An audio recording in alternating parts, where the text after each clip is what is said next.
The first thing I did after being reborn was to dig out my own eyes and replace them with the eyes from the Dragon King statue. Even though the mixture of soil and blood was making a sizzling sound in my eyes, I still gritted my teeth and persisted. Just because 3 days later, the eerie era arrived, and countless fierce ghosts went crazy harvesting the lives of all humans. In the previous life, a fierce demon king was born in the Dragon King temple. In just 3 days, it turned the entire Luo city into a forbidden zone of life, and its power source was its eyes. When I was vying for the position of the royal official, I was ambushed by my best friend, King Ding Xie of the City of Cards, which led to my failure and death. Looking at the blood-red setting sun sinking into the western horizon, I, who had smoked half a pack of cigarettes, finally believed that I had been reborn. Reborn 3 days before the strange arrival. According to memories from my past life, at midnight 3 days later, everyone would gain something extra, known as the Book of Life and Death by those who can control spirits. The Book of Life and Death can explore everything about oneself, including lifespan. From that day on, those terrifying legends ceased to be mere stories, and instead became real ghosts and strangeness that would appear before everyone. To combat fierce ghosts, one must either become more terrifyingly eerie or control the fierce ghosts. However, to control fierce ghosts, one must become an official. In my previous life, I obtained the lowest ranked 9th grade official position as a paper craftsman, capable of creating ghostly objects into personalized paper figures, with extremely eerie methods. Even at the lowest level of the 9th grade official position, one can imagine how powerful the 10 Yama Kings in the 9th grade official position are. However, in the countless secrets I encountered in the previous life, I knew of a method to control ghosts and spirits before becoming an official, but it was extremely dangerous. Not to mention ordinary ghost exorcists who have not become officials. Even exorcists dare not use it rashly. But after going through a rebirth once, if I don't seize the opportunity to strive for becoming the strongest king, how can I be content? When I thought of this, I extinguished the cigarette in my hand,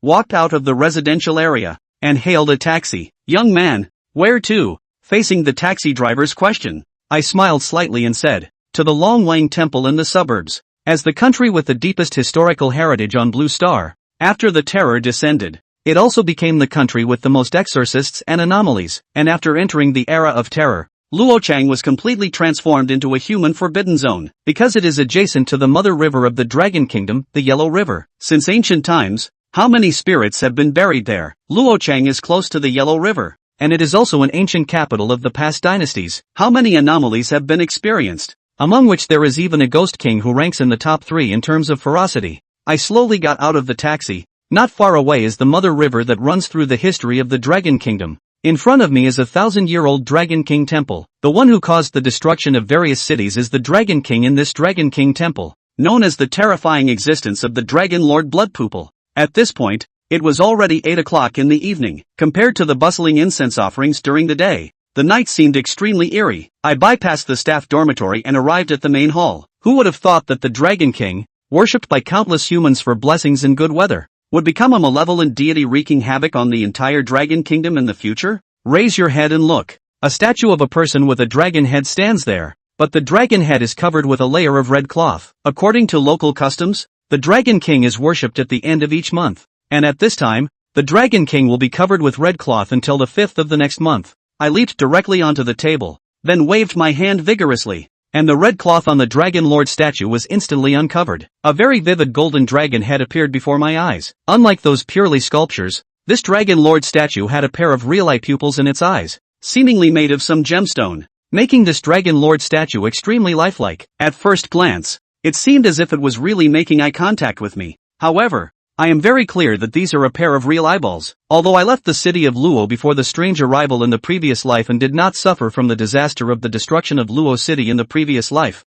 I grew up in Luo City since I was young, and I have carefully investigated the destruction of Luo City. My understanding of this Dragon Lord's blood-red eyes far exceeds that of ordinary people. These eyes are the true form of the Dragon Lord's blood-red eyes. Therefore, I suddenly reached out towards this blood-red eyeball. Normally, the pupil is like a ball in the mouth of a stone lion, impossible to remove no matter what. But as my fingers reached into the eye socket, the eyeball, like a chicken blood stone bead, turned around on its own, as if trying to avoid my capture. Seeing this, I was overjoyed in my heart. This Dragon Lord's blood pupil was indeed extraordinary. Come with me. Let us become the rulers of this world together. It seemed that these words had an effect, or perhaps these eyeballs also knew that continuing to hide was futile. And finally I grabbed and pulled them out. The touch was not as hard as a gemstone, but rather soft, so it was easily removed from the eye socket and then placed in the iron box that had been prepared long ago. When I got home, it was already 11 o'clock at night. Sitting on the bed, I couldn't wait to open the iron box. 2 blood-red eyeballs,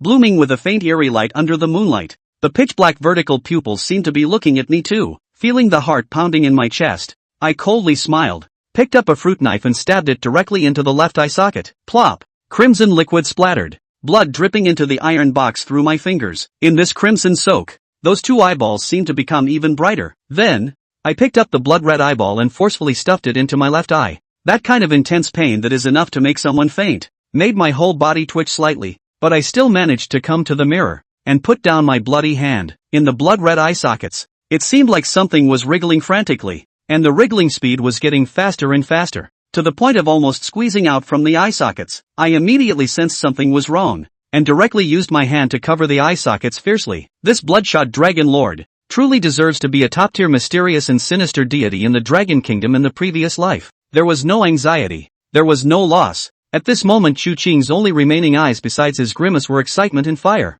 The higher the blood-eyed dragon monarch's natural ability, the better. Chu Qing firmly pressed down on the eye socket, wanting to stop this blood eye from escaping. However, this blood pupil seemed to have sensed that something was wrong as well, and even wanted to crash directly towards the neural brain behind the eye socket. Once the brain was harmed, even if Chu Qing's willpower was as terrifying as it was essential that he would fall into a coma, or even die outright. However, once the blood pupil was allowed to escape, the first time it did not fuse with its own flesh and blood, and once again put the blood pupil in. It could no longer truly harness this blood pupil. What to do? Chu Qing's mind moved, but for the first time, it revealed a wisp of hesitation. His only remaining right eye looked towards the other blood pupil that seemed to be also turning frantically and uneasily in that iron box. These blood pupils, as a pair, existed as if they were one. Isn't it true that the only way to do that is to blend together? However, once he failed, he would lose both of his eyes. And in the midst of this upcoming era of terror, even with some memories of his past life,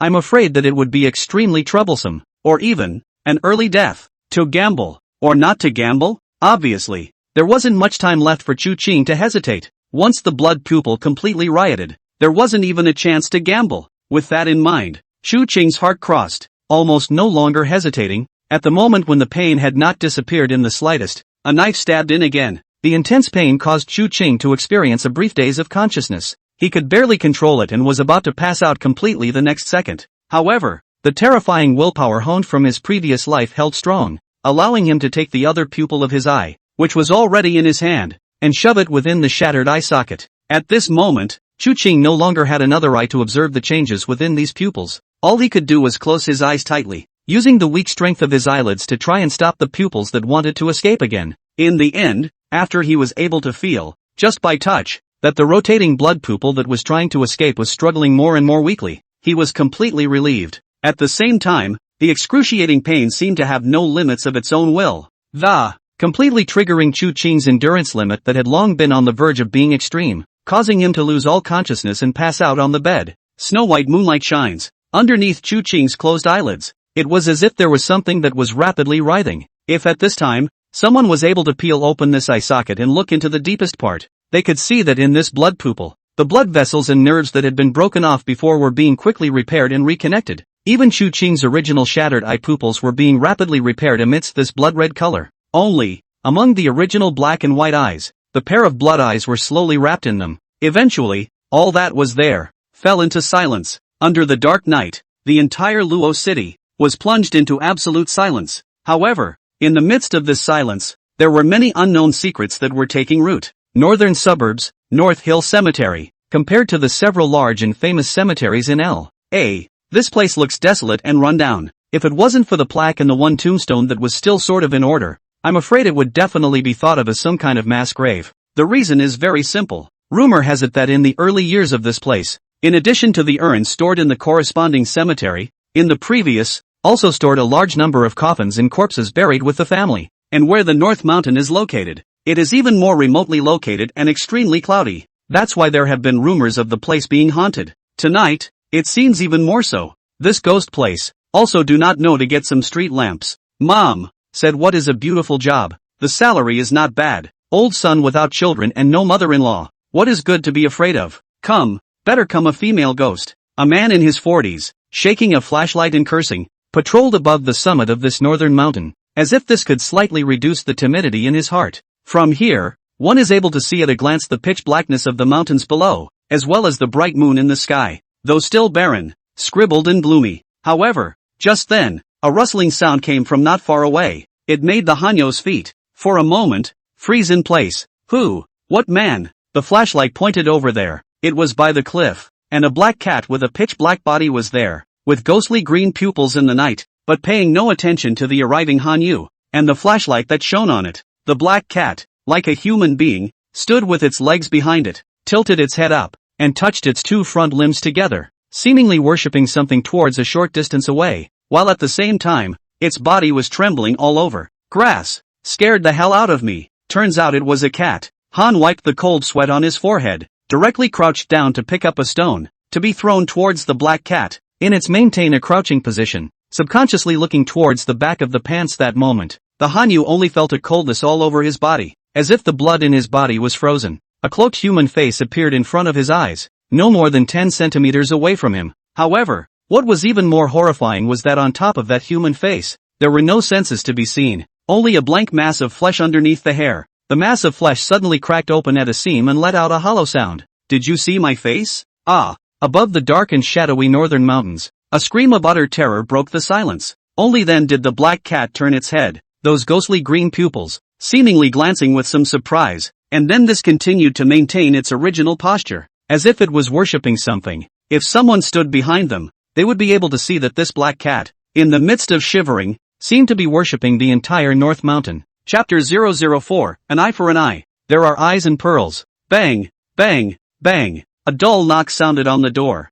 It caused the sleeping Chu Qing's brows to wrinkle slightly, as if he had not yet recovered from his previous state. Chu Qing, did you die at home? Didn't we agree to go to the internship interview together today? Called your phone, also do not answer. You quickly open the door. A voice loud enough to shake the entire floor appeared along with a knock on the door, making Chu Qing, who seemed to still be sleeping, frown even more tightly. Chu Qing, you damn won't hang up, right? Wait, I give the landlord's sister to make a phone call. Let her send the key. You the hell. Not just lose a love. So many days. Ouch. The unspeakable pain, as well as the burning sensation as if it was branded into the middle of the brain, caused Chu Qing to involuntarily cover his eyes. That knocking outside the door intensified, and Chu Qing violently opened the eyelids that were almost glued together by the blood crusts. The entire world, at this moment, was blood red. The bed and desk in front of him seemed to be covered by a blood-red curtain. It was impossible to see clearly, yet it had an eerie sense of overview. Success! Chu Qing's consciousness recovered at the first opportunity. The sight in front of his eyes was completely different from human sight, but being able to see with his eyes again was enough to prove that he had succeeded. He pulled out his cell phone in a hurry, ignoring the knock at the door, and instead tapped out the camera to point it at himself, looking at his appearance in that blood-red vision. However, at this look, Chu Qing froze violently. The black and white eyes from before, at this moment, disappeared without a trace. What came into view was a pair of blood-red vertical pupils appearing within the pitch-black eye sockets. With human pupils, it's almost the exact opposite. Especially along with Chu Qing's gaze, the blood-red vertical pupils instantly gathered as if they were pinholes violently shrinking, as if they were ferocious beasts, locking onto the prey that was about to be killed. It really worked. Only, now that the age of terror hadn't officially descended, and the survivor's book of life and death hadn't arrived yet, Chu Qing was unable to understand the effects and abilities of this blood pupil in an all-encompassing manner through the book of life and death. However, this thought had only just appeared when a blood-red patchwork of fonts gradually coalesced and appeared slowly from in front of Chu Qing's eyes. Bloodshot pupils, grade, 9, category, entity, symbiotic, creepy, life expectancy, 3 months, an eye for an eye, rule after a certain amount of time. You can ignore the opponent's rule ability and rebound. If the opponent does not have the ability to start the rule, then start the ability to control the living creature, ghosts, to die with blood, yin qi, flowing backward, overflowing. Start the need to look at the time of the effect of the two sides depending on the difference between their grades and talents. Have eyes, have pearls, ability can investigate living beings, medieval artifacts, etc. and gain insight into grade, nature, rules, abilities, in life, etc. Symbiosis, status currently living in symbiosis with humans, doubling the consumption of in life, and, at the same time, initially awakening a certain amount of wisdom. Promotion requirements, unknown. Note, how about it? How's my master's ability?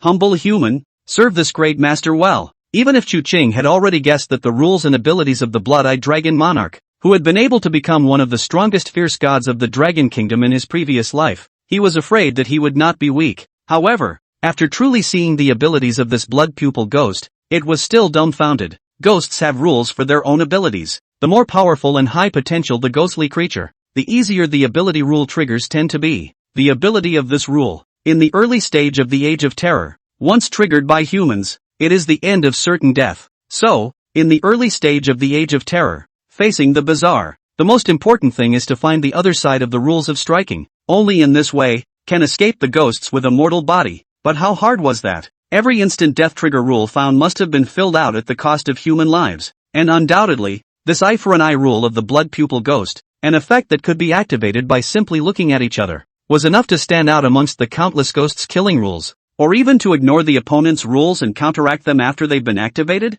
Not to mention, that actually even more exaggerated ability to have eyes and pearls, if one gained insight into the rule-based abilities of a ghost creature, especially if one knew the rules of the ghost creature, one could increase the chances of survival and become invincible to a great extent, especially at the beginning of the Age of Terror. The only thing worth mentioning is this latter one. It was also one that caused Chu Ching to frown slightly. He was not surprised by the state of symbiosis, and even the depletion of his Yin life was reasonable. However, what he didn't expect was that this blood pupil ghost actually had a certain wisdom awakening. Ghosts, at relatively low grades, did not have any intelligence, only some instincts. It was as if it was a wild beast that only knew how to display its own rules and kill and feed wantonly. Only after accumulating Yin life and elevating their grade to around the 4th grade would they truly awaken wisdom as well as self-awareness. However, this blood pupil ghost, surprisingly, had a preliminary intelligence after symbiotic fusion with itself, and apparently, from that docket, it seemed to be not low, and I don't know if it's good or bad.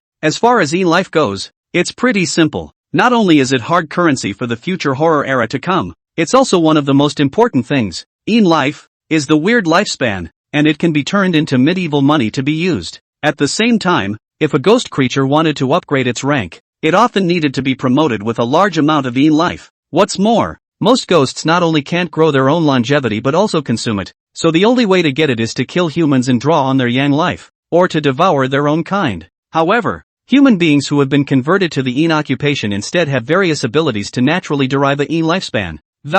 This lifespan can also help to raise the level of the human's Yin job, and can also nourish the ghosts under their control. People and ghosts, while being enemies of each other, are inseparable, and neither can be separated from the other. It's this monstrous and desperate world. What about my status? Since this blood pupil could exert part of the effect of the Book of Life and Death, it was natural that it could also see its own condition, and along with the fall of Chu Ching's words, as expected, the blood-red text in front of his eyes once again appeared with new changes. Shocking. Grade, none. Yin life, 3 months. Yang life, 3 months. Symbiosis, status own Yang life is greatly reduced. Can fully drive the blood pupil ghosts. Note, it's not driving. I'm just letting you borrow my power. But don't die, human, or I'll be hiccuping along with you. Chu Ching's palms clenched violently. In his last life, in the Book of Life and Death, his Yang life expectancy was a full 60 years. Sure enough, wanting to harness a severe ghost with a mortal body, and it was still a severe ghost like the blood pupil ghost. 60 years of life and only 3 months left? If it was normal, wouldn't it mean that one had only 3 months to live? Of course, it wasn't like there wasn't a way to increase a human's Yang life, and likewise, Yin life could be transformed into Yang life to be used. But even if all 3 months of Yin life were converted, it would only be 6 months. Not to mention, without Yin life, the blood pupil ghosts couldn't even think of not revolting. However, unless the blood pupil ghost was allowed to go on a killing spree to obtain that Yin life that was not of high quality or cost effective. Otherwise, the only way for humans to directly increase their Yin life was to first become a Yin job. Thinking of this, Chu Ching let out a breath. This time, the choice of the Yin job will require a good deal of deliberation. It was also at that moment that the always incessant knocking at the door stopped for a moment, followed by the sound of the man's speech from before. Hey, Sister Yun, I still have to trouble you to make a trip. I'm really sorry. That boy Chu Ching doesn't know what he's doing. The next moment, a crisp voice followed. What happened to Chu Ching? I don't know. He's not answering his phone, and he's not answering his door. So he's not missing, is he? Speaking of which, he fell out of love just a few days ago. He won't be able to think of anything else, right? In the midst of the words, the sound of clattering keys came, followed by the crisp sound of the lock on the door of the room being inserted. Chu Qing's brows furrowed. Then he glanced around. Fruit knife with blood on it. Blood crusts dried on the tin box, spraying out on the dried blood on the bedding. This is a murder scene come to life. Although it was said that, having lived a new life, Chu Qing did not place any importance on the worldly rules that were about to collapse, but before the terror was about to descend, he did not want to waste his precious time for nothing because of this small matter. Immediately, after cleaning up as fast as possible, this rushed into the bathroom. Chapter 005, Chu Qing's work. The door to the room opened. Two figures quickly rushed in. One was a young man who was obviously about the same age as Chu Qing, wearing glasses and appearing well-mannered. The other, on the other hand, was a young woman probably in her 30s, just wearing a silk nightgown. Chu Qing. The two were just about to scream when they heard the sound of water coming from the bathroom. Afterward, Chu Qing's feet slowly walked out from it, his handsome face full of watermarks looking suspiciously at the imposing two. Fang Ping? What's wrong with you guys? What's the rush? At this moment, Chu Qing was not the slightest bit different from usual. The black and white eyes were clear with surprise and disbelief, as if they didn't understand what the two who had intruded were up to. Holy, you still ask us why? You don't answer the phone, you don't answer the door, and you don't answer the door after knocking for half a day. So I thought that you were still thinking about that in Ruoxue, and that you were going to think about this. And Ruoxue? Chu Qing blinked in thought for more than 10 seconds before remembering which number it was. He smiled, had a few drinks and didn't hear. Sorry. As he said these words, the Fang Ping in front of him instead froze even more. You sure do have a problem. How long has it been since I've heard you say sorry to me? What's wrong with you? Chu Qing ignored him and instead looked at Su Suyun, the landlord on the side. Sister Yun, I'm sorry to still make you run. Su Suyun shook her head. Chu Qing, are you really alright? It's really okay. Okay, then I'll leave first. I heard from Fang Ping that you guys are going for an interview today. Go for it. Su Suyun compared a clenched fist. Thanks a lot. I'll see you off. Chu Qing wiped his face and led Su Suyun to the doorway, looking at the gentle and beautiful landlord who was at this slinky and alluring age, his gaze always calm. Su Suyun, how much the family is not clear, but, at this time, Chu Qing in this neighborhood, there are several buildings are this one. It was even heard that there were quite a few properties not only in Luo City, but even in the capital city, Magic City. Only, in his last life, at the beginning of the outbreak of the terror recovery and the descent of the game of death, this rich landlady died in the middle of the room. Not only Su Suyun, the entire building, and even later all the women in the entire neighborhood, all died, and the deaths were extremely shocking and horrible. It was rumored that someone had once seen a young girl dressed in red appear on the balcony of the 16th floor where Su Suyun was.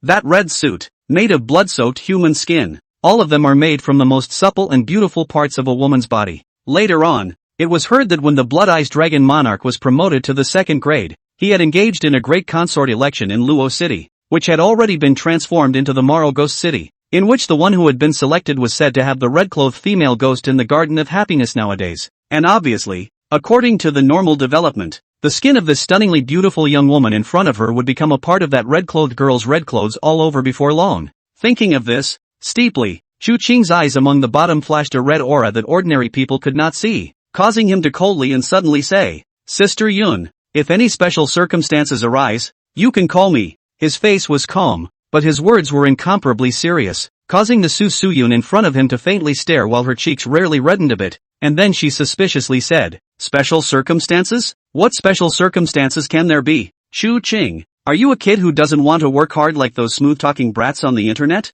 Oh, boys still need to have their own business. However, I'll keep your kindness, but you'll have to pay the rent next month. Chu Qing didn't have the slightest blush that seemed to have been revealed to him. His face remained calm. Okay, even in his last life, he hadn't completely lost all of his humanity like so many of the Oni. Su Suyun met him in plain sight, with a fortune of over $100 million, but always extremely gentle and amiable. Nice people. Even sympathetic to his orphan status, and fresh college students are not easy to find a job for the sake of the rent is also extremely care. He would not mind saving the other party's life if he is by the way. And more importantly, Chu Qing was also quite interested in that human-skinned, red-clothed young girl creepy that was later able to become the Blood-Eyed Dragon Monarch's consort. So perhaps relying on Su Suyun could attract that red-clothed female ghost. At the same time, one of the main reasons was that the other party was also pretty enough. This was something Chu Qing did not deny. She was able to inspire to make people have a desire for people. This is something that doesn't sound too serious for a ghostbuster, but it's actually kinda important.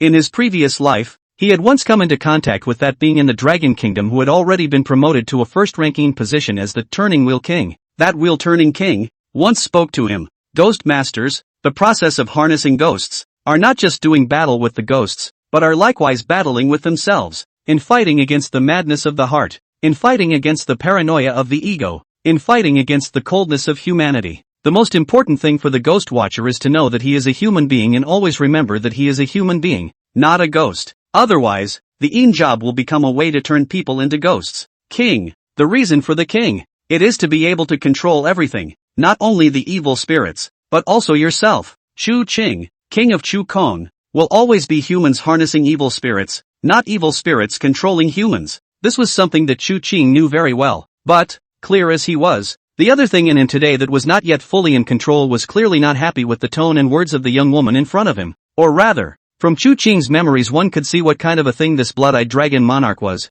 in his essence. In an instant, Chu Qing's black and white eyes became blood red. Within the pitch-black eye sockets, only a blood-red vertical pupil appeared violently, instantly locking onto Su Suyun in front of her. Su Suyun, who was just about to turn around with a smile, instantly became incomparably stiff, and the blood flow in her entire body was uncontrollably directed towards her brain, and those black and white eyes filled with blood all of a sudden. In the next instant, it will bleed to death from all 7 orifices. Only in the twinkling of an eye, those terrifying blood-red vertical pupils disappeared into thin air. Su Suyun's uncontrollable own blood also recovered instantly. Su Suyun looked at the front of her eyes with some confusion. The young man in front of him still had a smile at the corners of his mouth, and the smile was especially warm in his eyes. It was as if her slightly reproachful words from before hadn't affected this young man in the slightest. At this moment, Su Suyun only felt that under the circulation of blood all over her body, her heart seemed to beat faster, and her brain had an indescribable sense of dizziness,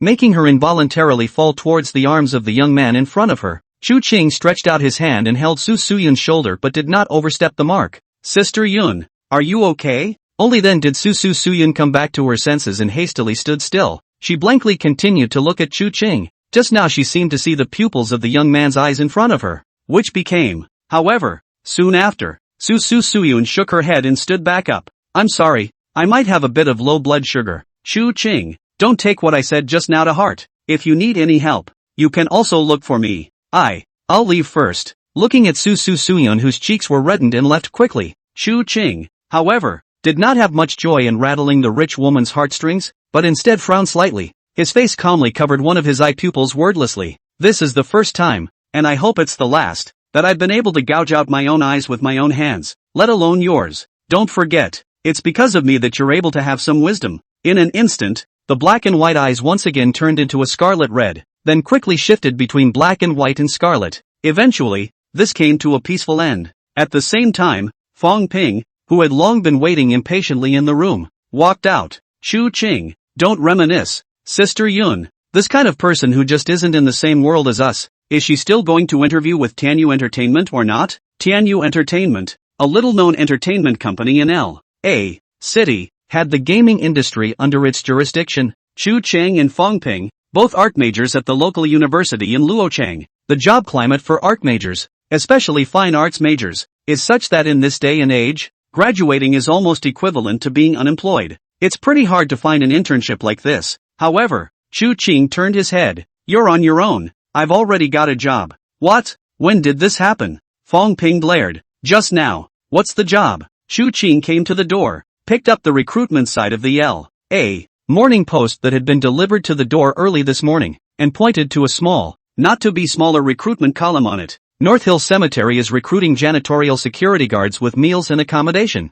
Monthly salary of 6,000 plus 5 insurance and gold plus meal supplement. Work content is easy. Work time is relatively free. Requirements bold, not afraid of feudal superstition is preferred. Chapter 006 Job, Gravekeeper. The sun is shining and it's still a little hot. Such temperatures not only didn't make Chu Qing reacquaint himself with the temperature of the human world, but instead made him, who was already used to darkness and gloom, slightly less adaptable. Well, after getting down from the cab and looking at the cemetery gate in front of him, which was backed by a big mountain and did not even have a kiosk around it, that familiar gloominess had surged back into his heart, giving Chu Qing a sense of peace of mind. North Hill Cemetery. The door sign was slightly battered and the corners had developed a lot of rust. The entire cemetery, from the gates to the interior, had an air of disrepair. The North Mountain, in fact, is the edge of the North Mongshan Mountain. In the entire Dragon Kingdom, this could be considered an extremely famous place, because here, it is the place where the most kings and princes of all times are buried,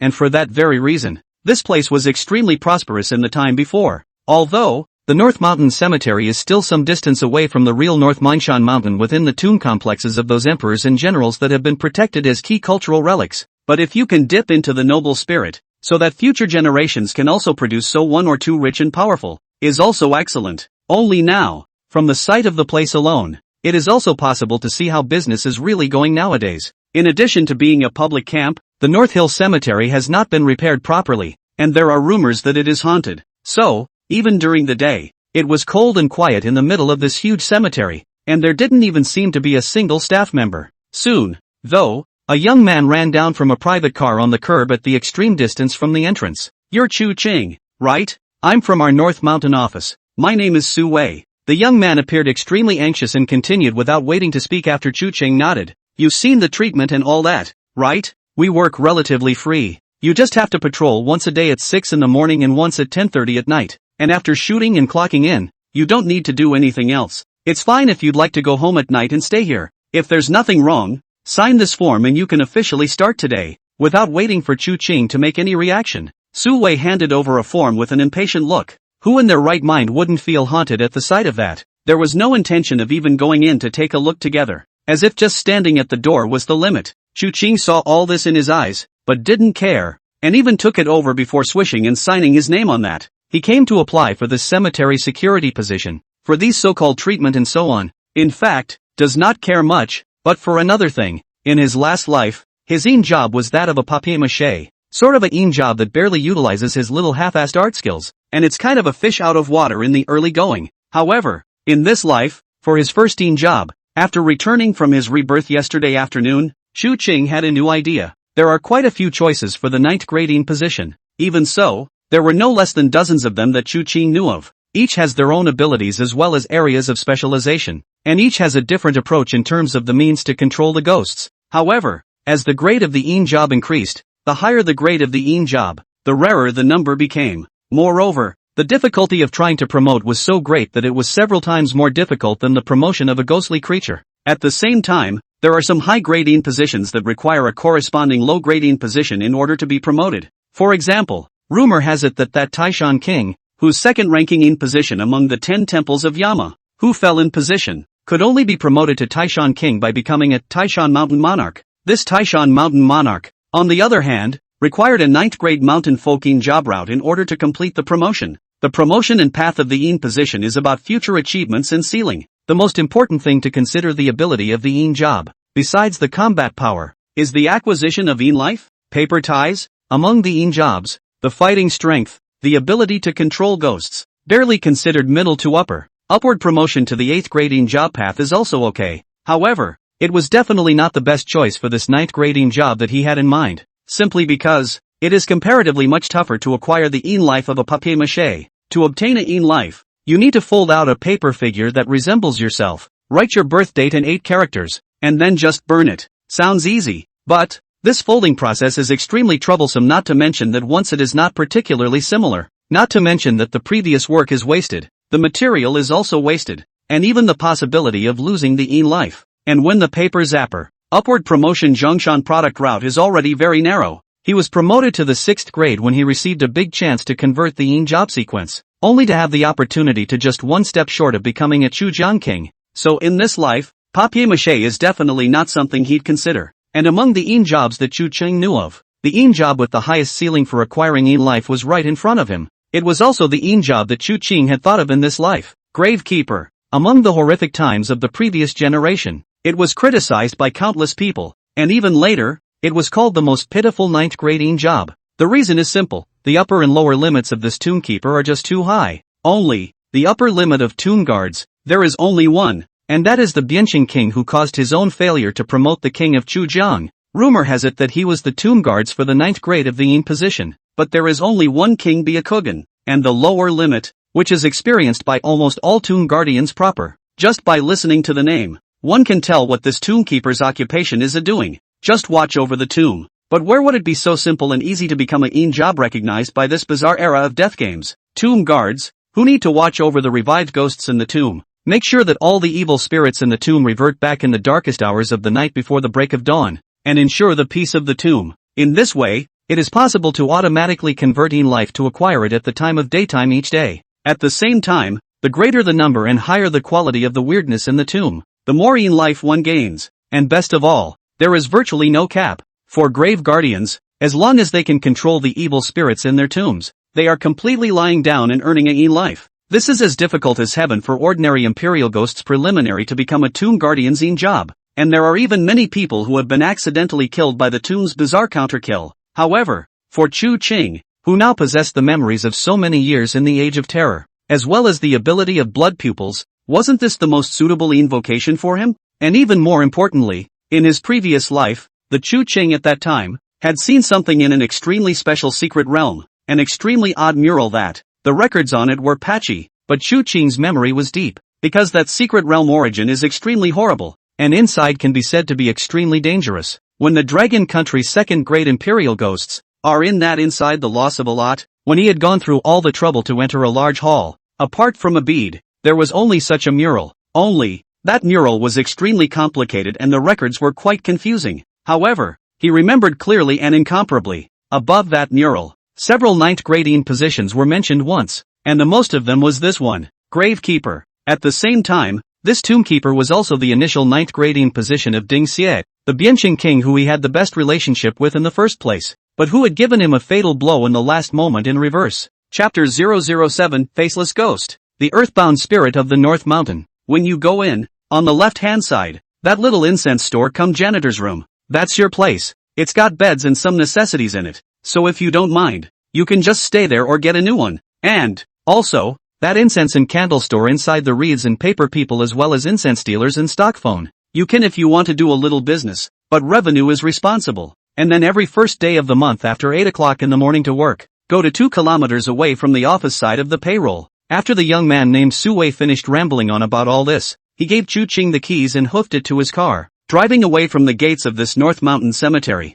From start to finish, not a single step was taken within this cemetery. Chu Qing, however, didn't care, took the key, opened the big iron gate of this locked North Mountain cemetery, and stomped in. However, having only just walked in, Chu Qing's footsteps stopped slightly. He now had some idea why that guy didn't want to enter this cemetery even for a single step. North Mountain Cemetery, the tomb as its name suggests, is a barren mountain attached to the North Mongshan mountain range. In addition to a vacant cemetery at the foot of the mountain, there is a small hill that encapsulates the mountain is only about 200 to 300 meters so high. But according to the introduction of the North Mountain Cemetery, the higher it is, the more expensive the graves were in the first place, and the higher the price. Of course, along with the dilapidation of the North Hill Cemetery, many of the ancestors who were indeed powerful families back then have also changed their feng shui and have long since moved away from the North Hill Cemetery. This North Mountain Cemetery is indeed very empty now. There are not even a few tombstones. It is precisely because of this emptiness that makes people's hearts a little hairy.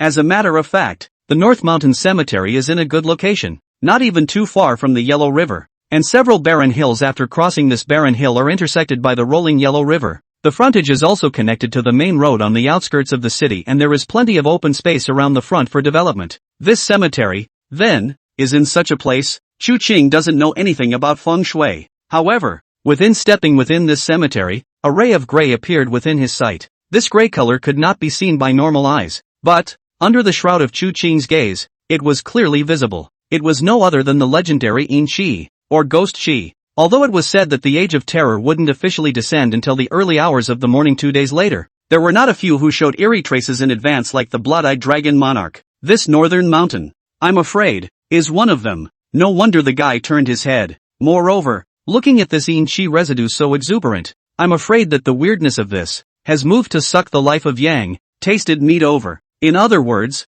this place, people have died before. He gave a faint smile at the thought. From the Gravekeeper's perspective, he was pleased with the large cemetery. Not only is it huge enough but the terrain is varied. There are quite a few graves that can be opened up with the gathering of Yin Shi, and in the future it will be able to accommodate more creeps without the initial infighting fights between these brainless creeps who only know how to kill. To top it all off, it was surprising that a nightmare was given away initially. Although he didn't know how talented the potential was, much less becoming his tomb ghost, and Chu Cheng had also long thought of a candidate for tomb ghost. But the biggest advantage of the tomb guardian compared to the rest of the ghosts in the Yin position is that the more severe ghosts under his command, the better. So how is this a spooky ghost? For him, it was all a living, breathing, self-propelled Yin life printing machine. As for grave ghosts, as the name suggests, it's a stern spirit fully harnessed to the Yin job of the tombkeeper, and can only move within the confines of the tomb. This is also the most pitiful place of the mausoleum guardian Yin job. Once you leave the tomb,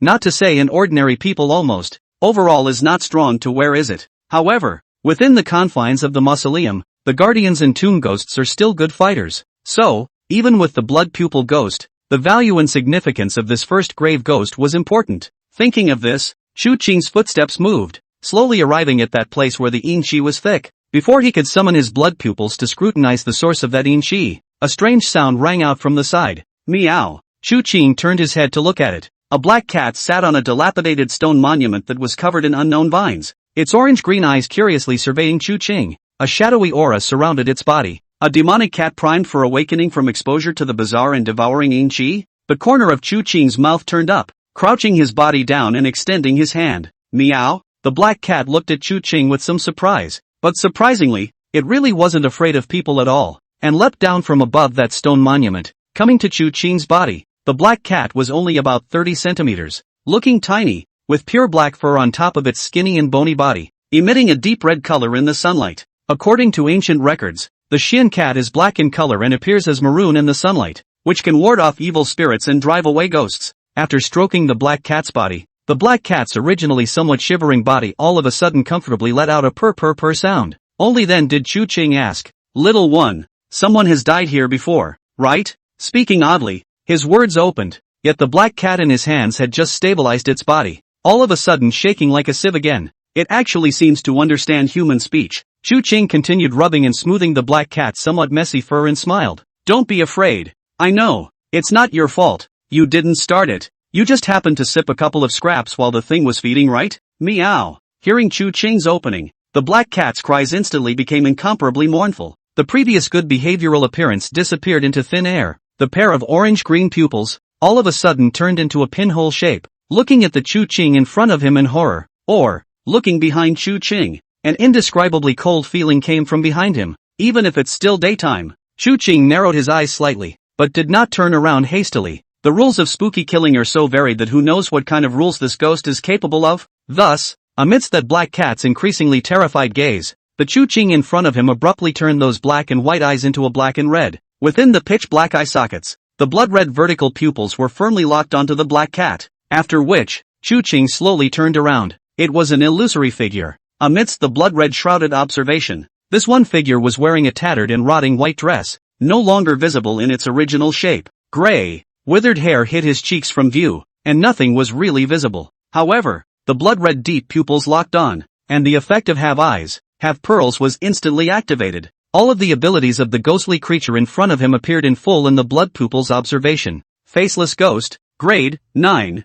category, earthbound spirit. Life expectancy, 9 months and 17 days. Face of fear, rule through shaping the atmosphere and scene of fear, weakening the will of living beings, until the human will falls below the critical line, when the extreme fear, can see the true face of the faceless ghost, at the same time, triggering the change of face death. The effect of shaping fear depends on the grade and talent of both parties. Ghostly wall, ability can create a ghostly wall of illusion within range, weakening the will of living beings and plunging them into a state of extreme fear. Earthbound spirit, status unable to leave the confines of the North Hill Cemetery. Within the cemetery, recovery from ability use is accelerated. At the same time, daily consumption of Yin life is halved. Promotion requirements, unknown. Note, hey, you're not going to be intimidated by such a thing, are you? However, our looks seem to fit its aesthetic. Looking at the rules and abilities of this faceless ghost coming from the blood pupil at this moment, Chu Qing had to once again lament that the blood-eyed dragon monarch's rule abilities were indeed able to make it a fish out of water. However, soon after, the corners of Chu Qing's eyes trembled. It's just a shame that the problem now is how to stare at this thing since it doesn't have a face. Chapter 008, Subduing the Faceless Ghost. Ex-girlfriend? Silence, dead silence. The sun shone brightly overhead throughout the entire North Mountain Cemetery. However, in the middle of the cemetery, it was as cold as an ice cellar. The two figures faced each other without moving. Only the black cat, looking with horror at the two figures, neither of which apparently had much to do with creatures like humans, hid away. As time passed bit by bit, Chu Qing could clearly feel a sense of fear slowly appearing in his heart. This kind of fear, it was not that his willpower was not enough, it was that the faceless ghost's rule ability in front of him was already being unleashed. Although it was said that without the special scene rendering, this kind of fear was not obvious, but yet it still allowed him to feel the fear being born involuntarily. He knew that even with the blood pupil in place, but this faceless ghost was already a 9th grade creepy. That rule ability wasn't really that powerful, but after triggering it, it was definitely able to easily kill his current self, and all he needed to do was to get his opponent countered by his own rules before they took effect. But the pitfall is that the first real encounter with a creepy is actually one without eyes, and the blood pupil's rule ability requirement to activate requires the other person to meet his eyes. How do you see each other without eyes? That's a problem. However, even at such a close call moment of crisis, Chu Qing was not half as alarmed. By mastering the weird rules of killing, he could always take the initiative side. Even if they can't be subdued, they can always pull out. Thinking of this, Chu Qing looked at the face, which was covered by dry hair, and smiled faintly. What a pathetic thing. Doesn't it even have a face of its own? As soon as these words came out, the black cat that had already re-jumped onto the tombstone not far away looked at Chu Qing as if it had seen a ghost. Even the barely intelligent faceless ghost was slightly stunned. Then, it was a great anger. The low-level spooky had no intelligence, yet it was also like a wild beast, able to sense emotions, and even more, this faceless ghost in front of him was using the other party's emotions as a rule for killing.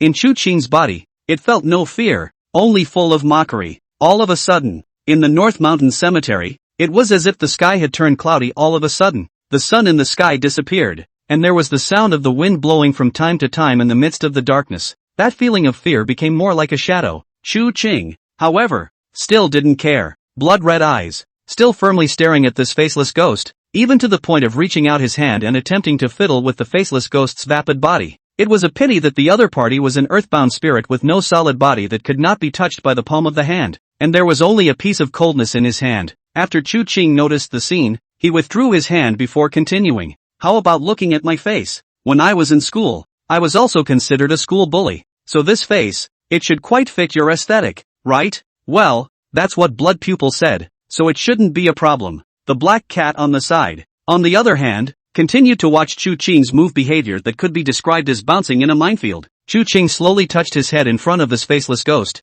and the foreheads of this man and ghost even seemed to touch together. Let's take a look again. Do I look good with these eyes? They're red, red, red, red, red, red, red, red, red, red, red, red, red, red, red, red, red. Chu Qing blinked those bloody pupils. He ignored the feeling of shame and resistance that came from above the blood pupil, looking as if he was rectifying the situation. But in reality, his heart was already raised. Against ghosts, unless one's grade was crushed, then one was walking a tightrope at all times. Especially this kind of thing that doesn't have much intelligence and is like a wild beast. In the first and middle stages of the Ghost Sentinel, the essence of fighting against ghosts is to find the rules, break the rules, and use the rules of one's own ability to harness ghosts to fight against the rules. And the blood pupil's rule to unleash is to look at each other. But there's nothing that says that looking at each other necessarily requires eyes. Ghosts perceive with more than their eyes. Therefore, what he was doing now was to deeply develop the use of the rules of the blood pupil.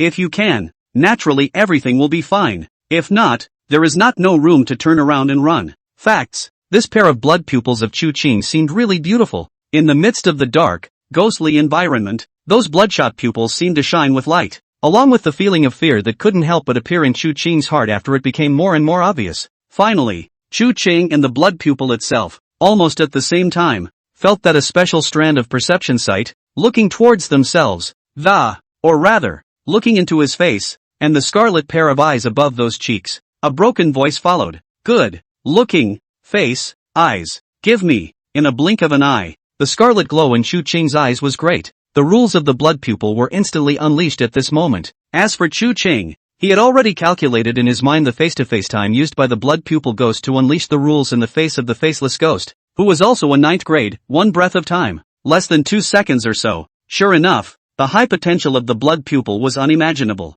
It was only that with blood pupil's own eyewitnessed observation, he was unable to analyze the weight level of the corresponding rule. One must wait until the eerie times come, and use the Book of Life and Death to find out before doing so. However, At this time, it was not the time for Chu Qing to go off on a tangent. Almost the instant the blood pupil rule was unleashed, the body of this faceless ghost in front of him began to tremble violently. An eye for an eye, a tooth for a tooth. This was the rule of the blood pupil's ability. As long as it was activated, all the abilities activated by the opposing ghosts could be completely immunized and doubled back at the same time. What kind of terrifying rules ability is this? And at this moment, under Chu Qing's deliberate death dealing, this eye for an eye effect was also played out. Shudder! The faceless ghost began to tremble violently. The fear that had previously been inflicted on Chu Qing was all returned to the other party through these two blood pupils. In its eyes, that pair of blood red had taken over the entire field of vision, as if the next moment, the next second, it could directly devour it. The great instinctive fear caused it to fall directly to its knees, burying its head, all under that withered hair, between its arms. Don't take my face. A great fear enveloped him. At this moment, Chu Qing clearly felt that in the eye for an eye rule, under the rule of this faceless ghost's own face of fear, he could make this faceless ghost die with a single movement of his mind. It was like an eater who put the food into his mouth and chewed it, and after chewing it almost, swallowing it was something that could be done at any time. And this was the instinct of the ghosts to carry out the killing after triggering the rules. However, Chu Qing was not like that. Although, finishing off this faceless ghost and absorbing and devouring it with his blood pupil should result in harvesting a portion of his own longevity. Such a ghostly creature that was born when the Age of Terror had not officially descended had not bad potential, although after seeing the ability of this thing, Chu Qing hadn't thought of turning it into his own grave ghost. But stay in the mausoleum, look at the effect of this fear. It is estimated that in the future it will become a long period of stable in-life output ghosts, and it's also an earthbound spirit, which is considered to be a heaven's destiny working ghost. So, he lowered his head. Even though he couldn't touch this faceless ghost with his palm, he still went up and touched it this before smiling and warmly saying, "Don't worry, as long as you behave yourself, I won't strip your face, and if you behave yourself, I'll even find you your favorite face to use. How about that?" Obviously, this faceless ghost's intelligence made it difficult to comprehend these words, and just met Chu Qing's movements and perceived emotions as that illusory body trembled, but nevertheless expresses obedience. Ghosts have no intelligence and are like wild animals, but they don't seek death on their own. The sun was bright and warm at noon. It was as if they wanted to get rid of all the darkness in this gloomy place. The light shone on top of Chu Qing's scattered black hair, easing his somber aura by quite a bit. Chu Qing slowly stood up and looked to the side before extending his hand. The black cat was trembling, but it didn't dare to refuse his call, and a few jumps brought it to his arms once again. Chu Qing smiled and picked up this black cat, facing the blazing sun behind him, and looked towards this North Mountain cemetery in front of him, as well as the entire Mang Mountain. From now on,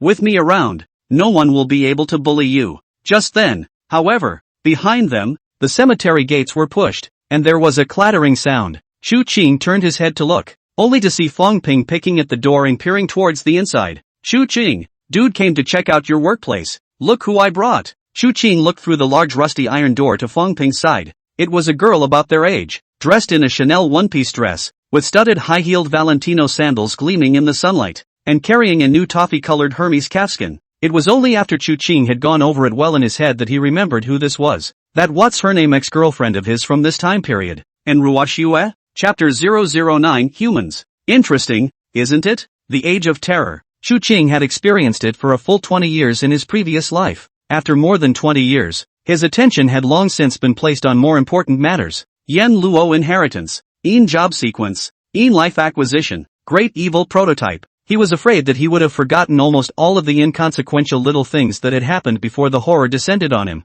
if it wasn't for the fact that the elevation of his own job had made his memory long past the point of oblivion. And obviously, for Chu Qing, this ex-girlfriend in front of him who had a pitiful face and even looked a little self-condemning belonged to that kind of insignificant little thing. Chu Qing vaguely remembered that in his last life, this woman had gotten together with a rich second generation before she was about to graduate. However, not waiting for him to be sad not 2 months, the Age of Terror came, between life and death. This little is nothing. Now, how did she come over? Not knowing when, the faceless ghost had already disappeared out of sight. Chu Qing held the black cat in his arms, came to the door, and smiled. "Fang Ping, what brings you here?" Fang Ping scratched his head. "After the interview and waiting for the result, you guess what? I came out from that Tianyu entertainment company and saw Ruoxue. She specifically asked about your situation. It just so happened that we were all fine, so we thought to come over and look at you together." At the end of his words, Fang Ping was a bit cautious. Obviously, he lied. In fact, It was because he was really uneasy about Chu Qing's situation, so he took the initiative to call in Ruoxue and came over to take a look at Chu Qing. There is no way Chu Qing this direct choice to come to such a messy graveyard to guard the tomb as a security guard, directly less than 30 years of detours, and walk the kind of evil blackened detours, which makes so many years of relationship Fang Ping had to think in a crooked way. Chu Qing naturally saw this close friend's weakness, but he didn't care. A glance at the two men was all it took. Come in. The two men followed behind Chu Qing and walked in. However, I don't know if it was an illusion. Only just stepping into the middle of this cemetery gate, the two men subconsciously winced. It was obvious that normal people definitely didn't have that kind of leisure to come to this ghost place. This also convinced Fang Ping of his suspicions. This buddy of his own is just devastated by the loss of his love. Thinking of this, he looked at Ruoxue, who pursed her red lips and nodded. Entered the little janitor's room plus incense and fire store that had been promised as a dormitory. The cleanup was kind of clean and spacious. However,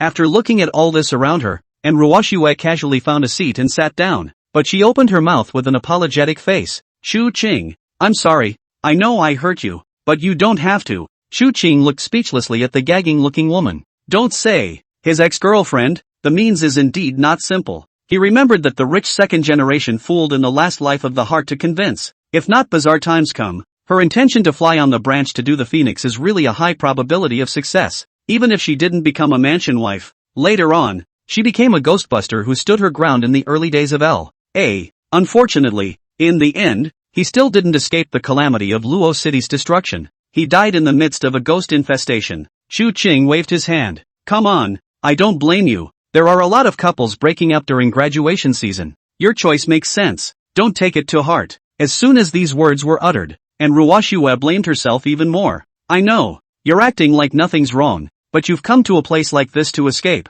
I get it. I'm the one who's sorry. Is it okay if you add the VX back? Ruoxue looked at the man in front of her in soft silence. The man in front of her always had a kind of indescribable temperament, coupled with her status as a schoolboy in that pheasant university of theirs, as well as what she experienced later on. It was impossible to say that she was not moved. However, Ruoxue also understood that after graduation, none of this would be food for thought, so she almost didn't even think about it before she threw herself into the arms of a rather rich and powerful local second generation of Luo City. However, seeing Chu Qing in front of her eyes again today, that indescribably special temperament, that mysterious throbbing feeling, once again reminded her of the time back then. Thus, she took the initiative to extend her cell phone, and those beautiful eyes looked at Chu Qing as if pleading. Chu Qing's brows, however, wrinkled slightly. He really didn't want to have anything to do with this woman yet. That's pure bull about not being able to let go. After all, it was mutual at the time,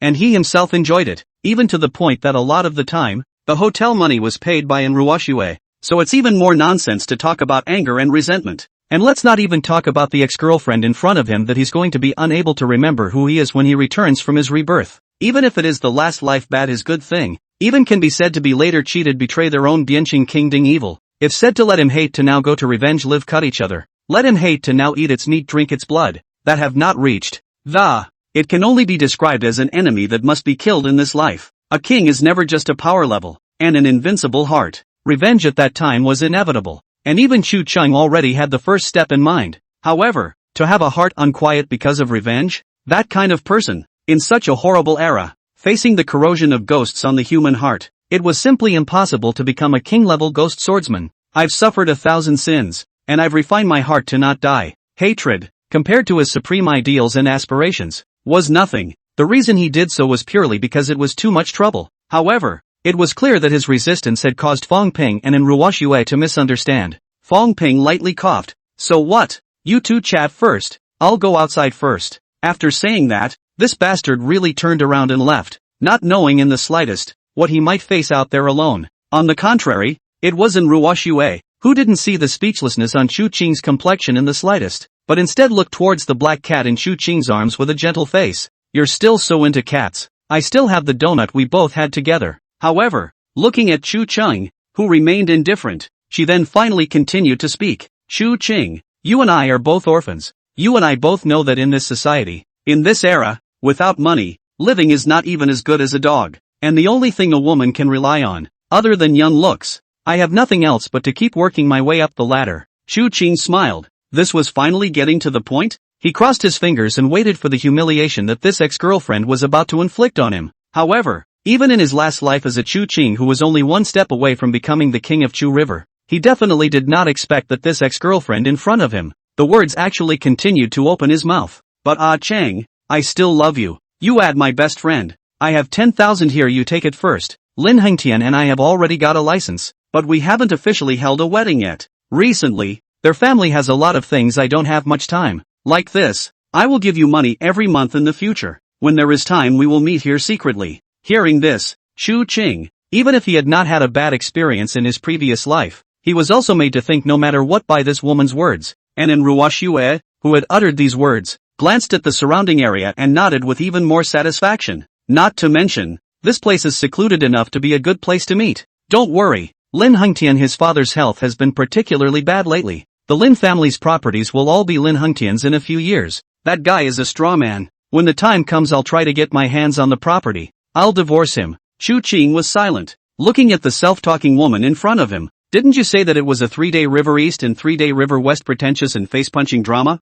How did it suddenly turn into a vicious male match for a mistress? And Ruoxue looked at the Chu Qing in front of her and was also a bit impulsive. These words, even if they were the truth, couldn't be said casually. The fewer people who knew, the smoother the plan would go. It couldn't be helped. Looking at the man in front of her with all his melancholy aura and his situation in this desolate hellhole made her heart soften. It's just a shame that there's not much time today. As for Chu Qing, he was even more speechless. He shook his head and was just about to make things clear, but Ruoxue didn't give him that chance and continued directly. It's a deal. I've been very busy lately with the mess over at the Lin family. I don't have much time to go out. No sooner had her words left her mouth than a roaring engine sounded outside the door, steeply, and Ruoxue's face changed. And then, as expected, she heard Fang Ping's voice from outside the door. Lin Hengtian, how did you find this place? Chu Qing raised an eyebrow and looked at Ruoxue with interest, and the Ruoxue in front of her wasn't slow to react. She actually directly stood up in a hurry and took out a bunch of banknotes from amongst that latest Hermes calfskin and directly threw them to Chu Qing.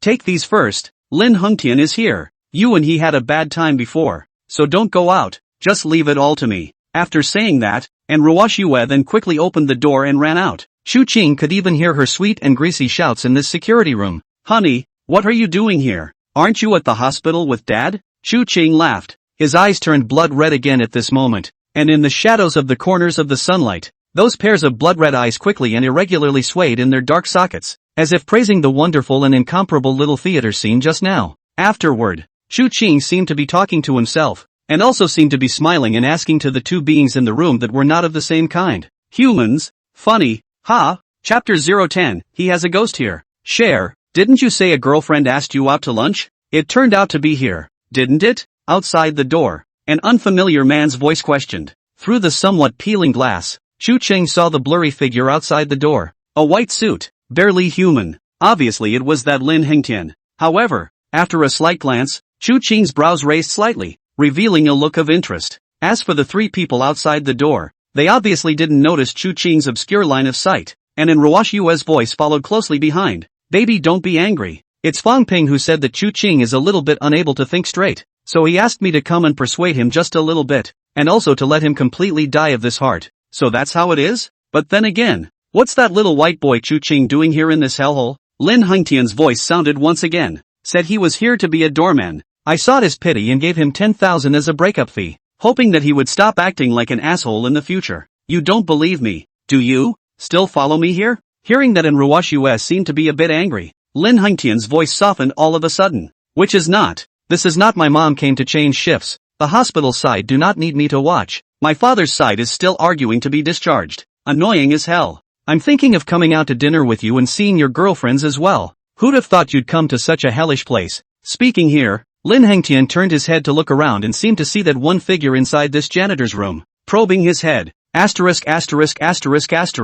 What the hell is Chu Qing thinking? I told you that the brains of those who engage in art are not too normal. To come to this hellish place to be a doorman? Chu Qing, come out and dare? The janitor's room was pushed open, and Ruoxue's expression became tense all of a sudden. As expected, Chu Qing walked out with a bunch of bills in his hand. Is there something wrong with Mr. Lin? You who? You little white boy really dared to come out. Ha? What did Lousy say at first? You go directly to which KTV or nightclub specializing in this? I guarantee that a few tens of thousands of dollars a month is still not a problem. Lin Hengtian's mouth teasingly, disdainfully looked at Chu Qing in front of him, especially the $10,000 that Chu Qing was holding in his hand, and continued after a pause. If you come across a few rich women who are willing to spend money on you, hundreds of thousands or hundreds of thousands of dollars a month won't be a problem. If you really can't, I can introduce you to them. My dad knew several aunts in the business world who liked men in their families and even a few male bosses who were good at it. If you need it, I'll introduce it to you, and then maybe, we'll have to let you help us blow more pillow air for our Lin family's business. Ha ha ha. The upturned corners of Chu Qing's mouth didn't change in the slightest, still sizing up Lin Hengtian in front of him with great interest, as if he didn't care in the slightest what the other party was saying. On the other hand, Fang Ping, who was on the side, could no longer hold back and directly walked up, stopping in front of Chu Qing. Lin Hengtian, what the are you talking about? Lin Hengtian looked at Fang Ping icily. What? You still want to fight with me? Look at you. This morning I heard that you applied for a job at Huanyu Entertainment. Let me tell you, Uncle Zhao's family, Zhao Yu, is my buddy's childhood friend, and you want to work at Huanyu? Do Nima's dream to go. But, looking at Fang Ping's reddened face, Lin Hengtian smiled. I and Zhao Yu together registered a MCN company. This way, you now scold this little white man a sentence. At that time this company's personnel director I give you to keep. Annual salary of 20 from not counting bonuses. How about it? He arrogantly looked at Fang Ping. This is his most usual tactic. Under money, love, friendship and even affection are all bull ********. He was quite used to the way these people groveled under the lure of money. Therefore, he also looked at Fang Ping expectantly. Even Chu Qing looked at his friend from behind with interest. Only in Ruoshua's brows furrowed as she looked at Lin Hengtian for the first time with true dissatisfaction. Fang Ping's face turned even redder as he violently rushed forward and grabbed the latter's neck collar. You've got a few bucks and you're good for nothing? Without your old man you're nothing. Grass. After saying that, he directly swung his fist and smashed it towards Lin Hengtian's face. This scene was out of Lin Hengtian's expectation, as well as Chu Qing's. The former subconsciously dodged, and Chu Qing reached out his hand, finally stopping Fang Ping. He still had that look on his face as he smiled and looked towards Lin Hengtian, who was a bit startled. Mr. Lin, the prestige is done, and you found the person. Alright, you can take this money back too and leave. Looking at the pile of banknotes handed over by Chu Qing, Lin Hengtian only then came back to his senses from the situation he had just been in, snapping the 10,000 pieces back with a slap, and just wanting to continue to say something. He suddenly felt a coldness all over his body. Somehow, this graveyard in front of him seemed to have lowered in brightness all of a sudden. And most importantly, an indescribable fear pervaded above his heart. He braced himself and gave the two Chu Qing Fang Ping a vicious look. I'm not bad with this money. Don't pester Schwer in the future. Honey, let's go. After saying that, he intentionally directly took in Ruoshua's arm and hurriedly walked towards the main door and got into the exaggeratedly styled sports car. And as he opened the car door, he subconsciously glanced at the middle of the graveyard. However, just this one glance caused his body, which was originally standing under the warm sun, to fall into an ice cellar, then slammed into the car and took off quickly with a kick of the gas. Honey, what's wrong with you? And Ruoshua looked at the soulful Lin Hengtian and asked in surprise. Lin Hengtian's body seemed to be shivering at this moment, and he slammed on the brakes on this road before looking at Ruoshua beside him in panic. Schwerer, there's a ghost in that place, right by Chu Qing's side. A ghost that can't see its face, only has hair, and is fully clothed in white. Looking at the panic in Lin Hengtian's eyes, and Ruoshua's eyes flashed with a touch of imperceptible contempt, but she still spoke in a gentle voice. Where in this world is there any ghost? Besides, it's broad daylight. Have you been accompanying Dad lately to get nervous too? No, Schwerer, I really didn't lie to you. Lin Hengtian anxiously explained. You watch, that Chu Qing won't live long. How dare he be a janitorial security guard in such a haunted place? But this is good. He won't be able to pester you in the future. Also, this is good. Listening to Lin Hengtian mouthing these nonsense words, and Ruoshua didn't open her mouth to say anything, and that pair of tender white small hands still gently patted Lin Hengtian's back, seemingly soothing the man's panic. However, within her eyes, which Lin Hengtian had not seen, there was already a touch of ice coldness so thick that it could not be dissolved, as well as a disdain that was not concealed in the slightest. Chapter 011, Paper Tie Man. The familiar smell of copper. Chu Qing stood in front of the door, still smiling as he watched that engine roar away. He didn't do anything from the beginning to the end.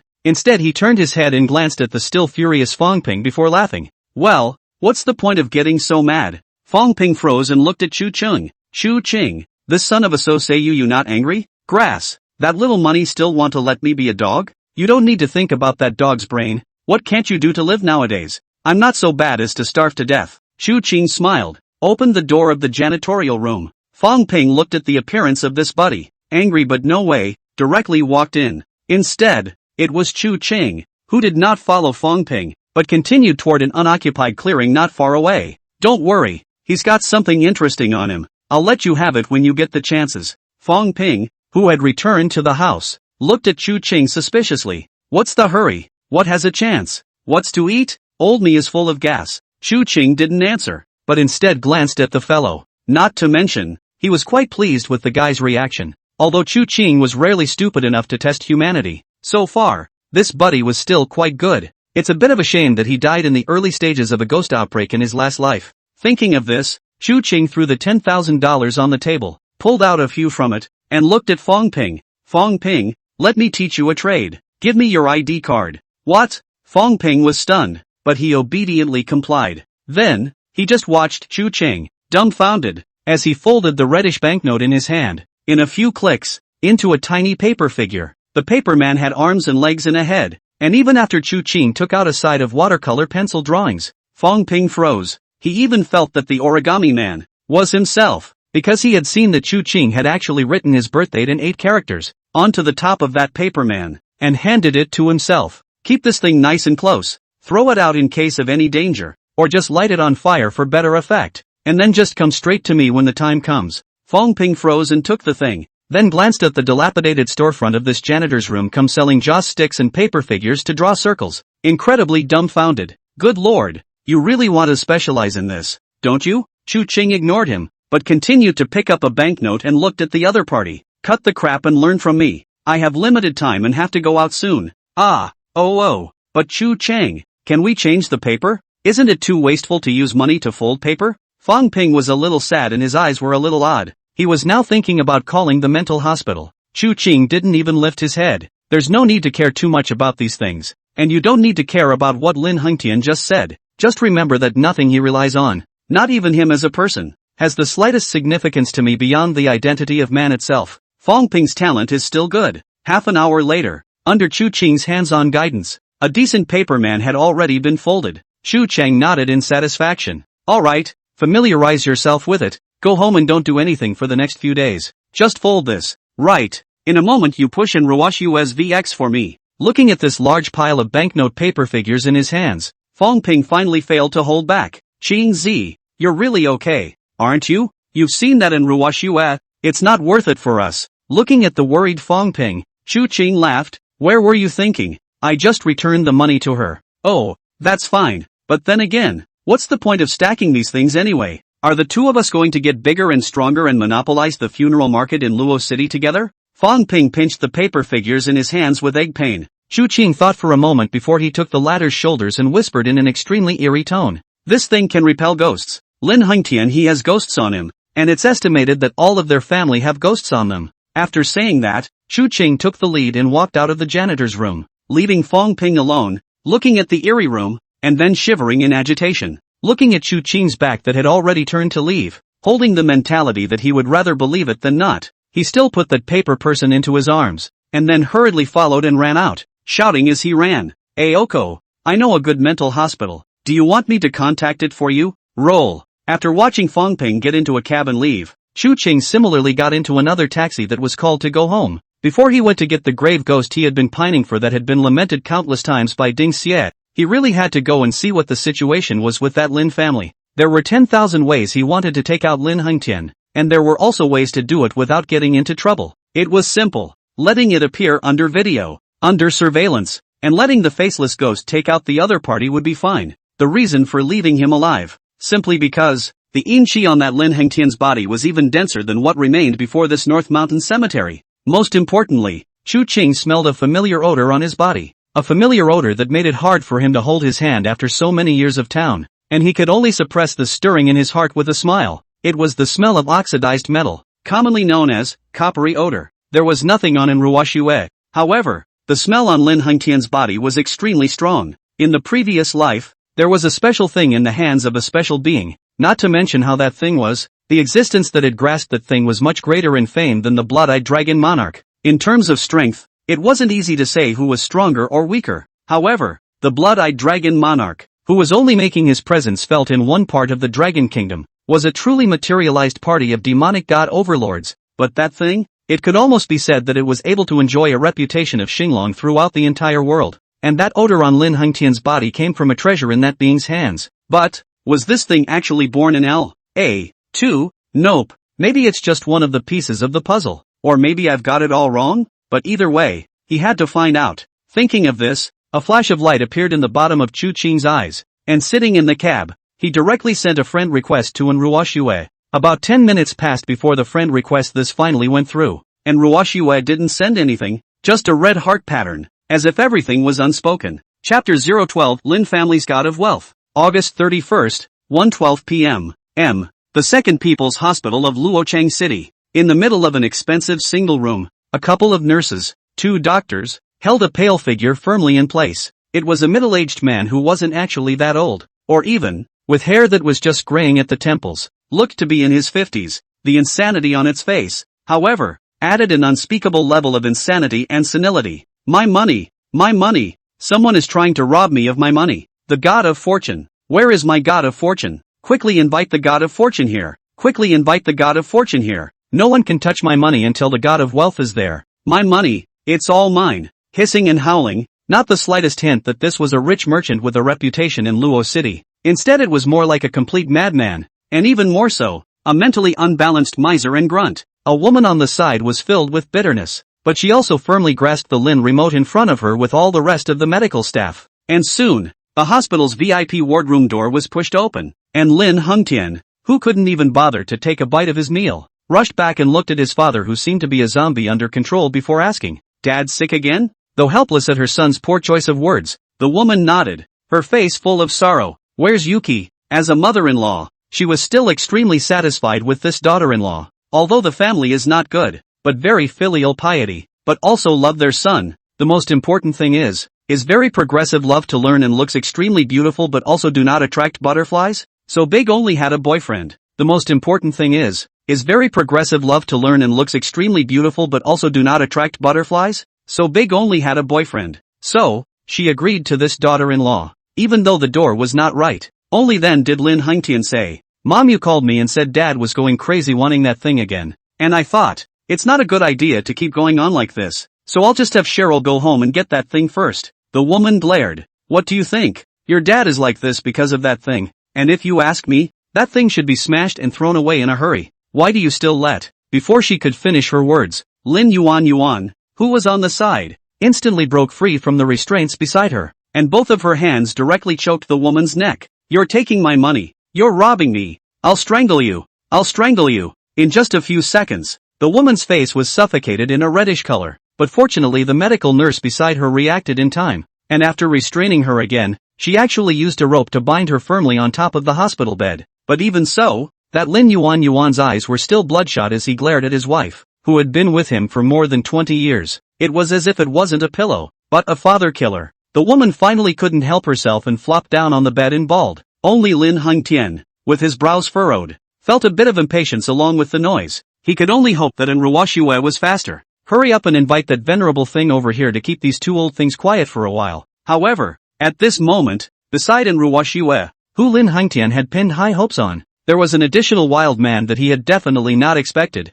together with the woman he loved and the car he had bought for her, entering the garden of their family's villa. The cause of the incident was that a week ago Lin Hengtian came home in the middle of the night and saw in the middle of the living room, his father, Lin Yuan, lying on that incense candlestick in the living room in the middle of the night, hugging that thing and muttering to himself, said something about his money. Someone is trying to rob him of his money. He has to ask the God of Fortune to take refuge. Lin Hengtian and his mom both thought his dad was crazy, and over the next few days, the symptoms became more and more serious. And Ruoxue said as she walked down from the main driver of her white BMW 530 along with Chu Qing. Chu Qing's expression was extremely calm, but the slightly shaking corners of his eyes were enough for those familiar with him to discover the huge waves in his heart through a small change. After walking into the garden of this single-family villa that was worth 8 figures in Luo City, Chu Qing could already confirm at 100%. Confirmation. His previous guess was correct. That smell, that familiar smell of bean gas with a special coppery odor. That fascinating smell that makes people smell it once and never forget it in their lives.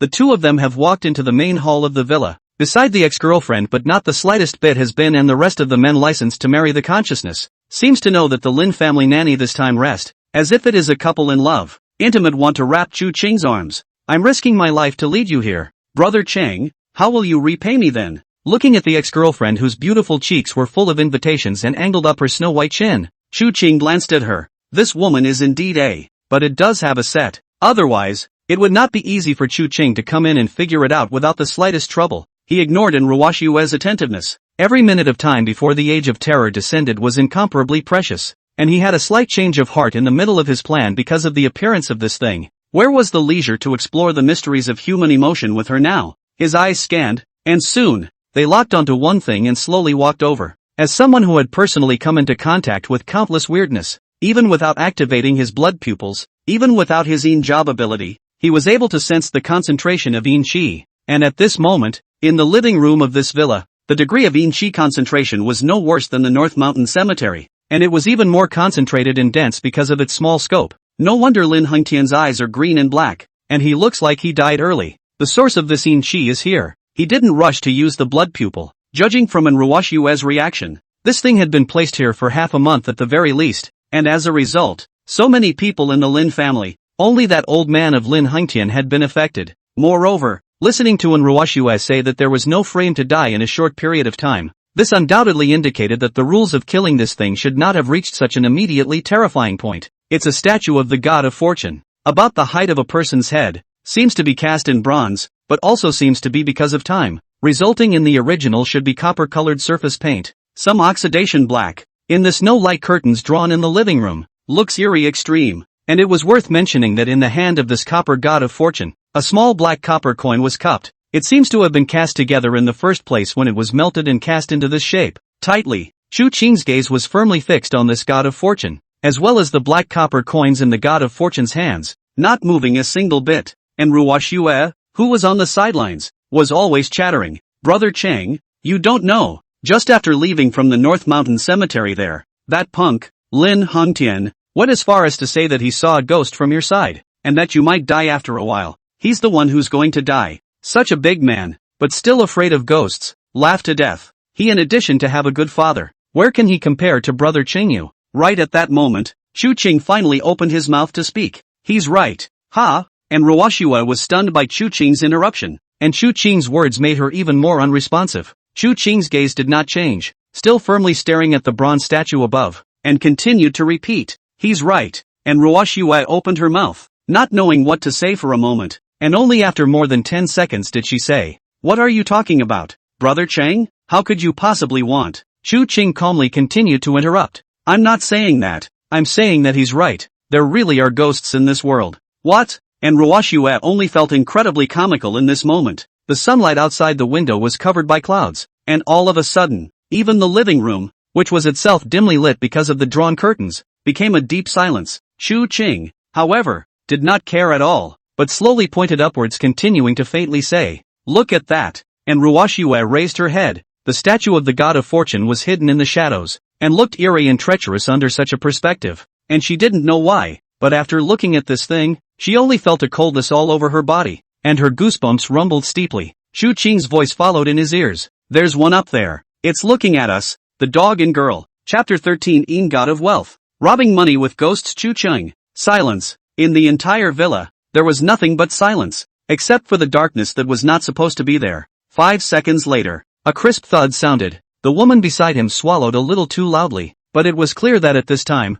whether it was Chu Qing or Ruoshue, neither of them would care about this small matter. Chu Qing could already feel the trembling of the woman beside him, and Ruoshue's fingers that were gripping Chu Qing's cuffs pinched a pale, involuntarily trembling and shaking his shirt. Chu Qing, however, did not care in the slightest, and even stood in front of him, standing with this god of fortune statue that was hidden in the pitch blackness, stopping in Ruoshue. This touched the misunderstood ex-girlfriend to the core, though, she said, she couldn't believe it now. Was there really a ghost in this world? This was a question that Ruoshue could have known the answer to if she had been bolder at this moment, just by standing next to Chu Qing, because at an unknown time, Chu Qing's pupils had already turned a scarlet red. Plainly and indifferently, he looked at the statue of the god of fortune in front of him, which was hidden in the darkness, There was no need to doubt the ability of the blood-pupil dragon monarch. At this current stage, I'm afraid that no living being would be able to resist the prying eyes of the eyes with pearls. God of Wealth. Grade, 9.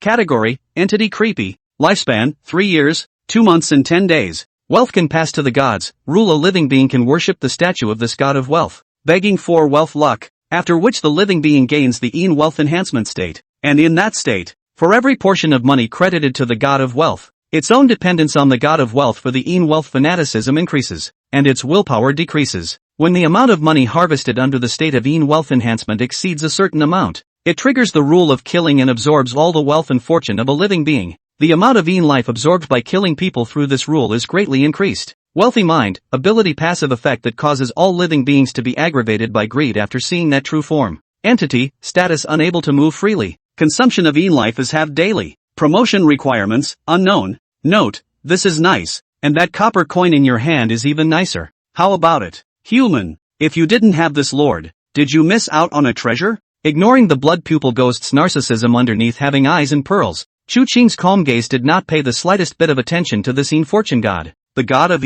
fortune? What stinking fish and shrimp of the 9th grade of weirdness dares to call itself the name of the righteous god? It is also the early stage of guile, if it is the last era, casually passing by a big guile, powerful imperial ghosts, see in passing is estimated to be destroyed. It's also just instinctive that this thing has only just been born, so it's just a matter of not knowing what's going on. Chu Qing's blood-red gaze followed the blood-pupil ghost's cue and looked towards the pitch-black copper coin in its hand. Obviously, it was indeed this copper coin that was more important compared to this god of fortune. Black coin. Grade, 9. Category, one of the medieval jigsaw pieces. Size unknown, undetectable. Coin minting. Ability holding this copper coin gives you 1 day of show underworld money per day. Who doesn't love money? Curse no use curse. Can be used by an entry-level being. Note, humans, get into the product quickly. Don't hold up our money. It's our money. Chu Qing laughed. It was the most affectionate smile he had had since his return from rebirth. This black copper money is truly remarkable. 1 day per day of medieval money life.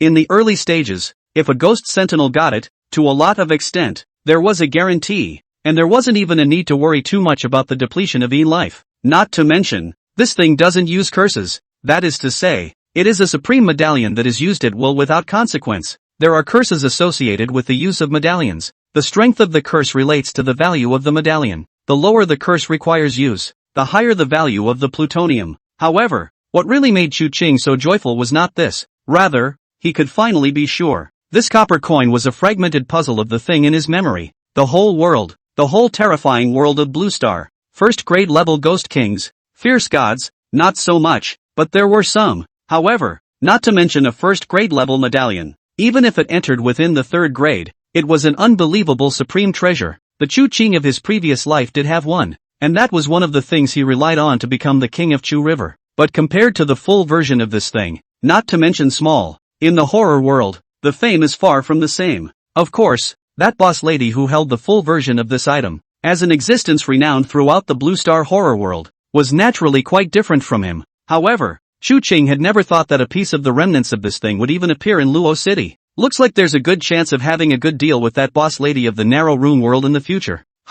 Thinking of this, the corners of Chu Qing's upturned mouth grew brighter and brighter. He held out his hand, and Ruoshua detected Chu Qing's strange movement and poked her head out, just in time to see Chu Qing's palm reaching out, those pale and excessively long fingers unexpectedly pinching on top of the black copper coins in the hands of that god of fortune statue. What's he up to? What Chu Qing was up to? And Ruoshua quickly realized as he tugged. Then the force of the flesh grew. But even if that palm above the veins are out, but whether it is that copper money or statue, are not moving, and Ruoshua, who was standing behind Chu Qing, looked dumbfounded. Robbery? Robbing the god of fortune for money? No, just now Chu Qing had said that there was a ghost lying on top of it. That is to say, the current Chu Qing was robbing money with a ghost? Crazy, right? And soon, the strength in Chu Qing's hands relaxed. He seemed to exhale, adjusting his breathing that was slightly disorganized from using too much power. In the next moment, Chu Qing reached out his hand, signaling in Ruoshua to continue leaning back, and she did as she was told. But she didn't dare to leave Chu Qing within a distance of 2 steps. Chu Qing calmly looked at the wealthy god with his blood-red eyes and softly said, "You, a low-grade trickster who eats away at the fortune of living beings, dares to exist in the name of the righteous god, and I give you a chance, yet you don't know the heights of heaven? Obviously, With the weirdness of the ninth pin, Chu Qing didn't expect the other party to understand the weight of this sentence. With these brainless beasts, there really wasn't much use in breaking this up. The main thing was to attract this thing's gaze. The blood-red pupils of his eyes were firmly locked on top of that Yin Zhaoshan, and the latter's pitch-black eyes in the midst of the darkness were instantly locked together with them. At this moment, the feeling connected to the previous faceless ghost's breath reappeared. Thus, Chu Qing met the sight of this thing, and in the midst of an Ruoshue's uncomprehending gaze, he actually slowly owed his body. Yin god of fortune, then bless me with good fortune. The fortune I want is not the waste paper used by humans. You should understand, right? After he said that, he actually saluted directly towards this thing up there. Then, in the midst of an Ruoshue's shocked gaze, she only saw that the Yin wealth god statue, which was just now pitch black and incredibly eerie, actually shook on its own. And then, poof, it actually fell right on top of that incense burner itself. This bronze cast idol, as if it was directly lying down and kneeling on top of the incense, did not dare to bear this worship from Chu Qing at all. And that black copper coin that Chu Qing had just used all his strength to not yank down, with a clang sound, landed in front of Chu Qing. He picked it up and it was cold in his hand. It's still sensible, so I'll leave you alive and go to my townhouse when the time comes. Put. A voice once again came from the idol rolling, as if it was saying yes in response. Chapter 14 The Legend of the Death Apartment. Chu Qing Edict. 20 years into the Age of Terror. What's the strongest murderous demonic god? Chu Qing, sitting in a cab returning to the cemetery alone, once again thought of this interesting question. In the latter days, among the forums formed by countless imperial ghosts, many powerful existences had left words in this most famous post. In the midst of this thread, powerful ghosts and gods of various rule abilities from all over the world have appeared. There's the blood-eyed Dragon King who occupies the Dragon Kingdom. There's the Bloody Mary of every male nightmare in all of Blue Star. The boss lady of the narrow world of neutrality. Girls of the Night, Hungry Man, Friday's Curse, Wii Cinema, the Joker. Among these, some were of extremely high grade themselves, some had bizarre rules, and some had amazing battle records. However, in the midst of this, there is also an extremely special existence. It is one of the most specific, weird and wacky stories. It used to be a deep nightmare for ordinary humans. It used to be a trial level dreamed of by the ambitious and daring. It was 20 years after the Age of Terror, at the Blue Star, and had many names. In the Dragon Kingdom, some initially called it the Death Apartment, the Hotel of the Underworld. In Blue Star, some later called it Little Hell, the Crimson City. Rumor has it that it started out as just a room. A special curse is triggered for those who enter the room. This curse is simple. He wants this person who enters the room to go to a place and fulfill its mission. The mission. It's not certain. Maybe it's difficult enough to take on a mortal body and use the rules to make the spooky itself kill itself. Maybe it's bringing that ghost back to it. More perhaps it's as simple as just walking there and back. But without exception, the end result of failing to complete the mission is death. And while there are punishments, there are naturally rewards. And as long as a mission is accomplished, you can earn what are known as Inferno points with it. These are points that can be exchanged for tons of stuff. Supposedly even anything. That's what makes it so boisterous to countless Ghostbusters. However, in the 20 years of that horrible era, it seemed that the only people who wanted to go inside it were ordinary humans who hadn't yet been able to become Ghostbusters. This is certainly the most regrettable thing. This also led to the fact that, after the news of the Death Apartment got out, a lot of Ghostbusters didn't think it was a good idea. It wasn't until later that something happened that shook the world. Ghostbusters. In the southeastern part of the Dragon Kingdom, there was a first-grade ghost sentinel who was called to be the Buddha King, discovered the existence of the Death Apartment, and ignored the rejection and warning of the Death Apartment, and used a special method to walk into the apartment of his own accord. After 3 days without any ripples, the contracted ghostly creature that symbolized this Buddha King, the three-faced Buddha, broke the contract and reappeared. Since then, in the Southeast Asian region, apart from one more fierce god-level ghost creature, the three-faced Buddha, that first-grade ghost royalty, the Buddha King, seemed as if he had never appeared from the world, silently exterminating a first-grade ghost sentinel. At the same time, it also left behind the other party's original ghost, the Death Apartment, and from that moment, it became one of the special existences that should never be messed with. This is the legendary story of the Death Apartment, the story that was known by all the ogres in the last life. Dropping. The cab's horn interrupted Chu Qing's contemplation. Glancing at the cab driver who had come to this hellish place in a bit of a panic, Chu Qing swept up the money and got off the car, returning to this North Mountain cemetery that had completely belonged to him.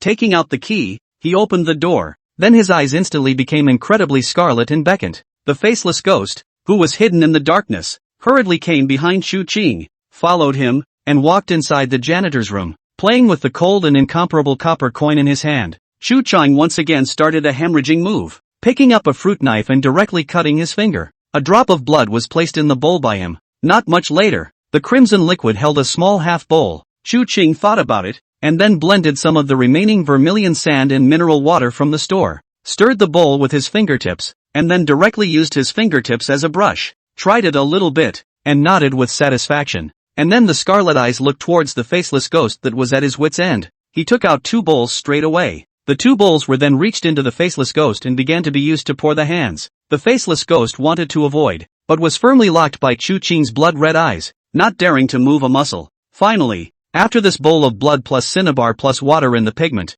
hooked a large amount of yin qi, Chu Ching only then once again used his finger as a brush, in that janitorial room door glass, began to write, name, God of Yin Fortune, grade, 9th grade. In his previous life, compared to the legendary story of the death apartment that was known to all, Ding Xia had once spoken to him about the death apartment as well, and his words in the beginning, let the Chu Ching of that year, did not even think about it. Din Evil says he came close, at first, to navigating the death apartment. That's right, this Biancheng King Ding Xie, in the beginning, said this onlookers heard absolutely 100% will think that the other party in bragging words, but Chu Ching knew that with his understanding of Ding Xie, even when he was drunk, Ding Xie was not someone who blabbed nonsense, though this one sounds really unlikely for the simple reason that when Ding Evil said, the death apartment, which he had summoned, perhaps even created, by chance, it's pretty unbelievable, but the guy who was there, said what he said. Most importantly, to add credibility, the guy had spoken to him about the exact link and process and subsequent reasoning. Ting Evil started out as a tombkeeper, too. After this guy became a tombkeeper in the first place, he just made a small grave in the middle of his family's homestead, and he initially had a habit when he first just became a gravekeeper. He would write the bizarre news he had scrounged from various sources, the locations, the number of deaths, the ideas that might be surmised as a result, on the only large iron door of his small, covered grave. Prepare and plan for subsequent searches. Also like Chu Ching at this moment, his mind flickered, the movements on his hand, but did not stop. The blood characters soon appeared in the next line. Location, the Second People's Hospital of Luochang. To be able to become the future Dragon Kingdom's first grade level in job existence, Ding Xie's potential and vigor had already been revealed at the very beginning of the terror's descent, so the chances of a triumphant return after each outing are extremely high. He would hang that controlled creep on that door every time, or have his grave ghost absorb the other person, or have them buried into his tomb. And after one day, Ding Xie suddenly realized that something had changed within that text he had written on the iron gate. He didn't care about it at first, but then, he suddenly realized one day that the writing above that iron door had moved on its own. Then, a strange, brand new, never before discovered bizarre trail appears. He was half convinced at the time and really went forward to that location, only to find out that there really was that one creepy one there. However, when Ding Xie returned to the middle of his mausoleum, he realized that the strange writing on the iron door had disappeared. This was because he hadn't completed the mission of the blood writing. That's why even the tomb ghosts who had guarded the mausoleum didn't find out how that thing had disappeared. And then, the name of Death Apartment began to gradually spread in the Dragon Kingdom, in the world. Ding Xie had spoken with Chu Ching no less than once. More than once he lamented his feelings. If he hadn't not thought of it in the first place, and he already had a harnessed grave ghost, knowing the speed of the Death Apartment's ascension, he would have found a way to take it in no matter what, even if he had to pay a heavenly price. Chu Ching's finger writing motion paused slightly, and he also couldn't help but reveal a smirk. Objective, from the Second People's Hospital of Luochang, bring back the God of Yin Fortune's main body to this place. At the same time, the 3 members of the Lin family who were tainted by the Yin wealth god, all of them died violently, as the Ding Evil who had Medea to the end with the trashy 9th grade Yin position of Tombkeeper and become the king of Biancheng. Even he thought that the original form of that death apartment, that death's door, could be considered the best grave ghost choice for a mausoleum keeper. He had talked with Chu Ching more than once about what kind of light it would have been if he had used the death apartment as the opening for the 9th grade Yin position of Tomb Ghost in the first place. It could be said that a large reason why Chu Ching, who had returned from rebirth, had chosen Tomb Guardian as his 9th grade Yin position was because of this particular Tomb Ghost, and as the best friend of this Biancheng king in his previous life, how could Chu Ching not help this good brother to fulfill the wish to see this? Thinking of this, Chu Ching dabbed the bottom of the bowl with only the last bit of blood-red pigment left on the glass of that portal, leaving the final finishing touches. Commentary: wealth can open the sky and also take in the earth. Money can attract ghosts and also drive away the gods. Shu River King Chu Ching Edict. Chapter 15: The Grave of Money. Yama arrives. On August 31st, at 4:17 p.m. There were 55 hours and 43 minutes left before the terror recovery came down for good. L.A. City, Second People's Hospital. And Ruoshua had never been so careful. Even so, when the original and Chu Qing left the Lin family villa, it was only about 2 o'clock, and this way, and Ruoshua had walked for more than 2 hours. It wasn't the traffic jam, it was the thing that was placed in the back seat. If anything, before this afternoon, she would never have believed in ghosts in this world. But after experiencing what happened in the afternoon, at the Lin family villa, she now knew that the god of fortune that was placed on the back seat was the real deal after all the weirdness. Who can still drive without a problem? She'd lost count of how many tickets she'd gotten along the way. The thought that there was a ghost behind her that had been watching her, and Ruoshua felt the hair on her heart. Who knew how many times she had cursed Chu Qing in her heart along the way? If it wasn't for the fact that in the afternoon, this thing behind her, when facing Chu Qing, had that attitude, she would have wanted to curse out. Is this guy a human being? Well, it doesn't really seem like it at this point. After scaring the hell out of people, then to think that they would just take a cab themselves and leave her alone with this ghostly thing alone? Of course, in her mind, but on the surface, she muttered to herself more than once, I'm Chu Qing's woman. If you're looking for trouble with the Lin family, don't look for me. It had to be said that that man had used her as a toolman while he was like an animal, but at this point in time, and Ruoshua still found that only he could give her a sense of security, even if it's just a name. Therefore, later on, after holding this being and coming to the ward, and Ruoshua realized that the little bit of fear in her heart, unconsciously, had disappeared without a trace. Cher, you're finally here. Why didn't you answer when I called you? Lin Hengtian hurriedly walked forward and received the black god of wealth statue that was roughly 30 centimeters long. He apparently didn't notice the change in the black god of fortune statue, while complaining about an Ruoshua's late arrival, causing him to be tormented by the noise of 2 old undead people here for more than 2 hours. On one side, he reached out his hand and received this heavy bronze cast statue of the god of fortune, while hastily walking towards Pop's Lin remote. And as expected, ever since Ruoshua came in, Lin Yuanxian's eyes did not move away from that god of wealth statue. God of fortune, god of fortune. My money, Dad, the god of wealth is here. Don't worry, with the god of wealth, our family's money won't be less. You first cooperate with the doctor and take your medicine. Lin Hengtian hurriedly handed over the god of wealth statue. Lin Yuan held this god of fortune statue firmly in his arms, and those glaring eyes finally closed slowly, also causing everyone to breathe a sigh of relief. Only then did Lin Hengtian say, I told you, it's just as well to bring this to Dad, and after it subsides, it's not better to have the doctor treat it properly than anything else. After watching her husband subside, the woman breathed a sigh of relief and nodded, looking at her husband, who had closed his eyes, before following, in that case, let your dad get some sleep, and tell the medic that he hasn't eaten all day, so go out and get something to eat. The three nodded together and walked out of the hospital. After dealing with a bite at a random nearby bistro, he came out and it was already dark. However, the three had just re-entered the front of the People's Second Hospital, and at the same time, a cab slowly stopped in front of the door.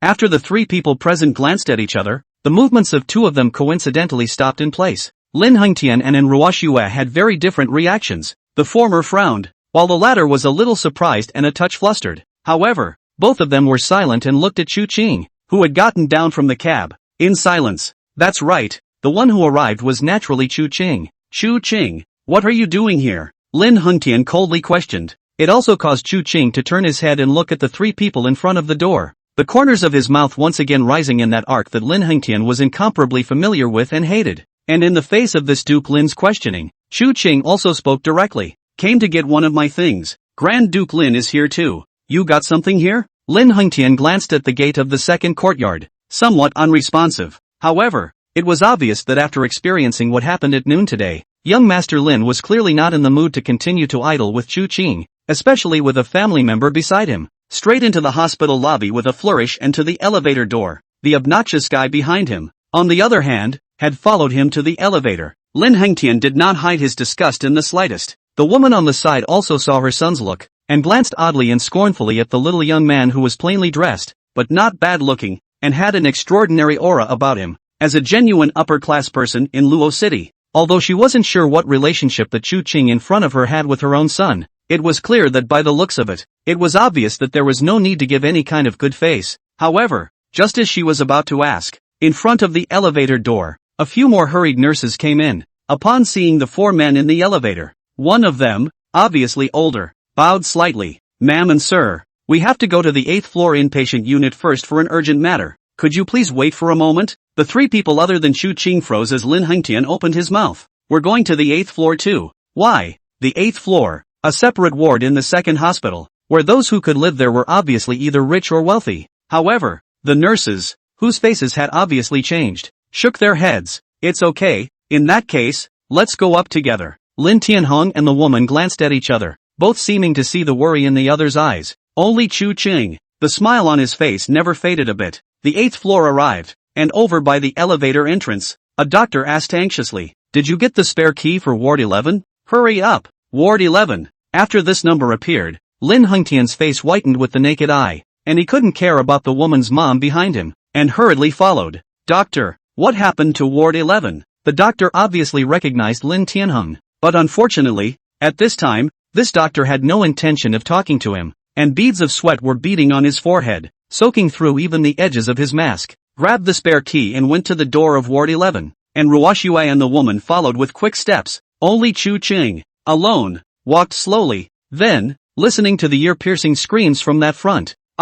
In less than a few minutes, the woman who had just towered over him screamed and fainted, and the young master, who had just been so imposing, went pale and limp. The nervous doctor breathed a sigh of relief, his hanging heart completely dead. Only in Ruoxue, her face white, turned her head to look at her ex-boyfriend who was walking slowly behind her. Chu Qing, amidst the complexity of her face, there was a touch of indescribable horror. She suddenly had an illusion, as if the king of hell had come to collect people. Chu Qing didn't care about her gaze, but took pacing steps and finally slowly arrived outside the door of that Ward 11. In the spacious door of the ward, Lin Yuanchuan was lying on top of the snow-white hospital bed, with the copper-cast statue of the god of fortune placed in his arms, facing the doorway, and the copper-cast statue of the god of fortune's face seemed to be smiling at everyone. On top of the snow-white hospital bed, a reddish banknote splashed all over the bed, the quilt, and the floor. At the moment, it didn't look like a hospital room, but as if it were a tomb made of red bills, and in the middle of the grave,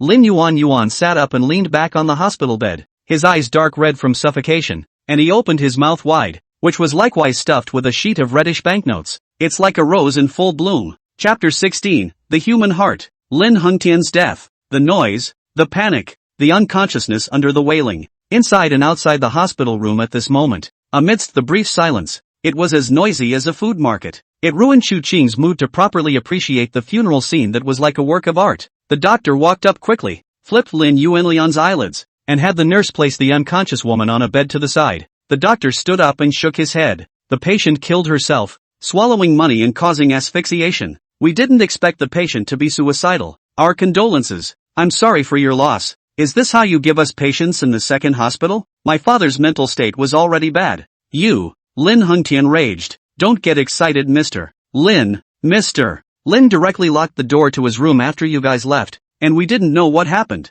And when we inquired about it, Mr. Lin spoke up, only just 10 minutes after the nurse inspector did not move. Which is, the doctor had a difficult face. Obviously, this matter, he also really did not think about it. However, Lin Hengtian can agree. The bed lying is his father. Only, just as Lin Hengtian was about to continue pressing the issue, the little nurse on the side hurriedly said, Dr. Zhang, MS. Son is not in good shape. MS. Son, obviously, was Lin Hengtian's mother. Lin Hengtian turned his head away at once, and the doctor walked up and flipped his pupils and said in a hurry, Not good. The patient has an acute brain hemorrhage. Hurry into the resuscitation room. At this time, it was obvious that Lin Hengtian could not continue to make a scene. At noon, the young master Lin, who was still spirited, was at this moment lost in thought, and his eyes were all bewildered. However, at this time, something that made his fire rise even higher appeared, beyond the ward behind the busy nurse. The figure of his fiancée that should have existed originally had disappeared,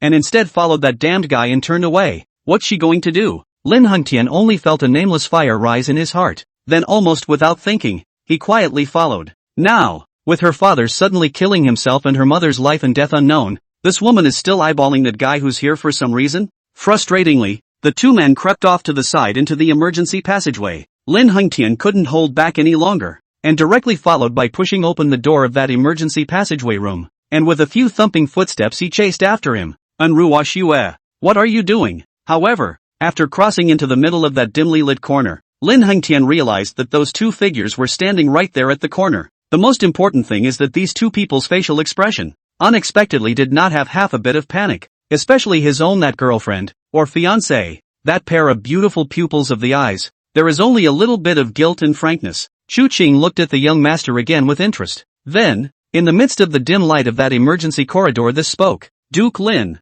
how does it feel to lose your father and mother in one day? His calm voice with a wisp of teasing laughter rippled out a wisp of echo in the middle of this emergency channel, causing Lin Hengtian's scalp to tingle a little. Lin Hengtian firmly stared at Chu Qing in front of him. What the are you talking about here? My mom's not dead yet. Chu Qing shook his head. I can tell you responsibly that auntie will die, though it's a bit of a shame. He was really kind of sad. The Yin influence of the Yin god of wealth was naturally the most serious among the three members of this family. People's age, sudden stimulation, coupled with a body that has long been overwhelmed. This cerebral hemorrhage coupled with a body that has long been overdrawn by Yin Qi, will surely die. And the reason why he was sorry was not that he was sorry for the innocent death of a life. It was purely because he was sorry that with such a death, whether it was the Yin fortune god or the blood pupil ghost, neither of them would be able to absorb the Yin longevity from it. That's all money. It's his money. So, having already missed one, the one in front of us can't be wasted. Thinking of this, Chu Qing's gaze became heated as he looked at Lin Hengtian.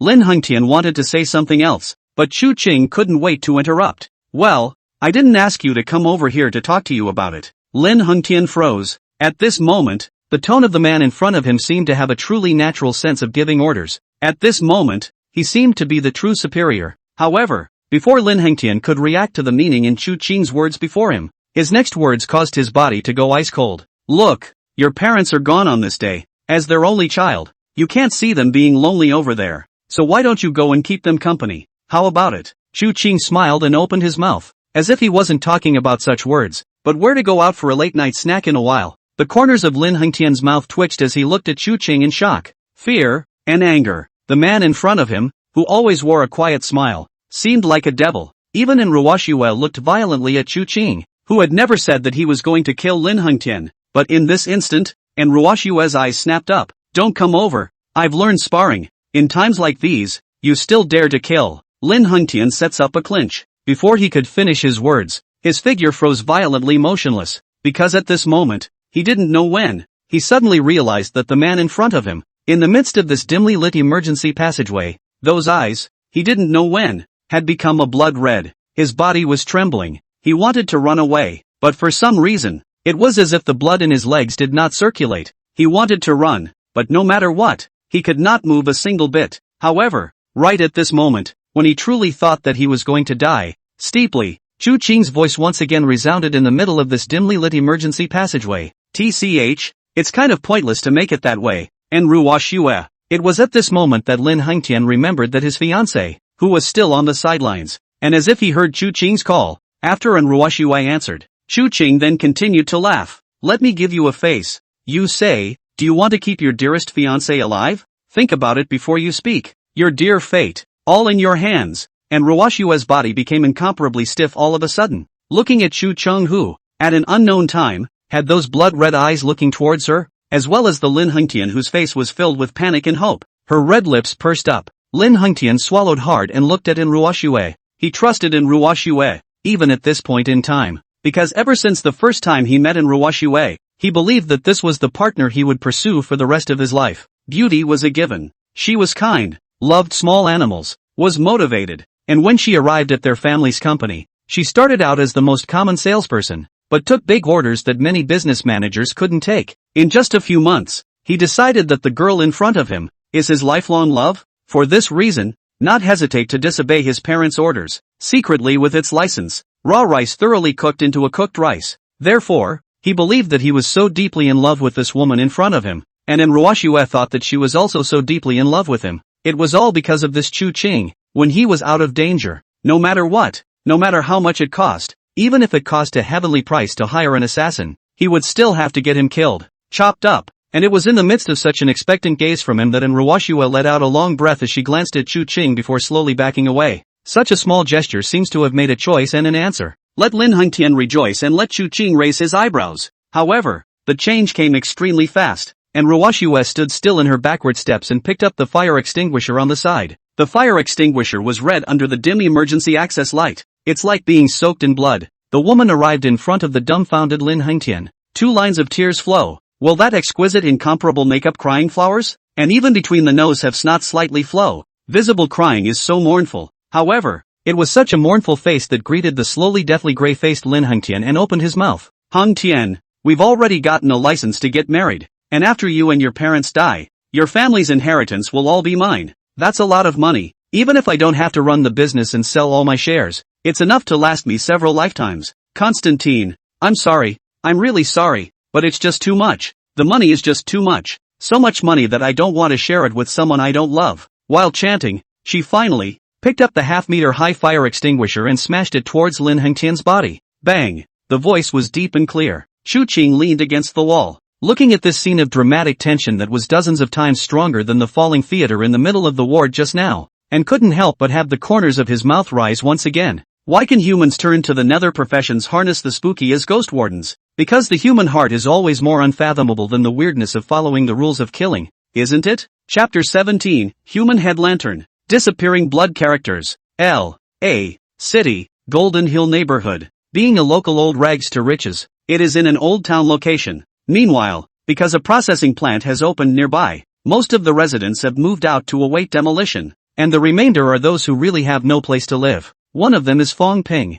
Phew! Fang Ping let out a long breath. He lay back on the bed, glancing at his slightly reddened fingers, then at the folded-out sheet of scrap paper on the table. According to Chu Qing's standards, there were only a few so many that were barely considered finished, but it was enough to make Fang Ping feel accomplished. Even though he himself didn't know what the point or reason was for doing this, it was purely out of trust for Chu Qing. But, thinking of this, Fang Ping touched the special paper figure in his arms, the reddish banknote paper man. Ugly, ugly, ugly. Together with his own birth date, made him really have a feeling that this origami man is really like another self. Who did this Chu Qing guy learn from? I've never heard of this guy doing that before. Putting this wonderful little paper man back into his arms, Fang Ping took out his cell phone that he had tossed aside and casually tapped on the VX, but suddenly froze. After the graduation of senior year, the original classmates who were not very close to each other can be said to have gone their own way in the middle of this summer, and the original class group is almost rarely spoken to. But when I clicked in today, the red 99+S were a clear indication that something seemed to be happening.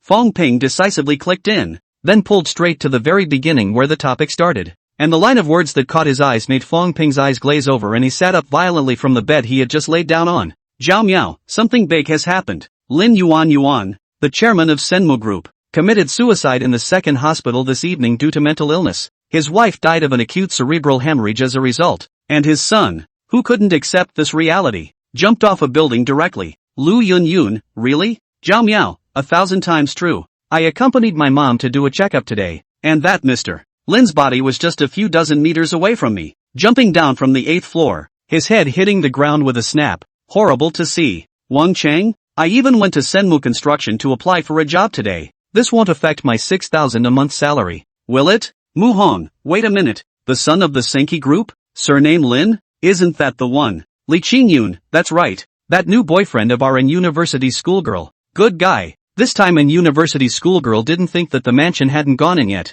and was destroyed. Lu Yun, if you ask me, when Chu Cheng and Ruoxue were so well matched, why bother? Now it's good. Wang Cheng, what's a groom's talent and a woman's looks? It should be Lang wealthy daughter now. But it's a pity that the university schoolgirl missed such a chance to fly up the branch and become a phoenix. Zhou Lingling, a bunch of people are still bloating here. You don't know, do you? Ruoxue and Lin Hengtian have long been licensed. Now that this has happened, do you know how much of the inheritance Ruoxue will be able to share? Wang Qing, holy? Getting a license and getting exterminated. Is there any conspiracy here? The entire group of students fell into a discussion. However, Fang Ping could only mechanically flip through the group's chat logs, and except for after the first few sentences, his mind was all but off of it. What a huge inheritance. What a conspiracy theory. He had all but stopped caring. There is only one thing he cares about. Those were the words that Chu Qing had said to him at noon today, before he returned from that North Mountain cemetery. This thing can repel ghosts. Lin Hengtian he has ghosts on him,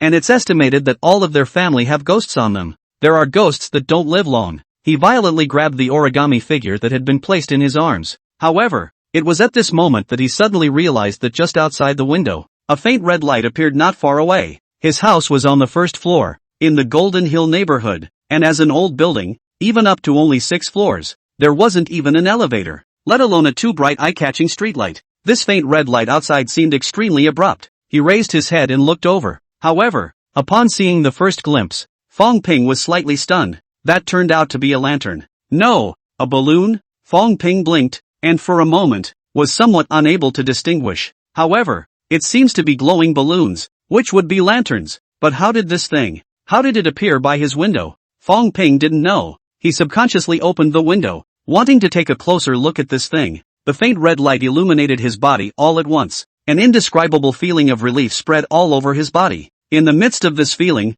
Fang Ping squinted his eyes slightly, and his entire person even had the illusion of floating in the air. However, this feeling came just now, as if Fang Ping had instantly come to his senses, tilting his head to look at some point, the blood-red lantern had appeared above his head, and he, too, seemed to finally see clearly what was lit up within this blood-red lantern. That's a head. Fang Ping was horrified. Only, unfortunately, it seems to be too late. The lantern, at some point, had been fastened to his head. Then, following that open window, he actually yanked a large living person straight up towards the sky beyond. Take off. North Hill Cemetery Gate. Still a cab. Still looking obscure. The cab driver swept up the money and left the hellhole in a hurry. Chu Qing didn't care in the slightest about the exhaust fumes underneath that cab driver's slamming on the gas. And with one hand on the statue of the Yin god of wealth in his hand, he returned within the North Mountain Cemetery. Lin Hengtian is dead. Their whole family died without incident. Chu Qing was satisfied with the result, because his gains are visible to the naked eye.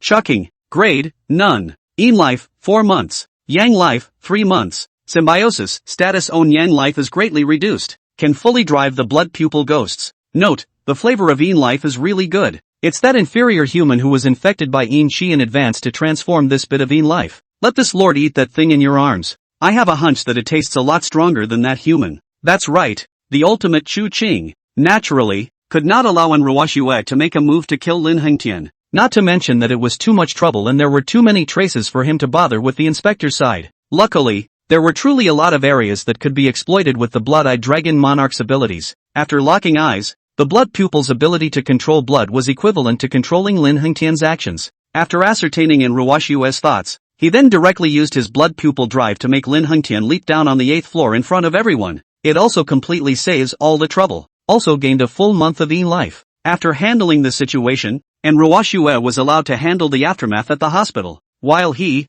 with his true goal in mind, returned to this kingdom that belonged to him. The gate was reopened. The Yin Qi at night was several times more dense than during the day. It made even Chu Cheng, whose current body was still that of an ordinary person, slightly wince. Blood pupils emerged, and his gaze quickly swept over. The North Hill Cemetery was so dark under the darkness of the night that not even the slightest light could be seen, and yet it doesn't impede his vision. Meow. 2 spots of ghostly green rang out not far away. Only then did Chu Qing faintly smile and extend his hand. You're a good little housekeeper. Not bad. Wait till I feed you a tasty treat tomorrow. Meow. The black cat seemed to have heard Chu Qing's promise, and with an excited leap, it came into Chu Qing's arms with his outstretched hand, and then with a long leap, it actually squatted on top of his shoulder. Chu Qing didn't care either, but exhaled deeply. Whether it was the god of Yin fortune, or whatever the rest of it was, none of it was as important as the door he was about to step through. The death apartment was a combination of the opening of the Ding evil, and the weirdness of the rules that he had to conjure up in advance based on his own understanding.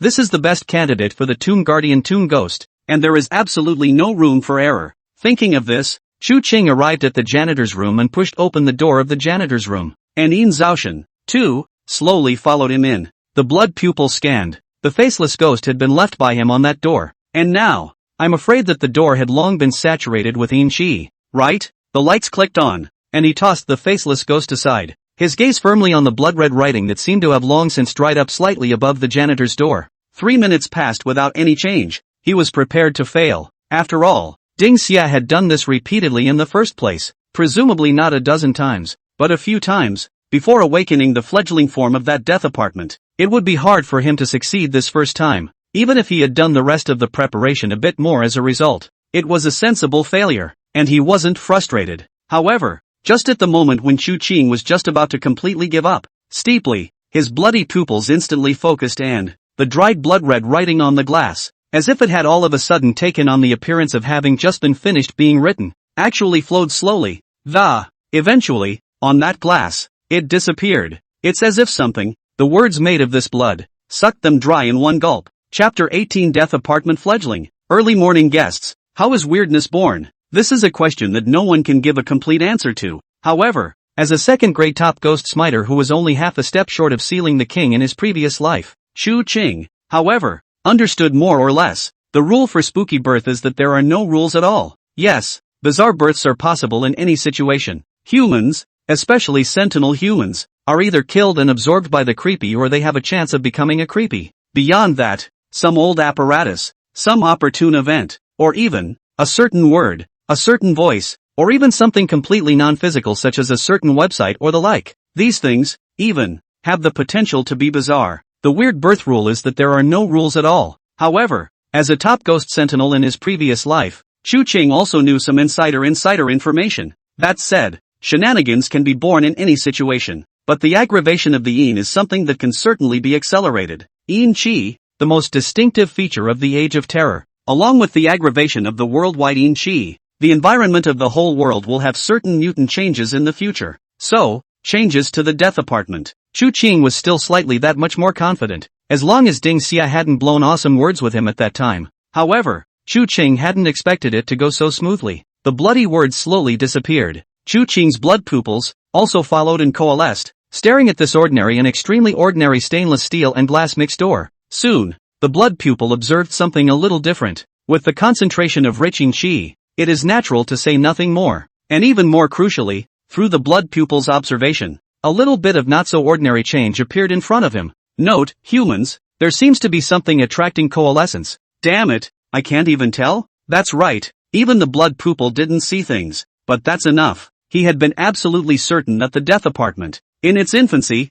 was coalescing. That's enough. Once Ding Xia was bull ting himself that this method would not be able to conjure up the death apartment, then the choice of tomb ghosts would require him to expend a considerable amount of additional effort. Think about it. Chu Ching also did not waste more time, glanced at the time, put that Yin wealth god towards the counter. Clothes also did not take off, directly lay on the board bed of their house, eyelids slowly closed, even with the fusion symbiosis of blood pupils, but it didn't make his body much stronger either. Instead, it was evident from the Yang and Yin lifespans that for him, fusing the blood pupil was instead a burden. However, it was because of this that Chu Ching was equally sleepy after tossing and turning from morning until this time of the day without stopping. However, the lights went out, he closed his eyes, just had a sleepy feeling, about to fall asleep in a drowsy moment. A crisp clanging sound, piercing and incomparable outside the door came. Aoko! Aoko! Help! Chu Ching opened his eyes and directly got up and pushed the door. Then, he saw Fang Ping,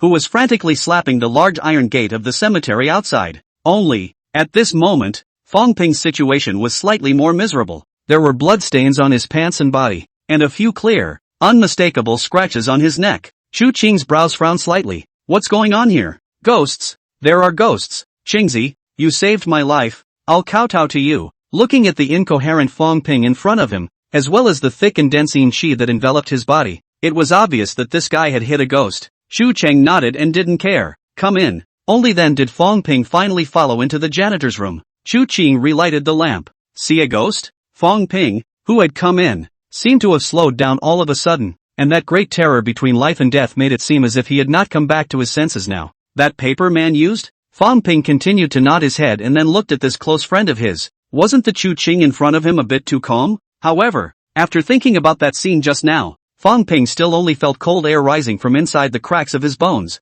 Tell me about it. After yawning and pouring a glass of water, Chu Ching was in good hands. And then, Fang Ping talked about what he had just faced. The human head lantern. Chu Ching thought about it a little. In his last life, Luo Cheng's special geographical location made the frequency of ghost outbreaks. The number of times, much more than the vast majority of cities in the Dragon Kingdom. There are so many things he knows and doesn't know, big and small, that it's impossible to know them all. However, through Fang Ping's description, this thing was actually spreading the rules of killing through that light. This way, it was even more convenient than his blood pupil. If it grows up, I'm afraid the potential is not bad. Of course, the blood pupil's rules of killing might be more complicated than this human-headed lantern, but the strength of the blood pupil's combat power and the strength of its rules, currently Chu Ching hadn't really seen any 9th grade creepy that could compete with it. So, he wasn't worried about anything. So, The injuries on your body were caused by you falling from the sky after that scapegoat paper man had taken effect? Fang Ping nodded. Ching Zi, you don't know.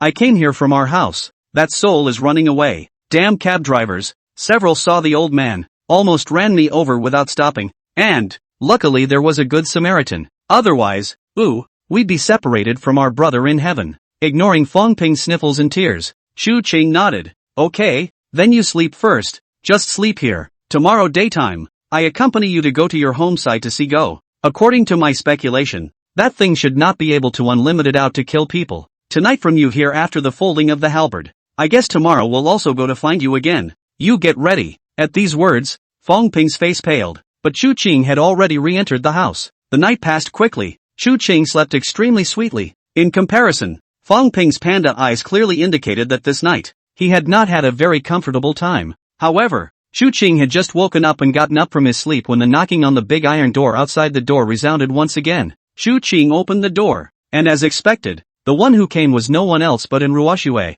Chu Qing's gaze was somewhat playful. The reason was simple. Yesterday, when this woman led herself to the Lin family villa, she was driving a several $100,000 BMW 530. Today, however, this ex-girlfriend whose in-laws died along with her husband is driving none other than her late husband's Ferrari SF90. Meeting Chu Qing's derisive gaze, the latter squeezed out a smile. I brought breakfast. You haven't eaten yet, have you? Come in. Arriving at the janitor's room and seeing Fang Ping, and Ruoxue was slightly stunned, but quickly reacted. Let's eat. Crab buns, shrimp dumplings, hoisin soup. This woman had used some thought, and had brought some of each flavor for breakfast. Each of the three had something on their minds, and none of them spoke. However, what made Chu Cheng once again not expect was that right at that moment, the sound of an engine once again came from outside the door. This North Hill Cemetery, is it usually this busy? And what he didn't expect was that the next moment, there was a clattering sound coming from the locked gate, and it was obvious that the gate was opened. Chu Qing's brows slowly furrowed. Then he came to the door guard room window and looked out the door. A woman in her 40s walked in,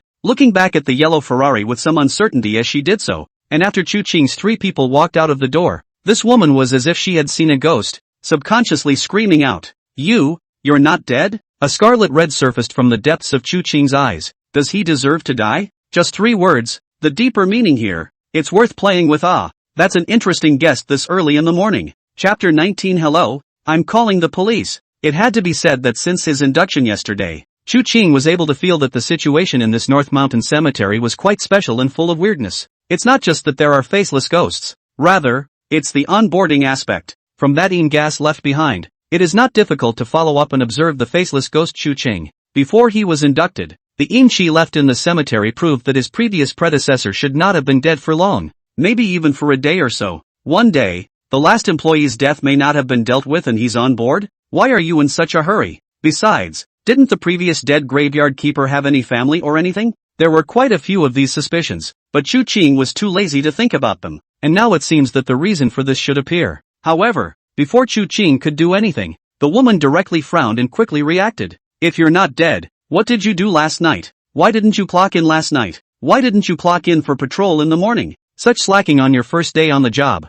Your name is Chu Qing, isn't it? From now on, you're fired. The woman looked to be around 40, with extremely high cheekbones, extremely thin lips, and a sharp look on her face, and the words that came out of the mouth were even funnier. Expelling a tombkeeper from the tomb he was in? It was one of the most imaginative jokes Chu Qing had ever heard, but still without waiting for Chu Qing to speak, and Ruoxue walked forward and looked at the woman. Who are you? The woman glanced at Ruoxue, steward of the North Mountain office. Huang Hong. The corner of Ruoxue's mouth turned upwards, revealing a cold smile. In that case, from now on, you're fired. What? What gives you the right to fire me? The woman in her 40s named Huang Hong walked directly forward, looking at this appearance. If it was not Chu Qing Fang Ping 2 men in, just like a little bit to direct action, and Ruoxue, however, did not care at all, and directly took out 2 pieces of paper from within the Hermes in her hand, and first looked at Chu Qingdao. People had wanted to surprise you. This was followed by a look at Huang Hong. This morning, I called your Beishan office's Wang Tao Wang general manager. Now, the Beishan cemetery, as well as part of the operating rights of the North Mongshan scenic area, was leased by him at a price of 10 million 20 years, to me and this Mr. Chu Chung Chu's hands. So, we both have the power of appointment and dismissal over all personnel in the North Hills office. My name is Ruoxue. Do you have any questions? At these words, that Huang Hong's face went slightly white, but after seeing the black and white paper, as well as the signature and fingerprints, he froze how he could not react. That fast? Even Chu Qing had this problem. Moving so fast? This kind of thing, the Ruoxue in front of her handled it in one night's time? Moreover, the 3 members of the Lin family, but the bones are still cold. It was clear, however, that he did underestimate the determination of this ex-girlfriend. That's right, the current Lin family villa. After the Lin family's demise, not to mention the shareholders of the Moriaka group, the Lin family's close friends in the business world, as well as all kinds of relatives who can't be reached by 8 poles, have all come, and she, as the heir to the Lin family's legacy with a special status, should be the target of all, precisely because it was a target, and Ruoxue, who had seen everything with her own eyes yesterday, understood very well, even if she had some small means, it would be difficult for her to completely eat this fortune. Apart from some explicit means, there were also some covert ones, and there was only one person who could protect her to do all of this, and that was Chu Qing. So, she spent this night quickly combing through the liquidity that the Lin family side could use, and found the Lin family's connections to call the one in charge of this North Mountain, Mr. Wang. Within hours, the contract was completed privately, to serve as a gift she gave to Chu Qing, and at the same time, a talisman that she wanted to keep alive next. This woman's intelligence as well as decisive execution is indeed not comparable to ordinary people. Chu Qing could see this little thought, but he didn't care. The so-called official contracts are only somewhat useful in the present period, as well as in those first few months and 6 months after the Age of Terror has come to pass. In the latter, society is so disorganized that fist and power are the only contract. However, he didn't pay any attention to these trivial matters at this time, and instead looked at this Huang Hong in front of him. Sure enough, this North Mountain cemetery contains some other secrets he didn't know, and the key to the puzzle should lie in this woman named Huang Hong.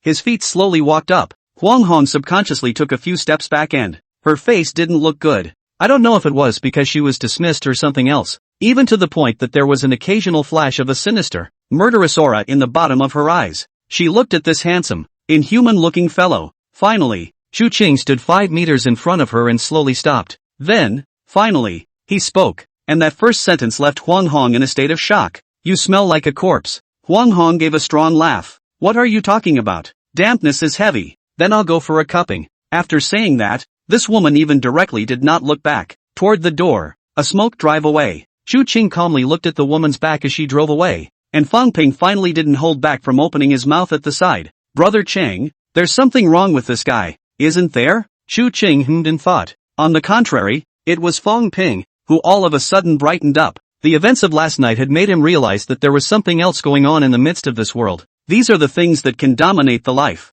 death and fate of others at any time, and one's good brother is definitely high up in this. A randomly folded paper man could have saved him from the fire, obviously not the average person. At this moment, Fang Ping had already thought of the idea that, in the face of this woman who was clearly out of place, the two of them, Plusen and Ruoxue, would form a psychic detective team in the middle of a novel or anime. An indescribable sense of legendary mission was added to his body, causing Fang Ping to instantly lose the sleepiness he had felt before and come to be energized. Brother Cheng, so when do we leave? Chu Qing oddly glanced at the exuberant Fang Ping. It was hard for him to understand where this guy's emotions were coming from. Departure? Out of what hair? Fang Ping pointed at the trailing breath of that yellow rainbow's departure. Of course it's to investigate this woman. This woman is sneaky. Surely she didn't do anything good. Chu Qing's gaze toward this fellow was even more strange. Fang Ping, since you were a child, didn't your teacher teach you a lesson? Fang Ping blinked. What sense? When you meet danger and bad people, of course you call the police and go to Uncle Inspector Hat.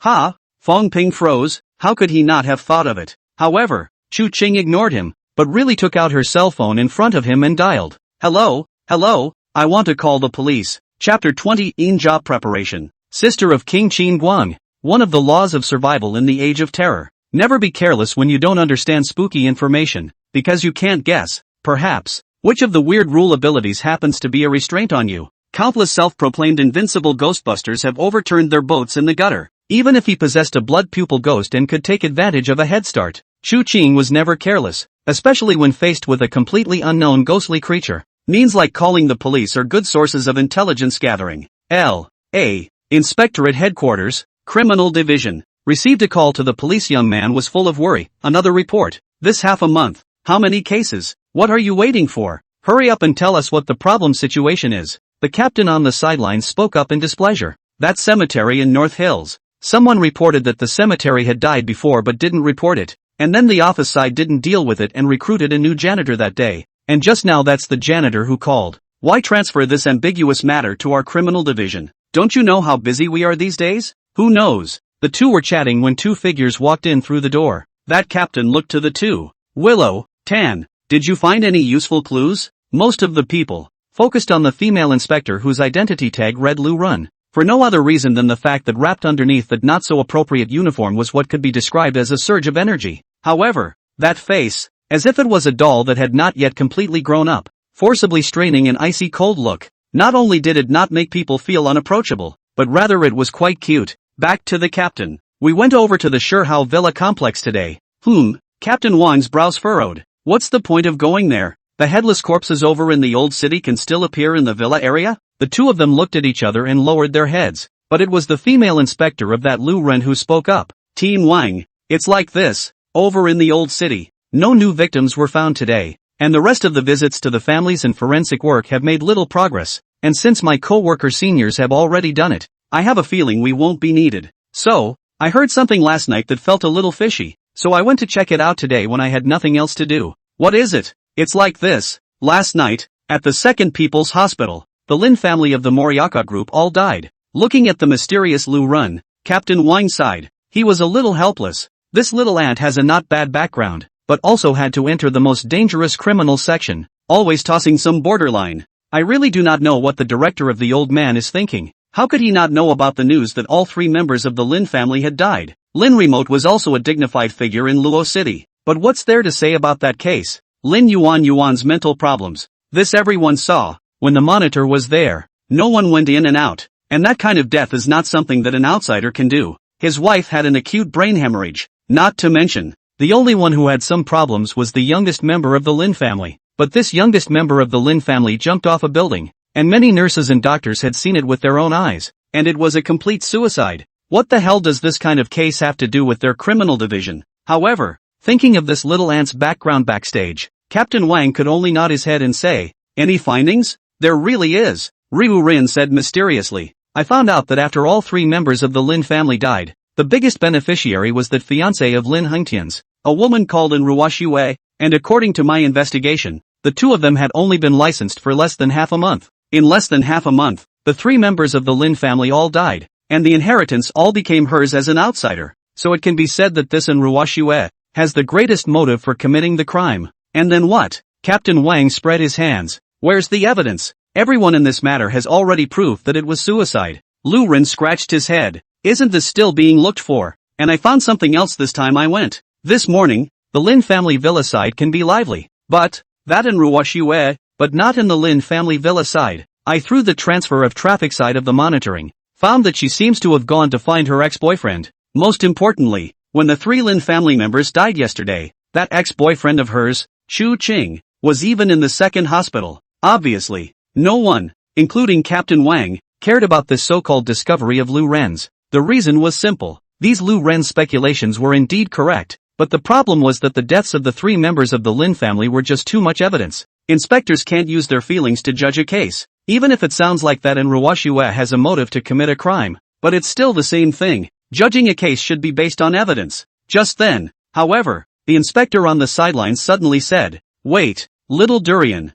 you just said, what's the name of that in Ruoxue's ex-boyfriend?" Chu Qing now seems to inexplicably go to the North Mountain Cemetery side. When what security guards? According to my intuition this Chu Qing certainly and in Ruoxue still have a leg. Before Ryu Rin could finish his words, that inspector said, "Speaking of which, that call to the police just now was from what's his name Chu Qing." At these words, Lu Ren directly stood up. Once he saw this reaction, Captain Wang immediately clapped his hands directly. "Alright, in that case, Lu Ren, you don't need to help with the headless corpse case in the old city for the time being. Lead Tanyu to that North Mountain Cemetery and ask." Yeah, even Chu Qing had to admit it. The female inspector in front of me is very distinctive. The feature, of course, wasn't just the body aspect, but the face. A face somewhat similar to one of the people in the memory. "You're Chu Qing? Aha. Did you report it? Aha. Tell us the specifics." "Okay, we've got it down. Is there anything else you'd like to add?" The male inspector named Tanyu continued to ask.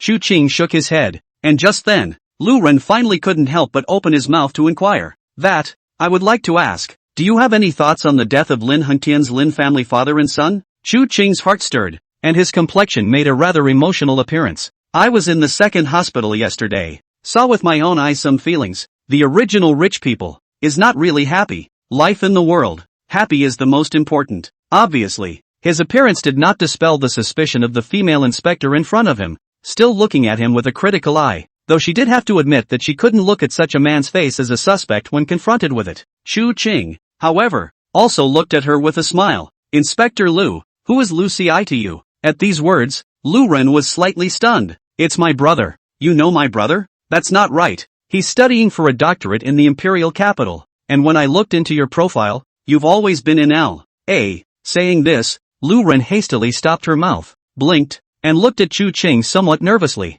Chu Qing didn't care and smiled. That Huang Hong, it's really a bit dangerous. I suggest that it's best for you guys to first investigate if there's anyone around her who has gone missing or disappeared back to her hometown or something like that. Don't just summon her there. Don't act alone rashly. This is my VX. Just call me anytime if there's anything specific you need me to work with. The two froze and gave Chu Qing an odd look, but still added Chu Qing's VX. According to Chu Qing's description, this matter was indeed unusual. They did have to search the whereabouts of that previous janitorial security guard, as well as the perimeter of that Huang Hong. The gate closed and the two drove off quickly, and Chu Qing was also caught up in his thoughts. Lu Ci, that king of Qin Guang from the previous life. Qin Guang Wang, in the legend of the 10 halls of hell ranked first, and Lu Ci's strength, do not dare to say the first, but is also absolutely at that time the blue star of all the first-grading job forefront existence. And even more importantly, he was the first chair of the Alter Ego, the official organization of the Imperial Ghostbusters in the Dragon Kingdom at the time, under the crippling order. In those horrible times of broken order, it was kind of the last official card in popularity. He hadn't thought that King Qin Guang's sister in his last life was even in Luo City. However, in his last lifetime, he had heard that King Qin Guang and the Bureau of Alien Intelligence had repeatedly attempted to eradicate the bizarre entrenchment of Luo City, which was dominated by the blood-eyed dragon monarch. And was it because it was related to this woman? Interesting. As for Lu Ren's little bit of suspicion towards him, he didn't care. Without waiting for him to think more, not much later, the Fang Ping who had gone out returned again, and this time, he came back with a large bag of things. Looking at Fang Ping's strained appearance, Chu Qing nodded. Back. Fang Ping wiped the sweat from his forehead. Brother Cheng, what do you need so many of these for? At this moment, the things in Fang Ping's package also revealed their true colors. Except for the large amount of white paper used for origami figures, there was also a block of wood, even a marble slab, and vermilion and a whole host of other messy things. Mind your own business and go back to folding your paper figures. Fang Ping was helpless, but asked anyway. Brother Cheng, so when are we going to trouble that lantern? A lantern with a human head? The original plan. Chu Qing was to step on the spot first today during the day, when he went to buy these things with Fang Ping. However, the plan was not as fast as the change. The matter of Huang Hong calling the police made him a little short of time, and the sooner you get all this stuff done, the better off you'll be. It's not too late to go back tonight, and as it happens, you didn't sleep well yesterday, so you can go back to sleep a little later if you really can't. Success. Paying no more attention to Fang Ping, Chu Qing looked at these things and nodded in satisfaction. The purpose of these things is simple. It is the tool used by the keeper of the tomb to make the tomb and the material used to pull the spooky into the tomb of the keeper of the town. At the same time, it was also the transfer tool needed to become a 9th grade EN job gravekeeper. He had to prepare ahead of time to ensure that he would be the first 9th grade ghost royalist to become a gravekeeper EN position after 12 o'clock late tomorrow night. If he remembered correctly, this first one to become the corresponding EN position would gain no small amount of benefits. My last life self didn't take advantage of this opportunity, but in this life, he naturally couldn't let it go. Chapter 21 Lantern. Eyes, Black Umbrella. That splash of blood red. September 1st, 6:42 p.m. 29 hours and 18 minutes remain until the Age of Terror officially descends. Night had fallen completely and it was dark. Normally, at this time of day, it shouldn't get dark so early. This year, however, the night seemed to come much sooner than usual for September. Ryurin sighed and glanced at his partner who was driving beside him. Old Tan, why do you think it's so hard to crack a case? Is it so hard to identify a murderer? Tan Yu said. Either way, judging a case is all about evidence. Although I have a feeling she's not too far off the mark. You also think that Chu Qing isn't right? He's even been asking about Huang Hong on VX today. Concerned, Tanyu looked at the excited Miss Willow and gave an awkward, yet polite smile. This suspect I'm talking about is that Huang Hong. Didn't we poke around for clues today? Huang Hong's husband, Zhao Chuan, said to go back to his hometown, has been gone for 3 days, as a result of the old side of the home now, and no one has found his traces. There is also that original guard of the North Hill Cemetery, security guard Liang Daju, who has also disappeared and gone missing. This Huang Hong is really suspicious. I've applied for an investigation order from Team Wang. Ryu ran deflated. You also think that the death of the 3 Lin family members has nothing to do with outsiders, right? Tanyu scratched his head and directly digressed. Sister Lu, it's time to get off work. I'll withdraw first. There are many cases in the past 2 days, so don't be so stressed. Use me to send you home? Tanyu was well aware that just the mere fact that when this ant came, it was sent over by their Lord Administrator along with one of Luo City's top-tier existences. This ant was not something he could covet. People, it is valuable to have self-knowledge. Looking at her partner like this, Ryu Ran hummed softly. Never mind. Let's stop here. I'll get myself a bite to eat. By the way, where is this? Tanyu looked away. This side of the old city center. Isn't Huang Hong and her family over here? Sister Lu, forget it. I'll drive you over to the city center. It's not too safe over here during this time. No need. Don't forget. I'm carrying this. Ryuren tapped the butt of the gun above the slenderness that was completely asymmetrical to the amplitude above. Tanyu thought about it and nodded. This is really not a vase. Many times in the internal assessment, target shooting is always the first place. All right. Wine and dine. An hour later, Ryuren walked out of the small restaurant in this hutong. Old town is what it is, not to mention the rest of the utilities. Even the street lamps seemed extremely obscure. It was just about 8 o'clock and there were barely a few people left on the main road. Ryuren muttered as she walked along the side of the road, the crackling of mosquitoes and flies and moths distracting her a bit for no reason. Have to talk to Uncle Do mention a comment. This old city's renovation. Have to be put on the agenda so half a day even a cab is not. Really, soon, though, her eyes lit up. A cab was parked in front of one of the gates in front of us. She hurried up and knocked on the driver's window. The window rolled down, and there was the face of a middle-aged man whose whiteness looked a little glowing even in this dim light. Even though he was facing a big beautiful woman, the driver still didn't have any half-assed mood swings and looked at her with eyes like dead fish. Master Go? The man didn't say anything and nodded. Lu Ren was delighted in her heart and was just about to get into the car. However, just at that moment, a scream that wasn't ear-piercing sounded in the distance. As the people's inspector, Lu Ren snapped his head up and looked behind him. It's an old neighborhood. You can tell by the crumbling storefront building and the rusty iron gate. Lu Ren didn't even think about it and ran directly towards the small district. However, out of the corner of his eye, he also quickly glimpsed the name of this neighborhood, Golden Hill Neighborhood. However, the departing Lu Ren didn't see that the pale cab driver, with his dead fish-like eyes, slowly move on his own. Afterwards, this cab, which looked exactly like an ordinary taxi, slowly drove off, and then after driving 10 meters, it unexpectedly disappeared in an instant. It was as if it had never existed.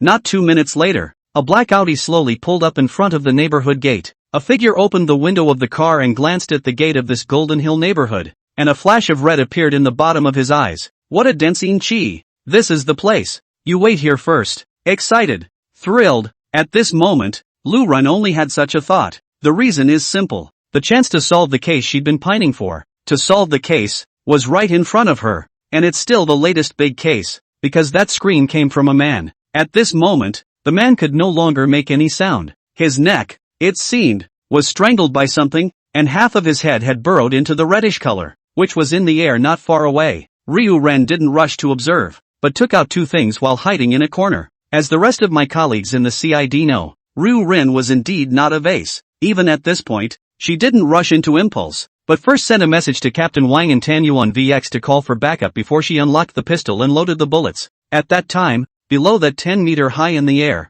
there wasn't even a single person in the vicinity except for that reddish thing. At the very least she didn't see it. So what the hell is that reddish thing? Drones? But is a drone capable of doing this? And what kind of person? Who is manipulating this thing to kill people? How does he do it? Ryu Rin didn't know. All she knew was that if she didn't make a move, the man was going to die. So, even at the risk of spooking a snake, she had no choice but to strike. Get out of the back. Put him down or I'm going to shoot. Otherwise, when I shoot this thing down, I'll be able to track you down just as well. Lu Ren's petulant scolding voice resounded in the middle of a neighborhood where there were hardly any people. However, there was silence. Even so, this red light cut off all perception in this neighborhood. Even homes with some bright lights didn't seem to hear them. Ryu Ren couldn't think about this scene in time, and the hole in his hand was aimed at the red mango that was slowly flying less than 10 meters in the air. The almost reaching darkness of the night did nothing to affect her gun-toting hands, which were stable to the core. Bang! A flame shot out of the muzzle of the gun.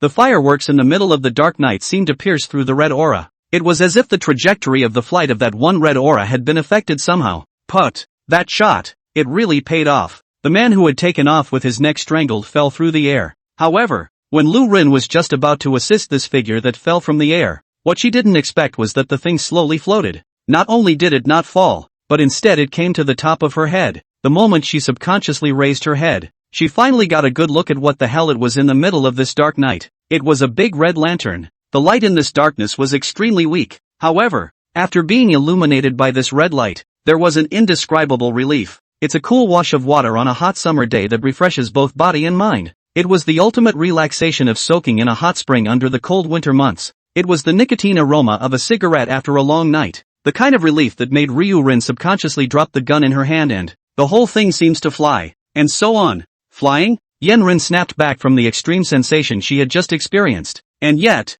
without knowing when, her body had, indeed, flown. It was as if he was being tugged by something, such a tug that there was no pain, but instead a feeling of pleasure like the one he had just felt. She tilted her head, and the large red lantern had appeared above her head, as if it were a hat about to be snapped off. However, steeply, Lu Ren's pupils shrunk violently. At the next moment when she tilted her head up, she finally saw clearly that within the gap under the big red lantern, within the interior of that red lantern, a human head, a human face, was smiling eerily at her. She covered her mouth as she tried to struggle frantically to no avail. Even the only pistol that had been able to provide him with security had just fallen to the ground. Dead. She didn't know what it was. All she knew was that she was dead. She doesn't want to die. Great big eyes, filled with teardrops of fear. She was only in her 20s. She hadn't tried to fall in love yet, and she had many things left to do. But that slowly ascending body, that unspoken coldness, and the base of the lantern, which was coming closer and closer to her, all telling her at all times that she was about to become one of those countless headless bodies that had been found before. However, all the unwillingness, all the resentment, after that lantern got closer and closer, Lu Ren slowly released it instead. Regardless, she died trying to save someone. Her original intent, at the very least, was accomplished. Thinking of this, Lu Ren even greeted death with a smile as the corners of her mouth turned up. However, just at that moment, a crisp footstep came slowly from not far away. The neighborhood was so dilapidated that there were barely a few streetlights. That vague sound of footsteps made Lu Ren, who had originally even seen the Teiyukai, jerk back to her senses. She opened her mouth. I don't know if I want to call for help, or if I want this unexpectedly arriving figure to hurry up and get out of the way. However, in the last moments of consciousness, the moment she looked at the figure walking towards her again, Lu Ren froze slightly. That one figure was holding a pitch-black umbrella in its hands. Under this moonlit and starry night sky, it seemed so abrupt and odd. His footsteps were calm and steady. Surprisingly, he didn't care at all about the strange situation above that immediate head, and in the middle of Lu Ren's weaker and weaker consciousness, he came to her feet, and then the dark umbrella with the figure's head slowly tilted up.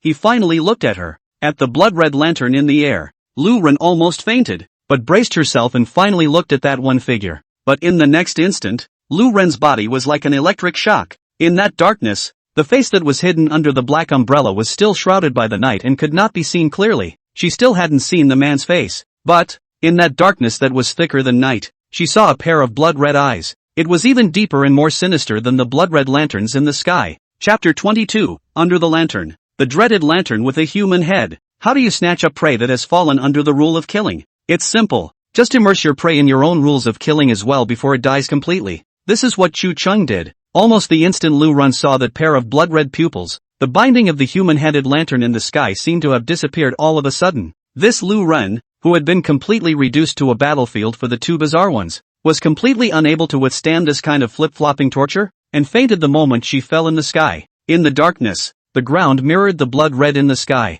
After stretching out his hands to catch Lu Ren and tossing it aside as if it were trash, Chu Chung once again raised his head. The blood pupil gave him the first feedback. Human head lantern. Grade, 9. Category, spirits and bodies. Lifespan, 7 months and 16 days. Head and body, rule being directly underneath the lantern of a human head will enter a drag state. and after the head is dragged into the lantern, the kill rule is completed. Darkness under the light, ability: the light of a blooming candle can alter a living being's perception, and at the same time, when the candle is blooming, it can obscure the sight of living beings outside of the candlelight and block all attacks that are not by subterfuge. Spiritual body, status normally unobservable and can travel through physical blocks, consuming a certain amount of life for each time it travels. Promotion requirements, unknown. Note, the potential of this crap is also very good, only unfortunately, compared to this great master, it is still a little bit worse. Hey, invincibility is really lonely. Chu Qing calmly gazed at this thing, and at this very moment, he stood underneath this human-headed lantern. 2 consecutive prey escapes made the large, unenthusiastic red lantern seem to come to life all of a sudden. The shaking red light rendered this part of the world scarlet. It also gave Chu Qing a sense of floating. This is perception blinding, isn't it? What a terrifying ability. It could be said that the ability of this human head lantern was truly something that could be done to overthrow a city. If this thing were to be promoted in grade later and not purged, the countless ordinary people of Luo City would probably have to suffer a great calamity. No wonder Proud as Blood Pupil also said that this human head lantern was just a little bit worse than him. Besides the fact that this thing's rules of killing seemed to be rather weak, this ability of blacking out under the lamp was indeed powerful. Only, the cold feedback at his eyes did not make Chu Qing's thinking stop as a result in the slightest, but instead made him slowly open his mouth and softly said, "It does get a little darker at night at my place and I lack a light. Would you like to go?" Phew! It was as if a fierce wind had risen within the entire Gold Mountain neighborhood as a result. Amidst the whistling, it blew Chu Qing's pitch-black trench coat. Hunting. The human head lantern gave the answer.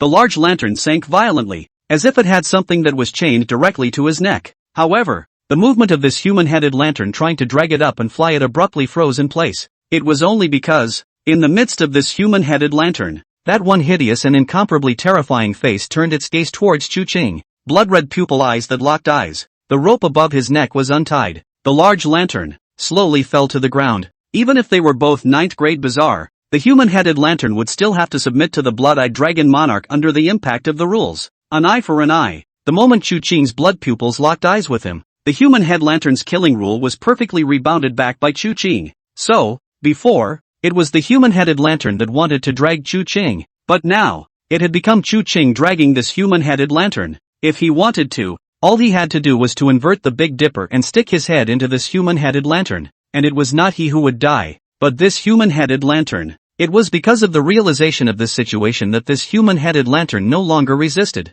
He slowly picked it up. A smile appeared as he looked at the human-headed lantern, which even its red glow had shriveled considerably. At the same time, his mind became even more curious. How high is the weight of the rules of the blood pupil? Weights, the power of the weird rules ability. Oftentimes, especially by the time the era of terror had descended many years later, after the bizarre promotion grade had increased, the power of the rules made it easy for a rule-tipping situation to occur. The bizarre rule dumps on both sides then require the weighting of the rules on both sides to measure the winners and losers of the rule dumps, and it is in 3 main areas that many Ghostbusters in the latter days of the Age of Terror measured the potential for spookiness. The first is whether the rules are simple to activate and the effects of the ability are powerful. The second one is how the rule's competence is weighted. And the third, an area that Chu Qing currently had not ventured into, was the bizarre promotion. These 3 are the primary measure of weirdness? Unfortunately, I don't know if the grade was too low, but the only thing that the blood pupil couldn't detect was the weighted power of the ability rules. When the Book of Life and Death appeared, Chu Qing would be able to take a good look at how the blood pupil's weight really was. And now, he slowly walked forward and picked up the blood-red lantern. With the help of the light of the blood-red lantern, Chu Qing however slightly froze and looked at a figure beside him. It wasn't Ryu Ren, but the man who had been saved by Ryu Ren in the beginning. However, even Chu Qing did not expect that this person was actually an acquaintance. That's right, returning from rebirth, many of the people before him he had long been pretty much forgotten, but this man in front of him, he had seen him with his own eyes yesterday morning, and he was impressed by the other man's attitude. Su Wei, the guy at the reception desk after he arrived at North Hill Cemetery. What's he doing here? Chu Qing's blood-red eyes narrowed slightly. At the same time, the blood pupil then gave feedback. Su Wei, grade, none. Yang life, 1 month, near-death coma, state unable to act, unable to think. Note, a weak male human, infested with necrotic and energy, with a number of sharp wounds all over his body, would have a hard time surviving much longer,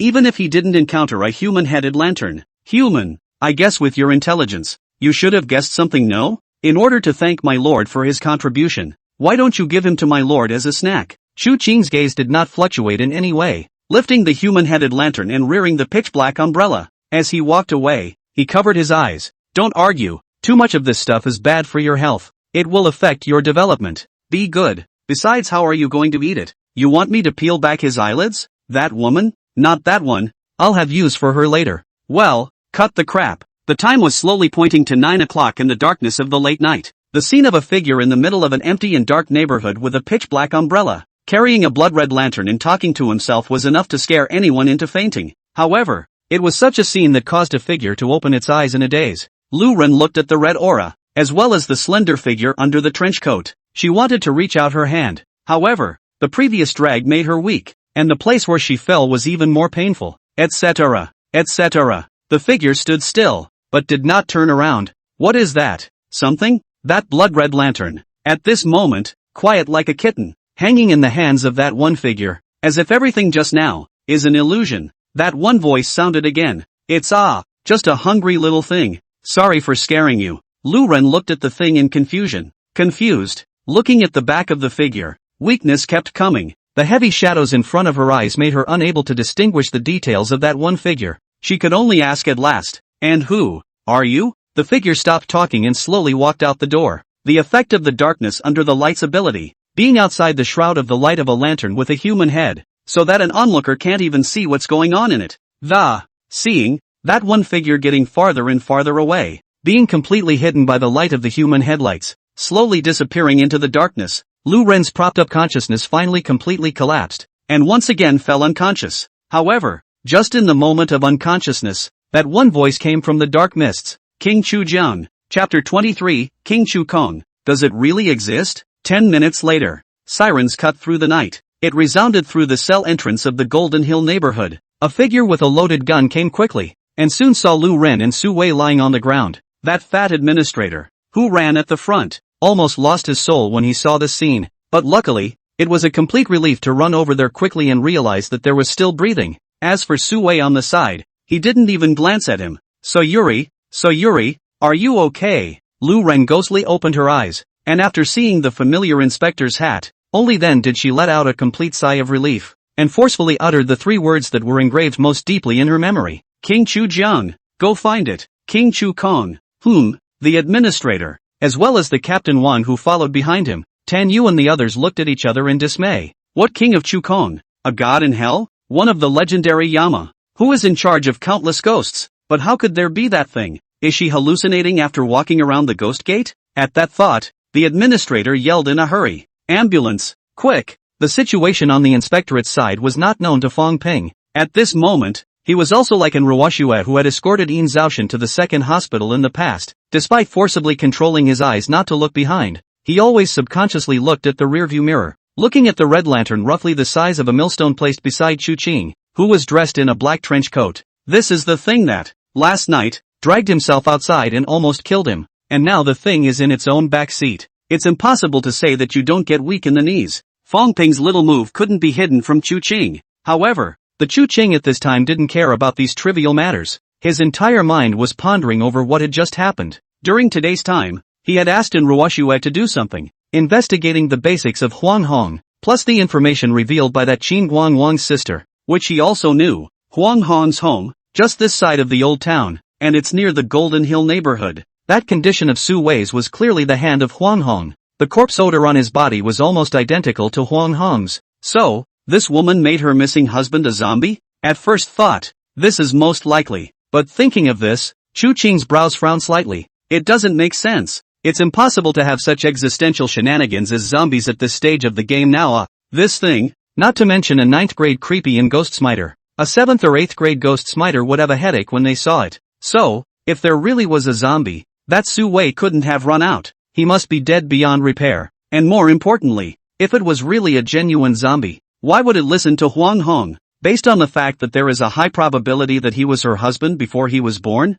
But the problem is, she doesn't even know if this husband of hers was killed by her. So how could he turn into a zombie and still listen to her? If this Huang Hong hadn't been reborn and was able to become a 7th grade position corpse catcher before the Age of Terror descended, then Chu Qing could have crashed his head into the ground. This is obviously unlikely. Could it be? Chu Qing's eyebrows rose slightly, and his eyes lit up. At this stage, it was impossible for a real zombie to appear. Otherwise, I'm afraid that Luo City wouldn't even be able to hold out for half a year before it would be directly overthrown. And even in his last life, Luo City held out for a full 3 years before it was completely overthrown. However, after figuring it out, Chu Qing was instead in no hurry. If it is really that thing that requires a large number of corpses to feed, this Huang Hong is not a little cute. Surprisingly, has already dared to make a move on this Su Wei beside him. Obviously sensing that he had called the police, he was ready to break down and fill in and feed the thing. She wasn't going to have a very comfortable time for the rest of the day, she guessed. However,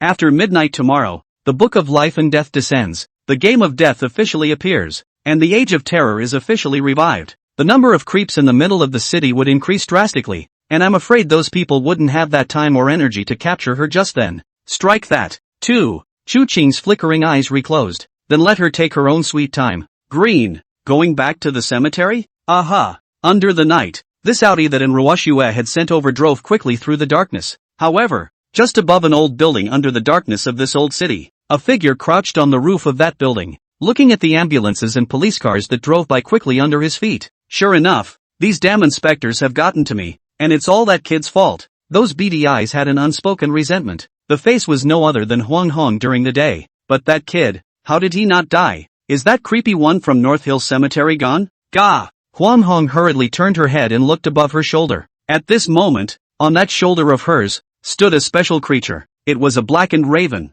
Only, the body was a whole circle bigger than an ordinary crow. At the same time, the eyes of that crow were not like the black color of an ordinary crow. Instead, they were a ghostly green. It's like a vicious wolf that hunts at night. The raven's sharp claws grabbed on top of Huang Hong's shoulders, and had even caused drops of blood to ooze out of Huang Hong's shoulders. Huang Hong, however, didn't care in the slightest, but instead whispered with extreme gentleness, "Don't worry baby, let's go look again. I'm sure we'll find food for you. Let's go." After saying that, the crow seemed to really listen as if it understood, opening its wings and spreading them violently, while Huang Hong directly grabbed the crow's ankle. Although she was extremely dry and thin, she still looked like she had 80 or 90 pounds. But this crow dragged a person in midair with no effort at all. "Wait until tomorrow. Take a rest today, and tomorrow night we'll go find that brat for revenge, okay? By then, I'll dig out baby your favorite eyeballs for you first, and we'll eat the rest together." Gah! Where did Chu Qing know that the eyeballs he currently relied on the most had been targeted?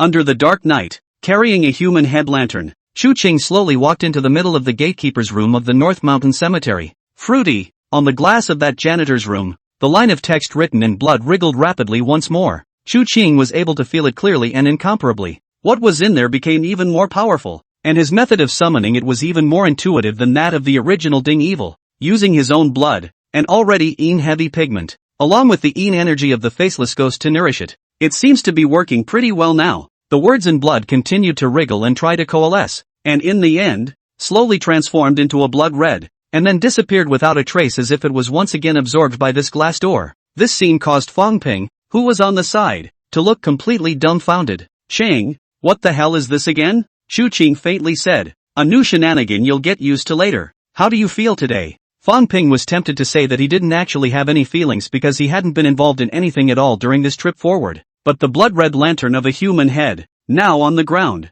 still blooming with a faint light right there on the ground, the being that had nearly killed his little life, was just a step away. He pursed his lips. "Brother Chang, what the hell is going on here? What else could be going on? As you can see, the world is haunted. But before, then was then, now is now." Chu Qing stretched out his hand, and the black cat that had been waiting at home for a long time scurried into his arms. It was then that Chu Qing thought of something. "By the way, little one, I said I'd give you a good meal yesterday, but I was too busy during the day and forgot." After saying that, he directly stretched out his hand and snatched the black copper coin in the hands of the god of wealth, and without knowing when, in this black copper coin, underneath it was pressed a thin piece of white paper money, 1 day's worth of Insho medallions. Seeing this, the black cat froze, then seemed to sense something and opened its mouth and swallowed it. Chu Qing smiled as he jerked the little guy's fur and chuckled. "Haven't given you a name yet. Let's see. I'll call you Xian Pupil from now on. Raise the grade of entry early. It's rare that you little guy has this potential and talent.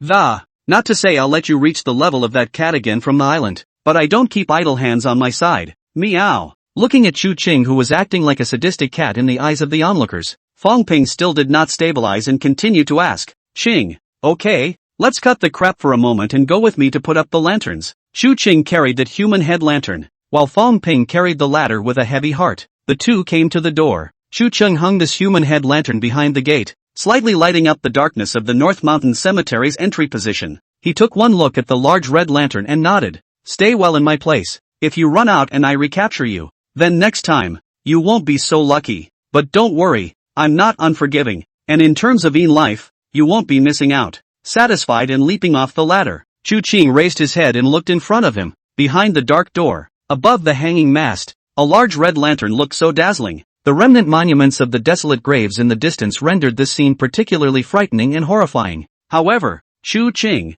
who was holding Xian Xie, did not hurry back to the janitor's room. Instead, he took a step toward the top of North Hill Cemetery in this already midnight hour. Fang Ping followed behind, and in 10 minutes, the two of them arrived atop the peak of the highest point of this North Mountain Cemetery. The two stood there, overlooking the entire city of Luo. Only then did Chu Qing finally say, Pingko, there are a full 3.5 spooks in North Hill Cemetery right now, and there will be more in the future. Do you understand what that means? Fang Ping nodded as he thought about it and made up his mind. Qing, I want to go to the countryside. The countryside? If you think that's how you're going to escape the shenanigans, it's a bit childish. However, what Chu Qing did not expect was that Fang Ping shook his head. No, I know. I've seen it in the last few days. And Green, I want to stay by my parents and my mom. I know that I can probably survive a little longer with you, but my parents are the only son I have. And now, it's my turn to try to protect them. Chu Qing was stunned. After half a minute, he nodded.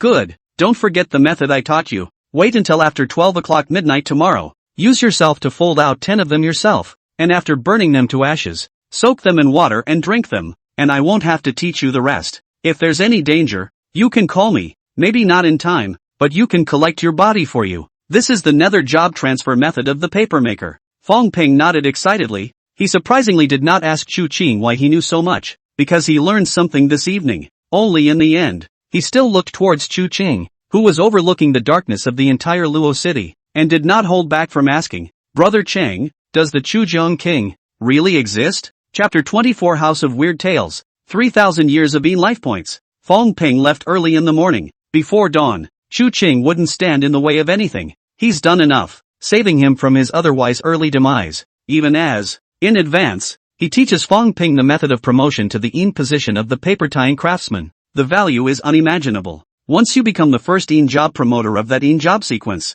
you will receive a benefit. This benefit, properly utilized, was enough to rise to prominence in the early days of this age of terror. And that was enough. Open your eyes. The weakness of his body caused Chu Qing to helplessly draw in his mouth. In order to fuse the blood pupil only had a mere 3 months or less of his young life left. Needless to say, more importantly, in order to summon the death apartment creepy hatchling, he had continuously released 2 small bowls of blood in the past 2 days' time. If the death apartment didn't show up, he really couldn't afford it. Although there are some nourishing foods, it is unlikely that they will be effective in a short period of time. Fortunately, today is the last day. The glow on the phone lit up. The time is written in unmistakable clarity. September 2nd, 7:12 a.m. Late tonight is when the age of terror will truly arrive. After midnight, he can officially become the Gravekeeper, as long as after becoming a 9th grade job. Although it was said that the strengthening of the physique was related to whatever job it was, no matter what, it wouldn't be as weak as this. Think about it.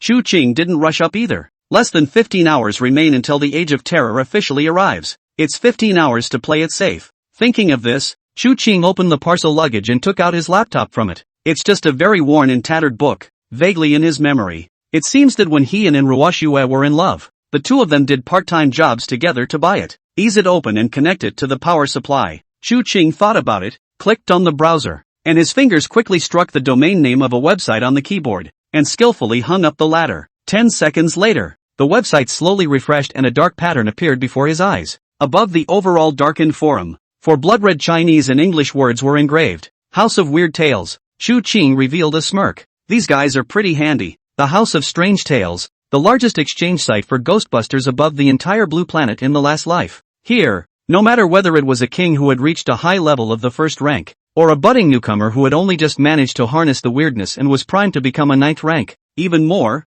there are more than just people here. There are also some special shenanigans that are able to land and enter. That's right. Initially, this site was created by nothing more than a few special hobbyists, And then, as more and more weird things happened in Blue Star, many people discussed the weirdness of the place here. With the truth of the world gradually appearing before everyone's eyes after the Age of Terror had been upon us for some time, here, it was even more so. And what's even more unbelievable is that then, later on, this House of Weird Tales turned into an actual website of weird tales, a website that can be a real weird and wacky talker, one that you can log on to even when the power is out and the internet is down. Here, auctions can be made, quests can be posted, and news can be peddled. One can only imagine how well that worked out. Therefore, this place is very often the official forum among the later generations of Oni. And right now, this site, obviously, hasn't grown to that point, however, steeply. Chu Qing's eyes brightened slightly. That said, he did remember one thing. After this House of Weird Tales officially became Weird Tales, the House of Weird Tales forum points,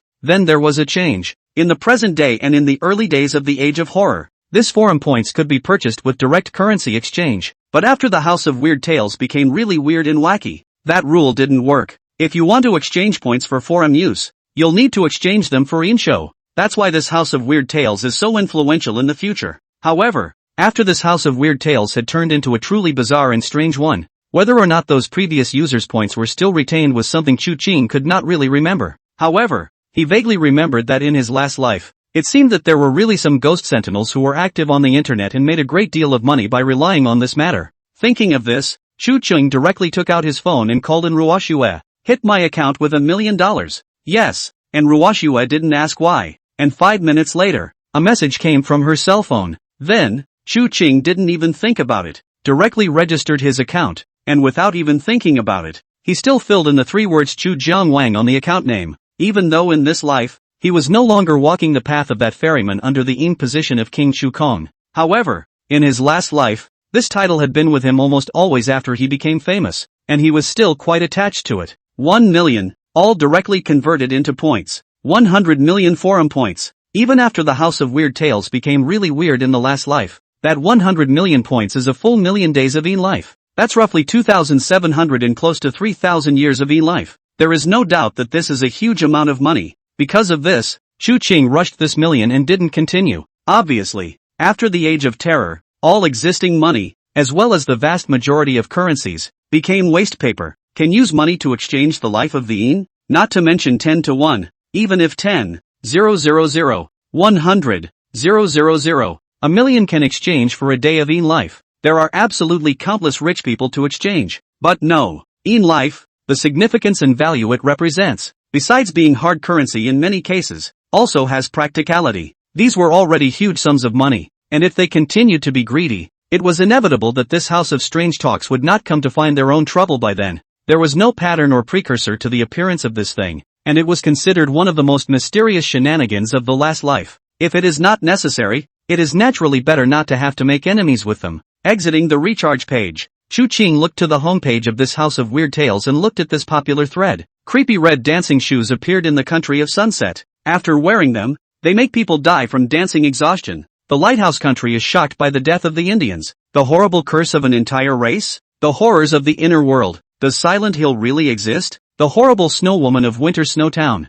Fittingly, this House of Weird Tales has gained some notoriety, and the gradual descent of the Age of Terror down the line will expose some of them to it. Even a tenth of the survivors would have made them certain of the truth of the world by now. It makes sense that such searches are becoming more and more common. Thinking of this, Chu Qing thought about it and added the Dragon Kingdom's board on top of the premise of these posts. As a result, he had only just ordered it down when a knock came through the door. Chu Qing frowned, but still stood up and opened this North Mountain Cemetery, ushering in the first visitor of the morning. It was a pity that he hadn't come across anyone who seriously wanted to buy a grave here since he came to this North Mountain Cemetery. The ones who came were not normal people. Apparently, this one just about had his head taken off by a human lantern last night. Inspector Lu Rinlu, who dared to come to this haunted place before the Een aura on his body had subsided. In Chu Qing's eyes, it would definitely not be considered normal. Hello again, Mr. Chu. Chapter 25, Are there ghosts in this world? Inspector Ryu is here. Where's the one from yesterday?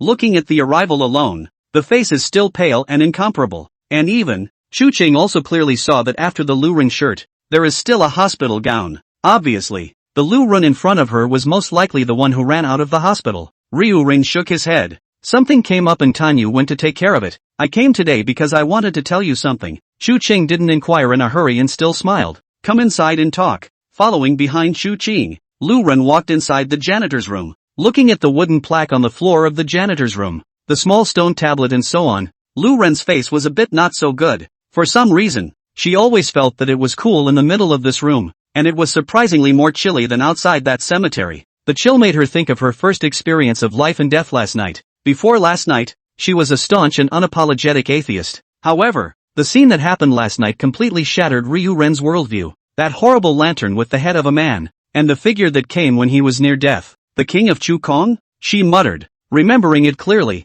even though the rest of her co-workers thought that she was hallucinating after the attack. That one voice. Just then, however, a voice rang in her ears. Inspector Lu, you can talk now. There's not much tea here, so don't be offended. Looking at the glass of water handed over by those fingers, Lu Ren subconsciously said thank you. Yet, she seemed to be in a bit of a trance for a moment. That voice from last night. When she raised her head, what she saw was Chu Qing's incomparably handsome cheeks. Above the pale face, cheeks slightly reddened. Lu ran back to the spirit of this before hastily said, "It's like this. Last night we investigated all night and found that Sui, who was also in the North Mountain office, was attacked, and it's very likely that it was Huang Hong who did it, and in the latter half of the night, my colleagues followed the clues and came to Huang Hong's home." Speaking here, Lu Ren seemed to have thought of something. Her pale face became even more unsightly, and she involuntarily shivered. In the refrigerator of Huang Hong's house, we found part of the skin scraps, rotten meat residues. After analyzing the DNA test, those residues of minced meat are enough for 8 people, and the one that has been hidden for the longest time,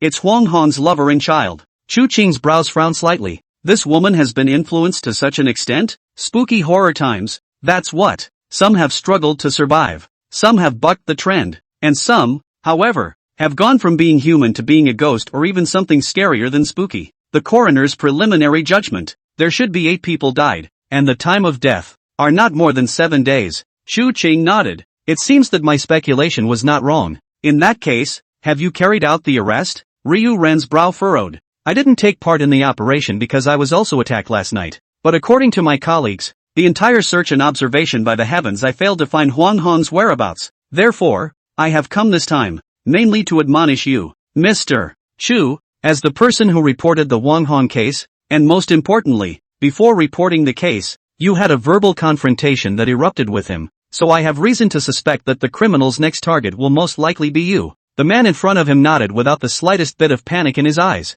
Thanks for the reminder, Inspector Ryu. I'll be careful. It's not just being careful, Mr. Chu. If there is any danger, you must call me, the inspectorate, as soon as possible. Lu Ren firmly stared at Chu Qing, incomparably serious. Don't worry, I will definitely notify you guys as soon as anything happens. You should also be careful and recuperate since you were attacked. After hearing Chu Qing's assurance, Lu Ren then stood up, and then, surprisingly, she made a move that Chu Qing had not expected. She actually bowed her waist. I'm sorry, Mr. Chu. What's going on? This time, Chu Qing was really a bit confused. I apologize for my suspicion yesterday that you were the murderer of the Lin family's extermination, Ryu Ren exclaimed. Chu Qing laughed. What? No doubts today? Lu Ren pursed her somewhat whitened red lips and nodded. Well, something happened yesterday that was beyond my wildest dreams and showed me that there are a lot of things in this world that I didn't really know about. So, Mr. Chu, don't Mr. Chu, just call me Chu Qing, okay? So Chu Qing, I'd like to ask, did you see any of the rest of the stuff when you were at the Second People's Hospital? Lu Ren looked at Chu Qing expectantly. She didn't say what it was, but the Chu Qing in front of her shook her head. Didn't see it, and besides, you don't have to apologize. Speaking of which, in the midst of Lu Ren's astonished gaze, the man in front of him slowly approached with his cheeks. The distance between the two men's faces at this moment was no more than 20 centimeters, and Chu Qing urged a smile. Maybe I really did kill him? Ryu Ren opened his mouth and forced a smile. Chu Qing, are you kidding me? What did you kill with? Chu Qing stretched out his finger and pointed to something next to the counter. Use it. Ryu Ren turned his head, slightly stunned. It was a tiny, copper-cast god of fortune statue of only about 30 centimeters, and in the hands of that god of fortune statue, there was also a pitch-black copper coin. On top of that pitch-black copper money, there was a snow-white paper money covered. Ryu Ren snorted. I didn't expect that a big handsome guy like you would still like to tell this kind of cold joke. The deaths of the 3 members of the Lin family didn't have any injuries from being hit by a heavy object. Well, I still have things to do, so I'll go back first. I'll give you a ride. The two that went out were walking side by side as opposed to coming in with their feet in front of each other. While walking, Lu Ren opened his mouth and asked, Chu Qing, do you think that there are ghosts in this world? As her words fell, the wind seemed to pick up in the middle of the North Mountain Cemetery. Chu Qing nodded. Yes. You're not going to say you have it right here, are you? TCH, I let you find out. There's one following you behind you. But don't worry, it won't do anything to you with me around. There was a smile on Ryu Ren's pale face. You're annoying as hell. Ha ha ha, ha ha ha, ha ha ha. However, this smile had just laughed out 3 times before it gradually came to a halt and eventually became incomparably stiff. She tilted her head and stared blankly at what had originally been the entry point to this North Hill Cemetery. In that doorway position, a tall mast, a big red lantern hung high up there. The whistling mountain wind swept, but that big red lantern was hanging there, always motionless. It was like an upside-down hideous blood red head that was staring at her spitefully from high above. Lu Ren's face, at this moment, became even paler. Even that was accompanied by an involuntary shiver and a quick clash of teeth. And just then, a voice rang out from her ears once more. Pretty? Chapter 26, The Creepy Survival Guide. This one voice, coming from the ear, blew a wind that caused goosebumps to erupt all over Lu Ren's body. Like an icy reptile, gulping letters down his spine, Lu Ren looked at Chu Qing in horror. The latter's calmness, however, caused her to freeze and return to her senses, forcing a smile. When did you buy this lantern? I bought it yesterday or it would be too dark at night. Yeah, well, we do have to get one. But why not a streetlight? Streetlights are expensive. The two men stopped talking. In silence, he walked out of the gates of North Hill Cemetery. Stepping out of the huge iron door, Ryu Ren somehow finally breathed a sigh of relief. She stood in front of the door and turned her head to look at Chu Qing, who was still wearing a smile behind her. And finally, Lu Ren didn't hold back and asked, Chu Qing, do you know King Chu Jiang? When this question was asked, Lu Ren regretted it a little. However, the Chu Qing in front of him didn't even think about it and nodded with a smile. Of course I know. Meeting Lu Ren's stunned, shocked, terrified, and uncomprehending gaze, Chu Qing blinked. Mythological story of one of the king of Yenluo. Well, for the hell of the 10 halls of Yenluo, the second king, the division of the great hell underwater, all drowned under the water of the weird, all by the king of the Chujiang jurisdiction. Lu Ren's gaze changed instantly from the complexity of before, and he forced the corners of his mouth to hold up. I see, you're quite knowledgeable. I was originally interested in these, or else I wouldn't have come here to work. No, when I was in school, I would occasionally see some ancient murals, among which there were murals of the 10 temples of hell, and I even imitated them a few times. Chu Qing said. Lu Ren opened her mouth as if she wanted to say something else, but Chu Qing had already interrupted. Well, looking at you, you're not in a good state, so go back and rest. If there's anything you don't understand, or if you encounter any difficulties, you can come to me. Lu Ren nodded her head, seemingly forgetting that she was the one who came this time to remind Chu Qing to be careful and watch out. Witnessing Lu Ren's departure, Chu Qing was just about to re-enter his hut. The familiar roar of the engine sounded, and the bright yellow SF-90 drove up the highway from the distance, and Ruoshui opened the car door, breakfast in hand. Who was that cow just now? Chu Qing crossed his eyes at the woman. Be careful with your words, and Ruoshui beamed, then followed behind Chu Qing and walked into the unassuming to the point that it was even a bit dilapidated janitorial room. Ah Qing, I'll pay you to remodel this place. It's weird to keep living in such a Thai place from now on. Later, after picking up the egg drop soup and taking a sip, Chu Qing then said, there should be results from the investigation, right? Speaking of business, and Ruoshui nodded. The Yin fortune god was indeed given to the Lin family by someone half a month before the incident. This person is also the biggest beneficiary of the Lin family after this incident, besides me, the second shareholder of Senmu Group, and, at the same time, the chairman of the provincial city's Gaojian company was a behemoth not only in Luo City and the provincial city of Xinjiang, but also in the entire Central Plains province. This statue of the Yin god of wealth. It was half a month before Lin Remote's accident. This Gao Honggao chairman gave Lin Remote, at the same time, these 2 days, Gao Hong and Gao Jian company side, in the acquisition of Mori Wood Group's shares. Chu Qing nodded.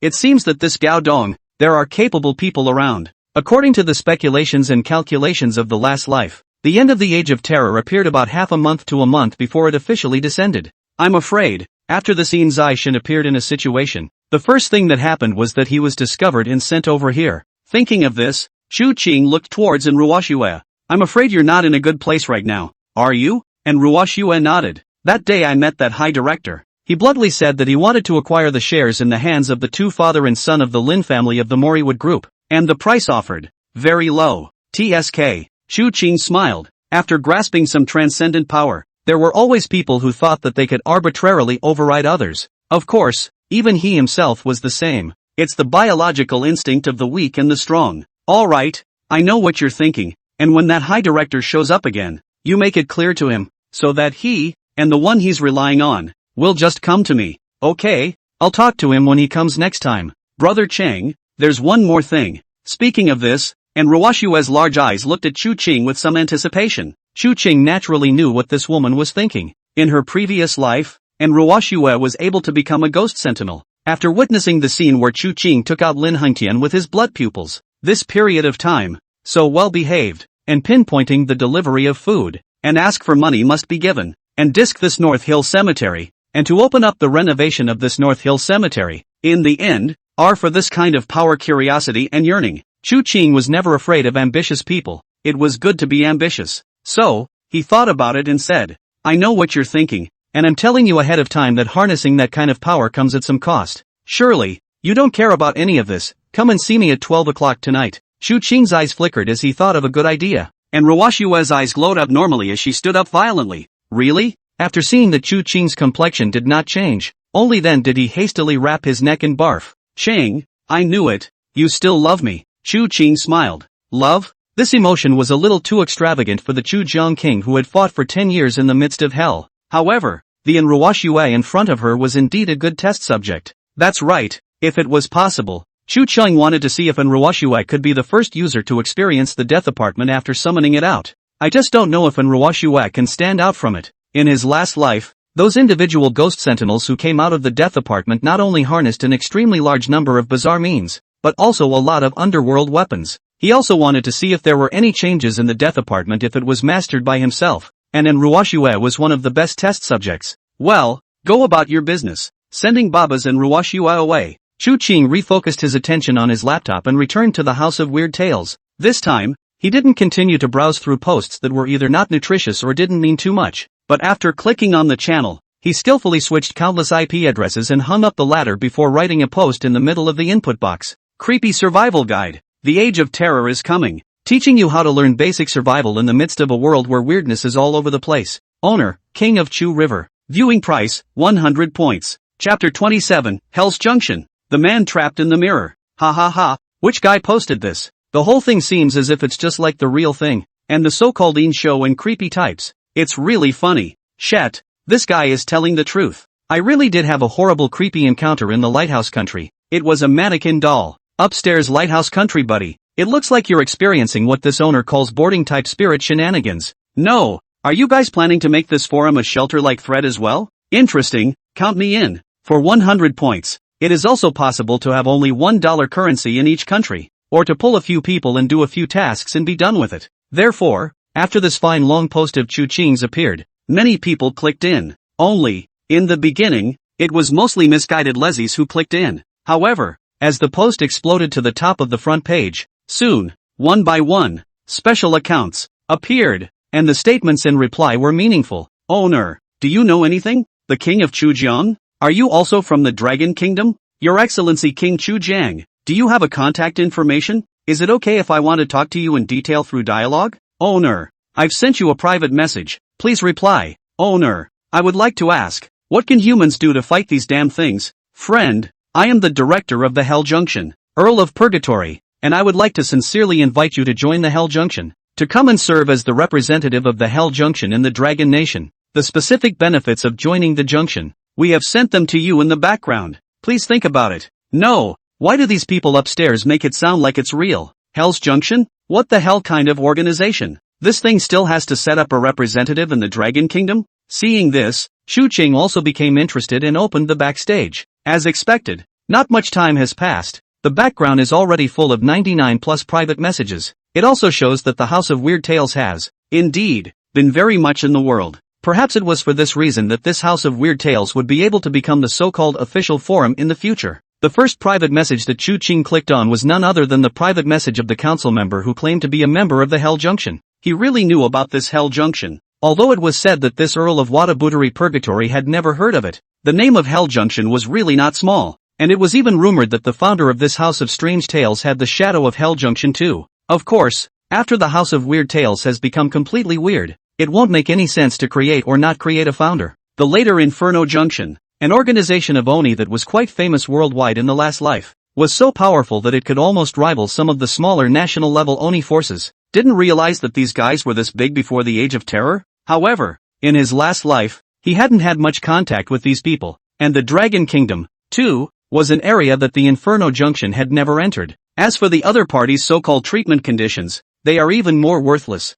These people nowadays, even if they know about the existence of the spooky, more often than not, they still pull in secular currencies. It doesn't mean anything to him. However, after considering the enormous power of the Hells Bound in the previous life, an existence that even an average first-grade king-level ghost sentinel would not be willing to cross paths with, Chu Qing still replied back. As for the rest, most of them were inquiring about some specific details of the situation in the face of the weirdness, and after looking at them for a few moments, Chu Qing casually answered a few of them, and just as he was about to leave, steeply, his gaze froze. In the middle of his post, which had been replied to several hundred floors, a line of Dragonese text clearly caught his eye. Owner greatly, I'm now in Xingcheng, Central Plains Province, and I've encountered a strange incident. After I walked out of the bathroom, it turned out as if I was the only one left in the whole city. I'm so scared. Chu Qing looked at this person's opening and decisively clicked on the other party's private message. Tell me about your current situation. Help. Take it easy and tell us exactly what's going on.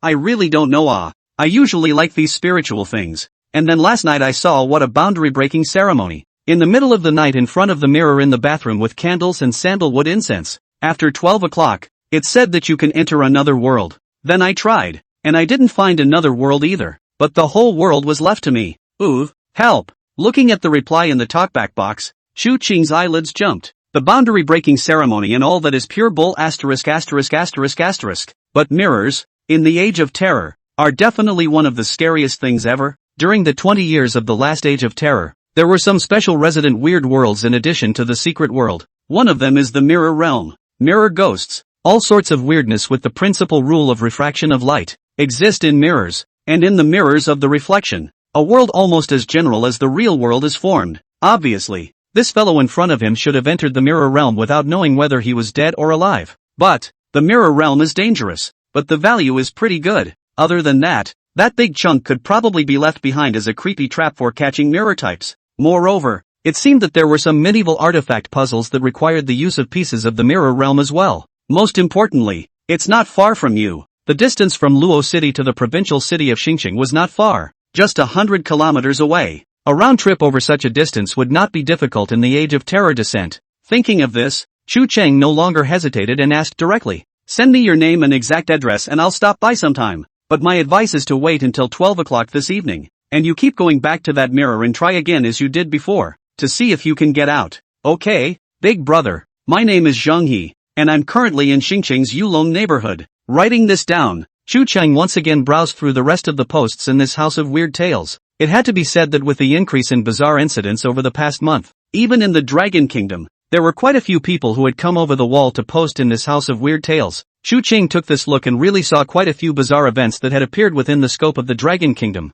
Most of it didn't appeal to him though. Relatively average potential. But think of it this way. Something like the blood-eyed dragon monarch, even in its fledgling form, the moment the rule is triggered, it will take away the life's true terrifying weirdness. It doesn't give much of a chance to escape at all. The number of people who are notably gifted and capable of being weird and escaping is small. So naturally, there won't be many people who can post on the internet. Having thought of this, Chu Qing glanced at the sky outside which, at an unknown time, had already dimmed once again, and finally stood up, letting out a breath. Still the same two white porcelain bowls. Chu Chan once again calmly raised his sword. For the third time. It's only a small half bowl, but it does seem a bit overwhelming to bleed like that 2 days in a row. Still, it should be close enough, right? According to Ting Xie, he should have summoned the blood characters of that death apartment into shape completely when he was about 3 months or so into the Age of Terror. And with the method left behind by the bloodletter, it probably captured about 5 or 6 of the spooky ones. This amount was already quite a lot. This guy Ding Xia was indeed not an ordinary person. Tomb guardians want to hunt the bizarre. Almost every time is dancing on the tip of the knife, fighting with death, only after the bizarre anger, attracted to their tombs, to tomb ghosts out to be able to subdue. He didn't have the means like Chu Qing. Chu Qing was now on his third time, although the number of times was less. However, he was more prepared, using his own blood and mixing it with yin chi. It's easier to attract shenanigans. Tick-tock, tick-tock, drops of crimson red flowed back into the bowl, and the yin, water, and vermilion slowly thickened. This time, Chu Ching didn't continue to use his fingers, but instead picked up the brush on the side. On the glass door, a new blood-red text was slowly branded toward. Name, Yellow Rainbow, Half-Ghost. Grade, uncredited, 9th grade. Location, L.A. City. Goal, scout out the shenanigans around Huang Hong and kill or arrest him while eliminating or recapturing them. Commentary, who says that demons mess with people's hearts, and that the evil of people's hearts is better than the evil of ghosts. Chu River King Chu Ching Edict. After writing all this, Chu Ching slowly stood up. The sky is getting dark earlier and earlier. 5 o'clock. Even in winter, the sun will not set in the season. Today I do not know why. It is already dark. This night is a hunting ground where the hunter competes with his prey. Chapter 28. The Stage in the Moonlight. The Hunter and the Prey. G.A. Under the dark night, above the ink-like sky, an ear-piercing to the extreme crow's caw rang out. Like a harrier eagle, it circled low in the sky. And below, high up on a water tower, a figure crouched. Eyes that glowed green in the darkness of the night stared firmly at the children playing below. Around her mouth, there was still slightly dried blood, and there was still unfinished mincemeat left on her fingernails and the full 40-centimeter long bone-chopping knife pinned to her waist. Fragrant. So fragrant. How come it smells so good? Come on. Come play up here. Come on. Auntie gives you toys. At the corners of her mouth, drops of drool had dripped out, and her eyes were firmly fixed on the children playing below the water tower, obviously among the neighborhood schools. However, just as she was finally about to hold back, the figure hovering in the air made a dive and landed beside her. Gah! She snapped her eyes to Black Raven. Baby, you mean to tell me that the damn thing finally came out of that hellhole? Gah! Good. But, baby, these little pups, don't you like them? I remember. That little wild thing, didn't you love it when you ate it? I know. You don't like to eat live. Don't worry.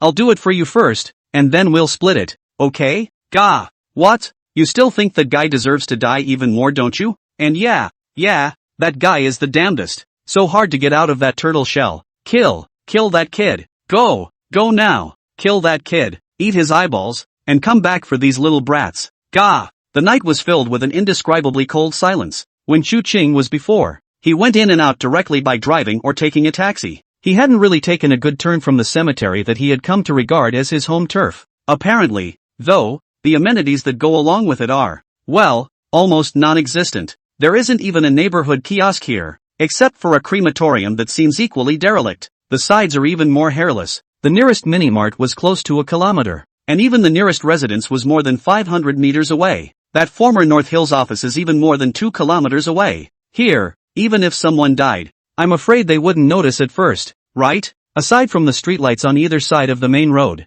the only thing on the dark, silent highway was the icy coolness of the breeze. The dim streetlights seemed unable to dispel the gloom under such a dark night. Only the stringed moon, blooming from the sky with unstoppable brightness. Good thing Chu Ching wasn't unprepared for anything else. Thinking of this, Chu Chun lowered his head and glanced at the large red lantern he was carrying in his hands. The human head in the lantern seemed to have sensed his gaze as well, revealing a smile that was extremely frightening and horrifying to others. But in Chu Ching's eyes, it seemed as if it was pleasing to the eye. The corners of Chu Ching's mouth turned upwards, and he responded by revealing a smile as well. Then, still taking out the black umbrella, he slowly propped it up. Only, yesterday, the umbrella was for myself not to get caught in this light. Today, it's for someone else. Instead of walking towards the city, he walked towards the wilderness between the cemetery and the city after walking out from the North Mountain Cemetery. A figure, in the midst of this dark night, dressed in a black trench coat, holding up a black umbrella, and carrying a blood-red lantern in his hand under the light of the moon. In a slow walk, it was as if he was experiencing this cold silence and leisure under the moonlight in a leisurely manner. The moonlight became the beating light for this figure above the stage. A precise hit on the only protagonist on this stage. Nope, not unique, because in the very next moment, the cool moonlight above that head was covered and blocked by a figure with wings spread out. Then, the figure that was grasping the sharp claws under the feathered wings, in the middle of this boundless black night, facing the moonlight, picked up the bone-chopping knife in his bosom with one hand, as if it had descended from the sky, and slashed it blatantly towards the figure that was covered by the black umbrella.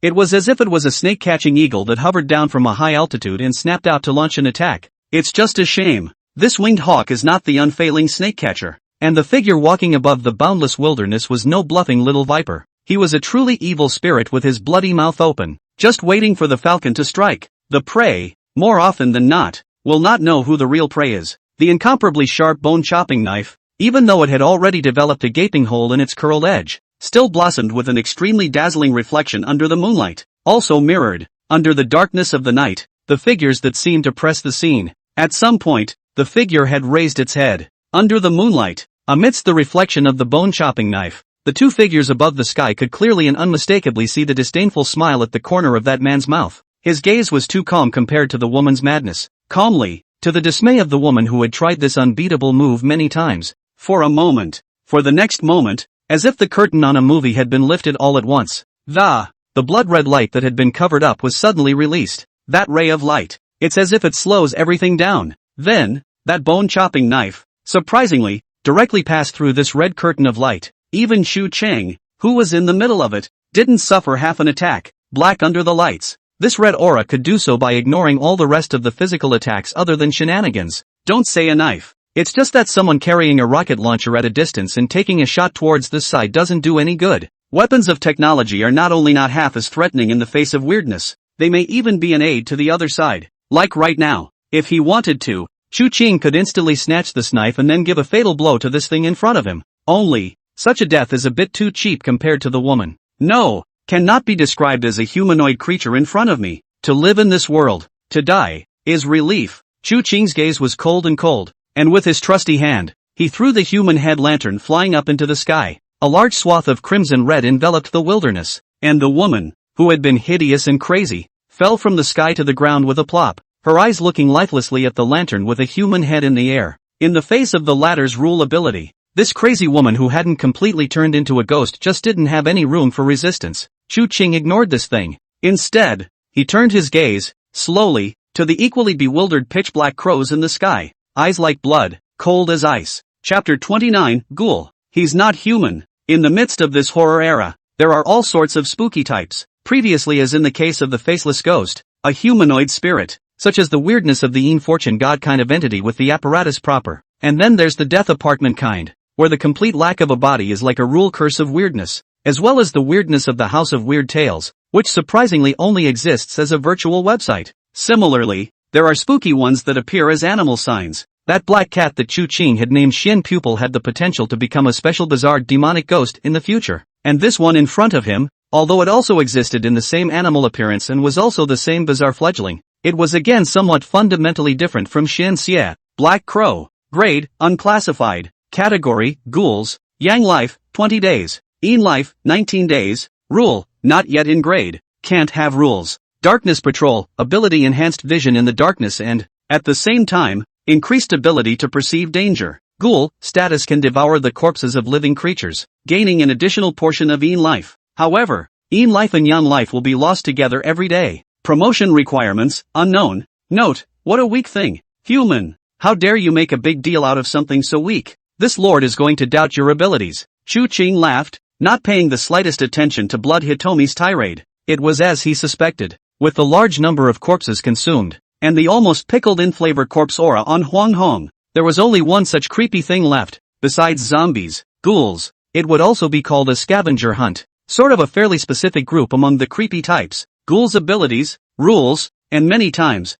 generalities. So ghouls many times follow the powerful creeps around. Eat some scraps. Obviously, this was the reason why Huang Hong had relied on the faceless ghost from the North Mountain Cemetery to feed this ghoul in the previous times. Only, the faceless ghost had been subdued by Chu Qing, and Huang Hong, who stayed with this ghoul day and night, was finally unable to completely suppress the darkness and insanity in his heart, and was completely reduced to a half-ghost that was the same as a ghost. Slightly what Chu Qing did not expect was that this ghoul did not even make it into the product. It was only initially forming a bizarre fledgling form. Of course, by the looks of it, that's about as good as it gets. Not to mention, it's got value and meaning. This patrolling ability of the Black Raven is indeed crucial. Thinking of this, Xu Qing's blood-red pupils finally locked together with the black crow that was controlled by the human-headed lantern. The unmistakable screams of terror came from a voice that was as piercing as it could be. It was as if it had seen the most horrible, terrifying thing in the world. It wanted to flap its wings and escape from here, from the blood-red sight of that man, but it can't be done. the slightest movement, as if the blood in his body had frozen. The Yin-Chi that had coalesced from devouring a large number of corpses seemed to have turned into a prison all of a sudden, holding it firmly in place. Watching this black raven that went from struggling frantically to gradually quieting down and resigning itself to its fate, Shu Qing revealed a smirk as he extended his hand. Black Crow's body slowly fell from the air onto his palm. It was that careful, as if it was afraid that its sharp claws would pierce this human skin. Shu Qing withdrew his hand and carefully sized up the thing in front of him. Black as satin feathers. There was fear and cowering in the pupils that blossomed with ghostly aura under the night. Even beasts, even low-level creeps without much self-intelligence, are afraid of death. Shu Qing slowly stretched out his other hand and ran it through the black crow's fur, thinking, want to know how to be really creepy? Gah! Perhaps the black crow was not quite able to understand the meaning within Shu Qing's words, and its mind, which was like that of a wild beast, only wanted to please this powerful and weirdly incomparable human in front of it. That's all. Shu Qing, however, didn't care, but laughed. Creepy, unable to form true rule power when not in the grade. Ghouls are a relatively inferior species amongst the creepy. The requirements for promotion are also much simpler and plainer. You only need to raise your yin life to join your yang life and generally consume it. Then you will be able to complete your advancement into the grade. Gah! The black crow looked at Shu Qing with some confusion this time. It did not understand what the being in front of it meant. It just quivered. Shu Qing used his blood pupils to look at the black crow in front of him with a deadly gaze. Little thing, follow me in the future. I can have you promoted to the entry level right now. How's that? Gah! A piercing cry came out, and this time, this thing seemed to really figure out the meaning of the words, with some begging for mercy. Shu Qing, however, was not convinced. Nowadays, with all the weirdness he had captured, it was needless to say that the Yin fortune god and the faceless ghost were unable to move. The human head lantern was his main caretaker. The intimidation of a blood pupil wasn't enough to completely subdue a creep without much intelligence. To completely restrict, subdue or even harness these shenanigans could only be done after becoming a Yin job. But the good thing is, there's not much time left until that step comes. Just then, a piercing and terrified scream finally came.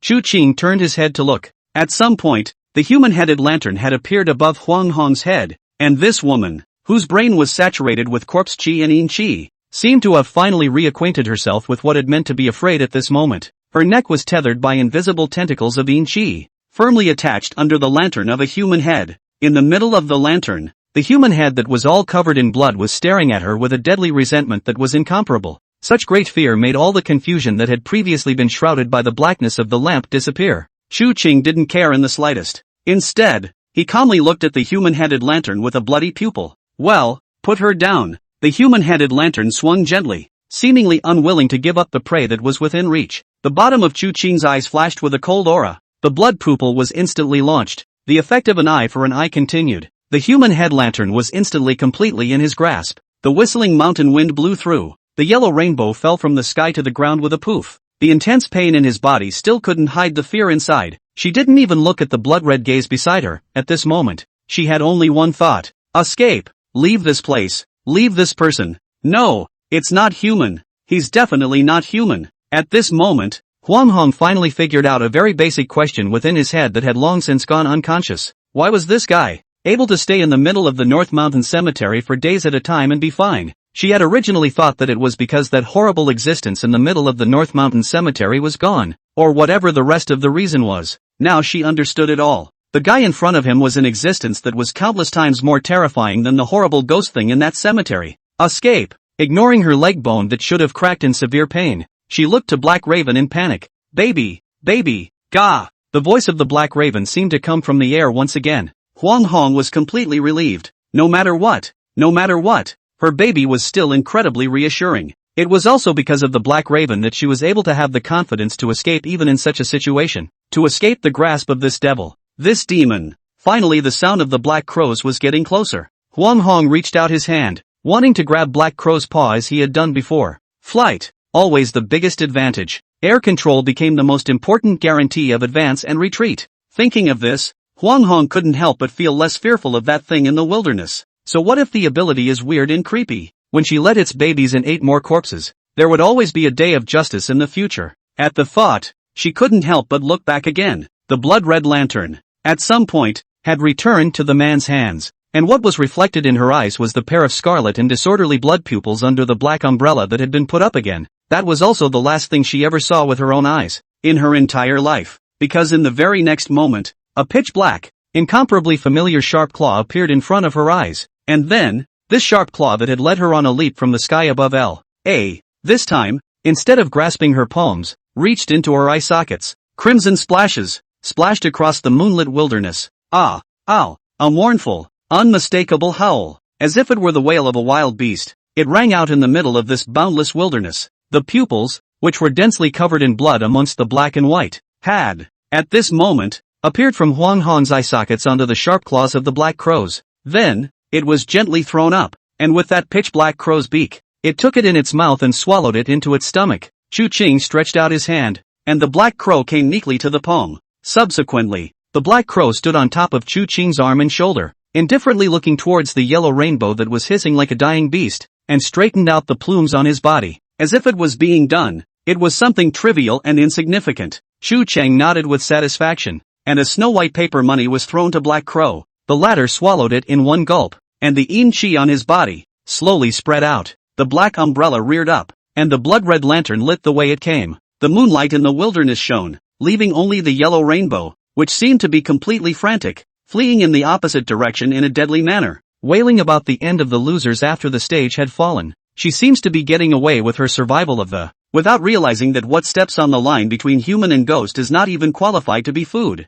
I'm going on a trip these days, so I'll take a break for a few days and come back to keep updating. Thanks. Chapter 30, The Black Crow Enters the Pinnacle. The death knell chimed low. September 2nd at 8 p.m. L.A. Inspectorate. Criminal Division. Even though it was pitch black, it was still hot here. Captain Wang's face was tired, not only because of the recent endless cases in Luo City, but also because of this little auntie beside him who couldn't be spoken to or scolded. Xiao Lua, you just suffered an attack yesterday. Don't follow the investigation. It's better to hurry back to rest. Once there is any progress, I will notify you first. Lu Ren, however, ignored Captain Wang's good intentions. Team Wang, what did the administrator and the top say? The king's team was obviously a bit baffled by the mention of this as well. Last night, something so big happened, and on top of that, this little ant woke up from the hospital with no injuries, but said all those weird things. What a blood-colored lantern with a human head. What a Chu Kong king. It's a big mess, and if you don't know it, you'll think you've been possessed.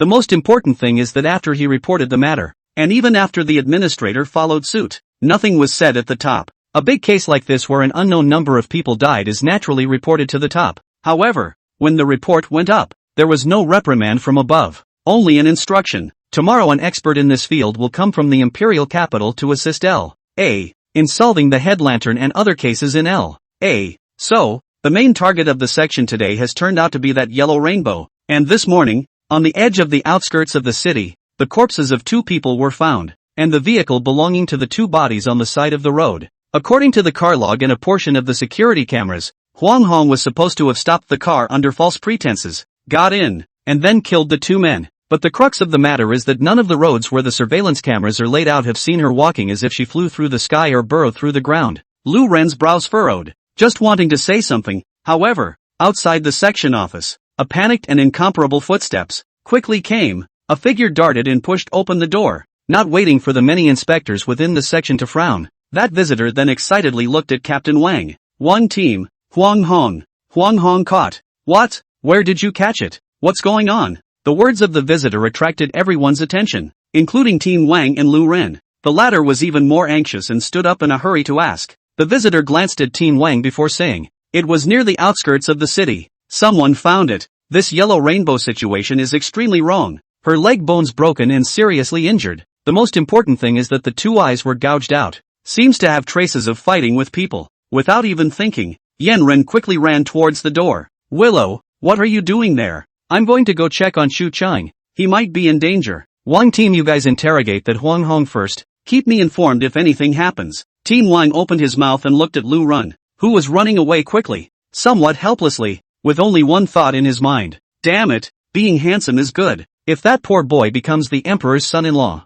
He shook his head and threw these messy thoughts out of his mind before he hurriedly said, "Let's go and see this lunatic who won't even spare his husband and children." In the darkness, Chu Ching carried the lantern in his hand and slowly returned outside the North Mountain Cemetery. He doesn't know yet that Huang Hong was caught by the inspector almost as soon as he left. At the moment, he was on his way back to his family, and the journey was easy and relaxing, and just above his shoulder, as if it were a huge lump of ice. It grew more and more piercing. Chu Cheng knew that this was the ghoul being inducted into the product. From the weirdness of not being a product to becoming a ninth product, it was a proper thing to have this movement and change. It was also the moment Chu Cheng opened the door to his home. That gloomy cry that had been silent all the way through finally resounded from his shoulders once again. Grrrrrr. It was as if the harsh, unpleasant sound of fingernails being used to scrape a chalkboard had caught him with a hint of something unusual. Chu Cheng covered his ears almost at the first moment, and his pair of bloody pupils stared firmly above the black crows in front of him. Nope, not the black crows. After Chu Cheng bestowed an underworld banknote on this black crow,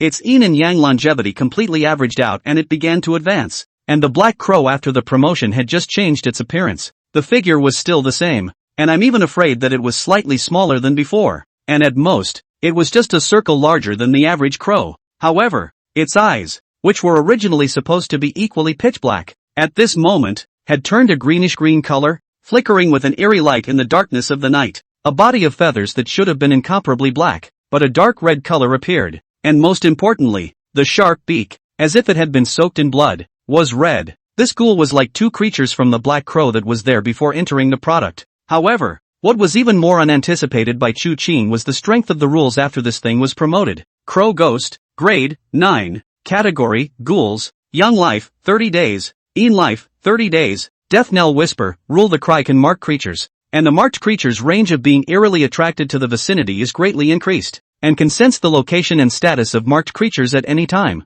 marking up to 3 at the same time. Darkness Patrol, ability enhanced vision in the darkness. At the same time, the ability to sense danger is increased. Flight speed and stamina are greatly increased. Ghoul, status can devour the corpses of living creatures, gaining an additional portion of Een Life. However, Een Life and Yang Life will be lost together every day. Promotion requirements, unknown. Note, a very useful ability. Human. You were really guided by this lore to find such a promising ghoul. Still ignoring the blood pupil ghost's narcissism and solicitation of credit, Chu Cheng's blood pupil gazed at this black crow that had already metamorphosed into a crow ghost with extreme satisfaction. Ghouls rarely have direct and spooky rules for killing. The vast majority are the kind that aid in the spooky side of things, and their rules vary in their abilities. And there was no doubt that the black raven in front of him, this death knell lowing rule and dark patrol ability, among the ghouls, were quite good. It put him in an excellent mood. Returning to the cemetery, he glanced at the time, and the pointer was only pointing to 8:30. The trip had gone much more smoothly than he had expected. Rehanging the human head lantern in front of the door, and greeting the faceless ghosts who had heard the commotion wandering about, Chu Cheng led Black Crow into the lounge. However, he didn't bother with the black raven again, and after dropping it onto the counter, he stared at the door of the room with a burning gaze. As expected, along with the black crows entering, the bloody words above the door of that room seemed to become alive once again. And most importantly, along with this writhing, Chu Cheng finally felt that an indescribable aura slowly coalesced on top of this, and he had a feeling that just for today, this death apartment's bloodletting shenanigans are about to come to a head. The shenanigans he had been most looking forward to were about to coalesce into shape. However, before Chu Cheng could concentrate and come to see the details of this thing's appearance, the sound of a vehicle's engine that came sharply stopped in front of the door. Chu Cheng frowned slightly, and Ruosh Yue came so early? As a result, what he didn't expect was the sound of the car door closing, and in addition to the ear-splitting sound of slapping on the big iron gate resounding from outside the cemetery, there was also Lu Ren's extremely urgent cry, Chu Cheng, are you alright? Chapter 31 really wasn't joking. Looked at the bloody writing on the door. As expected, after its slow writhing, it seemed to be absorbed by the glass door once again. Only, that originally transparent glass door, for some reason, in this dark night, slightly red and muddy. After thinking about it, Chu Cheng still walked out and opened this large iron door that had only just been closed not long ago. Looking at Lu Ren, who was full of nervousness, Chu Cheng instantly understood, and his gaze that was always indifferent in the depths of his eyes rarely eased up a bit. The inspectorate's side didn't move slowly, and without the black crow's wings as a means of observation and evading pursuit, Huang Hong, who had lost both eyes, was indeed captured in less than half an hour. You okay? It was only after Lu Ren saw the familiar Chu Cheng that she finally let out a sigh of relief. What's wrong? Chu Cheng asked knowingly. Huang Hong has been arrested, and the place where he was arrested is not far from your side. I thought something had happened to you. It scared me to death. Ryu Ren patted the waves.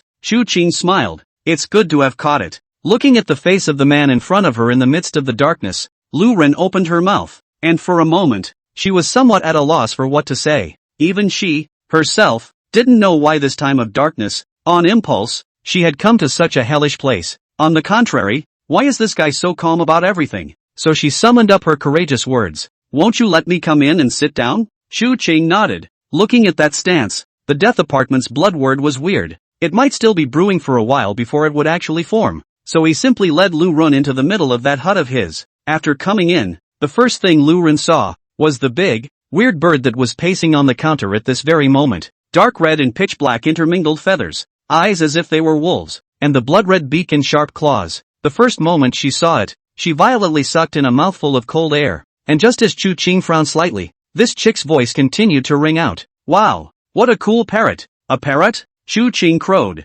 Chu Qing, do you enjoy raising these little animals? Listening to this chick's words, Chu Qing nodded. Sort of, but I usually only raise ones that are useful to me. Lu Rin froze, and then her gaze towards Chu Qing instantly became odd. You guys, you're not counting on this to help you get girls, are you? Chu Qing couldn't help but laugh. What are you saying? Where would a girl like a pet like this? Lu Rin grunted lightly. Who says no? I just love it. It's so cool. Chu Qing smiled without saying anything, but it was as if he did not hear the strings of the words. He glanced at the time. It's already this time. You'd better go back and rest. I'm afraid today's night in Luo City won't be too subdued. Yen Ren froze, as if she had thought of something terrible, and the cheerfulness on her face disappeared. She thought about it for a moment, still torn, and asked, Chu Qing, seriously, do you believe there are ghosts in this world? Chu Qing's expression was calm. Then he nodded. I'm sure. Didn't you ask me that question during the day? No, I'm not kidding you.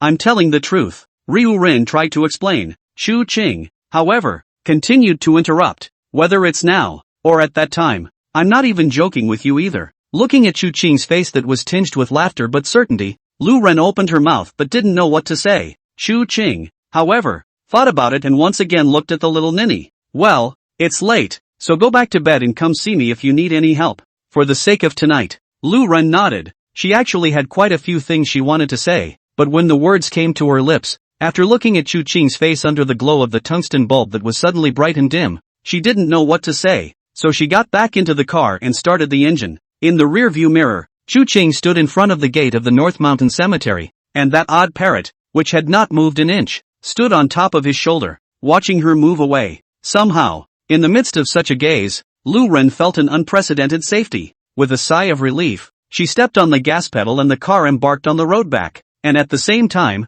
in her mind, she began to recall Chu Qing's words just now. Lu Ren smiled cheekily, the corners of her mouth rose, and then she seemed to be in an extremely good mood, and actually picked up her cell phone and played a piece of music. I come running toward you, and you are the starry sea. It was a pity that such a good mood lasted for only a few minutes before it was interrupted by an urgent ringing phone. Lu Ren frowned slightly, but after glancing at it, it was Team Wang's call, and only then did she press the button to connect. Hey, Team Wang, how's it going? Huang Hong explained that this crazy woman has killed a total of 6 people with her own hands, including her husband and child who were accidentally killed by mistake at the very beginning. She is simply a demon. Hearing the main event, Lu Ren also sucked in a breath of cold air. What's the concept of 6? In this day and age, a case of this magnitude is enough to shock the nation. However, we're not entirely sure. We need to look for evidence. The woman seemed insane and was so badly injured that she was taken to the hospital after the initial interrogation. Team Wang's voice came again. Ryu Ren was obviously extremely concerned about this case. Team Wang, so how was she caught? Don't mention it. As soon as I asked about this, the woman seemed to be completely insane. She was saying things upside down, that she was being punished by a demonic trial, always repeating something about that one not being a human being or something like that. Within Team Wang's voice, there was also some helplessness and breathlessness. It was obvious that going to interrogate such a lunatic who spoke in a borderline manner, or a lunatic who had committed such a shocking case, was no small torture for him. Earlier it was also said that there was a ghost in the middle of that North Hill cemetery, and that she had gotten quite a few homeless bums and loafers, just to send them to that ghost's territory, and then feed the corpses to her what's-his-name baby. This crazy woman also said that she was able to get away from the eyes of the inspectorate and the surveillance of Skynet before because of that baby of hers. Baby? Ryu Rin froze. What can a crazy woman who was so heartless that she killed and ate her husband and son call something a treasure? A tiger's venom can't eat its son. What kind of treasure can this crazy woman have? Speaking of which, the king seemed to have finally found someone to spit on as well. That's right, just tell me how crazy this woman is. That baby she's talking about. It's a big crow. You know a crow, don't you? It's one of those black, ungainly birds. She said that the raven could grab her and fly in the sky of L.A. Isn't that bull asterisk asterisk asterisk asterisk? Most importantly, most of the meat plucked from the bodies of those she killed was eaten by that crow. I've been an old detective for so many years. This is the first time I've seen such a crazy person. A crow, even if it can eat, how much can it eat? According to this crazy woman, counting the North Mountain Cemetery side and the one she killed, there are about a dozen people, but only half a month's time. A big living person, an average of 75 kilograms, all for the crows to eat? What a ing crock of darkness in the car. The cathartic sound of Team Wang cursing and swearing was still ringing through the car's stereo. However, it was as if Lu Ren couldn't hear a single word. Even though she was controlling herself to stop imagining things, it was as if the large parrot with a black and dark red body had once again surfaced in front of her eyes, as well as Chu Qing's voice that seemed to ring from his ears once again. I'm not kidding you either. At this moment, Lu Ren seemed to finally realize. Chu Qing. It seemed like he really wasn't joking with her. Chapter 32, Apartment Present. Hell Contracts and Death Guidance. September 2nd, 9:30 p.m. 2.5 hours before the Age of Terror descends. How Lu Ren's thoughts were. Chu Qing did not care. At this moment, his entire attention was focused on the front door of his house. Within the glow of that dim bulb, the glass, which had been transparent, seemed to turn a dark red color. And, as time went on, the dark red color became more and more vivid and striking. It was conceived in it. It was born here. Even as Chu Qing's gaze gazed, it was as if strands of blood appeared in the air. Small scarlet snakes, as if they were as tiny as hair strands, swam and oscillated in the air. It was hailed as the best choice for a tomb ghost by Ding Xie, king of Biancheng, who was promoted to the position of tombkeeper. The Death Apartment, a spooky legend from the last life above the Blue Star. At this moment, before the Age of Weirdness had officially descended, it was finally coming into its own. Countless colors of blood were rolling around. The tungsten bulbs overhead seemed unable to suppress the scarlet at the gate at this moment. Time passed by. Above Chu Qing's pale face, a strand of tension couldn't help but appear. Even the blood-red pupils couldn't help but appear from within his pupils at this moment. Gurgling, it's as if the water is flowing. Finally, the door, which was so ordinary, appeared to change. On that originally transparent glass, a large amount of blood seeped out from it, flowing down like a waterfall. The clattering blood colors seemed to have an indescribable connection with Chu Qing. The biggest difference between Chu Qing and the original Ding Evil was that the script he wrote every time he made preparations to strike was made with his blood mixed with yin qi. There are no rules for the birth of the bizarre. This nonsensical way of being born seemed unreliable, but Chu Qing, who had suffered for so many years in his last life amidst the bizarre world, knew not to apply the inertia of thinking to the bizarre. Death Apartment bloodletter shenanigans. That's what. In other words, these blood characters themselves were Chu Qing's blood. Chu Qing used his own blood to create, or rather call out, this bizarre essence, and now the shenanigans take shape. The waterfall of blood, after flowing, unexpectedly detached from that glass door from the air and floated down in the air, landing in Chu Qing's hands. Obviously, the blood that Chu Qing had cut out before was valuable, and compared to when Ding Xie had summoned out this thing, it undoubtedly had to be with Chu Qing. With a sense of closeness, Chu Qing immediately used his blood pupil to impatiently look at this puddle of blood in his hand. He did wonder, too, about the fabled apartment of death. What was the fledgling death apartment that even a first-rate king-level job ghost swordsman was able to swallow and kill like? Ghost in blood. Grade, 9. Category, Earthbound Spirit. Life expectancy, 20 days. Hell contract, rule all beings who have seen the death guidance bloodletter must fulfill the death guidance task within the time limit, or else the death rule will be triggered and they can be wiped out. Death guidance, ability bloodletter ghosts can sense weirdness in destiny and issue death quests. By fulfilling the corresponding death guidance quests,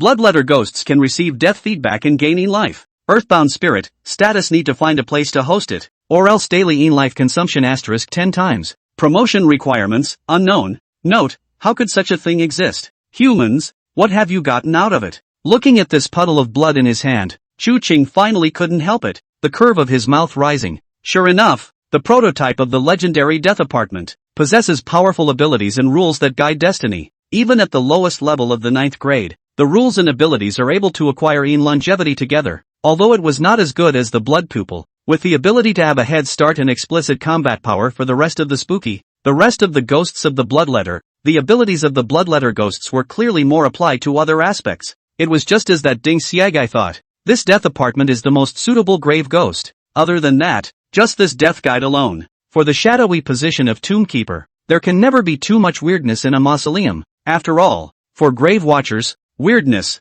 in many cases, is even a consumable. But with this bloodlettered ghost as a guide to death, there seems to be no shortage of shenanigans to capture and acquire. Thinking of this, Chu Qing couldn't wait to carve a monument into the coffin right now and become a tombkeeper, then harness this bloodletter to become a grave ghost. But the good thing was, at this time, it wouldn't make Chu Qing wait for too long. He took one last look at the time. 10:40. There were still only a mere 80 minutes left until 12 o'clock. Strange times have come and gone, and the Book of Life and Death has appeared. Though, just because the Book of Life and Death appeared, it didn't mean that the spookiness was completely publicized, much less that any person was qualified to transfer to the Yin position and become a ghost sentinel. But it's a sign and a symbol. Only, after feeling the coldness of the blood words in his hand, soon after, Chu Qing slightly frowned. That's right, it's almost 11 o'clock. That's all that's left until the age of weirdness descends. But where is the previously agreed upon Enruwashue person? If he remembered correctly, he had said during the day that he would let Enruwashue come over at night. Although it was said that the agreed time was 12 o'clock, this woman's character should have come over earlier. His brow furrowed slightly. However, just then the word in blood, which had only just taken shape, seemed to feel the coldness in the air. The blood-red color left his hand like a stream, and then re-entered the glass door that had been restored to its original state. The blood-red fonts began to squirm continuously, and in the midst of Chu Qing's astonished gaze, it slowly formed a row of fonts that appeared on top of that glass door. Chu Qing, no matter what, had not expected that this blood character ghost had just been formed and had directly displayed a rule ability. What he hadn't expected was that he had in turn become the first person to imprint the ability of this rule. However, the blood characters formed by this blood character ghost made him even more unpredictable. Location: immediately proceed to the last 404 bus stop 500 meters away from the North Hill Cemetery. Time limit: within 1 hour. Mission objective: rescue Enruwashue who is trapped on top of the ghost taxi. Destroy or subdue the ghost taxi. Mission reward: unknown. Penalty for mission failure: death, crossed out. Bloodletter ghost sleeve to find a suitable host site again. Looking at the bloody words on it, at this moment, Chu Qing realized that it was not that Enruwashue was late, but that she was leaving. Chapter 33 Ghost Rental. Enruwashue's crisis. Enruwashue had never felt so unlucky. Her hands and feet were trembling slightly. In this cab, it was as if the air conditioning was turned down to its lowest temperature in the middle of this September weather, and the cold was chilling the inside of her bones. God damn it! God damn it! God damn it! Enruwashue cursed more than once in her mind. Why? Why did that deadbeat Lin Hengtian's car suddenly break down today? Why did you have to take a cab to come instead of going back home and driving your previous BMW out? Why? She had a lot of whys, but it was clear that at this point in time, there was no use in saying anything. Miss, we're at the station. A day's worth of nether life meditation money, please. That's right. At this moment, this cab driver in front of me wants plutonium. But the question is, where is she going to get any plutonium? More importantly, would a normal driver, would they want plutonium? Not to mention the driver's pale face and the pupil-less white eyes that she never dared to look at again after one look. She knew that once again, she had hit a ghost. It was a pity that this ghost today was not used to kill people like Chu Qing, but had come to take his own life. Is this retribution? She sat back and watched and even pushed for the Lin family to be destroyed. And it's only been a few days and the ghosts are coming to the door? She desperately wanted to call Chu Qing, but, in the middle of this cab, it was as if all signals, all electronic devices were cut off. She simply couldn't ask Chu Qing for help. But fortunately, Enruwashue was clearly not an ordinary person either. Chu Qing had told her that spooky killings had some rules. She didn't know what the rules of this ghost rental killings were, but not handing over the money was definitely one of the biggest possible rules of certain death. She let out a deep breath and was direct. Master, you haven't delivered it to the place yet. Without delivering it to the place, how can I pay you? It's 2 already. The cold, stiff and sluggish voice made Enruwashue's trembling even worse, but at this time she knew that she couldn't panic, couldn't really mess up. Once it's messed up, it's really and truly over. I'm talking about going to North Hill Cemetery. You've only just been dropped off at this bus stop now. You're not a bus, you're a cab. How am I supposed to pay you if you haven't been dropped off somewhere? For rent, public transportation. Apparently, the words did seem to have had an effect, and the cab driver, all of a sudden, fell into silence. Enruwashue held her breath, remembering Chu Qing's words once again. At this stage, creepy has little intelligence, but that's exactly why it needs to fully satisfy the other side's rules for killing before it dies. And some weird rules are available for localized pulls, like right now. For example, and Ruwashue at this moment was almost certain that as long as she couldn't pay for the car, then she would inevitably trigger the rule of killing. Certain death. Therefore, even though she felt that there was little hope, she wanted to do everything she could to stall for time in order to do so.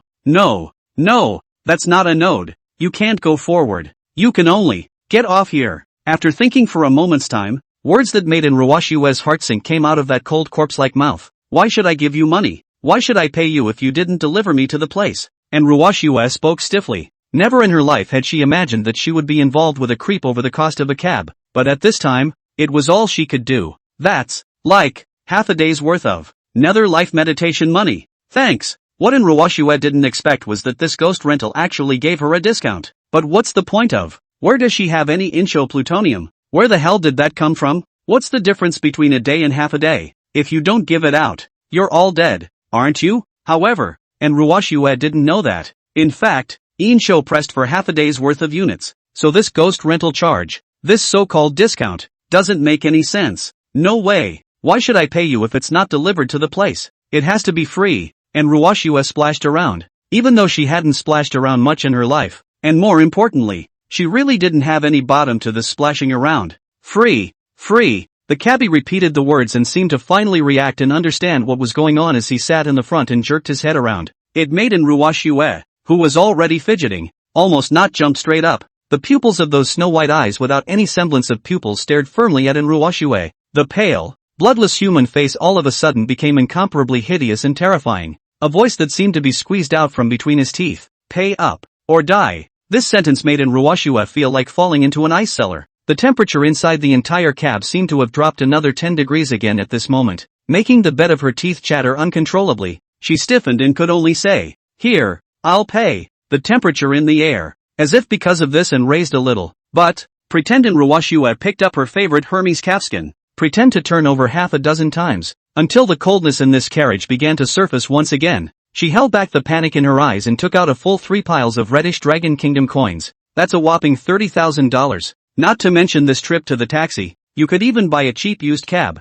But unfortunately, these things were like waste paper to the figure in front of them. This was evident by the interior temperature of the car that had once again reached a chilly, winter-like temperature. I want money. This is not money. Plutonium. If you don't have it, you die. Finally. And Ruwashue was finally going to taste death. Even though her mind was already extraordinary, there were still teardrops in those large eyes when such an irresistible death came. Didn't want to die. She really didn't want to die. Especially at this point in the night. She wanted to become truly human and dominate the destinies of others. But that coldness had gotten closer and closer without even realizing it. And it was as if she was wrapped in ice all over her body. Unable to even feel her own presence. Even escape, even struggle, was impossible. Is this, like, weird power? It was as if her thoughts and consciousness were about to freeze. And yet, just as death was about to descend for a moment, boom boom boom, a dull thud came from the car window ahead, as if it was heavenly music. It made the consciousness that was about to dissipate coalesce back. The window of the car in front was rolled down, and on the edge of life and death, and Ruwashue heard an extremely familiar voice. Master, go, and Ruwashue struggled to look over to the driver's side of the car, where the window had been opened. Under the darkness, she saw a familiar pair of blood-red pupils. Chapter 34, The Subdivided Ghosts. Shu Qing's feeding. It's a cab that isn't any different. That L.A. City's signature blue and white classic cab even had the green license plate of a new energy vehicle. Only the only thing that was slightly different might be the license plate of that cab. EN 40004. Obviously, a license plate like this is not a serious rental, as you can tell with your knees. However, I am afraid that there are very few people who really test cab license plates properly in this dimly lit night. Shu Qing calmly lowered his head and looked at the open car window, as well as the middle-aged man inside the window. Ghost rental. Naturally, he didn't know what the shenanigans were. After so many years of fierce battles in his last life, the ones he could remember were all bizarre that would become famous in the future, and had to be terrifying existences at the third rank at the very least. These were roadside goods at a glance, and clearly not within his focus. But it's still true that a lion fights a rabbit with all its might. The blood pupil observed everything about the other party the moment he opened his mouth. Ghost rental. Grade, 9. Category, subghosts. In life, 3 days. Life for debt. Rule after the mission is accomplished. The guest who can't pay for his life will die. Mission accomplished. Ability may appear within the L.A. bus stops to pick up any guest and go to all locations marked, and at great speed. Subghost, status a subghost under the authority of the ghost mother, who will not die when her own life is depleted, but will instead turn to consume the own life of the ghost mother. But after the ghost mother's death, the subghosts will likewise all die. Promotion requirements, unknown. Note, apparently, humans, it's nothing, but it seems to have an interesting contraption behind it. Chu Qing's eyelids blinked slightly. The child ghost of the child ghost? Obviously. His earlier speculations and scorn were slapped in the face, even in his last life. So many years after the outbreak of the creepy era, the submother ghost was still an extremely difficult and rare existence. Most importantly, the location of the ghost mother was extremely difficult to find, and once it was messed with, many times it was a matter of immortality. If it was possible, Chu Qing really didn't want to mess with this kind of unknown thing in the early stages. However, it was impossible for Chu Qing not to do the first mission of the bloodletter ghost. Otherwise, this fledgling death apartment that he had conjured up was going to be just like Ding Xia back then, who had simply run away and searched for the rest of the host region after the first bloodletter quest was not completed. This is not acceptable. And as the child ghost amongst the child ghosts, Chu Qing also knew that unless this thing was controlled to subdue the ghost mother, otherwise, it would also be impossible to control it at all. Well, there's only one outcome. Go. Get in the car. Get in the car. Ghost rents figurative form. The middle-aged man made a stumbling sound. It doesn't mean that the other side possesses intelligence. In fact, a portion of the creepy, among the rules of killing, requires contact with people, and even looks exactly like an ordinary person when not displaying the rules abilities. It's also one of the scariest types of creepy. The guy in front of him, if there was no blood pupil in, I'm afraid Chu Qing wouldn't have been able to check out the bottom in the first place. However, once he saw the bottom of it, then, this thing would have no threat or meaning to Chu Qing. That middle-aged man's ghost rentals looked at Chu Qing in front of him. He wanted to get this prey on board before he went about quietly digesting the previous one. However, at that very moment, his eyes, which had previously recovered like dead fish, stagnantly and lifelessly looked into the pupils of Chu Qing's eyes. That pair of red eyes was so demonic, so bizarre, that it made its barely there mind freeze up and stare blankly into those eyes. And that was exactly the ending Chu Qing wanted to see. A demonic smirk appeared under his eyes, and Ruoshuet in the back seat wondered how the time had passed. If she could, she would like to open the car door right now and get out immediately to escape. Yet, at this time, she knew that it was not the time to act rashly. All she could do was look at that front seat driver's seat with trembling in her body, as well as forcefully controlling herself not to look at those red pupils, because she had once seen the terror of those pairs of blood pupils. She knew that it was beyond the reach of man, and indeed it does. LOL, LOL, odd voice, coming from the front seat. It sounded as if the irregular breaking of bones, or as if a large rooster that was crowing had been choked directly, struggling, hissing, emitting the last ebb and flow that belongs to life, yet inexorably moving towards death. Ghost Rental's originally anthropomorphic deadfish eyes gradually turned pale, and there was no godly color in its eyes, not even fear or surprise. However, its body slowly protruded out of that open car window, or rather, dragged out by that one blood-red gaze. The pupils of Chu Qing's eyes had never been this blood-red before. It was as if the originally dark eye sockets were completely filled with this blood red. At this moment, the yin chi that erupted from the blood pupils was more intense than at any other time, and that pair of eyes was even more violent than a lantern with a human head. Snort! As if something was on fire. This ghost rental that was being dragged around finally made Chu Qing experience a special feeling. Other than Lin Hengtian before, this was the first time the blood pupil had eaten. However, even if it was Lin Hengtian, the way he died was not likely to allow Chu Qing to feed painfully. Before that, whether it was a faceless ghost, a crow ghost, or a human-headed lantern, their state, all of them belonged to the state of being locked by the blood pupil with the eye for an eye rule. In the state of having been placed in their mouths but never swallowed, in that state of giving and taking. But this ghost rental, he finally didn't have half a care in the world and swallowed it in one gulp. From the feet up, the yin began to collapse. Those pairs of blood-red pupils, at this moment, seemed to have turned into a pair of blood-red swirls. The overflowing yin chi was completely swallowed by the blood-red vortex. All of it, was involved in those pairs of blood-red pupils, until the ghostly rental that had originally stood in front of him thoroughly didn't even have a shred of it left. Chu Qing closed his eyes. I don't know when. Out of the corners of his eyes on both sides, a blood-red line of tears flowed. It was as if fury blood-red eyes were floating there. The cold and warmth seemed to converge together in the pupils, giving Chu Qing an indescribable comfort and pleasure. Still in that cab. And Ruoshuet couldn't help but cover her mouth, and she wasn't fearful, she wasn't disgusted, she wasn't nauseous. Her flickering gaze after her rescue proved it. She's getting excited, she's craving, she's worshipping. Chapter 35, Plutonium. Taxi 40,004. Chucking. Grade, none. Yin life, 6 months and 21 days. Yang life, 3 months. Symbiosis, status on Yang life is greatly reduced. Can fully drive the blood pupil ghosts. Note, it's only a sub-ghost, but it still tastes good. And celebrates the fact that we've eaten food that can be eaten in our mouths for the first time. Of course, that thing behind this thing, I'm afraid it won't leave us alone. But we have this lord. This ghostly rental provided him with more than 2 months, close to 3 months of e-life. That's a pretty good boost. Only, if he could, he still didn't like to collect e-life this way. Such in-show will make thinking and self-consciousness affected to a certain extent. A period of time to eat once okay, if every day so devouring down. I'm afraid that in a short time, even Chu Qing's willpower will be as that inhuman and ghostly Huang Hong. Besides, although Yin longevity was important, he had quite a few ways to obtain it, so he was not guilty of exchanging his waking consciousness and promising future for it. Chu Qing opened his eyes. Those blood-like pupils did not disappear into thin air. He ignored Ruoshue, who was in the middle of the cab, and instead of asking such nonsense questions as why the woman was here, he searched the cab. From just after dragging the ghostly rental out of the car, Chu Qing had felt that this cab, I'm afraid, is no ordinary cab. The blood pupil locked onto the thing in front of him once again. And it was true. Taxi 40004. Grade, 9. Category, plutonium. Death race, ability when driving. You can ignore and weave through all pedestrians, vehicles, and partially blocked roads, doubling your speed.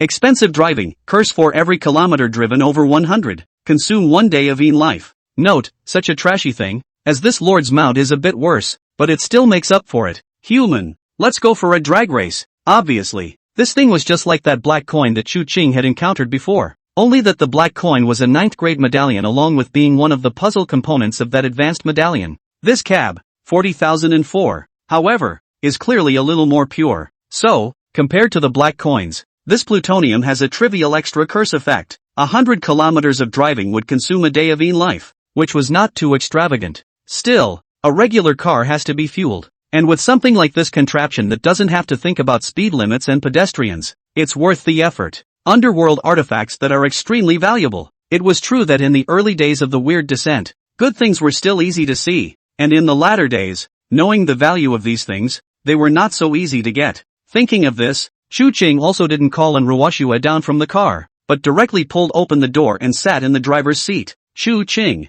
sit back and buckle up. Why he had to wear a seatbelt while sitting in the back seat, and Ruoshue quickly realized. Under Chu Qing's kick, there was no roaring engine sound. All there was just a sharp to the extreme speed soaring wind attack. At this moment, Chu Qing finally experienced what was called a true death frenzy. He glanced at the time. 11:20. There is quite a bit of time left. Instead, feel free to experiment with this meddler. After all, this Taxi 40004 was sort of the first medallion he had ever used in this life. As for the black copper money, that thing is not allowed to be used if it doesn't enter the product. It's always been better to let the god of wealth to generate wealth. And Ruoshue's breathing became incredibly tense and rapid, because it's too fast. In just 5 seconds, that's not 0-100 acceleration anymore. It's 0-300 acceleration. That's right, in the span of 5 seconds, this cab, whose appearance looked no different from a broken taxi, had directly sped up to the extreme speed of 300 kilometers. Crazy. Chu Qing is crazy, and Ruoshue could be 100% sure.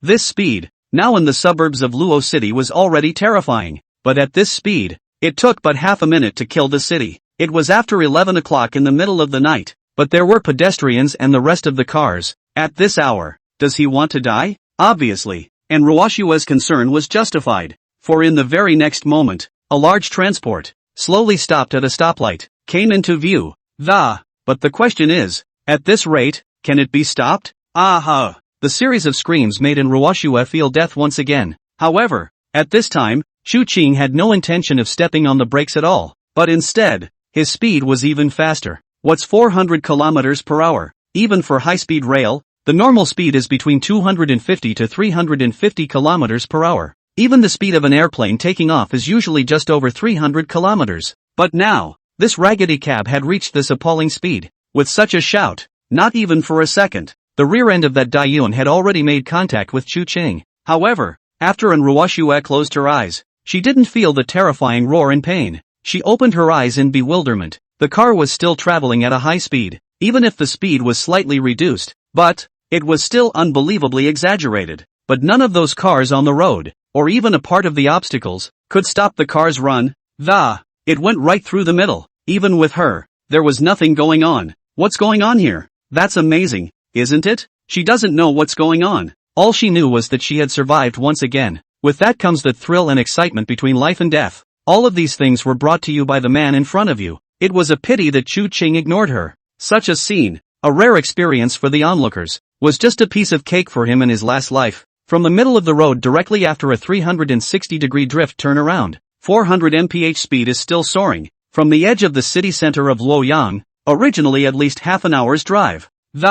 In just 3 minutes, Chu Ching ran a round trip, and Ruoshue's legs were weak when this cab stopped in front of the North Mountain Cemetery. She finally got out of the car that had brought her closest to death. Driving it within the cemetery, Chu Ching let in Ruoshue and walked back to that security room of his. The time was just a little before 12 o'clock. Chu Ching ignored in Ruoshue, who was still in hindsight, and instead, his gaze went to the bloody words on the glass door. As expected, after his footsteps stepped into this threshold, this bizarre word in blood, which seemed to be a guide to destiny, began to slowly seep out. Mission accomplished, and Ruoshue rescued successfully. The Rentaghost was successfully exterminated. In the midst of death's guidance, the bloodletter ghost reached 5 days of life. Enforcer mission reward, Plutonium Taxi 40004. Looking at the bloody words, Chu Ching's eyelids jumped. This cab was obviously brought back by his own sight, and now it's become your reward, isn't it? However, Chu Ching didn't count on such trivial matters. The completion of the bloodletter's mission, and at the same time,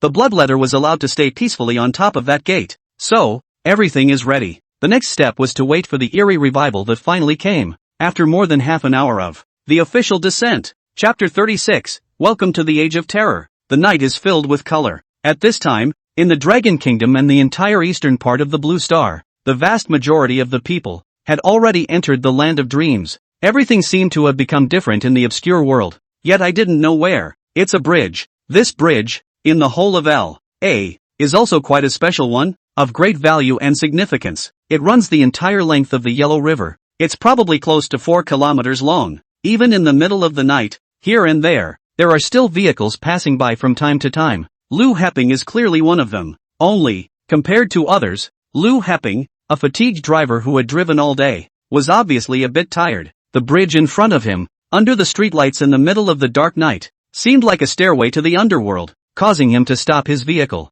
parked on the side of the road about to go up to the bridge. He wanted to rest for a while, take a nap in the car, and it wouldn't be too late to hit the road in the morning. With that thought, he leaned his seat back. A soothing piece of music was clicked on and a final glance at the time, 23:59. Not to mention, it is the time to rest and sleep. Thinking of this, Lu Heping smiled, before he could lie down on his back and close his eyes. That number, which represents time, is then completely zeroed out. September 3rd, midnight. Time moves towards the beginning and into the end of this moment. Steeply, Lu Heping, for some reason, suddenly felt a pressing chill. This coldness made his original sleepiness dissipate quite a bit, and he subconsciously took out his cell phone, wanting to see on the navigation how far it was to reach his destination. However, this glance caused Lu Heping to faintly stare. The cell phone screen, which was supposed to be pointing to the navigation interface, became dark at some point. The next moment, just when Lu Heping thought it was out of battery, a little bit of blood red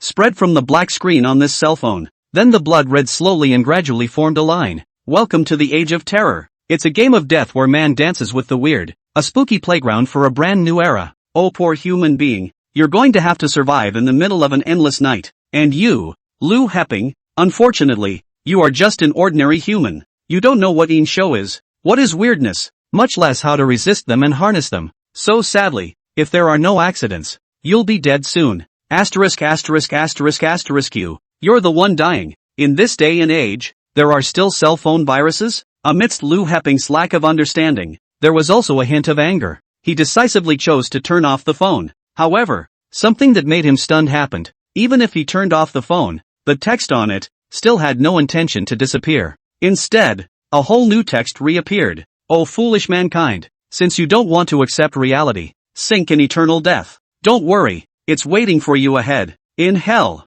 Lu Heping directly threw his cell phone to the side and glanced at the darkness outside with the empty highway and the Yellow River Bridge of Luochang in the distance. And the little bit of sleepiness and tiredness from before had disappeared without a trace. He simply reignited the engine and started it, ready to hurry back home. the screen of the cell phone that had been thrown upside down on the passenger seat. But once again, blood-red text appeared. Humans, ever inevitable, are dead, and the cause of countless deaths is the stupidity of the species itself. Mankind, go ahead, get into its arms. The car redriven up, in the Yellow River Bridge, from a high altitude overlooking, like a small boat floating in the river and sea, a little wind and waves, as if it will be able to swallow it directly. The night is dim. Luochang Yellow River Bridge on the bridge. Do not know when. The fog. Within an apartment in L.A., there were no unusual girly dolls, much less any of the pink decorations that girls like. It was an extremely clean and plain room. While lying on the bed, Lu Ren, no matter what, could not sleep after tossing and turning. She had been through so much in the past 2 days. There's so much more to see. It was too much of a shock for her. Even after half a day in bed, there was still no semblance of sleep. In her mind, an image flashed continuously. The life and death of the lantern with a human head, the countless remains of corpses in Huang Hong's home, the woman who looked like a madman, the black and red parrot, as well as the one who appeared the most times, the man who always wore a faint smile, Chu Qing. It was as if there was an endless magic in his body that attracted Lu Ren to want to explore. This made her involuntarily think again of the first time she met Chu Qing. So, after thinking about it, Yen Ren sent a voice call to a friend in the middle of the VX address book. Soon, on the other side of the phone, a somewhat tired voice came. Hey, sis, are you okay? These words asked Lu Ren inexplicably. I'm fine, brother, you haven't slept yet? The Lucy Eye on the other end of the phone smiled faintly. He and even his family were extremely favored for Lu Ren, his little sister. If you're not sleeping, what am I sleeping for? What's the matter? You miss your old brother? Nothing, just wanted to ask you if you recognize someone. Who? Chu Qing, probably the same age as me, Lu Ren said. The voice on the other end of the line was slightly deep in thought, as if pondering. Chu Qing, Kyoto sighed. But there is indeed a Chu family, but I have not heard of such a person.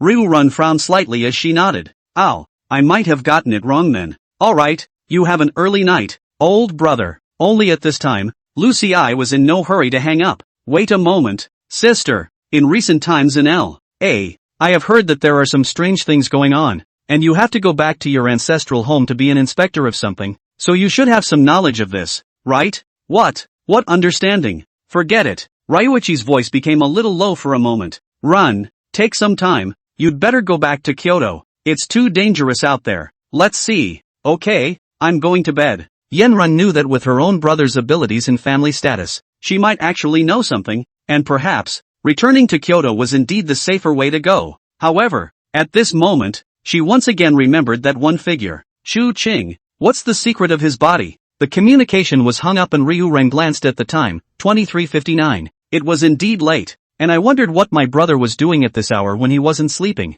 But since I can't sleep, I'll read for a while. However, just as she had picked up a random book, steeply, the original large part of the book slowly twisted. The pages of a blood-red book appeared. Before Lu Ren could react, a pitch-black font appeared on the blood-red page. Welcome to the Age of Terror. It's a game of death where man dances with the weird. A spooky playground for a brand new era. Oh poor human being, you're going to have to survive in the middle of an endless night. And you, Ryu Ren, are sadly just an ordinary human. You may have once escaped death at the hands of some bizarre person, but that's not enough for you to live peacefully in this era. Looking at the pitch-black font on it, although Lu Ren was alarmed, her reaction was a lot stronger than an ordinary person like Lu Heping. Perhaps it was the experience of these days that had made her already understand that this world, it seemed, had become not quite the same as the one before. But just as Lu Ren was bewildered and amazed, a brand new pitch-black note slowly flowed out from above the blood-red pages. However, you are fortunate that you have gained the favor of a certain being. Take advantage of this friendship.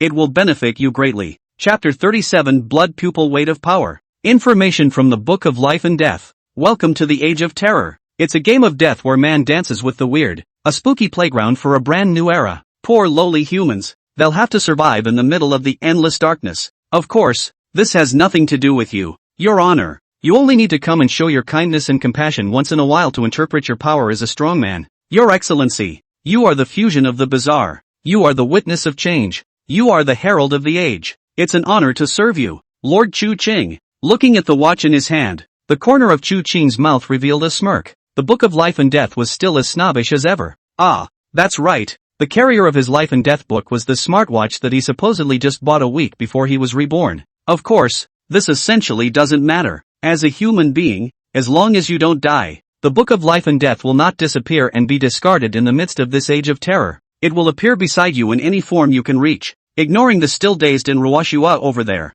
Chu Qing was already poking and touching the Watchbook of Life and Death when his thoughts turned in his mind. Check out the information on the shenanigans I'm writing. A big part of why Age of Terror is called a game of death is because of the Book of Life and Death. The ability of this thing to check out information about itself is somewhat similar to the blood pupil ghosts having eyes and pearls, except that it can only view itself, as well as being completely harnessed to its own weirdness. However, as expected, viewing the blood pupil ghost's information through the Book of Life and Death was actually not much different from the blood pupil ghost's observation with having eyes and pearls. What was slightly different was that underneath that eye for an eye and having eyes and pearls abilities, there was an additional small difference. Weighting scale, 10, the corner of Chu Qing's mouth picked up the 9 products of the weight power level limit, probably in the 1 to 10. Under the rule dumping, the higher the weight the higher the rule ability to launch the advantage. Although it was said that in his previous life, Chu Qing had also seen existences whose weight level exceeded the level limit, but the display of the blood pupil's ability was already enough. He swept a glance once more, and as if he had sensed Chu Qing's good mood, a new note once again appeared at the bottom of the Life and Death book. Your esteemed excellency, to be able to harness such strangeness with the body of an ordinary human who has not yet entered the grade, your power is truly astounding. But to survive in such a world with such a weak body is obviously still not enough. Only by entering the grade and becoming a 9th grade being, you will be able to fight against the weirdness with your own strength. So, do you want to know how to enter the product? Oh, it's not very nice to talk about it, but as great as you are, you only need to pay 5 years of your life, and I can tell you the secret that only I know. Friendly reminder, if you don't have a yin life, you can use a young life to convert it. Tap on my body and you can choose to convert it. Oh, isn't that sweet? Looking at the prompts in the Book of Life and Death, Chu Qing smiled once again. In the last life, I don't know how many ordinary people who were either ignorant, or who were dead horses in a critical situation, were deceived and really used their precious years or even 10 years of in life to exchange for this so-called secret. And the secret is simple, it's a transfer to the netherworld. That's right, it's gone. 5 years of in life in exchange for an answer if you can enter the 9th rank by transferring to a in position. However, the specifics of how to transfer into the corresponding in job, this Life and Death book didn't say. This thing is just so dope. As for the specific in job transfer method, even if the Book of Life and Death has a in life, but also cannot be exchanged, is in the middle of the horror era, many years under the development of drilling, only to study out those in job pathway, the Book of Life and Death, can only be considered a tool? If this thing is really taken as a golden finger, then Chu Qing can only wish that the other party's death will not be so miserable. As for the in post, he had been ready for a long time. So, he glanced at an Ruoshua who was on the side. Don't believe any of the dialogue on that thing, especially the one that tells you to redeem your in life. Remember, in life is the biggest capital you have to settle down in this world. And Ruoshua nodded her head in a hurry, but she was still excited. Chu Qing didn't bother to continue to care about her. Instead he slowly sat up straight. He didn't need to ask the Book of Life and Death about that useless in job transfer law. As the king of Chu River in his previous life, Chu Qing's most valuable thing was the dozens or even hundreds of in job transfers of various grades in his mind. The method of promotion, and the tombkeeper he had prepared for himself, while being reborn, had been working towards that end. Thinking of this, he casually continued to glance at the Book of Life and Death. Your Honor, it is so sad that you are so distrustful of me. He ignored it and casually continued his thoughts spinning. Read my message. Whether or not the Book of Life and Death has true self-wisdom is something those scholars in the last life have been studying. There was practically no research on where this thing came from in the end. However, the only thing that was certain was that the existence of the Book of Life and Death could not directly defy the executable orders of the Ghost Sentinel, and even if they were to entice the in life, it would be mainly enticement, and not actual deception. As expected, on the Book of Life and Death, some of Chu Qing's information data slowly appeared. Shocking. Grade, none. In life, 6 months and 21 days. Yang life, 3 months. Symbiosis, status own Yang life is greatly reduced. Can fully drive the blood pupil ghosts. Status unknown status. Note, Your Excellency, you seem to have quite a few secrets in your possession.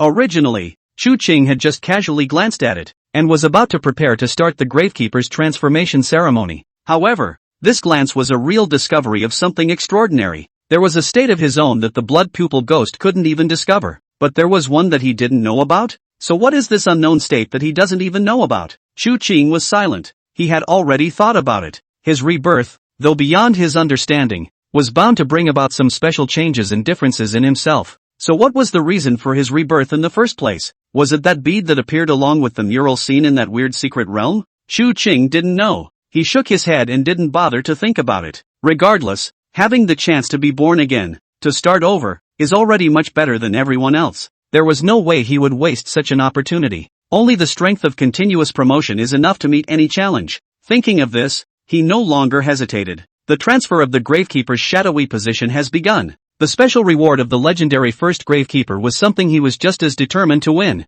Chapter 38, Transfer Ceremony. Gravekeeper and Life Buyer. The deceased, Chu Qing. Birthdate, July 15, 2003 at 3 a.m.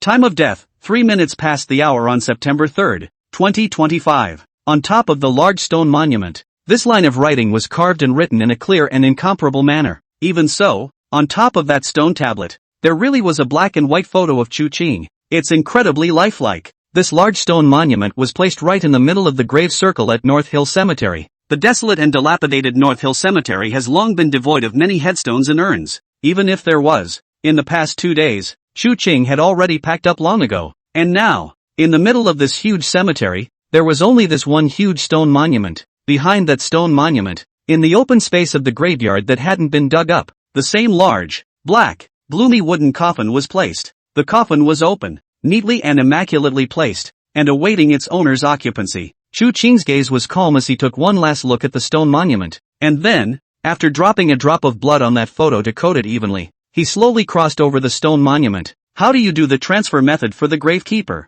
The lowest level of the 9th leveling job? It's simple. The two most basic requirements for finding a gravesite, a headstone and a casket. Engrave your name, leave your picture, and leave the time you started your transfer as time of death. Then, lie down in the coffin and wait for 2 hours. It seems extremely simple. But, beyond that, there is a hard and harsh condition. It was also because of this condition that the development of the job of the Gravekeeper being truly and completely established as a method of transferring jobs was actually a bit later. That is, this tombstone and coffin must be within the range of wild and spooky activity. So, it's 2 hours of not just lying in a coffin and sleeping, but also of confronting possible bizarre threats. It is also for this reason that this low yield, difficult to transfer, and even more average combat power of the Tombkeeper job. The last generation is a choice that countless Imperial ghosts in the Dragon Kingdom almost ignored away, unless some last resort option is to switch to become a Gravekeeper. However, other than that, from Chu Qing's own understanding, he knew that the Tombkeeper's future was still very promising, and with an upward promotion, he would be able to smoothly advance to become the Bianqing King of the 10 Kings inheritance,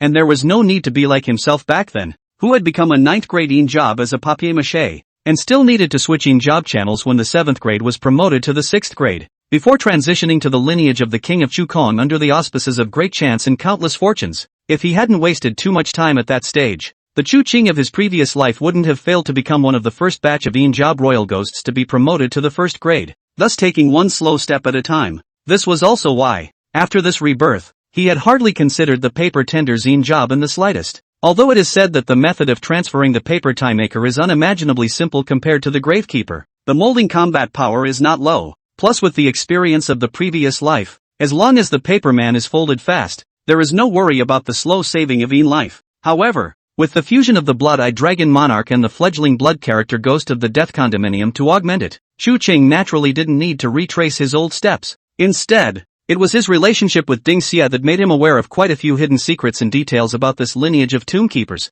To King Bianchang. Thinking of this, Chu Qing looked at the time and exhaled slightly. He came to the edge of the coffin and looked towards Ruoxue, who was a bit bewildered and confused, her hands and feet on the side. From his arms, he took out the white show paper money that he had just yanked from the fortune god. Throw it to Ruoxue. This is the longevity underworld banknote. Now, with this one longevity underworld banknote, you go to all the weirdness in this North Mountain Cemetery, find one of them, and make them willing to protect you, or willing to spare your life when you are about to die, until I awaken. It will be fine. Of course, if the life is not enough, I'm sure you've seen the hints in the Book of Life and Death before, then you can use the young life to turn it around. But of course, you know the preciousness and value of that thing, and with this method you're going to use, the less life you use up this time, the higher your future ceiling and potential will be. If you die, there is no one else to blame. I need to be in there for 2 hours, and it's 10 minutes past 12, which means that I won't wake up until,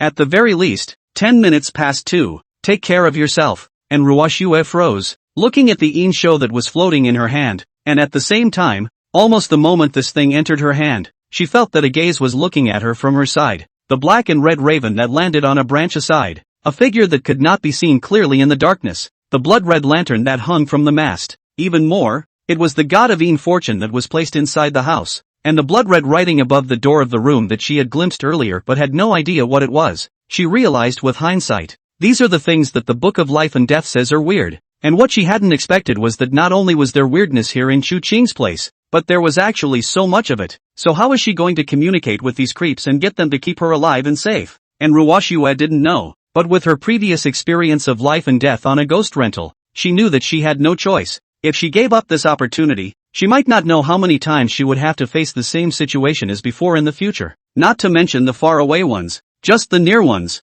That Gao Hong, the chairman of the Gao Jian company, the real culprit who gave the Lin family the god of Een fortune, was already eyeing her. Destiny. It's up to you to wrestle and fight for it. From a certain perspective, Chu Qing and Ruoxue, in fact, had always been such the same type of people. Almost instantly, she made up her mind, looked at Chu Cheng, pursed her lips and nodded, glanced at Ruoxue. Chu Qing did not pay attention again. He's already done his best to be kind. You know, all this weirdness in the North Mountain Cemetery is barely considered to have been suppressed and subdued by him. The ferocity is still there naturally. The instinct for killing is still there. However, here, at the very least, it was suppressed quite a bit, and if the deal was completed and one managed to survive these few hours, then the Een job life buyer could be transferred successfully. At that time, the upper Een positions of the life buyer sequence pathway, such as the ghost trader, the stream of underworld merchants, were Een positions that were quite suitable for Ruoxue. Regardless, it was also many times stronger than Ruoxue's starting point in her last life.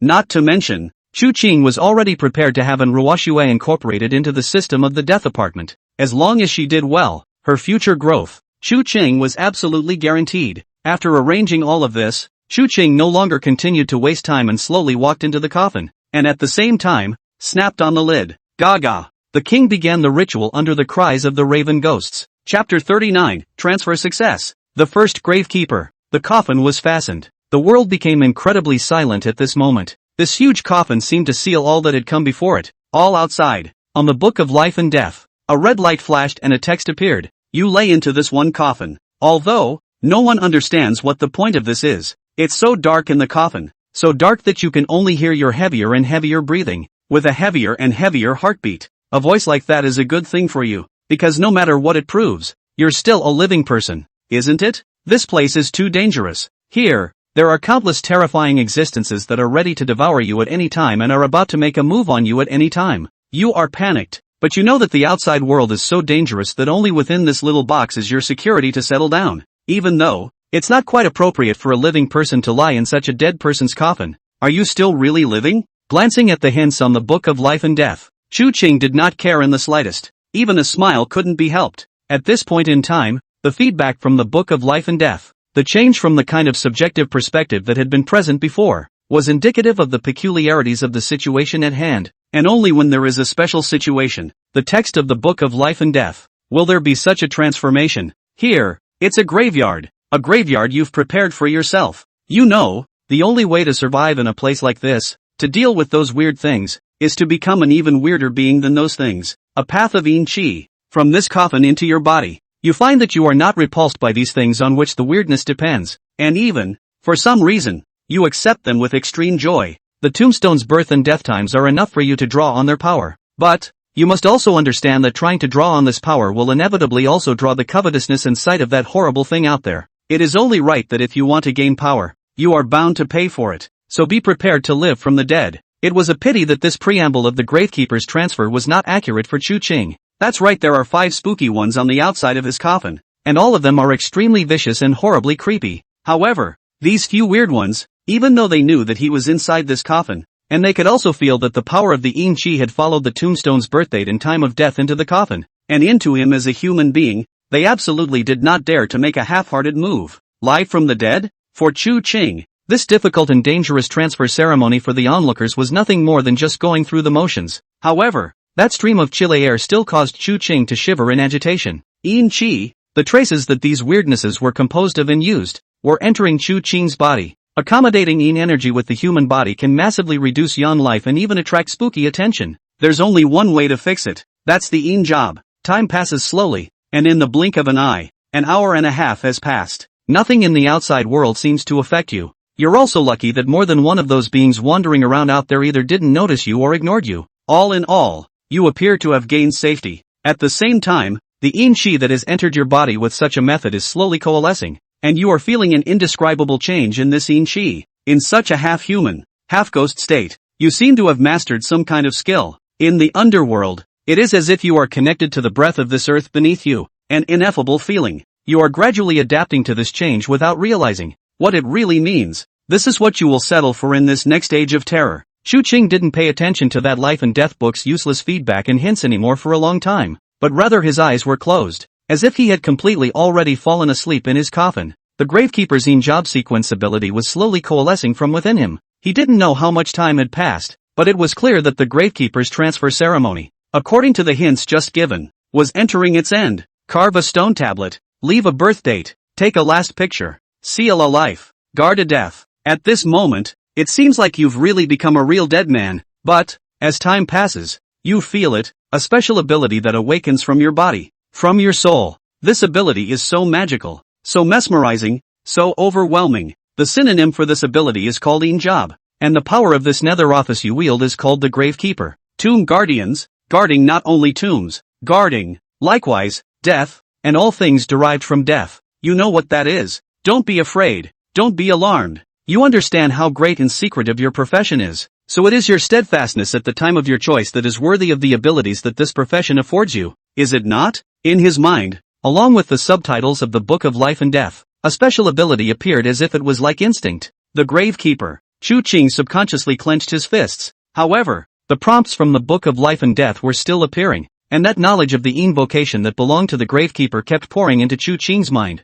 O Gravekeeper, the grave ghost that grows along with the mausoleum is your greatest dependence. O Gravekeeper, in the midst of the mausoleum's confines, you have extraordinary enhancement and recovery. Your exuberance, O Gravekeeper, makes you not dependent on mortal sleep. O Gravekeeper, at that fleeting junction of dawn and night, abide in your duty to reap your reward. O Gravekeeper, your life was ended when you left your name on your tombstone, and it is the gift of death that you are still able to walk this earth. O Gravekeeper, you are the first Gravekeeper born. In this world, death itself and the sleeping myriads of inmates have shown their appreciation and gratitude to you, and in that deep darkness, they have presented you with a special gift as a Gravekeeper. Hopefully, you deserve this appreciation and gratitude from him and them. It's time for you to wake up, O Gravekeeper. Within the dark coffin, a blood-red vision slowly opened, accompanied by the slightly upturned corners of the mouth. Chapter 40 Gravekeeper's Power. A corner of the netherworld. Among the dark coffins, Chu Qing lay inside, not moving a muscle. He felt the power of the yin job in a completely different way than the paper tie.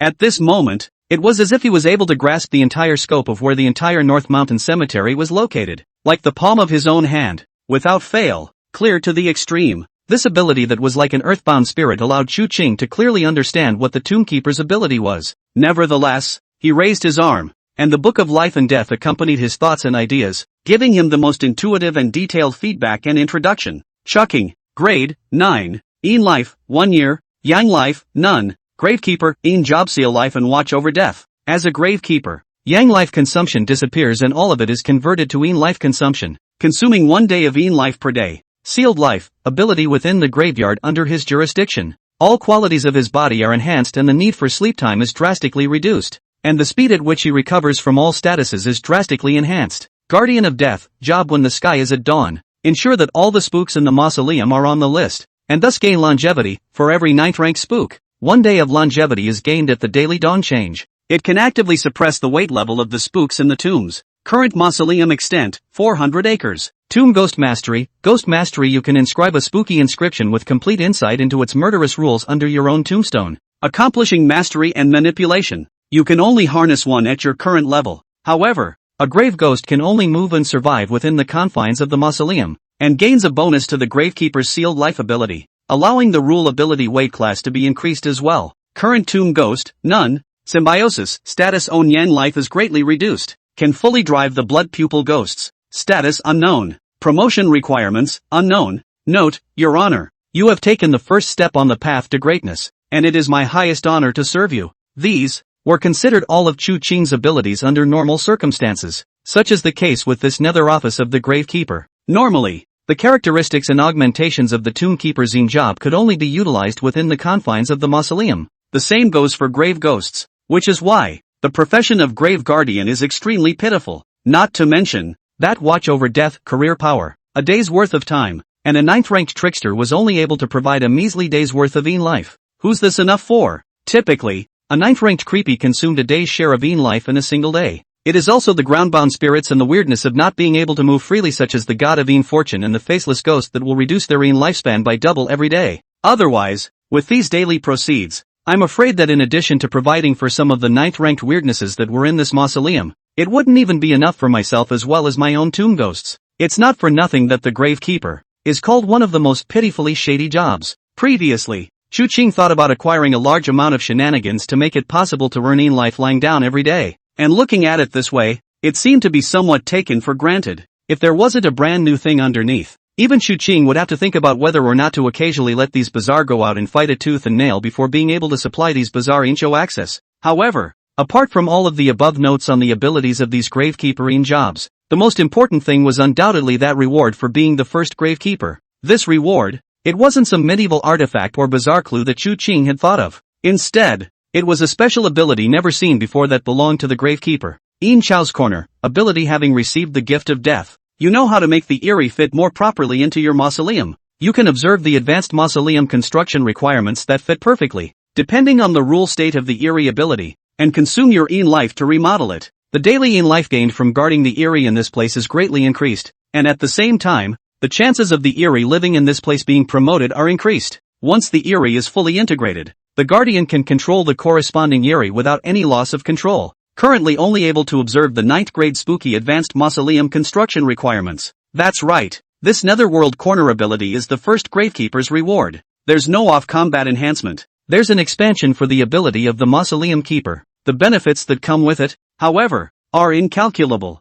Naturally, it was needless to say that the life was worth a lot more as hard currency in the middle of the weird world after converting the medieval banknotes, and it can increase the odds of a weird promotion, which is even rarer, plus a final, more ambiguous, but also more counterintuitive effect. Is this the reward for the first Gravekeeper? He suddenly remembered Ding Xia once again. Ding Xia had talked to him about the ceremony and requirements for his original promotion to King of Biancheng. All that needed to be done was to build a wasted city of his own. I wonder, having reached the first grade level of King Biancheng, did he also have an ability similar to the corner of the netherworld at that time? If that was the case, did this ability mean that he was able to be in the 9th grade of the Yin position of Tombkeeper? And then he was already in a distant position from the first grade of the Yin position of the King of Biancheng? Thinking of this, Chu Qing sucked in a breath of cool air and revealed a smile. It's really something to look forward to. However, anticipation was also something for later. What should be done now was to take the fledgling death apartment and transform it into his own tomb ghost before it was too late.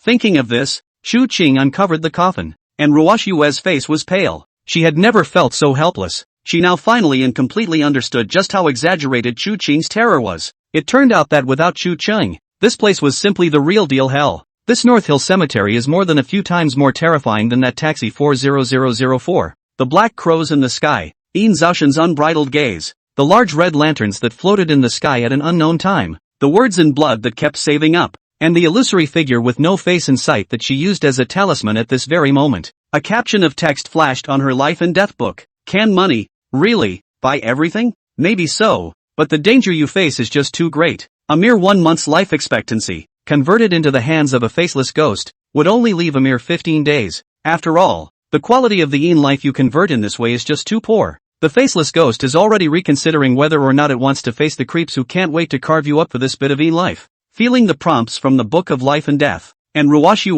wanted to curse. This was the 3rd time she'd converted her Yin life and paid the faceless ghost. It may not seem like much, but the conversion of the Yin life and Yang life of the Book of Life and Death is not that simple one-to-one at all. For this 1 month of Yin life each time, she changed it 3 times, giving 3 years of Yang life. The previous 1 day of Yin life was simply not enough to even stuff his teeth, and for this reason, he had already paid a full 3 years of Yang life for the conversion. Time has gone to 2:15. Chu Qing, why has not come out? And Ruosh Yue screamed. In the midst of such a deadly struggle for survival, you feel that if you escape this one danger, you will gain a whole new kind of power. This power is called in job, and your job is to be a life buyer. A person who buys a life by using money to pass through the netherworld and to communicate with each other, thus buying a life. You need to communicate with countless creeps with will and calculation. Although, some creeps don't want to communicate with you, they just want a feast. Finally, in the midst of such prompting subtitles, just as in Ruwashue was already wanting to activate the Book of Life and Death again to redeem another year of young life, a voice like heavenly music appeared. Click, and the Book of Life and Death, which had only just fallen silent, was as if it had been prepared for a long time, and a subtitle flashed rapidly. Oh life buyer, that mill pusher whom you are allowed to drive because of money is the one on whom you are guaranteed to buy your life. Oh buyer of life, you have an affinity that the rest do not have, and they see you as one of their own kind. Oh buyer of life, remember that money is everything, and that if you have money, you will be a pushover. Oh buyer of life, in the midst of trade with mankind in the bazaar, you will receive your due reward. Oh life buyer, you are the first life buyer in this world to be born. Money itself and the enthusiastic myriad of traders have shown their appreciation and gratitude to you by presenting you, in that deep darkness, with a special gift as a life buyer. Hopefully, you deserve this appreciation and gratitude from him and them. O buyer of life, the awakening of a being that makes all the dilemmas and dangers before you vanish into thin air. Go and thank him, as a life buyer. There is no shame in submitting to the strong. The grim treachery disappeared completely, and Ruwashue directly fell to her knees, panting heavily. In the next moment, a figure had slowly stepped out of the midnight pitch-black coffin. Chapter 41 Tomb Ghost. The blood character Guile's method of promotion. Chu Qing in the darkness stepped back out. All the weirdness. At this moment all became incredibly quiet. The owner of that pair of blood pupils had become even more powerful, and along with it, the pair of blood pupils that brought them the threat of death had also become even more powerful. Irresistible. Irresistible. Chu Qing casually glanced at Ruwashue who was covered in cold sweat. His blood pupil locked on with a single glance and instantly spied out all of Ruwashue's cohesive abilities. And Ruwashue, grade, 9, Yin life, none, Yang life, none, Hades money, 10 years, life buyer, Yin job life buyer, money through the Yin, exchange, so as to buy life. Yang life consumption disappears, Yin life consumption disappears, physical condition, face will not change with the passage of time and aging. Every 5 days automatically consume 1 day of medieval money in life to buy life. Medieval money consumed empty after death. Passing in with money, ability the degree of recognition of the spooky is increased. The hostility of the spooky is decreased. And the spooky's intentional movements and some of its rules can be penetrated to a certain extent and initially appeased and communicated with. When in life is exchanged for underworld money, the exchange ratio is increased to 3-to-1. Reciprocity, position for each completed transaction with creepy, a portion of the profits will be returned as a part of one's life. Money can make ghosts grind. Ghost control technique. You can spend half of your life to control the ghost of your choice. Current level can only control one ghost. Current ghost, none. Prosperity, ability gain an increased interest rate on all medallions at their disposal, gaining 0.5% of the current total medallions per month. At the same time, you can use the money to briefly control a creepy, with the duration of the control depending on how much money you consume. Requires torso contact before it can be controlled. This ability plutonium rate increases as the life buyer rises in rank. Status, aftermath of a robbery. Mind and soul exhausted. Promotion requirements, unknown. Note, human. You actually let a woman gain such a powerful ability and occupation. Not bad, quite to my lord's liking. Quickly take her in. The blood pupil ghost's tirade was ignored by Chu Qing. He was fully aware of the buyer's abilities. It wasn't a shady job with a particular specialty in combat. And what he hadn't expected was that it's the reward for that first person who buys a life. It's actually an ability too? And it looks like, again, it's an extremely powerful ability. Plutonium rates? There is an exchange ratio between the medieval banknotes and the life. This is one of the points in the spooky world that makes the Ghostbusters feel most pitiful. In order to exchange certain things for purchase, you need to turn your life into medieval notes. But the conversion rate of life into medieval notes is a horrifyingly unparalleled 12:1. That's right, a year's life can only be converted into 1 month's worth of life medieval banknotes, whereas this 1 month's worth of underworld banknotes, after being absorbed by the rest of the creepy or Ghostbusters, yet again, they can only gain 1 month's worth of life. There are only a handful of ways to improve such a pitiful ratio, and one is to buy a sequence of shady jobs in this line of life buyers. There was another one, the ultimate version of Chu Qing's black copper coined medieval artifact puzzle, a terrifying supreme treasure that had been grasped by that narrow world boss lady. However, such a rare but obligatory circulating item as medieval banknotes can be accumulated through such a rate of interest. If this woman has a medieval banknoting life of 1,800 years, does it not mean that she can sit on the medieval banknotes for 5 or 6 months in a month? It may not sound like much, but there's also that effect of raising the grade to increase the rate. It can be more than that in the future. That's a lot of potential for that ability. For a moment, Chu Qing was a bit reluctant to let this woman go and become a death apartment system trialist. No one can have too much nether life, nether money. However, at this stage, wanting Chu Qing to completely trust the other party and place all of some of the excess in life in Ruoshue was also impossible. This ability is rare, but not exactly irreplaceable. With that thought, he still hadn't forgotten his business, the blood character ghost prototype of the death apartment. Something he had been thinking about ever since he returned from rebirth. Something that was almost tied with the blood-eyed dragon monarch as his greatest pre-plot and harvest, was finally going to become his tomb ghost today. At this moment of becoming the tomb guardian, the best choice for a grave ghost, as the king of Biancheng, Ding Xie, had longed for, he walked briskly on his feet and arrived at the door of the security room, and the words in blood seemed to sense Chu Qing's proximity and slowly appeared from the glass. Bloodletter ghosts' rules for killing are not activated continuously, which is the biggest difference from the rest of the shenanigans. Coupled with Chu Qing's summoning, almost as soon as Chu Qing stretched out his hand, that handful of blood characters came into the center of his hand, just like a living thing. In the next moment, with the blood character ghost in tow, Chu Qing arrived directly before his monument. It was erected in the middle of this North Hill cemetery. He slowly squatted in front of that, glanced at the blood word ghost in his hand, held on to the large stone tablet,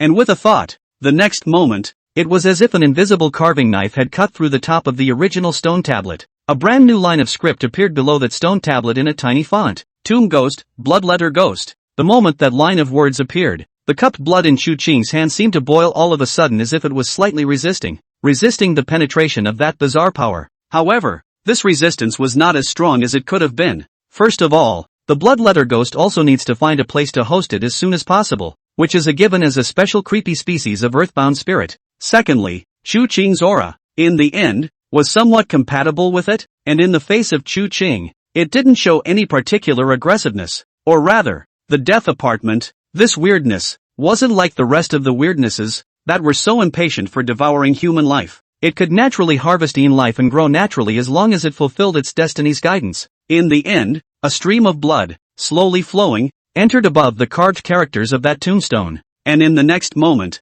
Chu Qing felt that, with the blood character ghost, there was a different kind of connection. Every drop of blood in his body seemed to have fused with the blood word ghost's essence. It seemed as if all that blood that he had squeezed out before had once again passed through in such a way as to merge back together with him. However, this is not the most important. Most importantly, the moment the bloodletter ghost became a tomb ghost, in addition to the partial enhancement of the bloodletter ghost's ability, a mist that had never been there before was slowly unveiled in the bloodletter ghost's body. Requirements for promotion: complete 10 or more death guides. At the same time, obtain a 9th grade containing sect of the name Airy to absorb for the promotion puzzle. Currently completed. 1. Looking at this blood character ghost's promotion requirements, even Chu Qing did not hold back his smile. Is the word door spooky? In this way, the promotion requirements of the blood character ghost had been found. It was just that I didn't know. What was the promotion requirements of one's other reliance? The blood-eyed dragon monarch? Chu Qing didn't think much about it. The road would always be found. He glanced at the empty but not lonely North Hill Cemetery.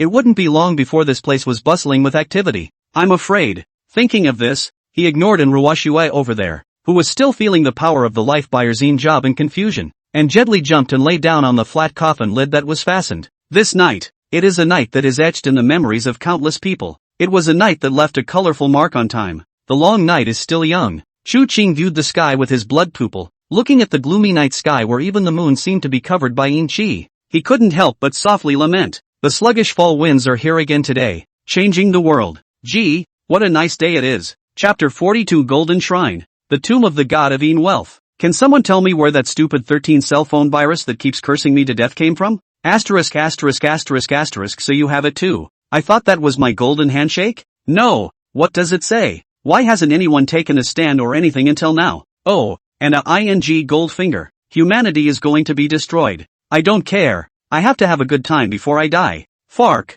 what's wrong with the world? Early the next morning, nay, from late at night the fermentation began. The entire blue planet, countless worlds and countries, countless ordinary people, were all discussing the sudden appearance of the Book of Life and Death. What this seemingly viral thing suggests has the whole world on tenterhooks. However, officially, No news has ever come from the countries. Whether the explanation for this stuff is a joke of technological breakthroughs or the arrival of weirdness, no one knows, even the officials, unable to give an explanation. Eventually, at 7:30, a time when the sky should normally be wide open, but is now just after sunrise, this news of the day was broadcast. However, the beautiful host of the morning news, who is a national household name, didn't come up with much of anything. The warning she said about this book of life and death was 1. Never redeem your yang life. Don't ever fall under the spell of this stuff. Obviously, in the 7 hours between 12 a.m. M. and 7 a.m. M. it is estimated that a number of people have tested such a result with their lives.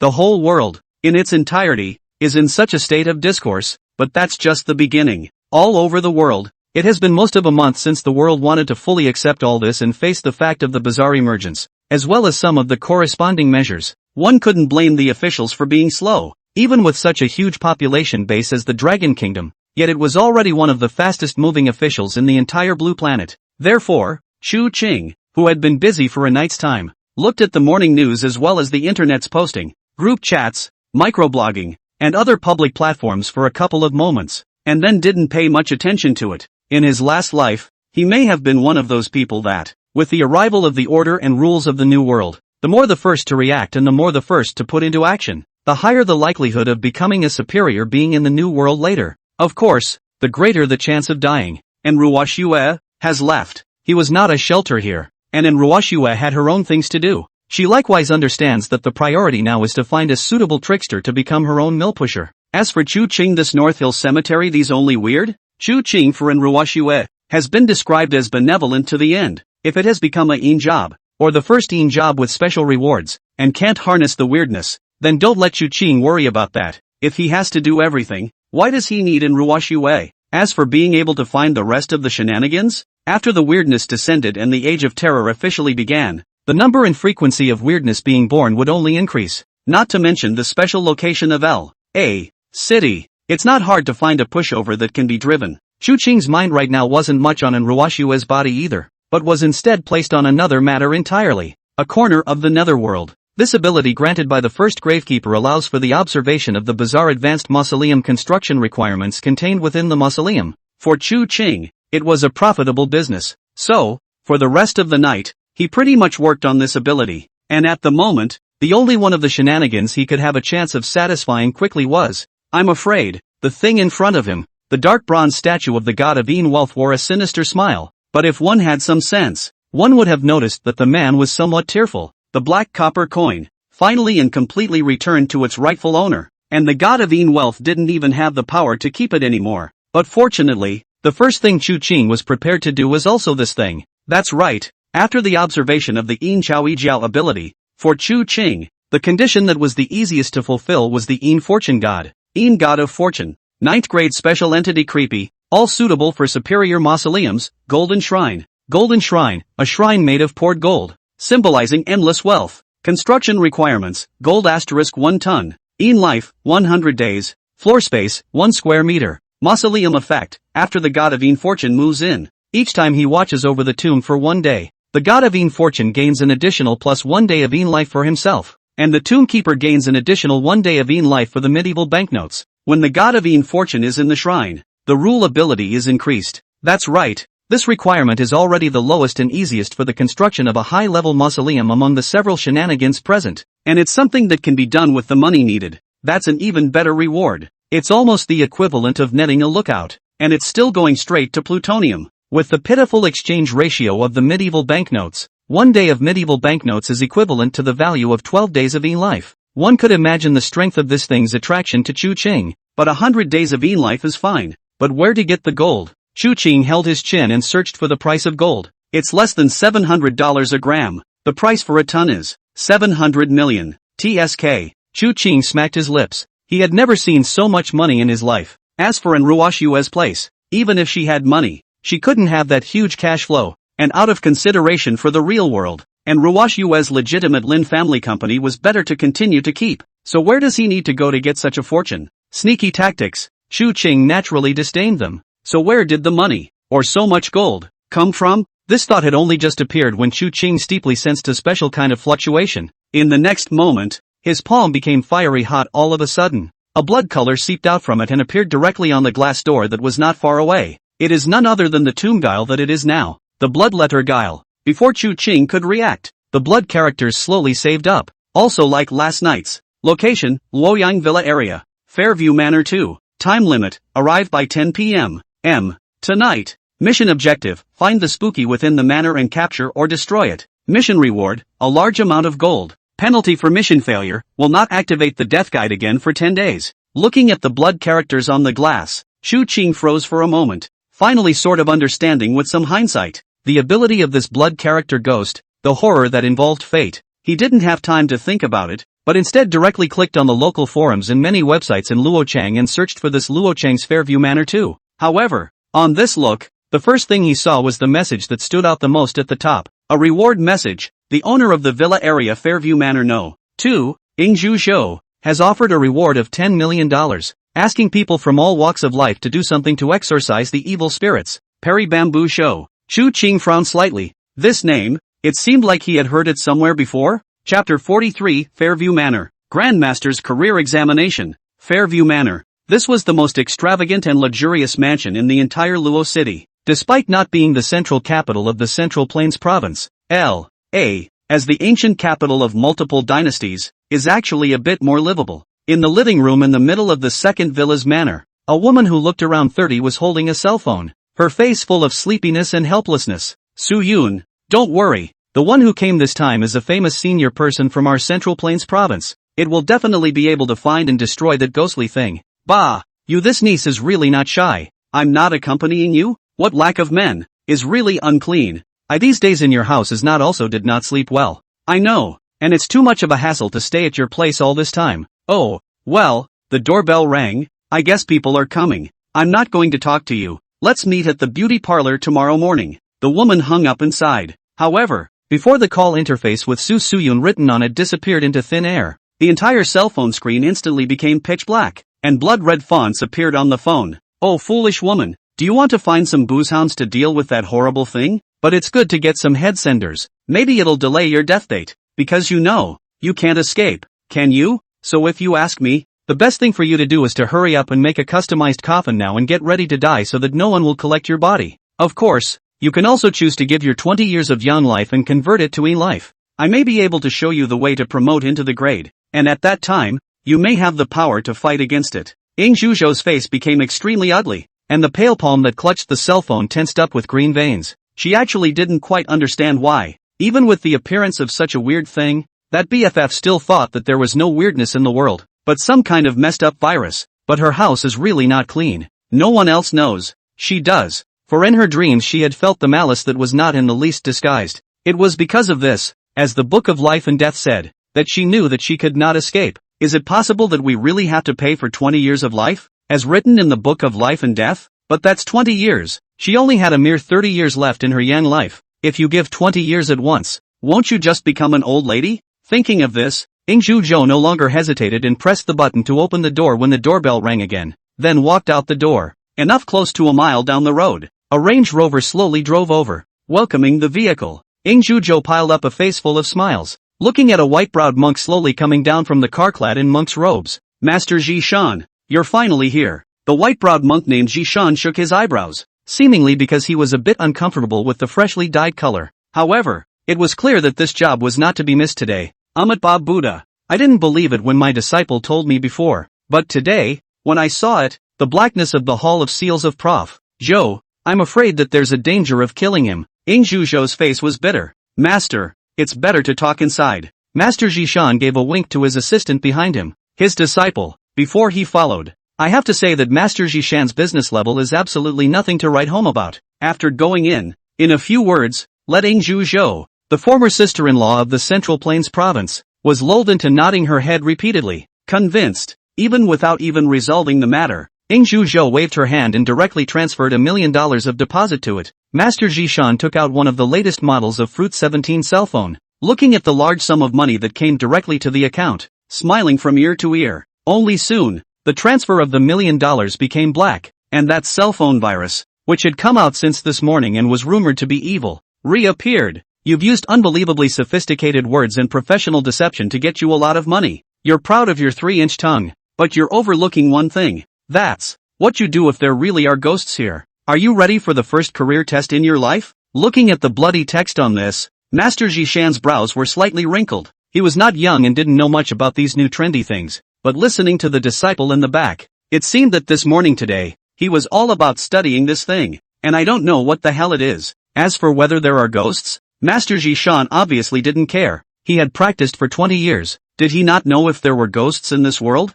However, he didn't bother to think too much about it, and placed his cell phone on the coffee table in front of him, just about to properly get close to this Miss Joe. Legend has it that the origin of this one is extremely special, and it is related to a big case in the Central Plains province before. Such a stunning color, if you can. Unfortunately, he was just about to open his mouth when, abruptly, a somewhat panicked voice came from that intercom at the door. "Ms. Joe, a cab has broken right into the middle of your manor." "Break in?" Ingju Zhou froze. How did she let a cab break into the gates of her Fairview Manor too? Couldn't you have just slammed the door open? That's too much of a stretch. And obviously, Ingju Zhou absolutely did not think that what he had guessed was actually very close. However, this question was too late for her to think about. The sound of the engine outside the door got closer and closer, and then stopped directly in front of the villa door. A quick glance through the floor-to-ceiling windows of the living room would enable you to see that it was a very blue and white cab. From that cab came a young man in a black trench coat.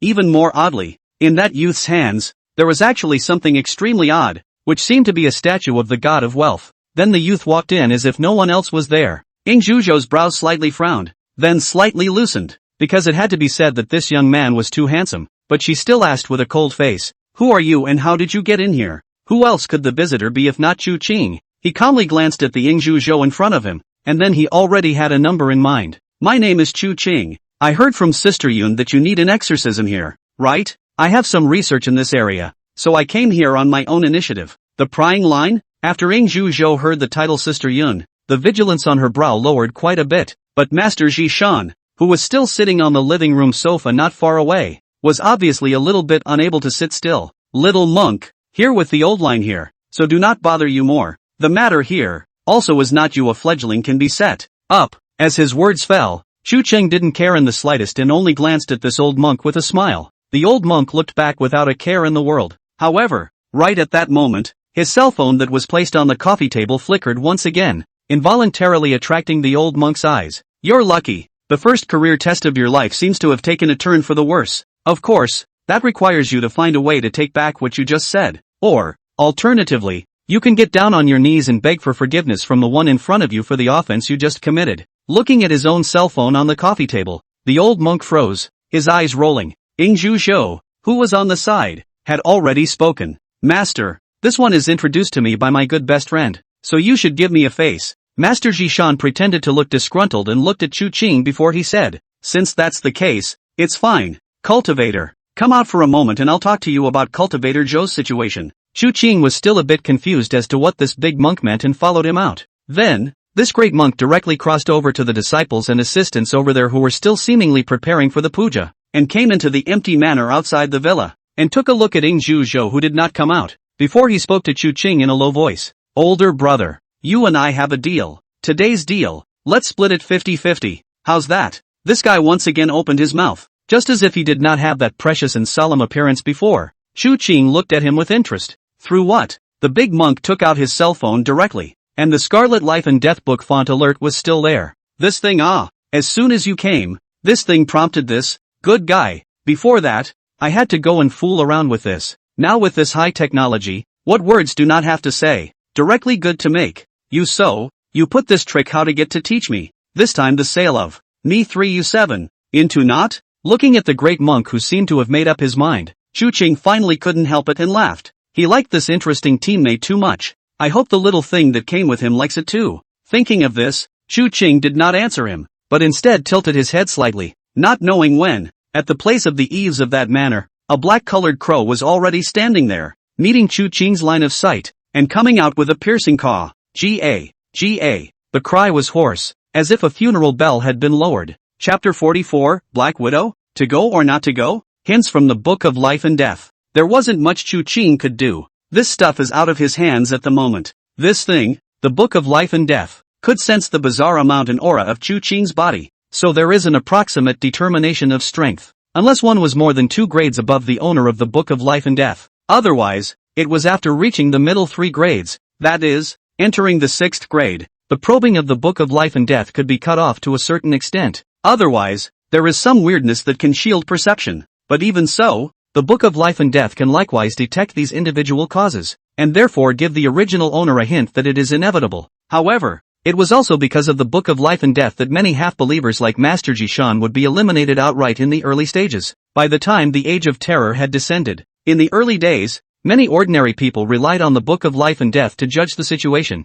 and indeed escaped many life and death crises. In other words, the Book of Life and Death, to a large extent, increased the survival rate of countless ordinary humans in the early stages. As for whether or not this thing stormed to expose itself, Chu Qing hard to say didn't care much about it. He didn't need to pretend to be a pig and eat a tiger, much less show himself in front of people. Apart from that greatest vision of immortality and eternal immortality, the only thing Chu Qing was seeking at the moment was the position of king. Little monk, what do you mean by that smile? Answer or not. Say something instead. Chu Qing looked at him calmly, and meeting the latter's gaze, Master Jishan always felt a little cold on his body. Master has made a lot of money off of this over the years, hasn't he? Fortunately, not much, not much. I also take people's money for people's disaster. There is also a cost. To put it in perspective, it's only a few thousand. See that car of the old line? Big Range Rover. More than $2 million it. Little monk, you teach me this trick, if you want to. Learn from me for 2 years.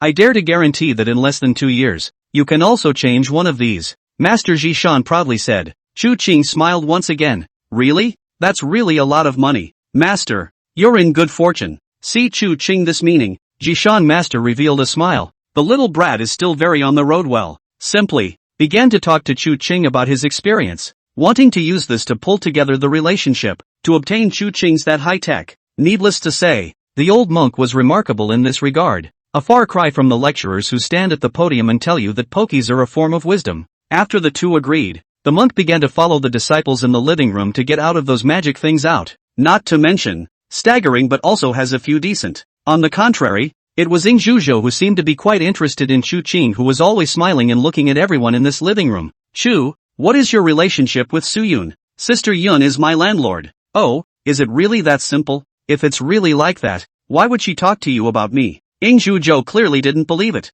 Chu Qing smiled. In fact, it has nothing to do with Sister Yun. It was me who saw Sister Zhou's recruitment that you did on the local website, and that's why I came over. As for how I learned about your relationship with Sister Yun, it's because I had seen the two of you together before when I was at the Happy Garden. Ing Zhuzhou froze, but did not expect this youngster to give an account so easily. She raised her willow eyebrows. Little Chu, then I won't drive you away. Just don't rush Master Jishan in. After lunch in a while, for Su Yun's sake, you can just leave. She looked amiable, but it was clear that there was a fundamental difference from Su Yun, who was really the landlady's sister with a gentle and quiet disposition. There was absolute warning and condescension in her eyes. Chu Qing also knew that this woman was not joking, but he didn't care. Sister Zhou, you here, do you have a lot of gold? The moment these words came out, Zhou Yingzhu's face did not change in any way. However, within Chu Qing's line of sight, he clearly saw that Zhou Yingzhu's pupils slightly shrunk, and in the next moment, underneath her pitch-black pupils, a murderous aura flashed out. That's right, it's murderous. This woman has had lives on her hands, and definitely not just one. So it was a Black Widow. Interesting, but it was also right. Chu Qing, even if he didn't understand Ing Zhuzhou's background, if she was just an ordinary woman, she wouldn't be able to look at such a family business. Other than that, this Fairview Manor alone was worth tens of millions of dollars. But so what? Chu Qing didn't care in the slightest, even to the extent that even the gaze that was spying on the great monk's practice was slightly moved to look at all the things in this villa. A cold, grayish-white stream of air saved up under his eyes. However, the odd thing was that in this villa manor, he hadn't seen any leaking yin chi since he entered. That creepy. What is it? Chu Qing glanced at the yin fortune god that he had put down after entering the door. Yin wealth god's yin life is the highest among all his bazaar, although the rules of killing is not as immediate as the human head lantern, blood pupil bazaar, but it is definitely not weak. In such a short while,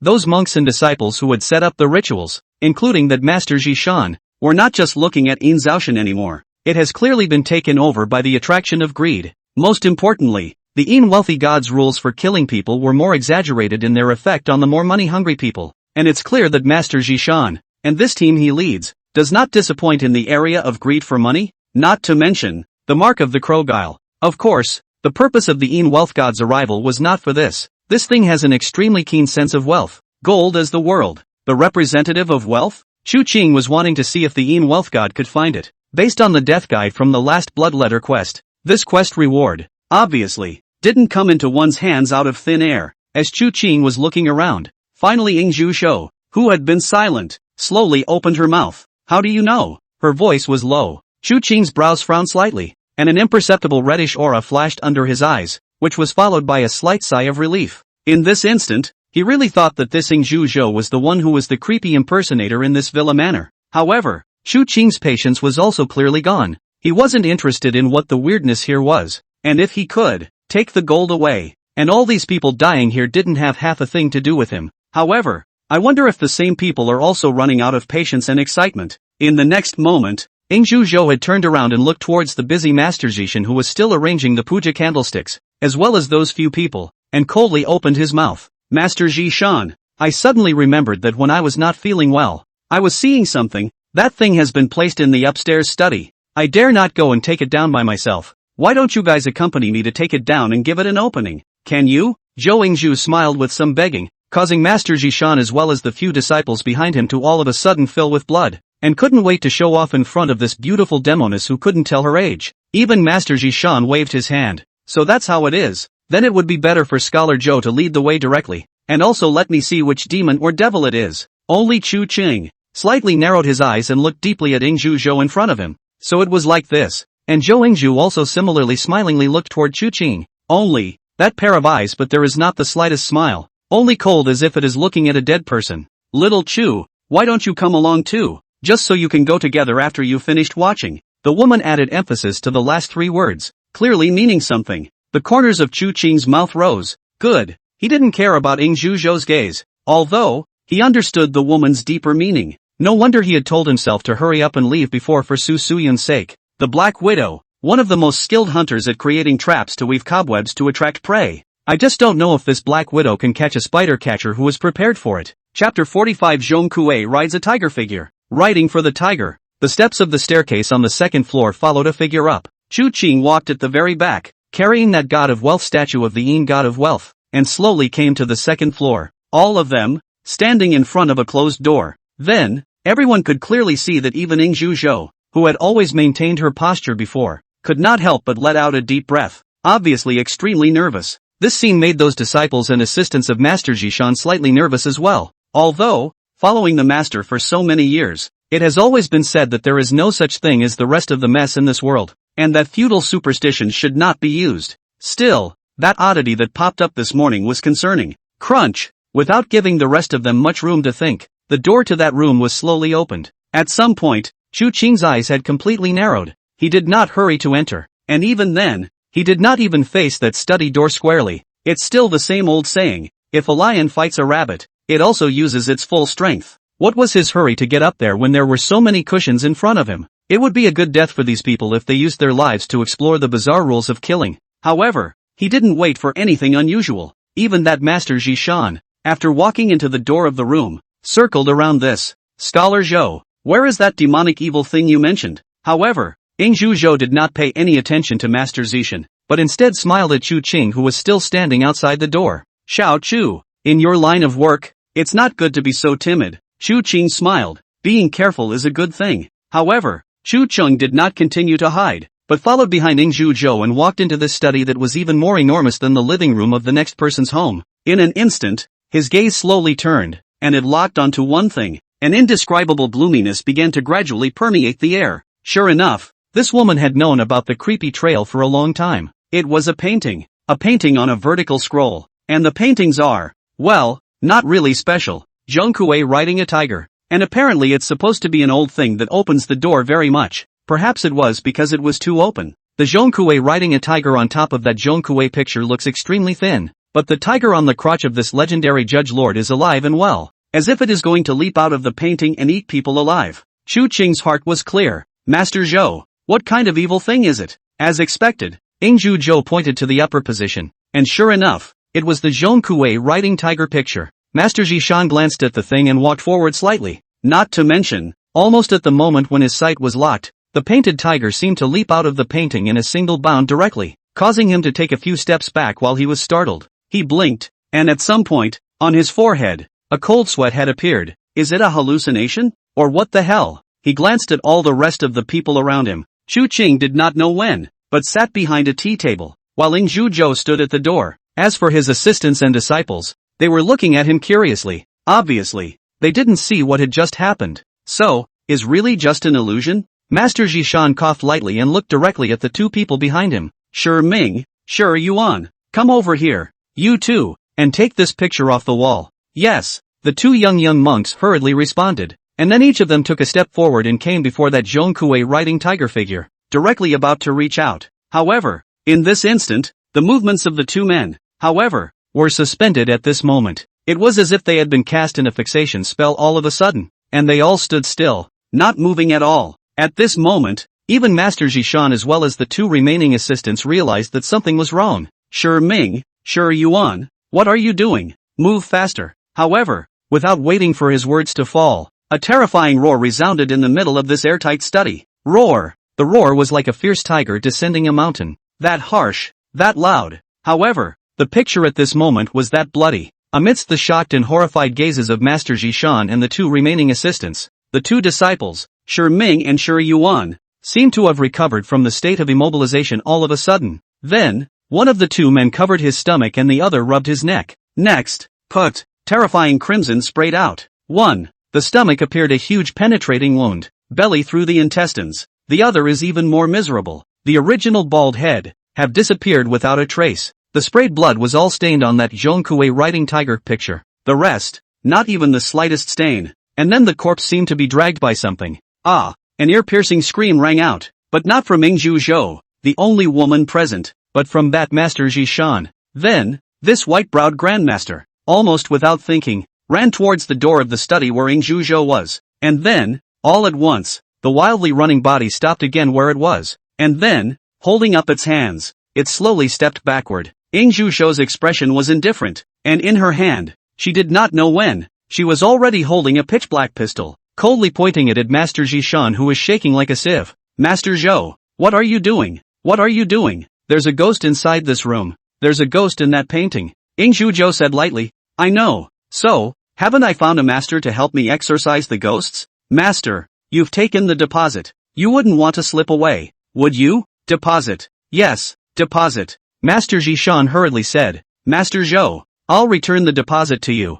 Find someone else for this job. By the way, isn't that Chu Qing still around? I'll give him the money. You go find him. He was answered by a gunshot that was as crisp as it could be. Bang! Even Chu Qing didn't expect Ing Zhuzhou to shoot. The miserable screams like killing a pig, accompanied by the blood-red gun eyes above Master Zhishan's shoulder, proved where the shot had gone. Master Zhishan, in Luo City, and even in the Central Plains province, has no one ever told you that my Ing Zhuzhou's money isn't something you can just take and throw away whenever you want? She then looked to the two men who were equally terrified. Her superb marksmanship and the fact that in the cramped confines of this study, she clearly gave no room to fight back. And you guys, now, go take that painting down. However, just now, everyone saw what happened to Shi Ming, Shi Yuan, so where would anyone dare to make any moves? As for Master Zhishan, he was even more quick to react. He saw Chu Qing who was on the side of the clouds, and even, took out the water pot on the side and poured a cup of water for himself. If there really are ghosts in this world.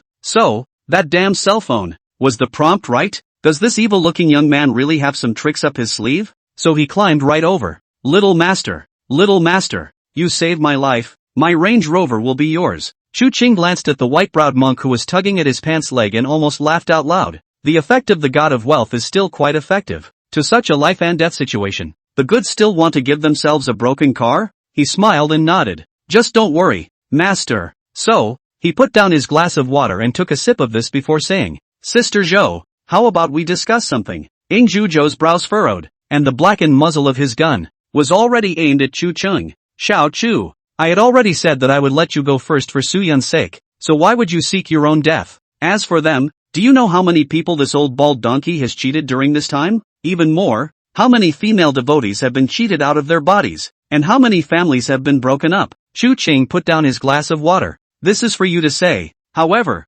your words are considered to have a few moments of sincerity in them. so rest assured that in a moment, again for the sake of Sister Yun, as long as you give me what I want, I will also leave you a way out. Greeting Ing Zhuzhou's dismayed gaze, Chu Qing then continued, what I'm going to discuss with you is something else. After these guys get that painted creep inside killed, leave a few of their bodies behind. I've got a little one here who's been starving. Speaking here, Chu Qing looked out the window of this study. At an unknown time, the black crow appeared there, opening its blood-red beak and pecking frantically towards the window, its eyes staring deathly at the spattered blood as well as the two corpses in the room. That crazy look made the hearts of everyone present jump. Chu Cheng walked towards the window and opened it up, allowing Crow Gue to enter before he turned his head and continued. Of course, if you, the devourer of tigers, don't have the means to do that, then I'll just do it, and then I'll come and have a nice talk with the kitty myself as well. Chapter 46, Is man evil or is he evil? Is it evil or am I evil? Tiger. In ancient times, it was honored by many of the living people with a bang as the mountain king, most fierce and faithful. Rumor has it that a tiger that has become a spirit can make the soul that dies in its mouth turn into a ghost, thus luring the rest of the human race to become food in its mouth. This is where the term help the tiger comes from. That's right, the Ying Zhuzhou in front of him was the devotee of the tiger in the painting. Only, compared to the legendary devils, Ying Zhuzhou was, at this moment, still a living person. The reason for this should be that this is just a painted tiger trick, not a real mountain king. The whole room was silent. Ying Zhuzhou, who was holding a black pistol, was momentarily out of ideas. She didn't know what kind of person Chu Qing really was, and even more so, she didn't know what exactly made Chu Qing have this certainty. Within the room, there was nothing else but Master Zhishan's incessant howling. As for that Master Zhishan's other two assistants, at this time, they were obviously already in a state of shock. However, right at this moment, a scarlet light finally emerged from within Chu Qing's eyes, locking onto Ying Zhuzhou's body. In this instant, Ying Zhuzhou's brain was filled with blood, and Chu Qing's figure leapt violently, coming to its side, and snatched the pitch-black pistol, as soon as it was out of his hand. This scene, which happened in a flash of lightning, yet it also caused Chu Qing to secretly breathe a sigh of relief in his heart. In fact, the thing is really going to hurt you if you don't carry a headlantern and can't activate the lights out ability. Now that the pistol was unloaded, there was only one other thing left within the entire room that was still a threat to him. This scene, however, undoubtedly gave some of the people present some illusions. Seeing Chu Qing's movements, Master Zhishan was overjoyed, and even the two assistants returned to their senses, looking at Chu Qing with unparalleled joy. Little brother, today's matter, the old line will be grateful later. With those words, the bastard was about to lead the two assistants to continue to take the door. Just a shame. Bang! An equally crisp gunshot rang out, and amidst the smoke of that gunfire, a red pupil looked calmly at the three of them. When did I say that you three could leave? Little brother, you are not. Chu Qing smiled as he looked at Master Zhishan, whose face was pale from blood loss, before he continued with a smile. Now, all three of you together, go and take that painting down. Despair. At this moment, only despair remained in the hearts of the three people present, but the muzzle of the gun, which had been slowly aimed, and the indifferent and unfeeling face of one, made it clear to all that their fate has not changed half a bit, except that the one holding the butcher's knife behind the chopping block has become a different person. The weak, who don't even have the power to decide how to die. Therefore, even if that Master Zhishan directly lay on the ground and pretended to faint, the result was nothing more than being aimed at Chu Qing's thighs with a bang of a gunshot. The two assistants finally relented as the gun was aimed at the two men, and they desperately ran to the top of the drawing, trying to get the thing off the wall. The end result, however, remains unchanged. It was still the same unbelievably hideous way of dying, or the horribly huge wounds. Afterward, Chu Qing looked at Master Zhishan, who was still rolling around on the ground in pain, and finally couldn't help himself as he directly picked him up and then threw him in front of that painting. There was incomprehension in the old monk's resentful gaze. He didn't understand why there really was shenanigans in this world, much less understand why these two should be more evil than guile. Though, at this moment, he forgot about the countless broken families that he had fooled around with, the number of women that he had duped on the grounds of enlightenment. For them, this monk Zhishan, how much stronger than these weirdness. In the end, all 5 people in the room died the same way. They were still attacked by a beast that gave away its life under sharp teeth and claws. It was also at this moment that the existence behind that seemed to be extremely satisfied with the bounty of these prey, and let out a roar of satisfaction in the middle of this study where only Chu Qing and Ying Zhuzhou remained. Roar! The sound was like a tiger descending a mountain. In that scarlet spattered and painted Zhong Kuei riding a tiger, the figure of that fierce tiger became more and more alive, while at the same time, the figure of that Zhong Kuei seemed to have become even thinner, as if This Judge Wu's silhouette, too, was about to be unable to restrain this fierce tiger that was about to come out of the world. Chu Qing didn't care about that. He just patted the black crow who was already about to resist charging up, and instead, he calmly looked at the picture of the fierce tiger descending from the mountain. Even though Chu Qing had already seen some of this painted guile's rules for killing from the deaths of the previous 5 people, the blood pupil also remained unafraid to look at the thing. Riding the tiger. Grade, 9. Category, painting. Lifespan, 3 years, 7 months, 3 days. Black tiger hollowing. Rules: entering within 1 meter in front of the main painting. The entrant meets the true form of the tiger fury and fights the tiger in a phantom battle. If he does not defeat the tiger, he dies. If the tiger is defeated by human power, the person is given a chance to escape. Devil for a tiger. Ability allows one human who is within range of the black tiger's hollow to be a tiger for a tiger. Painting guile. Status: one cannot detach oneself from the body of the painting, but the daily consumption of life is halved. The painting cannot be destroyed by physical means. Promotion requirements, unknown. Note, what a mean thing. Just a shame it's still after all. Sure enough, the killing rules of this painted tiger shenanigans are extremely shallow and easy to understand.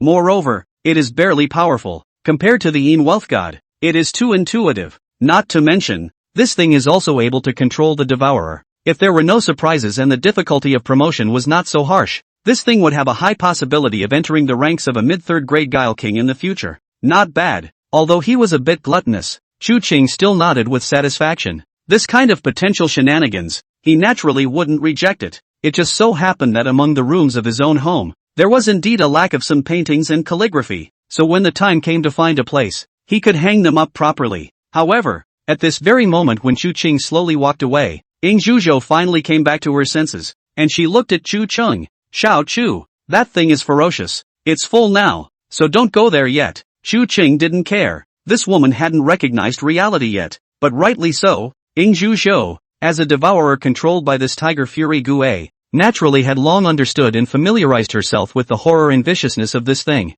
For himself, but not much is known. Thus, Chu Qing smiled faintly and opened his mouth without stopping his footsteps. And how do you know if it's mean or I'm mean? As the words fell, he had stopped and looked up. A man and a tiger, standing opposite each other. Life has bloody pupils. An eye for an eye, a tiger has sharp claws. A black tiger pulls out the heart. Chapter 47, The Beginning? It's over. Roar. The wild and incomparable sound of the tiger's roar vibrated Chu Qing's ears a little numb. Steeply, the tiger on the painting seemed to jump off of that. What a spotted evil tiger. As described in the famous book, the blood-soaked, naked body, the red, curved, ringed legs and feet, flame sideburns were bushy, and hard-thrust eyebrows were straight up, a white mouth full of steel teeth and a pair of golden eyes that shone brightly, a great roaring effort in anger, and a stern shout in majesty. Such a fierce tiger suddenly appeared in front of the eyes. It was no wonder that those just 5 people did not even hold on for 10 seconds. Even though Chu Qing knew that this was the tiger fury in chi that had coalesced and formed in his consciousness, he could not help but subconsciously take half a step back.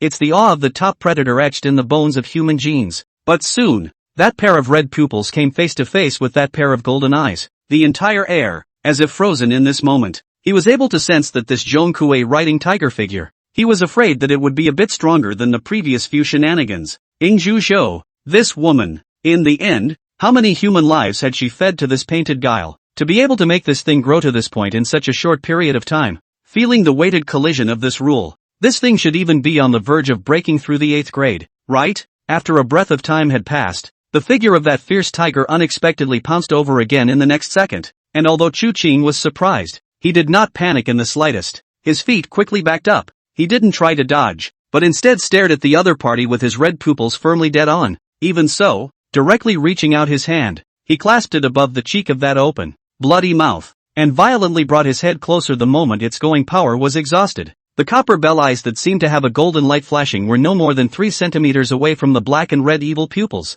In this instant, the ferocious might that Chu Qing erupted with was truly 3 times more regal than this spotted evil tiger. What made the blood-eyed dragon monarch able to become a top fierce god that ranked at the forefront of the dragon kingdom and even the world in his last life? If at the same level, after the rules came into contact, it was still possible for the other party to suppress the blood pupils' rules, then this blood-eyed dragon monarch of the previous life would have simply committed suicide by jumping into the Yellow River himself. Therefore, almost after Chu Qing nonchalantly met his head on, all of a sudden, a strand of Yin Chi's connection control, Chu Qing's mind moved. Countless Yin Chi surrounded the illusory modeled evil tiger. right in front of his eyes, directly transformed into a shadow and returned to the original painting. He still had his head up, keeping the same movement he had just made. The picture of Zhong Kuei riding a tiger also remained incredibly quiet on the wall. On the side, Ing Zhuzhou's open mouth had not even merged before she froze and stood still. And then, she asked a question that Chu Qing had not expected. Has it started? She's a little scared.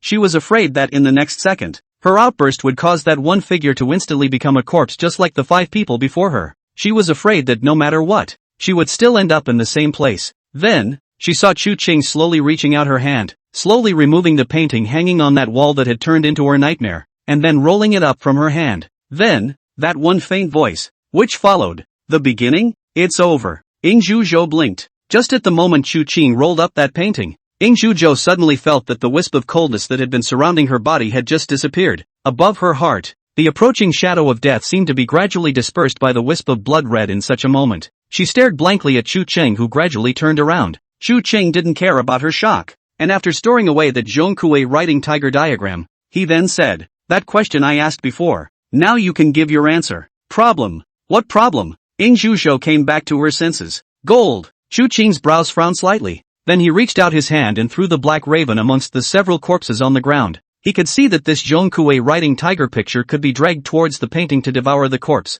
but since he had already intercepted it, he naturally wouldn't begrudge the black crows more. After all, this is the type of thing that makes a living out of it. Oh, I have it here. I have gold here. Lots and lots of it. Ing Zhuzhou indeed didn't lie to him. She really has a lot of gold here. Or perhaps the fledgling death apartment, which had been reduced to the blood-lettered shenanigans of his tomb ghosts, had not fooled him with the guidance of his destiny. Inside the No. 2 villa of this Fairview Manor of Ing Zhuzhou, inside that basement, packed with enough gold bars for 2 small organizers, the value is estimated, conservatively, at over $1 billion. Such a huge sum of money. Why would it appear in this basement of Ing Zhuzhou? Chu Qing didn't care about that bit of behind it. He was only concerned with the nearly 2 tons of gold itself. As for the aftermath, since Ing Zhuzhou had dared to get Master Zhishan and the others here, and it wasn't the first time he had done this kind of thing, he obviously already had the means to make things right. Besides, even the bone dregs had already entered the Black Crow's stomach in this short while, so there seemed to be nothing left to say about the rest of the aftermath in a hard way. Nearly 2 tons of gold seemed like a lot, but in reality, a slightly more normal suitcase would be enough to hold it all. Gold is extremely dense and small, but the weight is real, so it was the turn of the well-fed and well-drunk Black Crow to put forth his strength. This black bird, which looked just a mere circle larger than a crow, actually directly lifted more than a ton of gold and then threw it onto that cab of Chu Qing's. Such a terrifying power caused Ing Zhuzhou to be dumbfounded once again. Chu Qing was satisfied and took Ing Zhaoshan to the car. That, Mr. Chu, can you give me a contact? Finally, Ing Zhuzhou, who had been dumbfounded from the beginning to the end, completely lacking the previous posture of a black widow, finally couldn't help but open her mouth. Chu Qing thought about it and gave it to her anyway. This woman has a lot of ways, not to mention, the gun thing, in the Dragon Kingdom, is not something that ordinary people can get. Later on, there may be a use for it. After adding the contact information, Chu Qing slowly started the engine. Ing Zhuzhou, who had already recovered her shrewdness and strength, hurriedly said, "I'll get someone to open the door for you." No! Chu Qing opened his mouth with a cry, and then, in the midst of Zhou Ingzhu's dumbfoundedness, he drove that taxi 40004 and violently headed towards the gate. Then, instead of the imagined crash, there was only the back of the blue and white cab riding through the gate. Cab 40004 roared along, reaching 400 kilometers per hour after just a few seconds. Now that there was enough gold, he couldn't wait to see what the golden shrine, the high-level mausoleum of the god of fortune that had been molded within the abilities of that corner of the netherworld,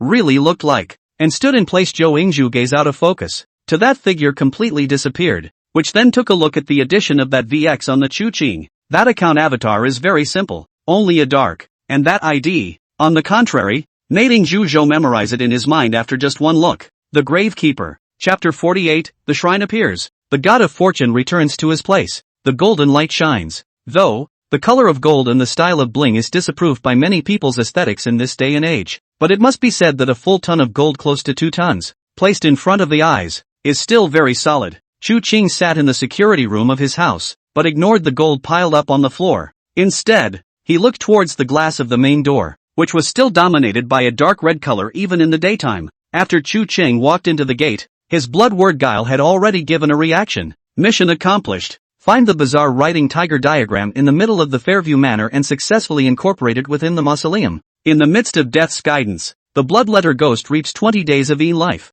Enforcer mission reward, a large amount of gold. Looking at the hints in blood, the corner of Chu Qing's mouth rose slightly, revealing a smile. Bloodletter ghosts are, indeed, the best choice for grave ghosts, because at this moment, that his own lifespan had followed suit and increased by 20 days. That's right, after becoming a tomb ghost, the weirdness under Chu Qing's symbiotic state was once again added. The life consumed increased again, but sensibly, the life gained by the blood word guile naturally fused with him as well. This was also the main reason why he could safely say that the 100 days of life consumed by that golden shrine was nothing. And what's more, the quality of life gained from the quests completed by the bloodletter ghost's death guide is no better than the quality of life gained through jobs. Of course, the quality of the life of this job referred to the quality of the life obtained by Chu Qing's origami man in his last life. As for the Tombkeeper's job life, currently Chu Qing hadn't tasted it yet, and how the quality would be was yet to be determined. The Age of Terror had descended in just under a day, and he had only become a half-day Tombkeeper, needing to wait until daybreak tomorrow before he could gain his first life. I just don't know. How long will it take to save up enough life to advance to the 8th rank? The Tombkeeper's 8 upper-level position likewise has several options for the. However, no matter which 8th grade position he chose for promotion, there were 2 hard conditions for him. The Tombkeeper, that could not be changed in any way. First, it takes a full 20 years of life. Secondly, the tombs and the mausoleums were, at the very least, more than 5 or more. These 2 were the most basic conditions. However, it didn't mean that with these 2 conditions, one could smoothly advance to the 8th rank. In fact, if it were that simple, the last Age of Terror wouldn't have depopulated to that extent. A quick promotion would not be able to fully digest the power of the position. And if one were to quickly kill and strip 20 years of life and then directly look for a promotion ceremony to begin the promotion, then there would only be one end result. After becoming an 8th grade job, he was corrupted by the job and became an inhuman thing with a crippled mind like Huang Hong, eventually degenerating into something truly bizarre.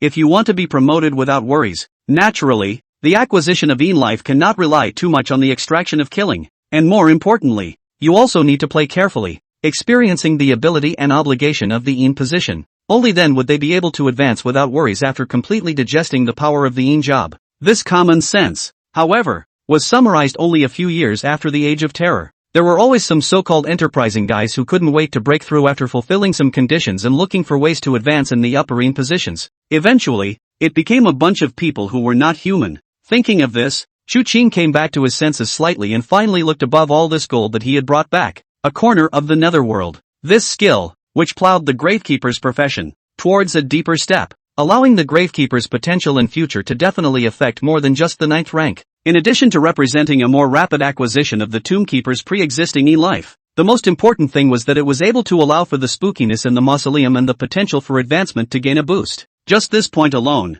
the ability of this corner of the netherworld was absolutely no less powerful than the power of the ability gained in the middle of the promotion of the upper 3rd grade of the netherworld position. Thinking of this, Chu Qing slowly closed his eyes and touched the strand of power. He once again felt that at this moment, his entire consciousness was fused with the entire North Mountain Cemetery. I don't dare to say that all of the grass and trees up here are within grasp, but this kind of observation is also many times stronger than the naked eye. In the next second, the box of gold that was originally placed on the ground seemed to be dragged up by a cold wind. It snapped towards the fortune god, which was placed next to the counter. Clang! A crisp ringing sound came as countless gold collided with the wealthy god. Then, all of these originally hard and unrivaled gold, the solid gold bricks transformed into gold water in the surroundings of Chi. It was as if there was an invisible paintbrush, right in front of Chu Qing's eyes, slowly painting and carving out a shrine of the most opulent and golden splendor. It was golden in color, roughly 1.78 meters in height, with various copper coin-shaped floral carvings while hollowing out the center.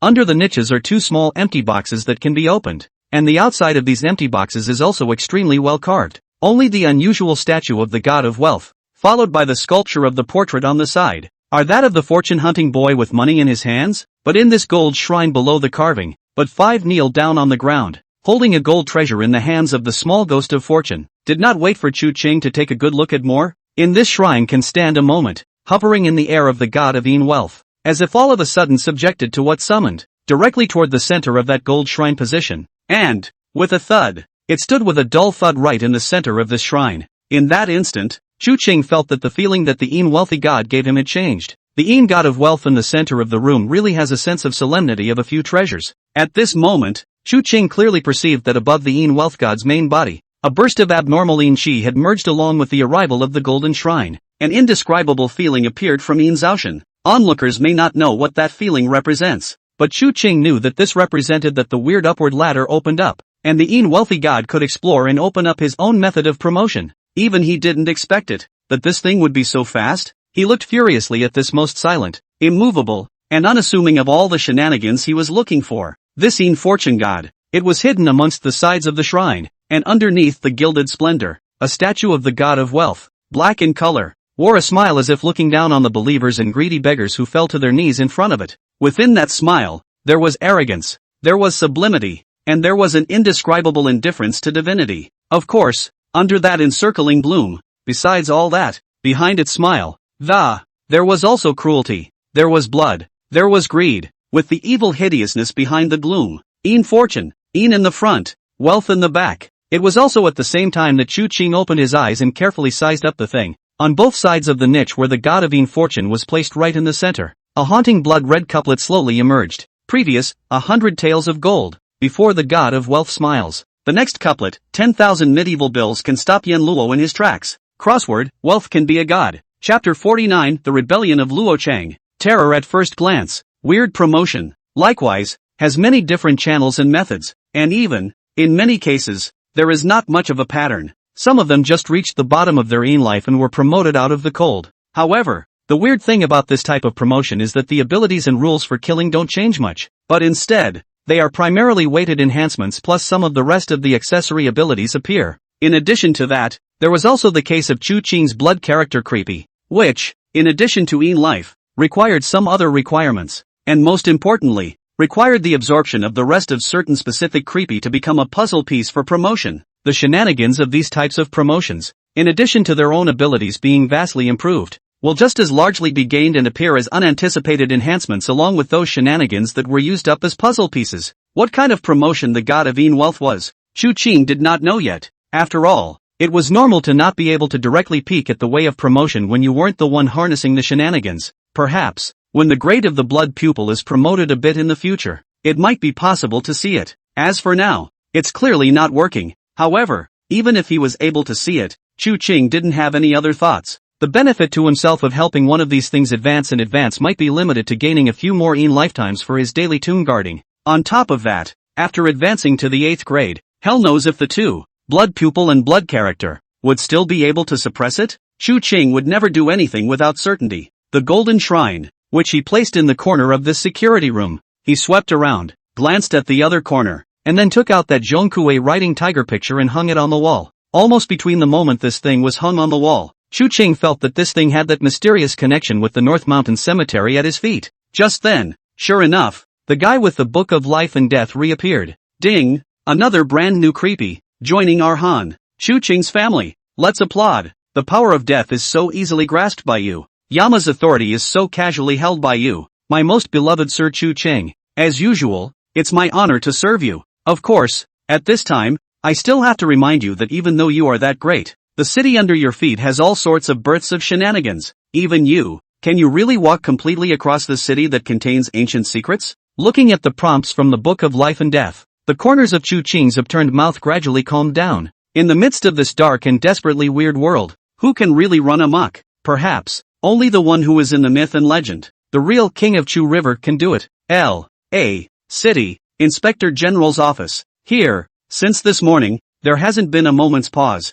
One by one, the callers, almost in their hands, didn't hang up. That 911 calls are coming in thick and fast. One by one, the cases appeared in the inspectorate. Except that most of the calls to the police are mostly reported because of that weird thing. But by this time, the regular Inspector General's department, obviously, didn't know what the hell that thing was. Naturally, I wouldn't dare to just inform anything. However, in addition to this section of 911 calls, it was interspersed with some appalling things. Almost every case of this type that comes up is sent to the CID at the first opportunity. Inside the criminal investigation section, compared to the previous police department headquarters, here, it seemed extremely silent. Except for a couple of clerks in charge of reception, the entire office in the section was surprisingly empty except for two figures. And that side of the Captain Wang, looking at the small blackboard, just 6 hours after work. Dialed over this countless phone calls, people have been completely numb. He's a veteran detective of more than a decade, a hero on the front lines, but this old detective hadn't seen this kind of scene in all his years.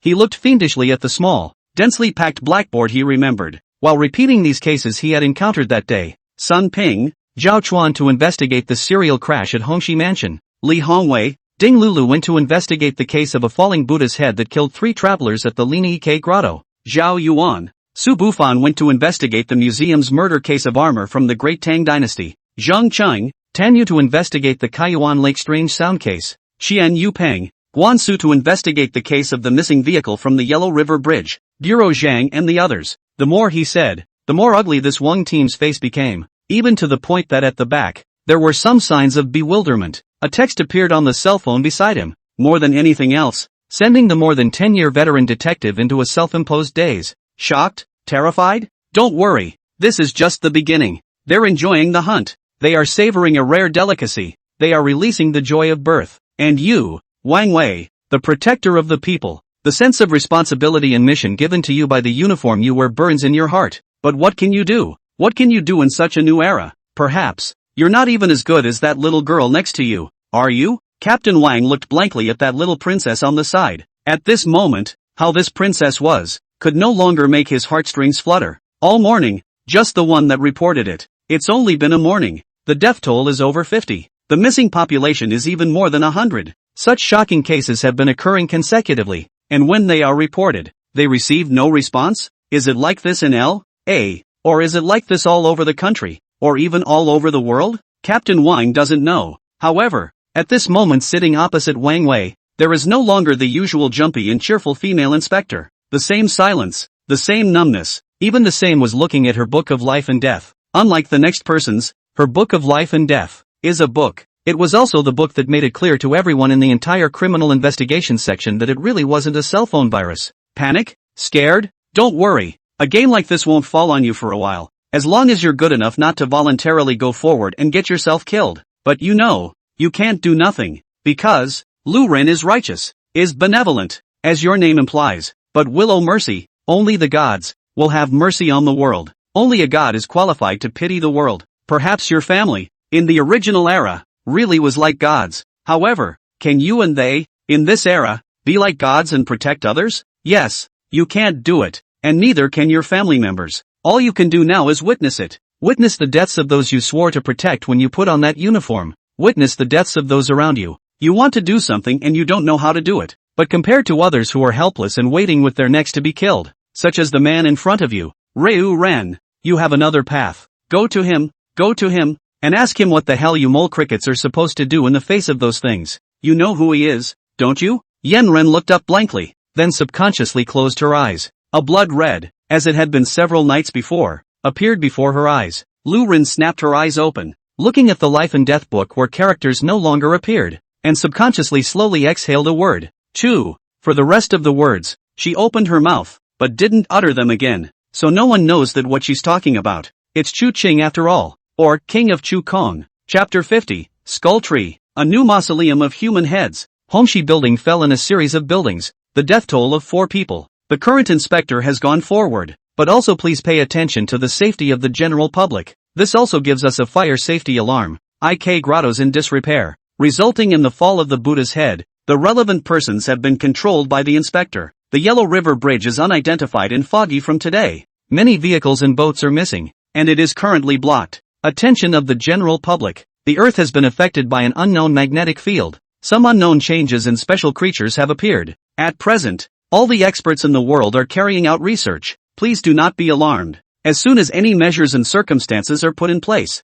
they will be notified. And in the meantime, going out will be reduced at this stage to avoid any unnecessary dangers. Inside the television, on the L.A. City TV station, a male and a female hosts with grim faces were talking about these news that happened in L.A. City in just less than a day that could be called appalling. Chu Qing jacked Xianxia in his arms while his ears listened to the news broadcast on the television, while his eyes casually stared at the computer's display. It can be described as a triple mind. This situation in Luo City, he knew about it in his last life, and even had some knowledge about these famous shenanigans that caused great impact in the early days. his rebirth didn't get too many butterflies on these shenanigans. However, his rebirth, in another place, could be said to have caused an uproar. Yes, it was the House of Strange Tales that his eyes were focused on, and at this very moment, his creepy survival guide, had been topped on the front page in the largest reddish font. The entire thread has been talked about over a couple tens of thousands of times. The number of views, even closer to 1 million.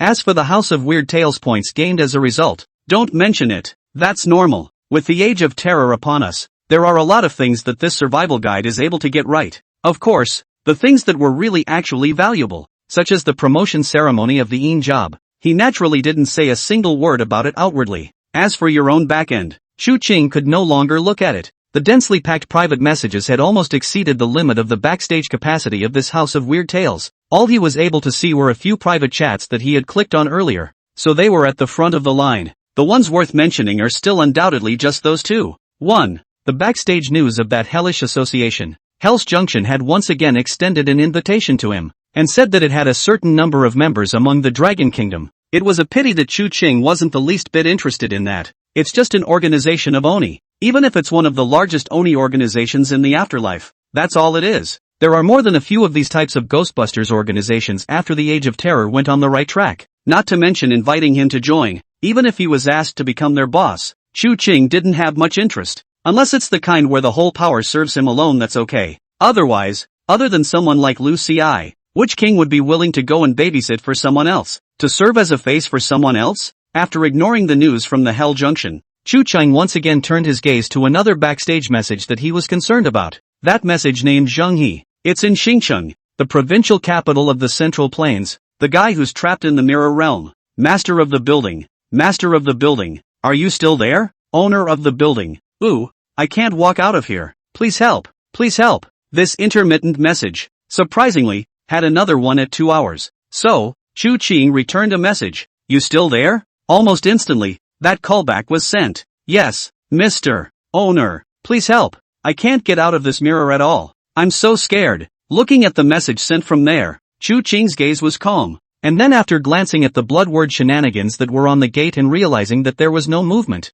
he then resent a message. Hold on for a while longer, and I'll come to your rescue after a while. No, Mr. Owner, how much longer do we have to hold out? Without continuing to pay attention to the message sent, Chu Qing's eyes revealed a touch of sarcasm before he looked at the rest of the posts on the forum. It was mostly some that didn't make much sense. Chu Qing looked at it for a couple of moments, and then steeply, a voice came from outside. Gaga. The cawing of the black crows was as piercing as ever. Walking out the door, Chu Qing beckoned and glanced at the black crows falling from the sky. The latter's body full of blood was a bit pungent. Taking a look at this thing, Chu Qing nodded with satisfaction, still knowing that coming back is a good scavenger. Then, underneath the black crow's sharp claws, there were several other special things that it threw in front of Chu Qing's eyes. If an outsider saw it, I'm afraid that they would have to be scared straight into screaming out. But for Chu Qing, not only was there no shock, but instead, it caused him to reveal some smiles. It was a single skull,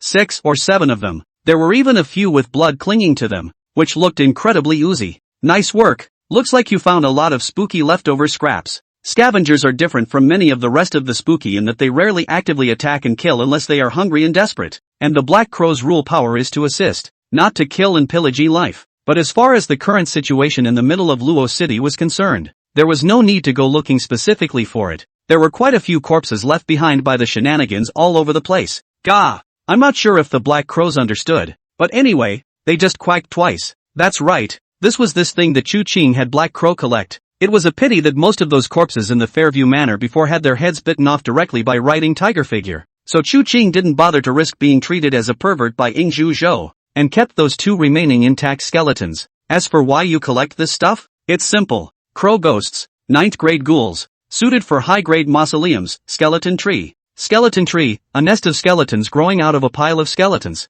Extremely gruesome. Construction requirements, fresh human bone skeletons *500. Life, 40 days. Floor area, 20 square meters. Mausoleum effect, after a crow ghost moves in, each time it guards the tomb for a day, the crow ghost adds 1 day of life and 1 day of young life to its own life. Crow ghosts will return to the tomb before dawn every day, except in unforeseen circumstances. At the same time, the tombkeeper can sense the location and movement of the crow ghost through the skull tree, and each time one more skull is stacked towards this skull tree, the Grave Guardian gains 1 day of life feedback. This skeleton tree, compared to the Golden Shrine, was actually a bit simpler, and in terms of value, it was even more useful than that Golden Shrine at this stage. Skeletons, in this world, aren't that hard to come by, except that they need to be fresh, so it's a bit of a hassle, and still need 500. Chu Qing is not the one who kills without fear. One could only rely on Black Crow as well as Chu Qing himself to occasionally search for some corpses that had just been killed by the weirdness and search them back,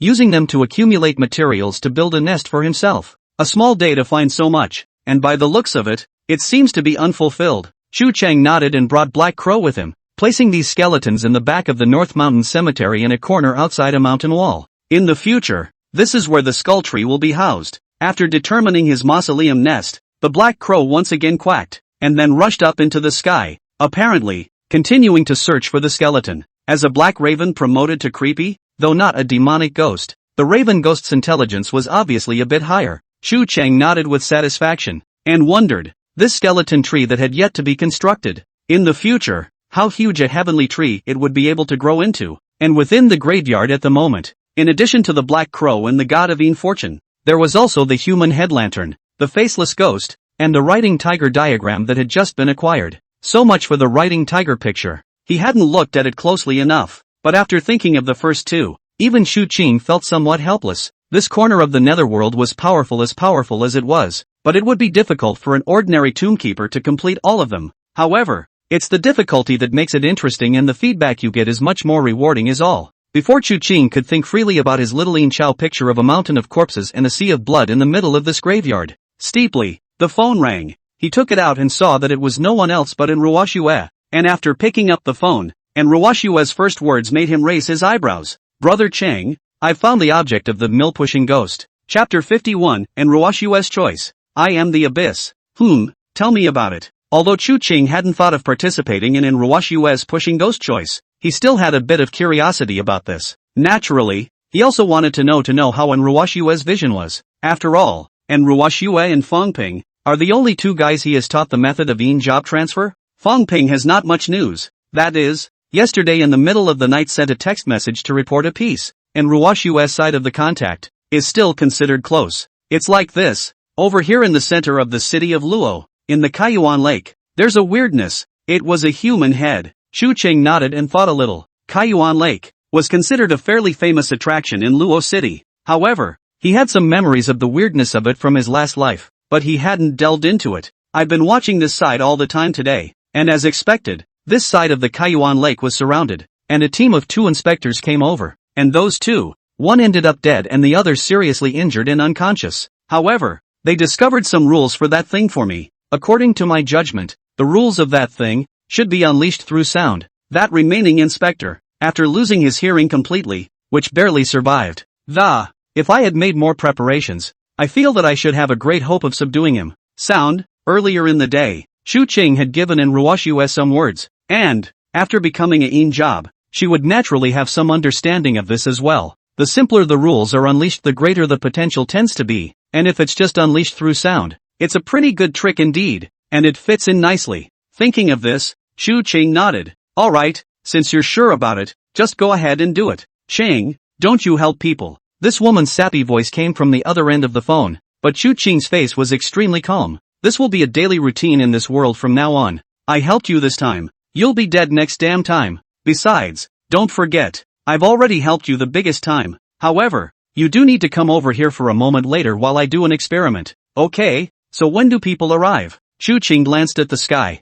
At 2 o'clock in the afternoon, the sun in the sky, surprisingly, was already slowly sloping westward. The days are getting shorter and shorter. He thought for a moment and said, in an hour. Yeah. The phone hung up, and Chu Qing casually scanned his home.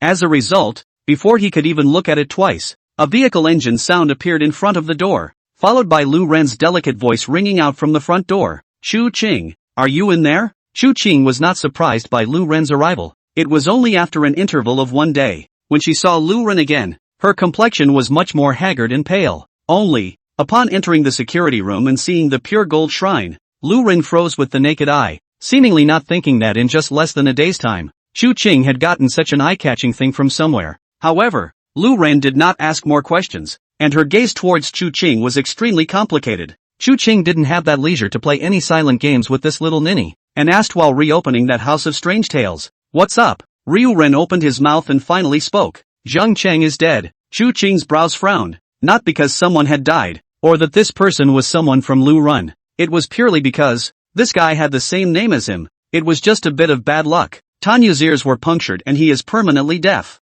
Lu Ren continued. Those big soulful eyes, the circles under them already red. Chu Qing, however, was slightly stunned and then relieved, not even having any heartstrings fluctuating, because where was this? So, you want me to find out what's going on, or to help them get revenge? No. Ryu Ren shook his head outright. They were killed in the line of duty. It's up to us to take revenge, and besides, that place is too dangerous. The corners of Chu Qing's mouth rose, adding a smile to the Lu Ren in front of him. Lu Ren looked at Chu Qing expectantly. Chu Qing, you know something, right? You know how to deal with those things, right? Chu Qing did not open his mouth, but calmly looked at the agitated Lu Ren, then said, Ryu Ren, do you want to be a hero? Lu Ren froze and shook her head somewhat blankly. Then, looking at Chu Qing's appearance, Lu Ren pursed her lips and then nodded with incomparable determination. This appearance made Chu Qing laugh a little. Obviously, this little ninny seemed to have misunderstood something. Thus, Chu Qing smiled flatly.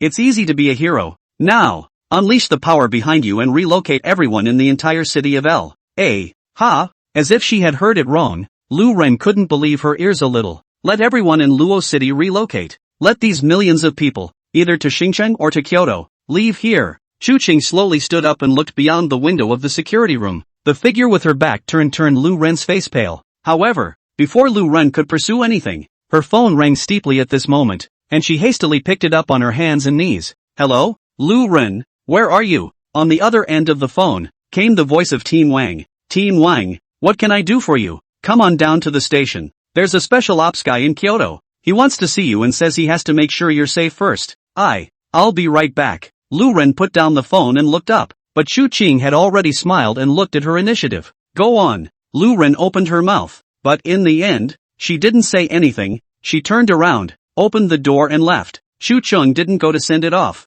only coldly opened the door when Lu Ren was just about to close it. A pure man can never kill them, and anything that can kill them can't exactly be called a man, so never chase that too much. Live well, and get out of L.A. Remember, when you are gazing into the abyss is gazing into you. Yen Ren froze, her body stiffening a bit. She stood behind the open glass door and looked at the slowly closing glass door, subconsciously asking after it. What is the abyss? The door to the room closed slowly, the dark red glass slowly separating the two. Chu Qing's last voice came from behind the dark red glass door. Me, the one shadow in the room became shadowed before the dark red glass door. Justice, the most extravagant, expensive, yet least valuable thing in this world. For wanting to fight them, to subdue them, to destroy them, just be crazier than they are. More evil, more cruel, more inhuman. So yeah, when you gaze into the abyss gazes into you. The Chu Qing of his previous life stood at the edge of the cliff and wandered for a long time. The king of Chu Kong in this life leaped forward and, I am the abyss. Sorry for the late update. I'm begging for a rating. Thanks from the little author. Chapter 52, Contractors, Destiny's Choice. And Ruoshue is in possession of the key to North Hill Cemetery. So, after getting Chu Qing's permission, he took the key and went to the door. After pushing into the middle of the security room, he saw Chu Qing standing by the wall, looking at an object on the wall, and Ruoshue froze slightly. How is it that in just one day's time, this security room has seen such a drastic change? Wealthy God, how come there's such an extra golden shrine? She remembered that earlier. Didn't Chu Qing dislike this golden aesthetic? Have you changed your mind? And what's that painting? And Ruoshue was now no longer the short-sighted one she had been at the beginning. And what she had experienced in just a few days was something that the next person could not experience in a lifetime. Not to mention that she was, now, a genuine 9th grade job ghostbuster, the first buyer of life in these horrible times. Another creepy? Even if Chu Qing didn't turn around, he knew that this woman had come. His gaze was still fixed on the Zhongkue riding tiger figure in front of him,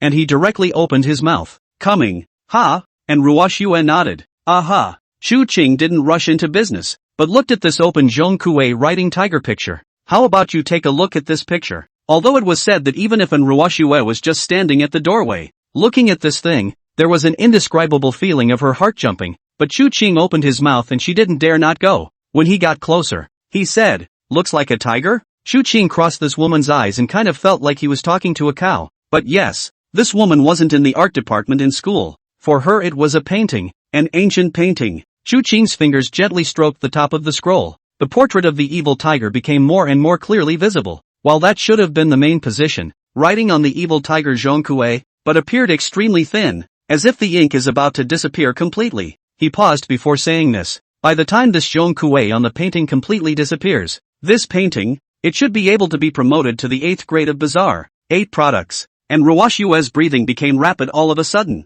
When you become a life buyer, you naturally already understand that there is a big difference between the Bazaar grades. Among the IN jobs, there are several IN jobs that focus on paintings, and this Zhongkue writing tiger picture, if it becomes the shenanigans they harness, it can be said to be like a tiger with wings. Chu Qing felt slightly emotional for a moment, then withdrew his gaze. Okay, he turned to an Ruoshue, the creepy one you recognized. Tell us about it? How did you find it? And what happened after you found it? Tell us all about it. He turned and sat down, but instead of listening to an Ruoshue's opening with much concentration, he placed his senses and eyes, slowly, on the blood-red glass door. Eyes dark, accompanying an Ruoshue's opening, Chu Qing felt it, and on that glass door, a wisp of aura slowly condensed on it. Only the words in blood that should have appeared did not seep out. This caused Chu Qing to frown slightly, and when Ruoshue saw this scene, she thought that she had said something wrong and stopped talking in a hurry. Chu Qing glanced at her. It's fine, go on. Then, surprisingly, he just closed his eyes, and Ruoshue's words were still ringing in his ears. The power of fate is that wonderful and that elusive. It's fate. What the blood character Gue represents is the weird power of fate. However, even if he harnessed it as a grave ghost, Chu Qing could not possibly direct it as if it were a blood pupil. After all, the blood pupil was completely fused with his body. Even the soul nerves were completely connected, although it was said to be a little bit of his own small consciousness, but very often the impact was not great. As for the bloodletter guile, although it was said that the grave ghosts were harnessed by his own job, but in the end, there was a layer of separation. Therefore, he needed multiple attempts to figure out some of the rules of the blood word guile, so that he could control this power of fate more smoothly. The most important thing was undoubtedly the need to thoroughly understand the conditions for the appearance of the blood word sneaky death guide. However, he was able to clearly feel his connection to the blood word guile through this great tomb under his feet. Even the bloodletter guile had brewed its breath on that oft-appeared gate, but on the contrary, that death-guided hellish contract just didn't appear. He even sensed it. This was because of his need, and the need that spilled out of this great tomb at his feet. But, in contrast, the guide to death at Fairview Manor, similar to the morning, never showed up. In just a moment, Chu Qing thought of the reason. Death guidance, there is a time interval between activations. One day, only able to appear once? Considering that it appeared once last night and once this morning, it is also possible that this time limit is not fixed at 24 hours of the day. So, is it possible to speed up the cooldown time of this death guide? This is not Chu Qing Bull ********. The weird abilities. The rules, some of the weirdness did have some time that needed to be eased, such as the blackness under the lamp of that human-headed lantern, which could not be activated for a long period of time. However, there are also those that can be activated all the time, such as blood pupil. However, even a blood pupil could not always be an eye for an eye. The Chu Qing of his previous life naturally understood this, and it was precisely because he understood this that Chu Qing knew how to once again super-limit the use of bizarre abilities within this limit. His eyes closed, and then the Een lifespan, which was just less than a year left, began to be appropriated. Next moment, that on the glass door blood, slowly seeping out from within the glass, appearing above the glass door. Chu Qing violently opened his eyes and looked over, and Ruoshue, who noticed Chu Qing's movements, also followed and curiously turned her head, only to see that on that glass door, a blood-red font appeared. Location, inside Lake Kaiyuan, L.A. Time limit, before dawn tomorrow. Mission objective, to find the creepy within the Kaiyuan lake and capture it. Mission special restriction, and Ruoshue will go alone and complete it. Quest reward, Imperial Ghostbuster and Ruoshue can obtain a contractual connection and become one of Bloodletter's hellish contract signers. Note, those who sign the Inferno contract are required to complete the Bloodletter Creepy's death guidance quests at regular intervals or be wiped out. However, becoming an Inferno contractor allows one to ignore the rest of the contractual bindings of the Tricky contract no more than the Bloodletter Tricky within the context of the Bloodletter Tricky. Penalty for mission failure, death of an Ruoshue. Bloodletter's quests, this time, had a special quest limitation more than the previous two, and it was this one restriction, along with that final punishment for failing the mission, that made Ruoshue's face go pale. It was also at this moment that in Ruoshua's life and death book suddenly lit up. The death of fate. The fate of death. The being has guided you once again to the fork in the road of choice. You need to be thankful that it is too weak right now, so that gives you back your choice. But, do you really have a choice? Don't get discouraged. Don't give up. It's not a bad thing. For in the guidance of fate, with each trial, you may also receive some gift of destiny. And of course, you mustn't forget that every gift of fate has a price tag on the back. Oh buyer of life, make what you think is the right choice. Chapter 53, Lu Ren's decision. King Chu Jiang again? Inspectorate. A middle-aged man who could vaguely see the traces of his workout but had long since gotten fat, wiped the sweat from his forehead from time to time. He does not understand. He is in this Luo city, is also considered to be a number one person. Seen more big names, even from Kyoto appeared in the news is not unseen, but none of them were as stressful as the man in front of him, who looked to be in his mid-30s, gave him. It wasn't just the aura of being in a position of power, but an indescribable feeling, especially the way the man looked at him and the look in his eyes. It was an indescribably faint gaze, and the entire inspectorate, for this man, seemed to have no significance whatsoever. There is only one person this man cares about. Finally, after he had wiped the beads of sweat for I don't know how many times, a footstep came from outside the office. That aunt, who had been waiting for a full half hour, finally returned. Run, you're back. This is Captain Sheen from Kyoto. In fact, he, the administrator, didn't even know what kind of captain this man really was. The reason was simple. On the thing the other party took out, apart from that important symbol that represented the Dragon Kingdom, there were only a few words, top secret. Thinking of this, the administrator left the office after a greeting, and before leaving, he thoughtfully closed the door.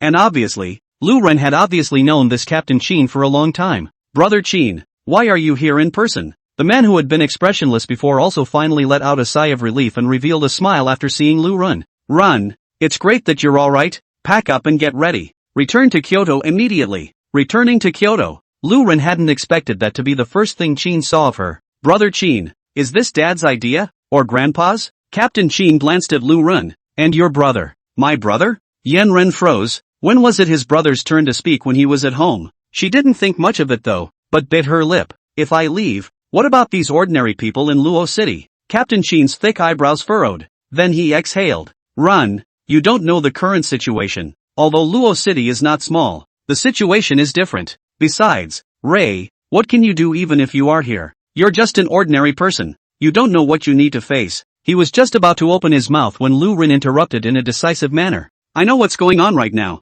and that's exactly why I don't want to leave. Isn't it just the creeps? Isn't it just those spirits and demons that kill people indiscriminately? I'm not afraid. When I put on this uniform, I swore under my badge that I was ready to sacrifice everything for the people. Now, in one day, the Bureau has lost 2 comrades, and several more have been seriously wounded. A conservative estimate of the deaths and injuries in Luo City in a day exceeds hundreds. At this time, you ask me to go back to Kyoto. How can I go back? What will the others think of me? How will they look at my grandfather? My father? What's the difference between this and being a deserter on the battlefield? Captain Sheen opened his mouth, but soon, he smiled slightly. When I first learned marksmanship from me, I could tell that Missy was a tiger's father. The old leader and the old man's guesses weren't wrong either. Yen Ren froze slightly. What do you mean? Those 3 spoke to me when I was just before I came here. That if you already knew the truth of it all, then you would certainly not want to return to Kyoto. Lu Ren was silent. She actually knew that if she had returned to Kyoto before today, it wouldn't have gone well. But with all that has happened today,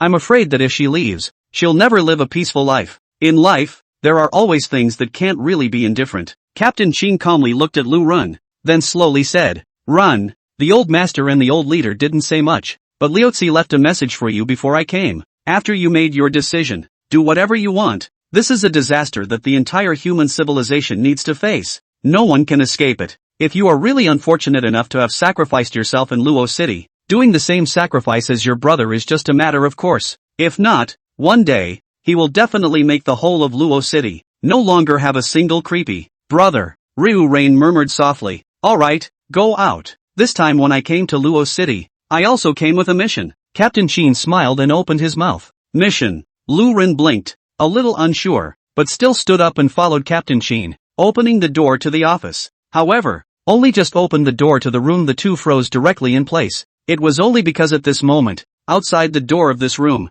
a group of figures, not knowing when, were standing here. Lu Ren glared. Lulu, Zhao Chuan, Yuan, Captain Wang. She was unsure. Yet the next second, a flush of applause rang out. The female detective inspector named Ding Lulu gave a thumbs up towards her. Little Lu. Marvelous. The reticent Zhao Chuan also gave a rare smile. Good job. Captain Wang even revealed a fierce color. So that thing is really something weird. Mother asterisk. Her, afraid of an egg? Lu Ren's cheeks were slightly red, but soon seemed to think of something and blushed slightly. Fortunately, at this time, Captain Qin beside him interrupted such an atmosphere, and instead looked at that Administrator Zhang standing on the periphery. Administrator Zhang, can you let me borrow the large conference room of your inspectorate for a while? Also, the matter just now. Director Zhang nodded. Don't worry, all the inspectors in the entire inspectorate are ready to do their best to be at your disposal at any time. Good. Then please have Administrator Zhang have them come to the large conference room.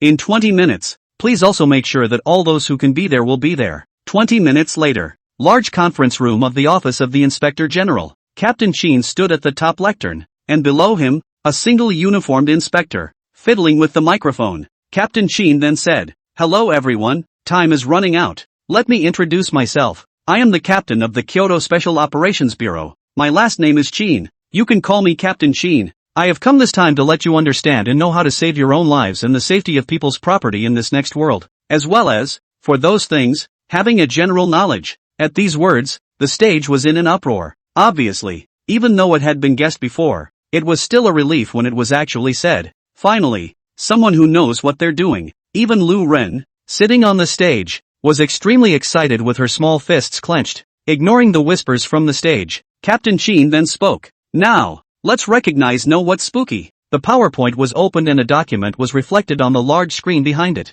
And that PowerPoint document, clearly written in a few big words. The Creepy Survival Guide. The Creepy Survival Guide. This one details some of the characteristics of the creepy, as well as a portion of the creepy species separately. Captain Qin faintly said, "The following people raised their hands, not someone else. It is the most exuberant that the criminal investigation section of the Wang Wei Wan Captain. Team Qin, this weird survival guide, was it written by the Special Operations Bureau?" Captain Qin pondered a little, then shook his head. "That's not true, but, within the Directorate of Operations, there is a partial record of this sort of thing, but it's not as clearly organized as this document. As for the origin of this document, it comes from a special overseas website called the House of Weird Tales, which you can also look through when you get home. And this document was sent out by a person with the ID Chu Jiangwang among that website. Well, back to the topic. Let's put our eyes on this." Captain Qin's words quickly restored everyone's attention, except for Lu Ren, who sat there staring blankly upwards.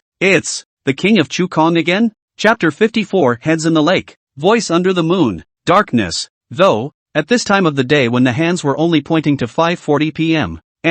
It seemed a little out of place to use such adjectives to describe the current environment and atmosphere. In the past days, the extremely lively Kaiyuan Lake Park, at this moment, was completely blocked. Meanwhile, the street, which was illuminated by streetlights, was even more silent. Orange street lamps, not only cannot get rid of this hazy dark color, and even then, to this night added a touch of unspeakable evil and eerie. And at this moment, in the middle of this bizarre world hidden by the darkness, a figure slowly approached the place. She ignored the cordons that read no entry and instead looked to this Kaiyuan lake in the distance. Actually, this thing is called a lake, but how could it be so huge when it could be built in the middle of Luo City, or in the center of the city? Even with better daytime vision, one could see people on the other side of the lake waving their hands. However, it was such a small lake that one figure stood at the edge of the lake, froze and adjusted his breathing several times before he finally made up his mind, gathered his courage, moved his feet, and walked forward. That's right, the figure that arrived was no other than Ruoshue.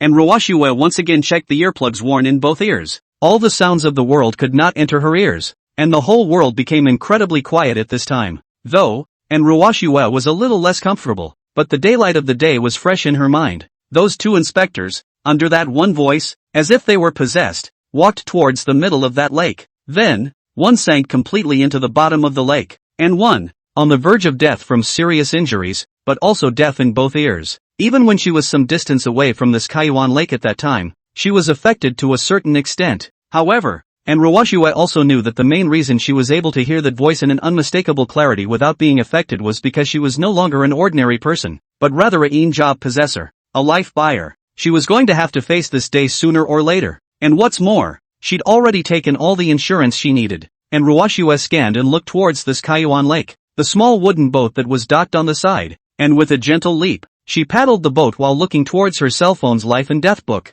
Buyers of life, you have made the right choice. Fate's favor is not something you can refuse if you want to, and accepting fate's favor is the only chance you have to be decent. Most importantly, your sense of humor has earned that one's approval, so he has given you the qualifications for this transaction. Though, you're paying so much, a full 6 months worth of plutonium, just for a chance to rent a bazaar. But, life buyer, as a qualified trader, you should understand that money may be one of the most important things to a life buyer, but a life, again, is only one. That's right, there is only one life. Half a year of medieval banknotes is certainly significant, but Ruoshue understands that only when she has control of her own mill-pushing ghosts, and only when she has a trick that is truly harnessed and manipulated by her, will she truly have some ability to defend herself? Thinking of this, and Ruoshue gripped the scroll placed in her arms. She clearly remembered Chu Qing's words, and even more incomparably confirmed the direction of the opening, because Chu Qing had said to her that if there was a mistake in the manipulation of this thing,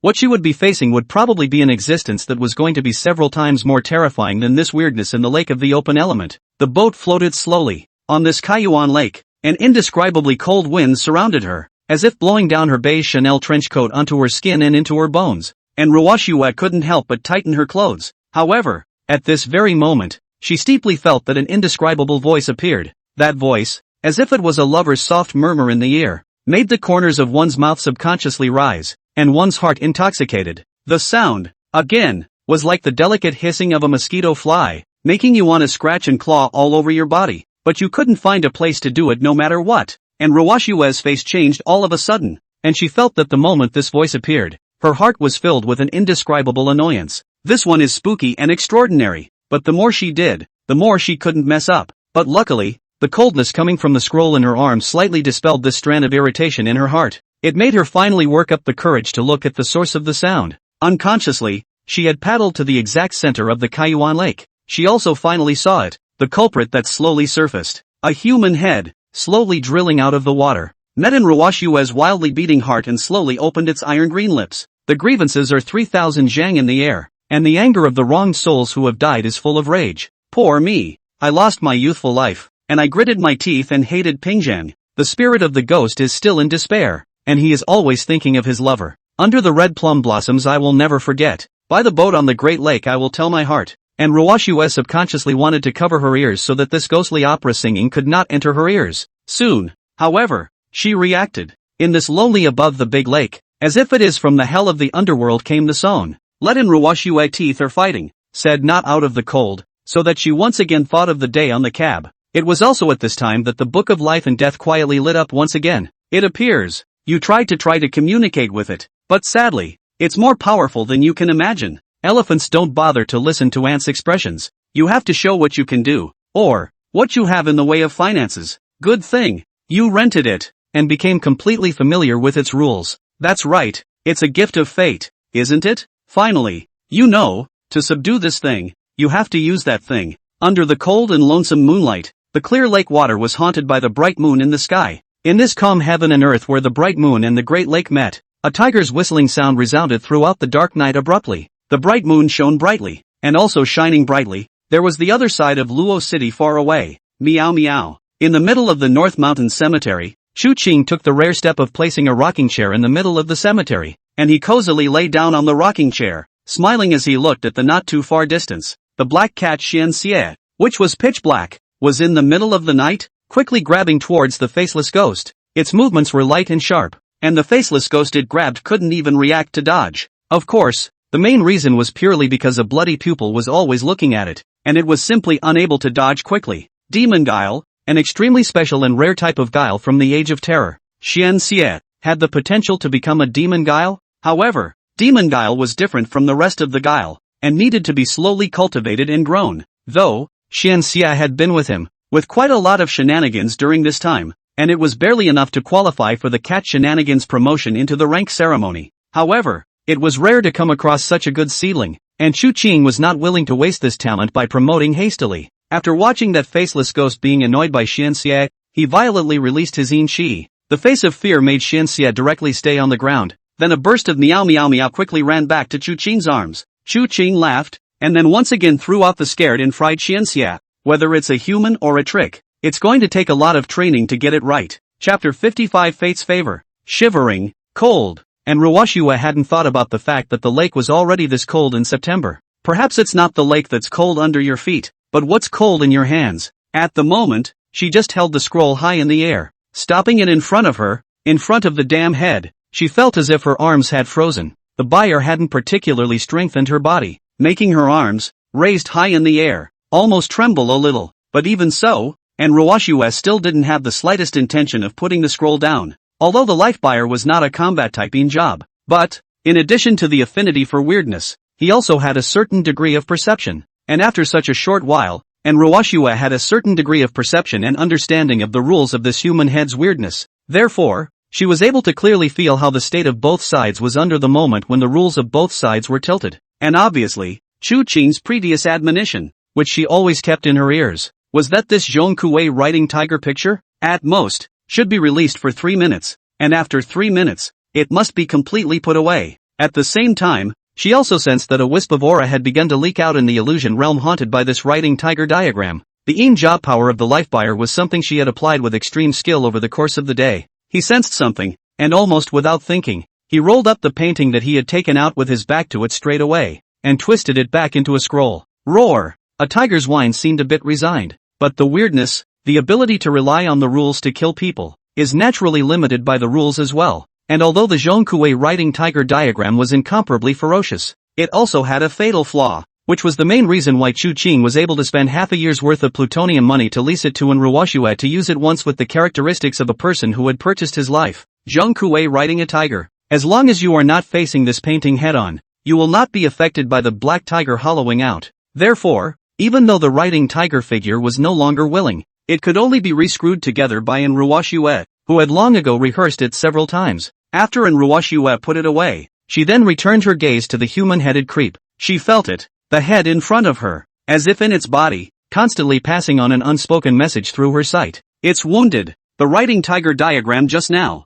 Although it was said that there was no victory or defeat amongst the rules of that black tiger hollowing out its heart, it was definitely tilted extremely badly by the rules. Therefore, and Ruwashua was able to feel through the life buyer's job power, feeling the weird intention and rule ability of this human head. Buyers, this was supposed to be a life and death crisis for you. In the midst of the fork in the road of destiny, which has brought you through this crisis without a single scare. After seeing your abilities and underpinnings, the human head in front of you is bizarrely willing to communicate with you on some bizarre level. And you, through the power of the life buyer, have also cracked part of the bottom of the weird rule ability of this human head after deeply experiencing it. Its ability to relate to sound is not entirely attributable to sound. It will make a sound in the middle of your heart, and at the same time, once you see the true body of its essence, the sound will be unstoppable and go straight into your heart. But now, with your powers, you've made it realize that you're not quite the same as the lambs to the slaughter. What did you decide to do? Looking at the tips on the Book of Life and Death, and Ruwashua glanced at the human head bazaar that no longer activated the rules, and after thinking about it, she directly stretched out her hand and lifted this human head bazaar in her hand. Somehow, after experiencing that truly bizarre collision just now, and Ruwashua's fear of these things was much lower. Come with me, you'll grow faster with me. The head of that person bizarrely did not resist. Just so following Ruwashua slowly away from the lake. About an hour later, a police car, flashing red and blue in the darkness, slowly stopped at the edge of the Kaiyuan Lake. 4 figures walked down. It wasn't anyone else. It was Captain Qin, who was in the inspectorate during the day, as well as Lu Ren, who was following Captain Qin, as well as the previous criminal investigation section Captain Wang, and another inspector member who had joined the special operations team. The 4 people's expressions were extremely serious, and if they looked closely, they were able to see that Lu Ren still had some excitement and nervousness. Only, none of the 4 opened their mouths to say anything. Their words had been spoken on the road, in the car, before they had even set out. Now that we're here, naturally there's nothing more to say. The 4 of them scanned a glance. None of them opened their mouths. Captain Qin made a gesture. The 4 of them nodded their heads and got into a small boat on the side. People have been sacrificed here before, yet they have gained a great deal of information. It's safe to assume that the creepy one here is killing people through sound. Therefore, the 4 had already taken preparatory measures. The boat slowly paddled slowly across the Kaiyuan Lake. However, the 4 of them strained and strained all the way until the little boat came to a position right in the middle, and they didn't see anything. The 4 of them glanced at each other, and all of them saw the surprise and oddity in each other's eyes. according to previous reports, as well as the accompanying camera of the inspector who followed. That thing had enough reach to affect the entire Kaiwan Lake. As a result, 4 people came over. How is this grossly unseen? It's hard to believe that the creepy thing doesn't come out at night. Doesn't make sense. And the weirdness of not coming out at night but during the day? That doesn't make sense, does it? And, according to that spooky survival guide from earlier, most of the spookiness doesn't seem to be affected by night or day. But then what's the situation now? The 4 did not dare to slack off. Enough to paddle from the Kaiwan Lake again for half an hour. Finally can be sure that the daytime of the bazaar really disappeared. It was also at this moment that the 4 of them almost simultaneously lowered their heads. The Book of Life and Death was placed at their collar position, so that they could be the first to see it once any critical information prompts appeared. These are some of the measures taken by the Special Operations Directorate, and at this moment, the 4 people's life and death books, together, appear to give feedback. Don't look any further. What you are looking for has disappeared. This is a good thing, because just now, there was a collision here that exceeded your hierarchical grade. Even if it is very tender, it is not for you to touch now. You should be thankful for this collision. Otherwise you will pay an unimaginable price for your coming this time. They are not as simple as you think. So stop searching, much less go on probing without knowing what's going on. Live well in the midst of fate's fluky favor. The 4 people looked up in confusion, looking at the large,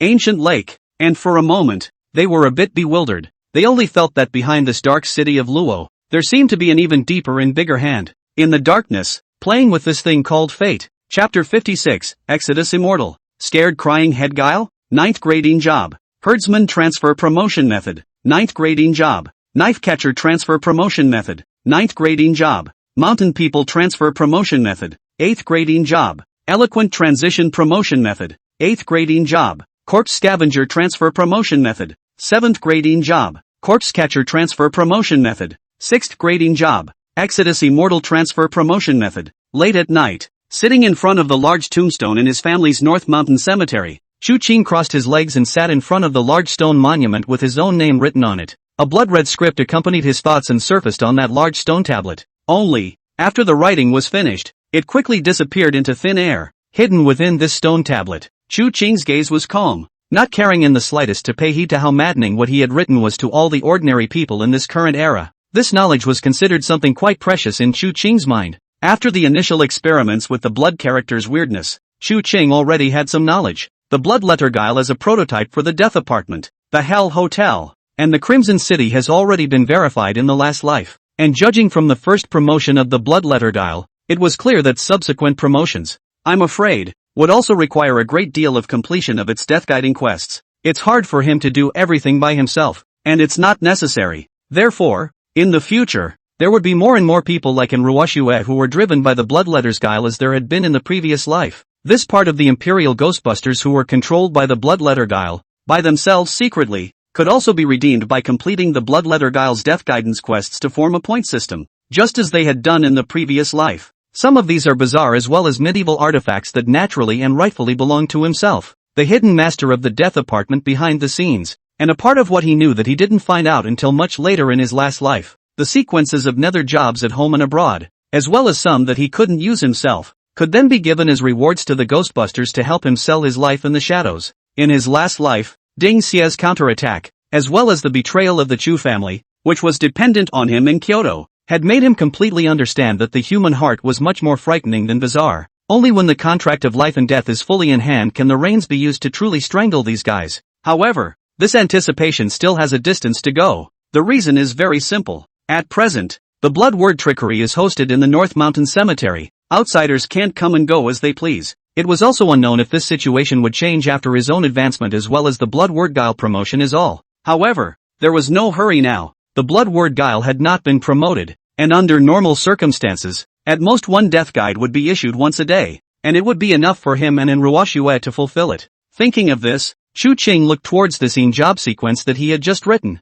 6th grading post, Exodus Immortal. It is one of the upper sequence in positions of the previously written 9th grading position of Herdsman. Its main ability, in addition to the 2 gods of the ghosts, is that this Sumaxian can accelerate the birth and growth of the demon guile, which is a special kind of weirdness. That's right. The main reason for paying a little attention was that this particular position came to mind from the previous Xian pupil. Speaking of which, in his last life, He had a pretty good relationship with a third-grade ghost executioner who had been promoted by the Exodus Immortal, the fellow who was called to be the Qingqiu Underworld Marshal, although that guy's grade is not high in comparison. But the main reason, because the herdsman and out of the horse ferry this lineage of the upper sequence of the Yin job, to the third grade, is the end of the line, did not once again find to continue to promote the sequence of the Yin job, but even so, because of this special power originating from the Exodus Immortal and the Demon Guile, it made that guy extremely famous in the Dragon Kingdom and even the world circle of ghost sentinels. In his last life, before the ceremony of his promotion to the throne of Chujiang,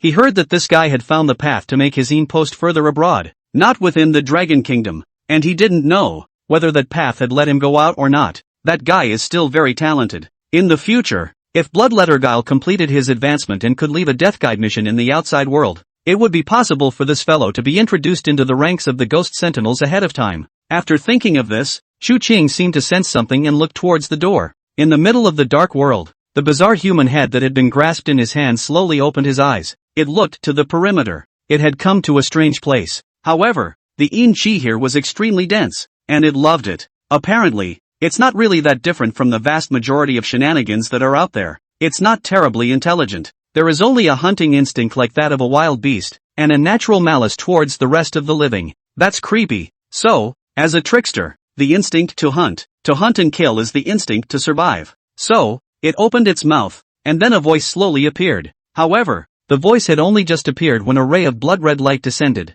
An indescribably strange feeling came over him, and the feeling of rules tipping over reappeared. The human head raised its eyes eerily and glanced at the large red lantern hanging in the sky, then sensibly kept his mouth shut. It had little intelligence, but it knew that unleashing the rules of its abilities in the rest of the bizarre realm was tantamount to provocation, and indeed it did. It was carried in its hand, and the lantern descended so violently that it could even see the hideous human head within, and the light, which frightened it a little. But well, the human spoke up. "I'm back." This voice opened. That big lantern really did not make any more movements, and even the blood-red light surrounding its body receded by an unknown amount. Just keep a firm eye on it from above. Sensing this, the human-headed creep with little intelligence once again had no scruples and continued to open its mouth. The sound, then, seemed to draw the eye of something, and the human-headed creep suddenly realized that a faceless figure was just off to the side, viciously staring at him. The thing couldn't see its face, but because of that, the malice was barely concealed in the slightest, and that fear followed it almost all over the body. An indescribable coldness and great fear spread over the human-headed creep. It was the power of rules again, and this time, it didn't even trigger the rule tipping, and his own ability, for the other party, didn't seem to have any half effect. However, this feeling of fear made the human head creepy subconsciously close his mouth. What little common sense it has tells it that it's not scientific. Scratch that. It's not spooky science. It just wants to sing. Why is it so hard? Luckily, though, the human seemed to have gotten used to it all, glancing at the security room with the lights turned off before heading towards the mausoleum complex in the back. Finally, it saw a human. Humans equals food. The human beside him was very powerful, but the unintelligent one opened its mouth almost subconsciously after seeing the man crouching next to the large tombstone. Then, it saw that the human who peeked over its head, its eyes became scarlet, with blood-red pupils underneath its pitch-black eyes, looking at it without blinking. It was a great terror, a terror that was much more terrifying than the two previous shenanigans combined. The human head bizarrely closed its open mouth once again. Then, 2 lines of tears slowly flowed from that human-like head. I don't know if it's from shock, or if it's given a hard hold after 3 unsuccessful attempts to unleash the rules ability. The human head creepy fiercely looked at Enruashue on the side, and this time, Enruashue could easily detect the human head creepy's intentions through the power of the life buyer's in position. It's too dangerous out there, and it's going back into the Kaiyuan Lake to blow bubbles. Chapter 57, Head of Beauty, an unexpected attack. Looking at this head bizarrely, this unproductive look, even Chu Qing froze and blinked before coming back to his senses. Is this the weirdness of that Kaiyuan Lake? What about looking a little out of place? Chu Qing almost didn't even think about it and instantly activated the blood pupils have eyes have pearls to look at this human-headed weirdness. Beauty head, grade, 9, category, spirits and bodies, lifespan, 9 months and 3 days. Yellow Springs Ensemble, rule any living being who hears the sound of its singing can't help but be infected and attracted to its side, and if it sings with it, it will trigger the rule of murder and die. Voice of the mind, ability emits a sound that can appear in the mind of the opponent to a certain extent. It is more effective when seeing the opponent. Spiritual body, status normally unobservable and can travel through physical blocks, consuming a certain amount of life for each time it travels. Promotion requirements, unknown. Note, beauty? Well, this thing has quite a lot of potential. Later on when it evolves down the line, it might be able to become a little better looking. Human. Why don't you hand it over to this great master to pamper him properly? Chu Qing instantly switched the state of his blood pupil back. He had little interest in this beauty head, even if the potential of this beauty head was indeed good, not to mention the difficulty of future promotion or the weight of this rule triggering. However, it is because of this that the shenanigans of such a large release of rules abilities will not be weighted too heavily by the rules instead. This is evident in the test between the human head lantern and the faceless ghost just after entering the cemetery. However, this creepy was instead really quite suitable for Ruoxue, and with the effect of that voice of the mind,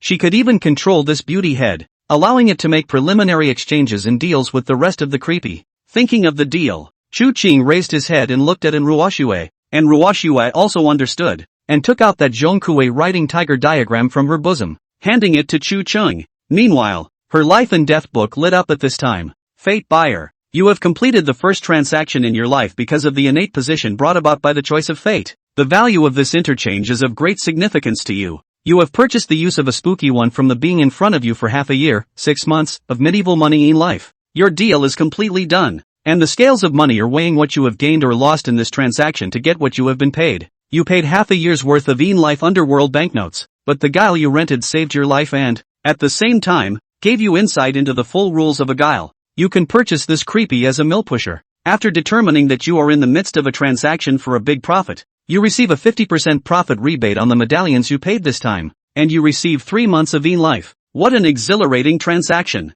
And you've learned even more about the shadowy position of life buyer. Of course, you should know that such a deal is unattainable for you, and with such a generous employer in front of you, it's even more important to take advantage of it. Feeling the subtitles of the Book of Life and Death, the corners of Ruoxue's mouth couldn't help but rise slightly. The same is true for Chu Qing. Half a year's worth of netherworldly life medallions is not a bad value significance. As for this woman's trading profit, Chu Qing did not envy it. First of all, this kind of making a big profit trading was rare, and it was also because he gave such a rental opportunity by looking at the fact that Ruoxue had signed a hell contract and became a contractee contracted by the Bloodword guile. Secondly, such a profit is insho. However, for the life buyer, the insho is of little use, and she has to convert it into plutonium. Although the life buyers were not like the pitiful 12-to-1 exchange ratio between ordinary oni and ordinary people, what actually did come to hand was actually much shrunken. Not to mention, life buyers don't get a profit rebate on every transaction. There will be times when they lose money.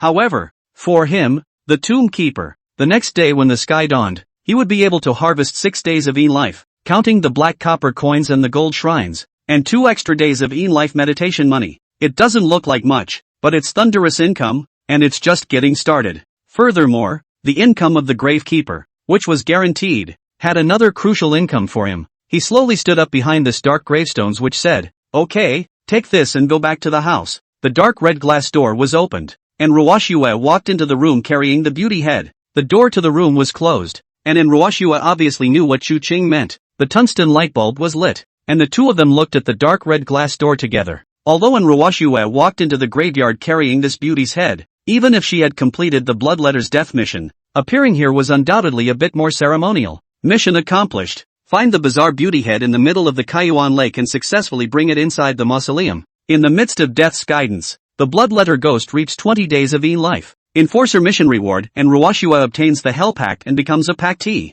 A blood color was violently projected from the dark red glass. It didn't enter Ruoxue's body. In the next second, an irregular blood-colored symbol appeared above the back of her hand. Chu Qing didn't question the ability of his Toon Ghost. In fact, the rules of the Hell Pact are just extremely encompassing, and Ruoxue became an indentured servant as part of the Death Guide. The power of destiny lies not in accepting it by following the rules, but rather in changing within them. This is the truth of destiny. However, it was a pity that the woman in front of her did not have as deep an understanding and knowledge as Chu Qing. She blinked and looked at the symbols on the back of her hand before looking at Chu Qing with no lack of joy. "Brother Chang, can you control this symbol?" Chu Qing raised one eyebrow and nodded. "What's wrong? That's an ugly symbol. Why don't you give me a different one and change the position and pin it on the back of your hand?" This really wasn't a big deal. Chu Qing nodded. "Yes, tell me, what kind of symbol do you want? What position do you want to get?" And Ruoxue instantly became interested, took out her cell phone, and then began to search for it. Soon, the desired one was found and handed to Chu Qing. Just by merely looking at it, The corners of Chu Qing's eyes shook rapidly. Isn't that the What's It All tattoo? He decisively chose to ignore it. Don't be ridiculous. And Ruoxue deflated, then glanced at the tungsten bulb that flickered for a moment before offering. Cheng, even if you are going to be guarding here from now on, but also slightly get a better accommodation environment, well, you see this place, even a good tile or not. Chu Qing didn't really care much about these external conditions. However, he was also too lazy to waste that time to do so, and just as he was about to rebuff, steeply, a tremor unexpectedly came from his wrist. He snapped his eyes to his wrist. As expected, his life and death book, which hadn't appeared for quite a while, actually erupted with a special prompt. Your Honor, though it's very hard to disturb you at this time, but I'm sorry, I hope, Your Excellency, you don't forget that there are things that are always watching you from the shadows. That's a crisis the city can really threaten you with. It waits, it builds up, it prepares, it doesn't know when it will send you some little gift. Watch out, it's coming. Chu Qing's pupils violently shrunk. Without even thinking about it, his red pupils instantly surged out and violently made several long leaps from among the doors of the room, after which, a red aura violently fell into his hands. It's exactly the human head lantern,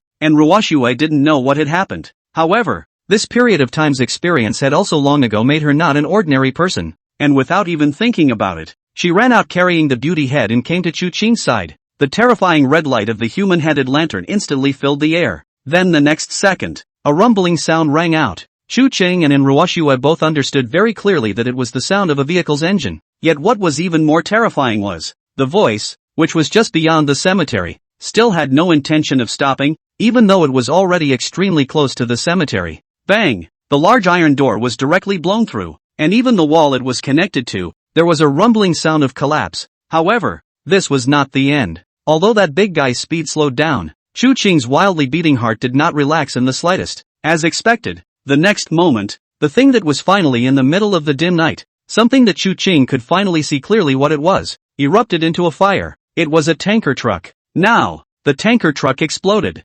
Boom! Chapter 58, Ghost Express. The onslaught of child ghosts. Chu Qing had never felt that he was truly unrivaled in this bizarre era. It's not going to happen. He had, after all, only been reborn 3 days before the Age of Terror had descended. Yet it had to have been half a month to a month at the very least at the stage where the weirdness first began to take hold. In the midst of this time, spooks with all sorts of weird abilities peered at the world from the shadows. Yes, the Blood-Eyes Dragon Monarch's ability was recognized by the afterlife, but his current blood pupil was, in the end, not the Blood-Eyes Dragon Monarch of the afterlife. In the past few days, he had already grown very fast, but just as the Book of Life and Death said, in this city, in this terrifying ghost city that had been labeled by the world's ghost sentinels as having an extremely high number of spooky ones even in the last life, would he really be able to run rampant? The scene in front of him made Chu Qing's mind, which had grown smoothly and slightly at ease over the past few days, once again recognize that horrifying reality. A horrible vibration. Fierce fire. If it wasn't for the ability of the human head lantern and the Tombkeeper's body reinforcement,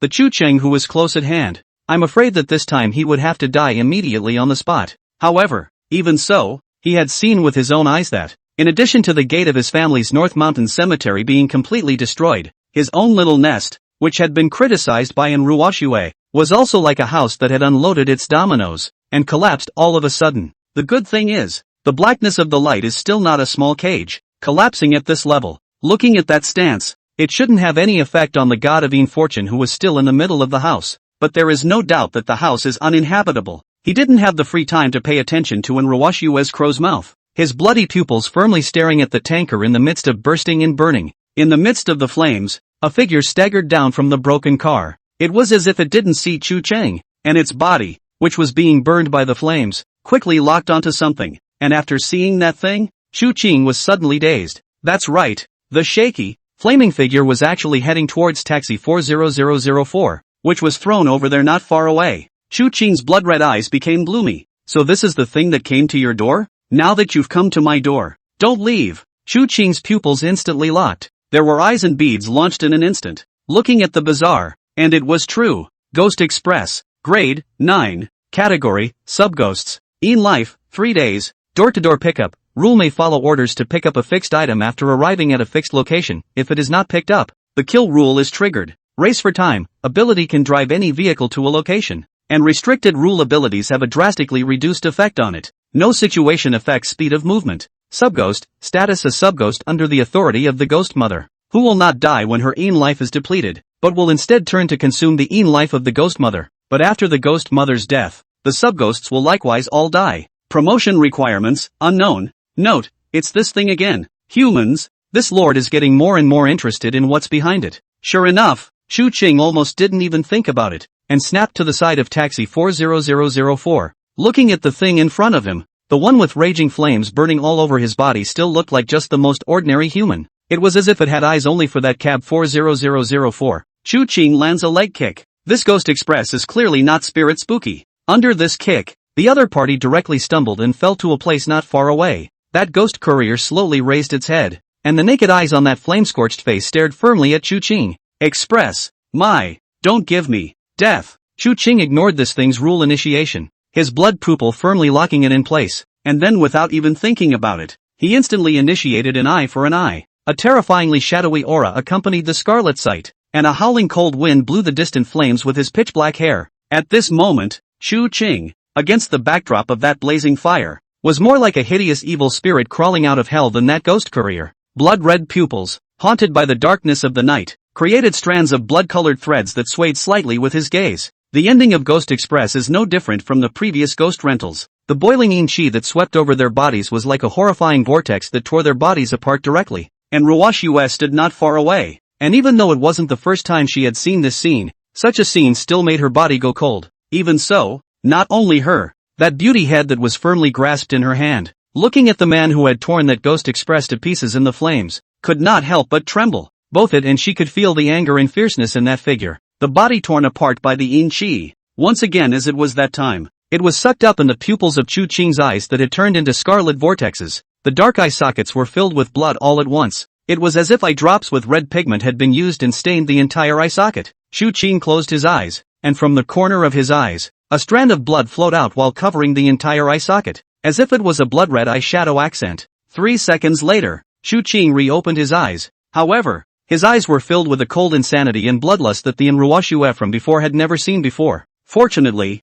after a slight reprieve for a period of time, Chu Ching's complexion regained its indifference. He looked indifferently at the fire-ravaged doorway in front of him. The tanker fire hadn't really lasted long. The bursts of this type of ordinary flame burning in places where the yin is thick won't last long. But with the explosion just now, his little nest was completely gone. He looked at Ruoshue. That company of the Lin family, it's the one in charge of real estate development, right? Help me rebuild the gate here in these few days. Remember, you can only move the gate and these in front of it. Everyone in the mausoleum behind it can't even go in. Okay. He calmly walked beyond the collapsed room. Laptops, televisions and other things, needless to say, have all been damaged. But as he thought, the god of yin wealth, due to the corner, plus the gold shrine in, but did not suffer any impact. Since there were no repercussions, he didn't bother. As for the bloodletter dial, it's even more harmless. This glass door is just the place it's used to clinging to, and its real hosting place is the entire North Hill Cemetery. Standing in front of the door of the half-collapsed hut, Chu Ching suppressed the thoughts that had once again engulfed the bizarre and somewhat uncomfortable, and thought of his consciousness to this ghost courier, as well as that ghost rental. The ghost mother of this thing has clearly set her sights on herself, or rather, is going to be in a hurry to get that taxi 40004 back, since the other party had already taken the initiative to attack. Sitting back and waiting for death was not Chu Ching's style of doing things, not to mention whether he could take down this ghost mother at this stage. But no matter what, he had to know what the other party was in the end before he could do so. Powerful spooky collisions where the information gap is the most important thing. This was the reason why the blood pupil ghost was so powerful. Thoughts slowly spread. Chu Ching's brows slowly furrowed. From this creepy courier, he thought of the previous creepy rental, and soon, he thought of a very crucial and important piece of information. Thinking of this, Chu Ching took out his cell phone from his pocket. Glancing at the 2 numbers that he could think of a way to do, Chu Ching pondered a little, and in the end, he still clicked on the VX number of that Zhou Yingzhu that he had newly added during the day.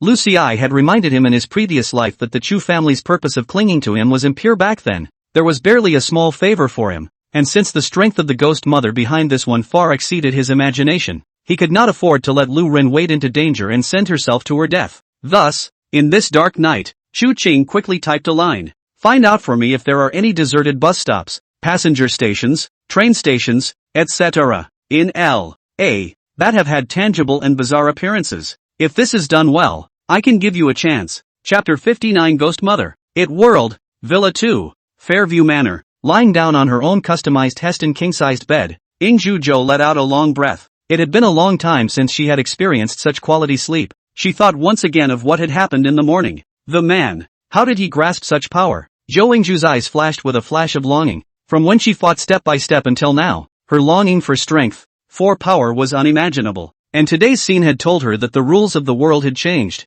If one could not seize the initial stage and ascend to the heavens in a smooth manner, I am afraid that the future outcome would be even more miserable than the previous era. Death, perhaps, has been the best ending. Ingju thought of the 5-monk Shishin who had been sent into the tiger's den by himself today, and couldn't help but sigh. It wasn't that she hadn't thought of looking for that good sister of hers to ask, but she couldn't fathom Chu Qing's temperament. If the other party knew that she was secretly prying, would it provoke the other party? From the short time he had been in contact, the man was even more indifferent to humanity than she was. That's someone who really doesn't have human life in their eyes or in their heart. Perhaps, only someone like that would be able to master that kind of power in such a short period of time. However, just at that moment, her cell phone, which had been placed aside, suddenly flashed a red aura. Ingju, you are favored by fate. In the midst of such a wave of change, your wealth touches for you a ray of access to the truth of the world. That being needs to use you, and you should be honored for it. Hold on to it firmly. This may be the most important chance in your life.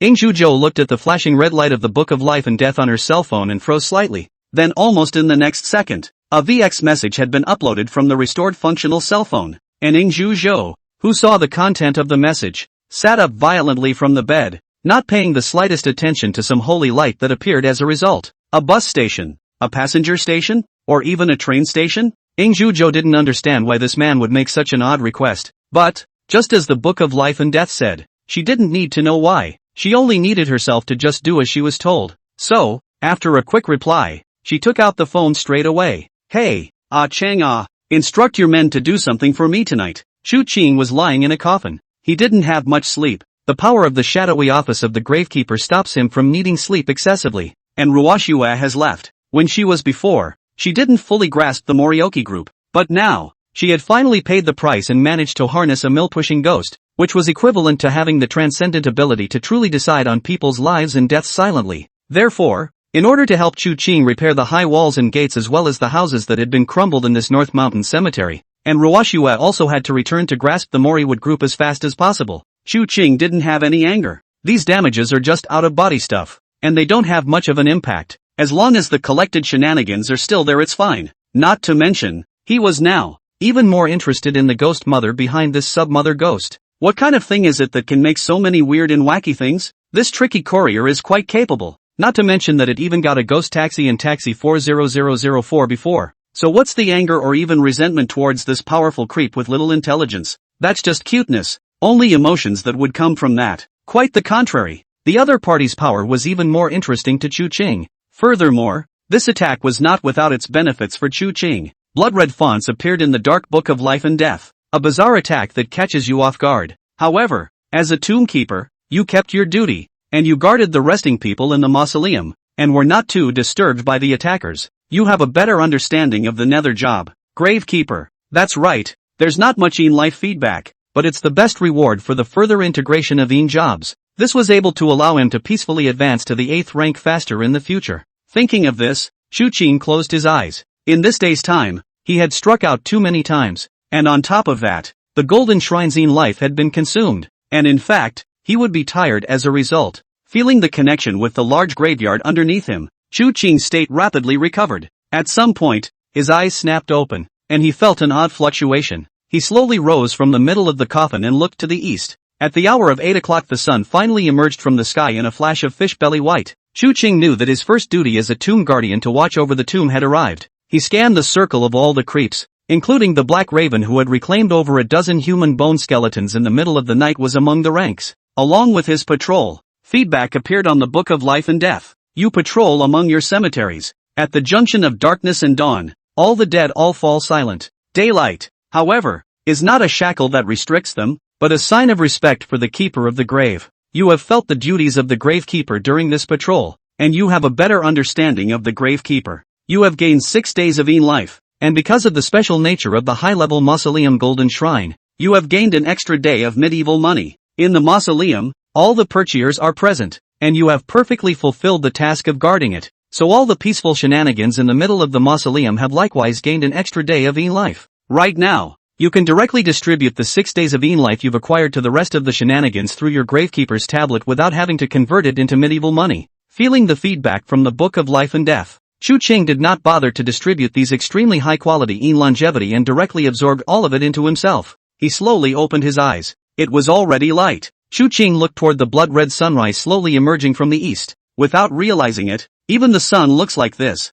Chu Qing didn't care. He had already gotten used to it in his last life. However, right at this moment, a phone call came over. Chu Qing looked down. It was no one else. It was Ing Zhuzhou. Chu Qing froze. He had surprisingly still underestimated this Ing Zhuzhou's ability. As expected, Ing Zhuzhou's voice came from the other end of the phone. Mr. Chu, that special place you mentioned. We found one this night time, but we don't know if it's the one you're looking for. You see, where? Chu Qing directly interrupted. The old city center of Luo City. The deserted original 14 bus station of the starting bus station. I've sent you the location. I'm on my way there now. Do you want to go? Ing Zhuzhou's actions satisfied Chu Qing. I'll be right there. Don't do anything rash. After saying that, Chu Qing directly hung up the phone, swept a glance, thought for a moment, picked up the human head lantern on the side, but did not use the Zhongkue riding tiger figure that had been placed in the coffin. Most importantly, Chu Qing looked above his large tombstone. He didn't feel the fluctuation of fate. Why are the bloodletter ghosts so quiet? Hasn't met that so-called cooldown time yet, or is, even it's in fear of that thing? Does it, even think that, at its current stage, it has no way to subdue or even destroy that thing? Chu Qing doesn't know. He only knows that whether it is a mule or a horse, leading it out for a walk is. So this time, instead of using the taxi 40004, he tilted his head up and looked at the sky. Gaga. For the first time, the black crow showed its previous utility against the yellow rainbow. Chu Qing directly grabbed its sharp claws, and the world beneath his feet slowly lifted up into the air. Old Town. With the localization on the VX, Chu Qing quickly locked onto that location. What Ing Zhuzhou did not expect was Chu Qing's speed, actually arriving with her. Mr. Chu. Ing Zhuzhou raised her head and looked at the huge crow above Chu Qing's shoulder, as well as the human-headed lantern in Chu Qing's hand, and nervously swallowed a mouthful of saliva. Chu Qing glanced at Ing Zhuzhou with satisfaction. Not only did this woman come personally, more importantly,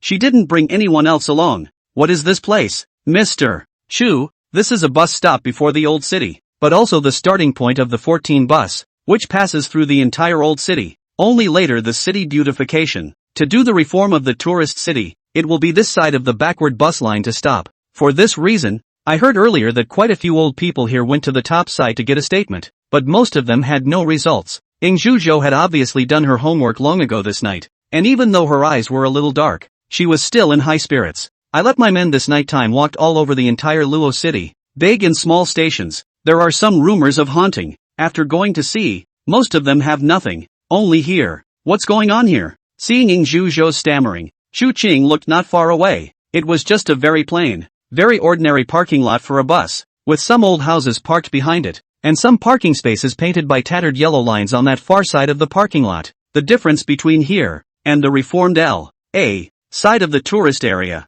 was indeed great and large, too large to be in the middle of a city. This is a shadowy corner of every city, and people will subconsciously cover it up, hoping only to show the shiny things to outsiders as well as superiors to see. Here, no one has reported. I had 4 of my men come here this night to scout, but until now, they couldn't be contacted. Chu Qing exhaled deeply. He knew that this was the place. He looked over to this bus stop departure point, and then, his feet slowly moved forward. However, right at this moment, in this early morning Luo Chang, a wisp of indescribable bloom pervaded Chu Qing's body. The watch on his outstretched left hand lit up at this moment, and the feedback from the Book of Life and Death appeared in due time. However, this time, the content that appeared was something that Chu Qing had never even dreamed of. Are they human? Maybe it is. In the eyes of the city, they are fleet-footed worker ants. They are the parts that make the city run. They are the consumables that keep civilization moving forward. In the eyes of many people, they are not considered people. They are perhaps the representatives of men who have been remembered by the history books in the history of human civilization, but often appear not as men recorded, but as numbers. They, in the midst of the city, grow. Here, the vast majority of existences like theirs converge. Here, carries the path they must pass through, until one day, it was thought that they and it had no further reason to exist. So what's the point of being them or they? Your Honor, Are you ready to enter the world of it? Chu Qing's breath lagged violently, and he looked in horror and shock at the distant bus stop that was sprawled out there. He hadn't expected that on just the first day of the Terror Era's descent, a bizarre secret realm had been born in Luo City. It's a big chapter, and the rating is too low, so it's hard to compare, and ask for a wave of positive reviews. Chapter 60, Bus 14 in Old Town. Clunk, clunk, clunk. The sound of a vehicle traveling slowly caused Chu Qing to open his eyes. He glanced out of his stupor in a daze. The old streets, the dimly lit crowds, the chattering conversations around them. What's he doing here? Oh yeah, he got off work early today. He's a courier. Today is said to be a day of road repair on the highway that borders the old town and the high-tech area. So I got off work a little early. Although, he didn't know that the road construction over there had anything to do with the logistics and express delivery in their old town. But yeah, what's the point of thinking about that? Being able to leave work early is ultimately comfortable is all. At that thought, he yawned and tried to lean back in his seat to continue his nap. The bus on the way home from work, this 14 bus, was the last place he had to worry about losing sleep. Here, there is no pressure of life. No parents who are not too old and already gray at the temples. No girlfriend who broke up because of the bride price after a 3-year relationship some time ago. No parents trying to bite the bullet and pay for it, leaving him with a 30-year loan. No blank stares and cold words from relatives or friends. Without all this, all the things that take your breath away. A word, however, made him jerk his head around. Have you heard? The above is going to replan the roadmap of the bus stops on this side of the old city because of the cityscape overhaul. Now, it seems like just that one street on Mingsing Road is a bus route in the old city. How can this be done? This side of the old city is so big. Is it possible that after coming down from Mingsing Road, we'll all walk on our legs? This cannot be helped. Said to start a beautiful tourist city of public transportation citywide tours? Cannot let foreign tourists think that the environment of L.A. city has problems. The subway hasn't been on our side before. Okay, cut the crap. Clunk, clunk, clunk. The dull tire noise of the number 14 bus could no longer put him to sleep. He looked out in confusion at all that was out there. He was a native of L.A. The city, however, had little to do with him. This old town was the vast majority of what he remembered of L.A. This 14 bus is also where he has been riding since he started school. Now, not even here? So in the future, will he or she disappear along with this bus? This bus ride, or even this old town? Yes, that's a given. He understands clearly because he knows that the city may not need him. It's not a good idea. He also wanted to be someone who was born to be superior. Someone who could actually be looked at in the right way outside, rather than in front of outsiders, where a single word of courier represented his entire identity, and all the value of his life. He also envied those who had a talent for doing other things. Perhaps he had a talent of his own. It was just a shame that he hadn't realized it until he had lived. He sighed with some unspoken despondency, but with an even more unspoken sense of absurdity. He didn't know where the feeling was coming from as he looked out at the world, cars slowly driving by. His home, in fact, had long since arrived, or rather, had long since passed. The 14 buses on this journey circled the entire old city, and if the ant from before was right, he wanted to take a good look and see what this old city looked like. Look at the people who live here. Maybe one day he would never see it again. Site 1401. Here was previously an elementary school, Old Town, and not initially just Old Town. It has prospered here too. Elementary school here and prospered. But then, something like a school will never run out of money. After all, no matter how poor you are, you can't be poor in education. And no matter how bitter you are, you can't be bitter to your children. The old walls were covered with creepers. This is where he spent his elementary school years. Unfortunately, without waiting for him to look twice more. Or rather, without waiting for him to carefully reminisce about what the name of the little girl at the same table who liked to wear 2 twisted braids was when he was in school. The vehicle started again. Clunk, clunk, clunk. Soon the bus stopped again. This time the site was a street that was dirty as hell. This is the morning market, which is dirty and messy, but perhaps has some life to it. Though, it was something that the people around them said with slightly reddened cheeks to cover up their shame when some of their relatives arriving from outside looked at them with slight disgust. He loved coming here when he was a kid, and he loved being in front of that fish-selling stand. Not so much for the fish, rather, it's because there, every now and then, is a kitten. He loved cats. There were times when he often wondered what it would be like if he became a cat jumping up and down. If there's a next life, you won't be a human being, right? Let him be a cat. Being a human being is too tiring. Needing to think too much. It is better to be a cat. A wild cat wandering outside. All you need to think about all day long is how to get enough to eat. Clunk, clunk, clunk. The bus is running again. The next stop was a river. Here, by a small river pioneered by a branch connected by the Luo water. Of course, nowadays, it's just a stinking gutter. In the beginning, a big boss in L.A. came to invest in it, and supposedly spent a lot of money on it, so that it could make the people around it rich, and it could be said that it would raise some kind of GPD or something like that stuff. And he didn't understand it. All he knows is that, later, the big boss who made a fortune moved away, and that plant closed down. But the river, where he used to come to bathe and play in the water when he was very young, was never visited again. Clunk, clunk, clunk. The bus started up again. Some people came up on the bus and some people went down. He looked away and ignored it. He looked out at the world hurrying by, and what went through his mind was the little bits and pieces of his life in the city that he had grown up with for over 20 years. Those were small things, too small to be small. Compared to the development of Luo City, it's not worth mentioning at all. But for him, that's all he seems to have. Someone said that growing up is losing something and gaining something. Sitting on this 14 bus, Chu Qing froze and was speechless. It seemed like he did lose a lot of things, but it seemed like he never gained anything. And now, it seems that some of the last things that he had, he is going to lose. Because finally, tick-tock, the horn sounded, and not far away, was the old bus stop that had been in the wind and rain for over 20 years. And without realizing it, he also steeply realized that without knowing when, the entire car, there was only him left as a passenger. For some reason, Chu Qing looked at the departing station that was about to arrive, and also the terminus of the closing station, and a kind of unexplained fear welled up. A bus runs down the road as the orange-red sun sets in the west. He sat in the car, unconsciously, and his vision seemed to drift slowly, against the setting sun. He seems to walk through the bus and see himself, in God's perspective, sitting on that bus, in a warm, well-composed image. That which had just been experienced came into view. Only that subtle image before his eyes slowly began to change. All the colors disappeared. All the life collapsed, as if it were a worn-out film, reflected in that deadly old black and white movie. Chapter 61, Life and Death. Blood Pupils Promotion Method? Come on, come on. This is our home. Don't you want to come?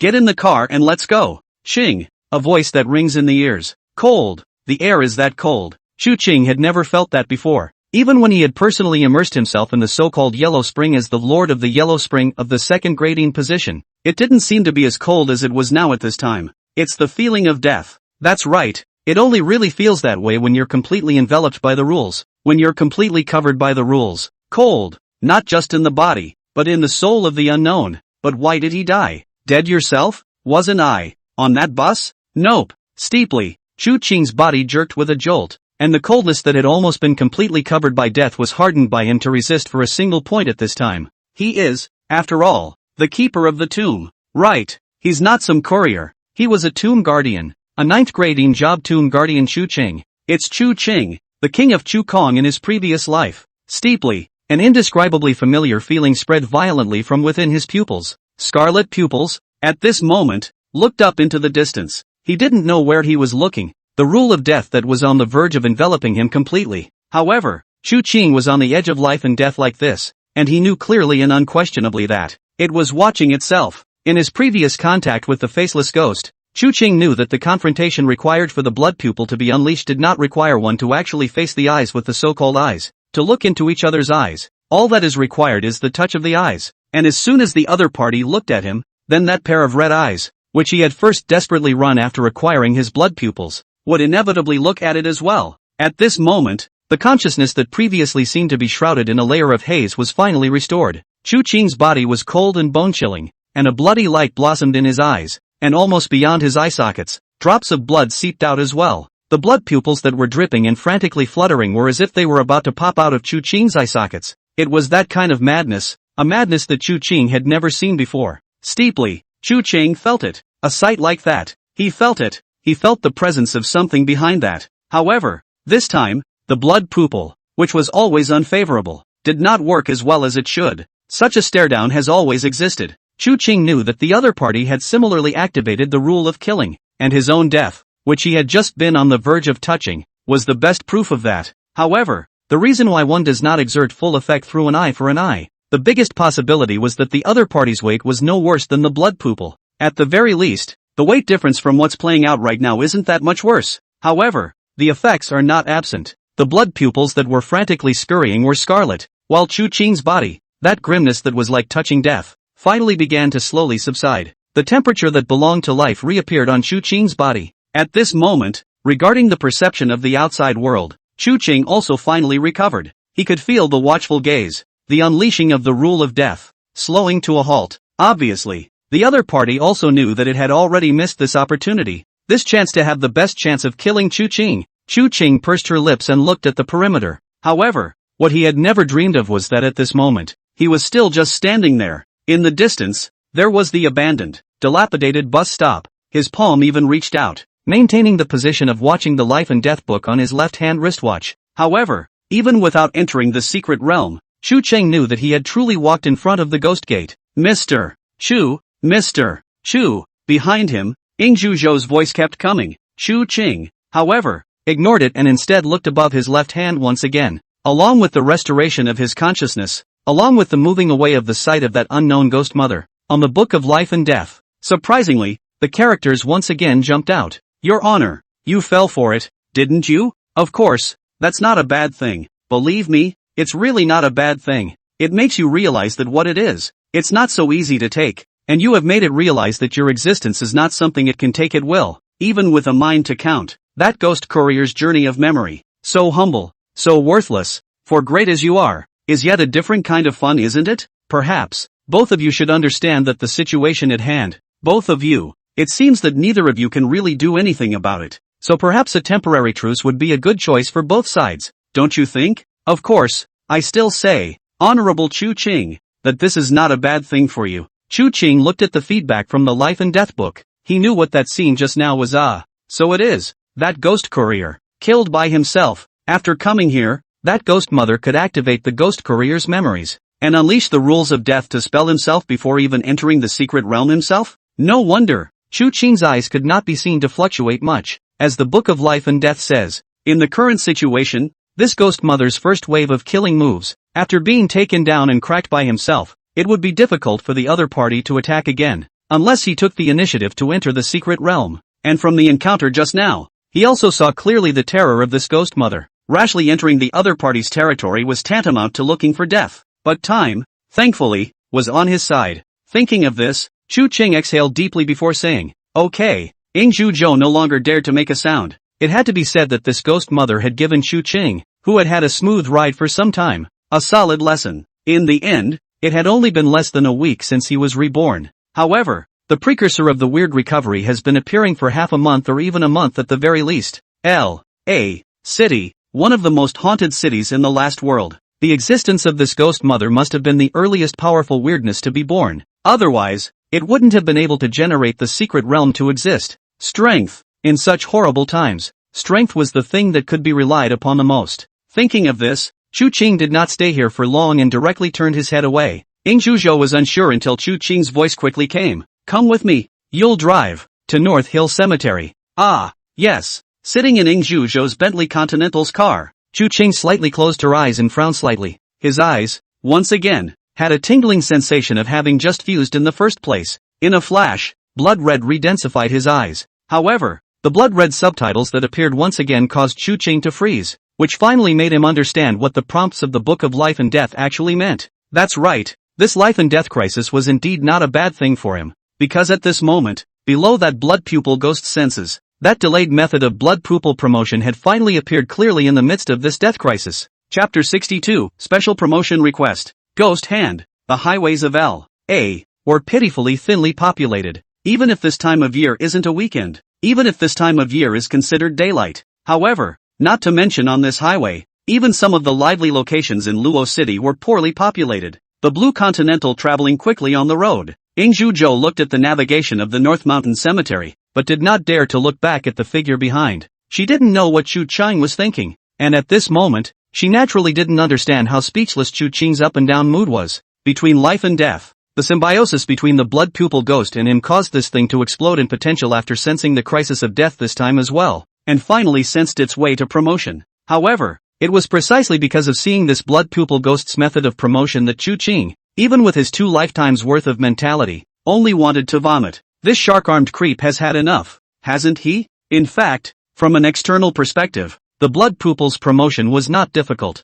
It could even be said to be extremely simple. However, if Chu Qing hadn't been able to sense his symbiotic relationship with this fellow, He seriously doubted that this fellow had been turned by that ghost mother in the secret realm and wanted to join forces with that thing to take his life. That's right. He propped up his blood-red eyes once again and looked at the blood pupil ghost. Bloodshot pupils, grade 9, category, symbiotic spooky. Life expectancy, 10 months and 16 days. An eye for an eye rule after seeing each other. You can ignore each other's rule ability and rebound. If your opponent has no rule ability to start, then you will start the ability to control the spirits, ghosts, to die with blood, in-chi, flowing backward, overflowing. You need to start the time to see the effective time depending on the difference between the two sides of the level of the talent to be determined. Have eyes have pearls, ability can investigate living beings, medieval artifacts, etc. and gain insight into grade, nature, rules, abilities, in life, etc. Symbiosis, status currently living in symbiosis with humans, doubling the consumption of in life,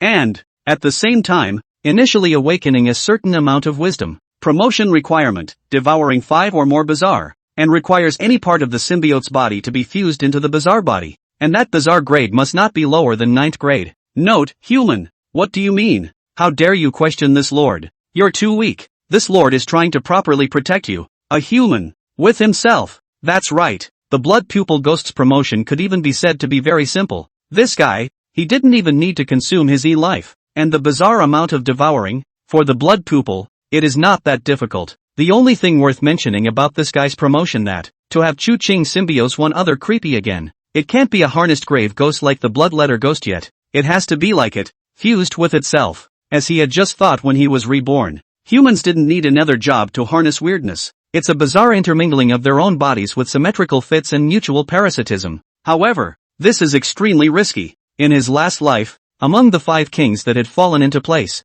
the bearer king that Chu Ching hadn't had much contact with was also known as the king of the 5 officials, and that being was quite adept at this path. Chu Ching did not have much contact with this one, and it was natural that the other party would not tell him if there were any tricks and methods. So, to continue to be in this situation, to use your body to merge with the weirdness, you have to continue to be in danger. Chu Ching wasn't afraid to fight for his life. Otherwise, he wouldn't have already made up his mind to fuse with the initial form of this blood-eyed dragon monarch on the day he was reborn. However, he was now the first tomb guardian, and the tomb ghost was even the prototype of the death apartment. Plus he had fused the blood-eyed dragon monarch, and to a large extent, there was no need to continue taking risks. However, this blood pupil was going to play with his life. Obviously, this confrontation with the submother ghost had caused this blood pupil ghost, which thought highly of itself, to give birth to some crisis. Chu Ching reclosed his eyes, rubbed his temples, which were equally implicated by the swelling of his eyes. In fact, although it was a bit speechless, Chu Ching didn't resist and even looked forward to it a bit. What's the point of being smooth? Which person who rose to power in the Age of Terror, or even any age, did not have a gambler's mentality and absolute confidence? This encounter made him realize once again that in this Age of Terror, it was like rowing a boat against the current. One does not grow, or one's growth slows down. There are countless shenanigans that are rapidly hunting and growing. The quest for power cannot be stopped for a moment if you want to accomplish the goal you desire. If I can be immortalized for eternity, if I can be immortalized for all ages, what's wrong with a body full of severe ghosts? He once again began to search his mind for memories. If you don't do it, you don't do it, and if you do it, you have to find a way to do it to the best of your ability. And it's not a world where the mortality rate is lower after a weird fusion with weak abilities and low potential. Since this was the case, and since fusion was unavoidable, it was naturally an inexcusable matter to choose the more powerful and bizarre. Although it is true that it is not too easy to find one as fierce as the blood-eyed dragon monarch again, but you can't just find one to make do with what you have.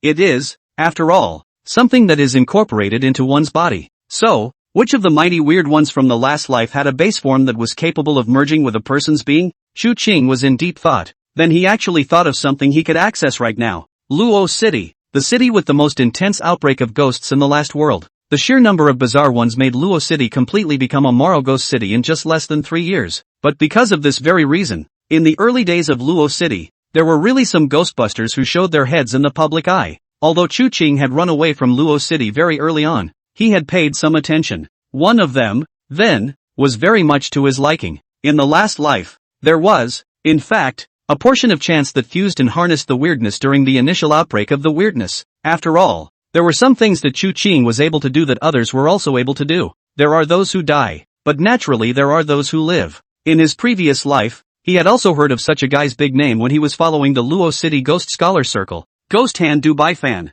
It is said that this guy got his start with a bizarre rise that was fused into the palm of his hand. Meanwhile, the guy switched jobs to become a nether night watchman after someone announced the nether job officially as well as on the forums. He became one of the top ghost sentinels in Luo City at the time, and was instantly popular. There are people in Xingqiang who have gone to join this guy. The reason for this was the strangeness in that palm. Rumor has it that as long as a creepy is grabbed by that ghostly hand, they don't even have the ability to resist. Although it was said that Chu Qing didn't know much about the specific rules and abilities, and it was later heard that although that guy had escaped Luo City and even promoted to the 4th grading position of this lineage sequence, Night Wanderer, he ended up dying in some secret realm. However, for that ghost hand to be able to be remembered and noticed by quite a few people at the beginning of the vast age of terror, it was obvious that it still had 2 skills. However, whether or not that fellow had found the ghost hand by now, whether or not he had fused it and harnessed it, Chu Qing really didn't know much about it. As for what the man did before the age of weirdness descended upon him, he knew just as little. Thinking of this, Chu Qing coldly asked toward Xingzhuzhou who was in front of him, "Do you know a man named Du Baifan in Luo City?" Xingzhuzhou's movements were slightly stifled, then thought for a moment and said, "Something sounds familiar. If you are not in a hurry, can you let me check?" Chu Qing nodded. "Good. Since Xingzhuzhou's ears are familiar, then it should not be an ordinary person, and the name isn't particularly popular." After stopping at the roadside for about 10 minutes, Xingzhuzhou's voice once again finally sounded from the ear. "Found it, Mr. Chu. I don't know if you're talking about this Du Baifan, but that's all I know of Du Baifan." Du Baifan, a native of Luochang, was the founder of Manhwa Building Materials, which was a well-known enterprise in Luochang and even in the Central Plains province. Only later, when the company went bankrupt, it left Luochang, went to Xingqiang, and is now working as a general manager in the provincial city's Gaojian group. Steeply, Chu Qing violently opened his eyes. Does that company of his that went bankrupt have anything to do with the Morioki group in L.A.? Ha, Mr. Chu, you also know? Back then, that Wanha building material of Du Baifan's. It was because of some of Senmu Group's business tactics that led to the river's decline and eventual bankruptcy. Hearing Xingzhuzhou's opening, Chu Qing revealed a wisp of a knowing smile. So that's how it is. Chapter 63, The Plain Dealer. Eat dry. L.A. Proper. A tall building in a kind of shiny building rises up from the center. Here, before, was the envy of many, but at this moment, where is everyone, including the top brass, to go to work peacefully? Any piece of news from that book of life and death would make quite a few of them feel as if they were on pins and needles. Although it is said that only a day has passed, but on the internet, there are already a lot of people who have sent out some photos. In previous times, some people would have scoffed at these psychic messages and dismissed them, but to go to work now, when these things are likely to happen right around the corner for everyone? Of course, there's never a shortage of people going to work in this world, especially since, in the end, today is only the 2nd day of the bizarre outbreak. For a lot of people, it's still not clear what's going on, although the heart is terrified, but every year, every moment, because of car accidents people die in the minority. It is difficult not to choke on the food not to go to work. That's right, the vast majority, in fact, are not aware of the threat of bizarre outbreaks. However, this was normal. The current situation, most of the bizarre, might still be at the 9th grade stage. The 9th grade might be able to easily take a person's life, but it would not directly threaten the lives of a large number of people. This will also require a transition process. For example, Chu Qing's human head lantern, if it was promoted to the 7th grade and the lamp was launched, at that time, it would not be difficult to haul hundreds or thousands of people together to take off in a spiral at once. So, even though it's this time of the year, there are still quite a few employees on this building labeled Morioki Construction. There are, but not many of them are serious about their work. Until a crisp da-da-da-da sounded. All eyes looked to the end of where the voice came from. A figure with small patent leather heels and a finely tailored small suit slowly walked out of the elevator.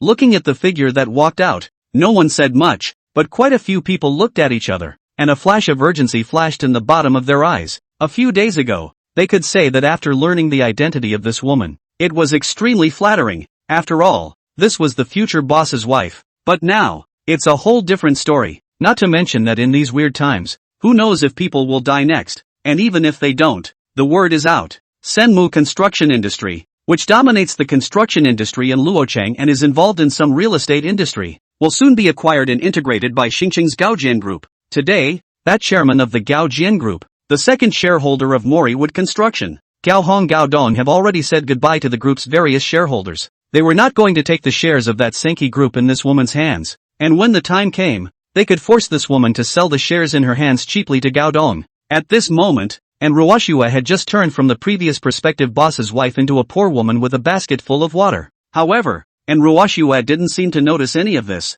and after sweeping a glance, a touch of icy disdain appeared in the bottom of her eyes. She didn't bother with the little man. Instead, he directly walked into one of the innermost offices and knocked on the door of the office, then directly pushed the door in and directly said lightly, "Secretary Zhang, tell the board of directors that in an hour's time, I'll be holding a shareholders meeting in my capacity as the heir to Lin's shares, and I still hope that a few shareholders will be able to attend as promised. If you don't come to attend, you will be responsible for the consequences." Afterwards, without waiting for the secretary of the board of directors inside to react, and Ruoshua reboarded the elevator and arrived in the middle of the high-level boardroom. She waited so calmly within that boardroom, and in addition to that lychee-printed Hermes, in her hand, she carried an odd plastic tote bag every inch of the way. An hour passed quickly. Intermittently a single figure walked in as if stuck on point. One by one, they didn't know what they were chatting with each other, and didn't put in Ruoshua, who was sitting in the upper chairman's position, in the slightest bit in their eyes, and they really don't seem to need to put it in perspective. A gold-digging woman who was lucky enough to fly up to the branch and wanted to be a phoenix is just a gold-digging woman. Now the Lin family's father and son have just died no more than a few days of work, so they can't wait to come to the company. Visible Lin's father and son's eyes are blind, and at this point, she should be the one on her knees begging them to overpay for her remaining shares that have little value. It's just a shame that it's not possible. Of course, before the high director also said that this little looks good, plus the identity of the addition. If you are willing to, not impossible. And Ruoshua looked flatly at these directors with teasing faces. Perhaps they had long thought that she was the fish on the chopping block, and Ruoshua smiled back. And then, after everyone was seated, she spoke. "I am the heir to the inheritance shares of the Lin family's father and son, and nowadays, I have taken up 42% of the shares of Mori Wood Construction, so naturally and rightfully, I am the chairman of Mori Wood." When these words came out, everyone froze, then their faces showed disdain as a voice spoke.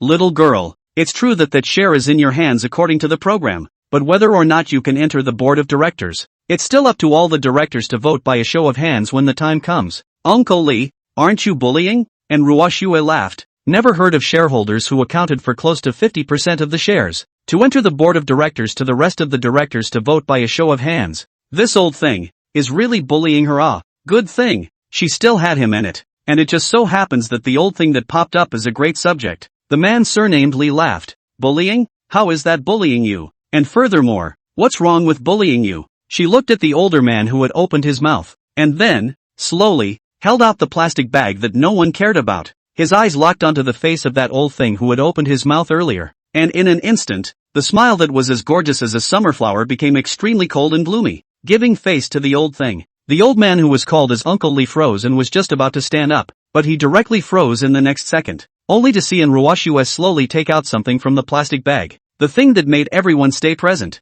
That's a head. A woman's head that was extremely well-groomed, even, with a light rouge and lipstick on her face. Not fake, not a prop, because the moment everyone looked at it, it looked at everyone, and Ruoshua looked towards the old thing and smiled slightly. Send him on his way. Obviously, after last night's beauty's head, it was extremely obedient now that it had become an Ruoshua's mill-pushing ghost. The eyes instantly locked onto the director surnamed Lee. Then a voice rang out. It's a poignant complaint. That's the murmur that tugs at the heartstrings. That's the kind of arrogance that seduces the soul. It was the call of the Yellow Springs and the underworld. As everyone swung to this one voice, the next moment, the sight of old Lee, who had stabbed his finger into his throat, amidst the fresh red spray, was met with a series of screams that made the entire conference room boil. Only the figure sitting at the top was incomparably calm, and Ruoshua didn't care in the slightest about the corpse in front of her. Perhaps it was just as Chu Qing had said. After transferring to the yin position, these images that were so impactful to normal people had become rare for them.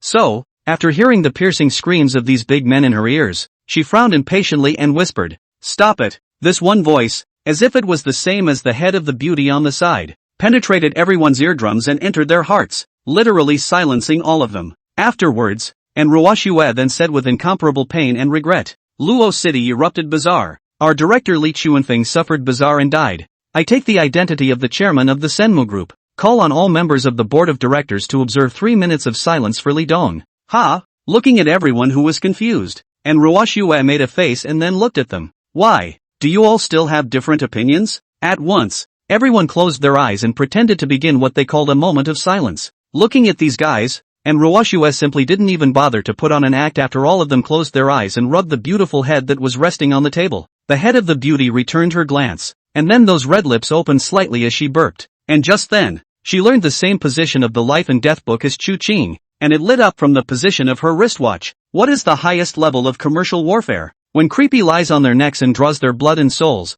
they naturally know, don't they? Though we are trading with these Thai ordinary humans, there is no size of trade. You understand more about the essence of business warfare, and you know more about the life buying job. Even such a worthless transaction might appear helpful to the life buyer. Now, for example, your control of these things is valuable and significant for that next call. The last word lit up, and almost instantly, the phone in Ruoshue kept in her backpack rang, and the docket name of the phone call was, quite literally, Honey, and Ruoshue ignored the rest of the horrified people and took the cell phone and walked to the cubicle before connecting it in a hurry. Without half a sentence of superfluous nonsense, on the other side of the phone, Chu Qing's voice faintly rang out, as soon as possible, find a way to get that what's his name Gao Jian Group's Gao Hong, and their general manager Du Baifan to make a trip to Luo City. Yes, and Ruoshue never made any rest of the statements about Chu Qing's orders, but she was still a bit curious and excited. Green, what are you going to do? Eat it dry. Chapter 64, Skull and Executioner.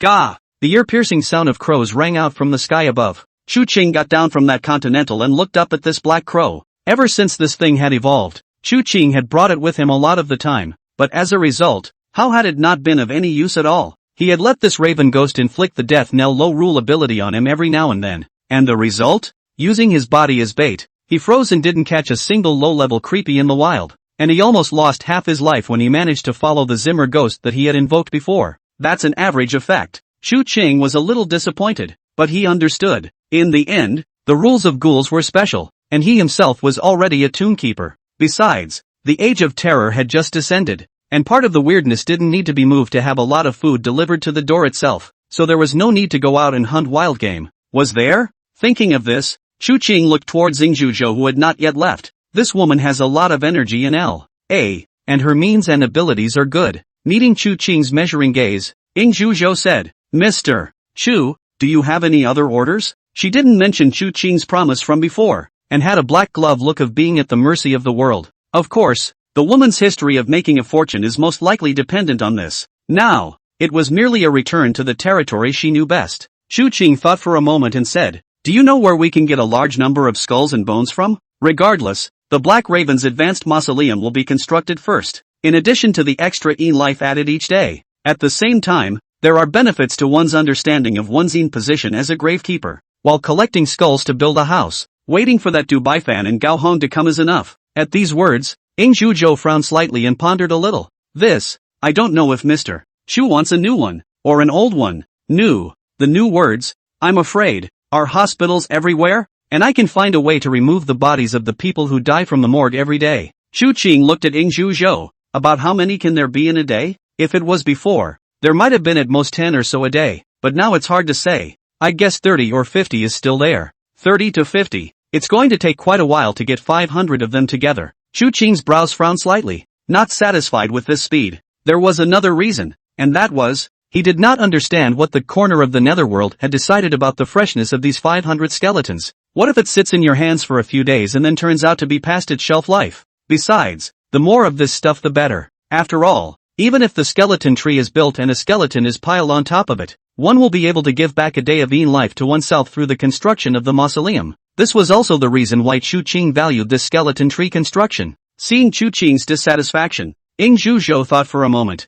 and a flash of ruthlessness flashed across the bottom of her eyes. Mr. Chu, there is another method. It's possible to get that thing in large quantities quickly. Chu Qing glanced at her with interest. Yingzhuzhou, however, did not have the slightest scruples and spoke bluntly. In this world, there is a shortage of everything but people. Chu Qing narrowed his eyes and nodded as if in agreement. Yeah, there's just no shortage of people. Yingzhuzhou came into the spirit. If you need it, Mr. Chu, I can go and do it. What do you want to do? This rhetorical question of his caused Yingzhuzhou to freeze, originally wanting to open his mouth. Den was swallowed back, then thought for a moment and said, I know of some people in L.A. who have dirty hands, only to be bailed out because they have some background and they do work. These people deserve to die. Kill them all. And at this time slot, no one would think much of it, much less cause any trouble for you to come. Plus I'll find a way to get some out of the hospital. 500 skulls and bones, and we'll have enough in a day or two. Only then did Chu Ching withdraw his gaze and faintly said,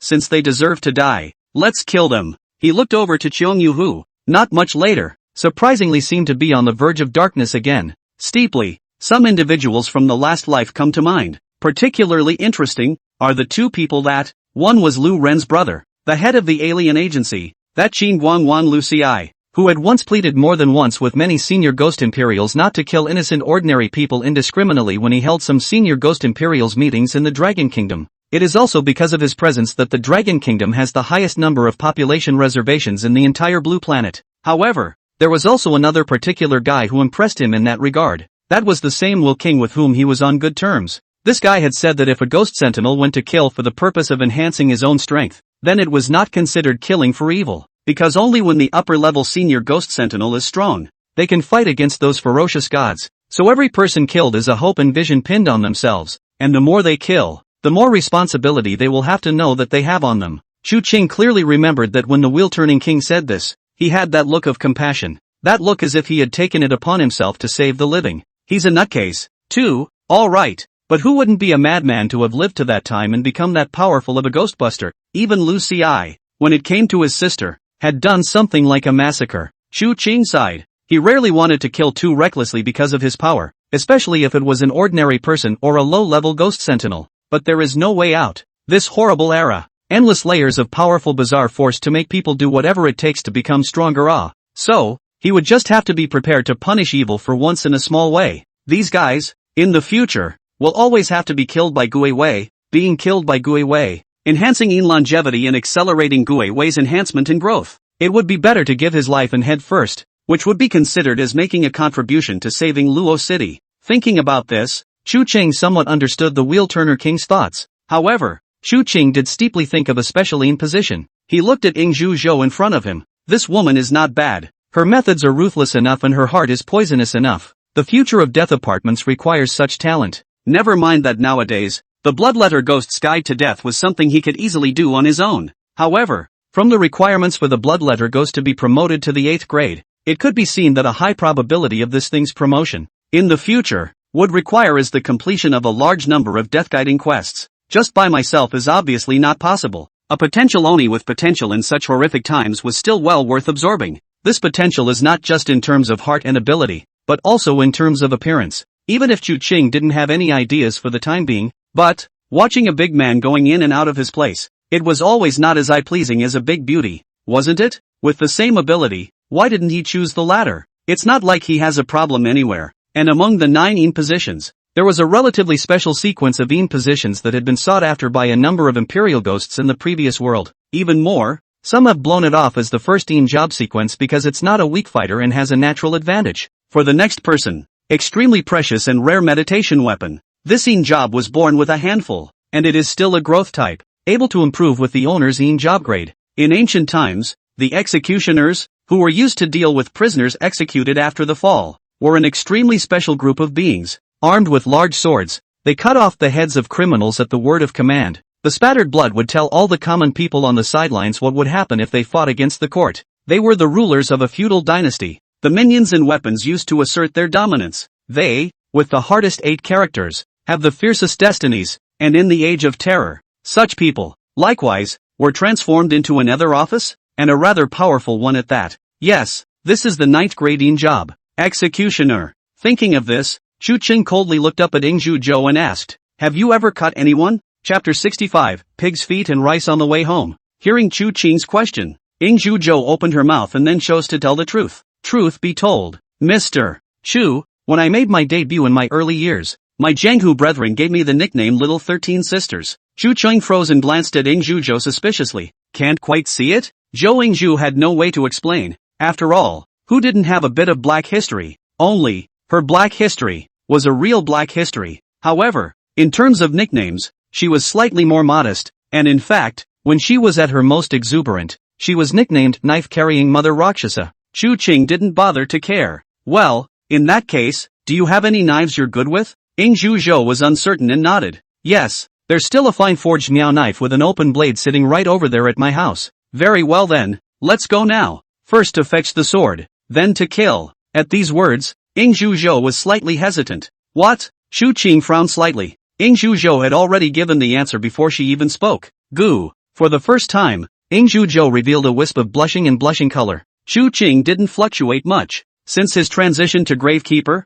his reliance on food had diminished to a certain extent. Not having eaten for more than a day didn't make him feel any better. However, with the greeting he had given last night, Ing Zhuzhou had accomplished the task so quickly, and it was indeed a bit of an overload to not eat or sleep for the day and night. Thinking of this, Chu Qing glanced at her. I have limited time, so I'll just go find some random food. There will be plenty of time for you to rest later, but you won't be able to miss this village. Good, please Mr. Chu. Chu Qing was just about to get into the car. However, right at this moment, a wisp of indescribable fluctuation slowly appeared. It was as if the dominoes had been pushed down the first piece. In this netherworld, there is some kind of chain reaction. Chu Qing violently turned his head, and on top of the large tombstone behind him, a strand of blood slowly coalesced, and then a line of script appeared in front of the two of them. Location, unknown. Time limit, by 16 o'clock this evening. Mission objective, go find a restaurant and order a bowl of delicious pig's feet rice. Mission reward, unknown. Penalty for mission failure, none.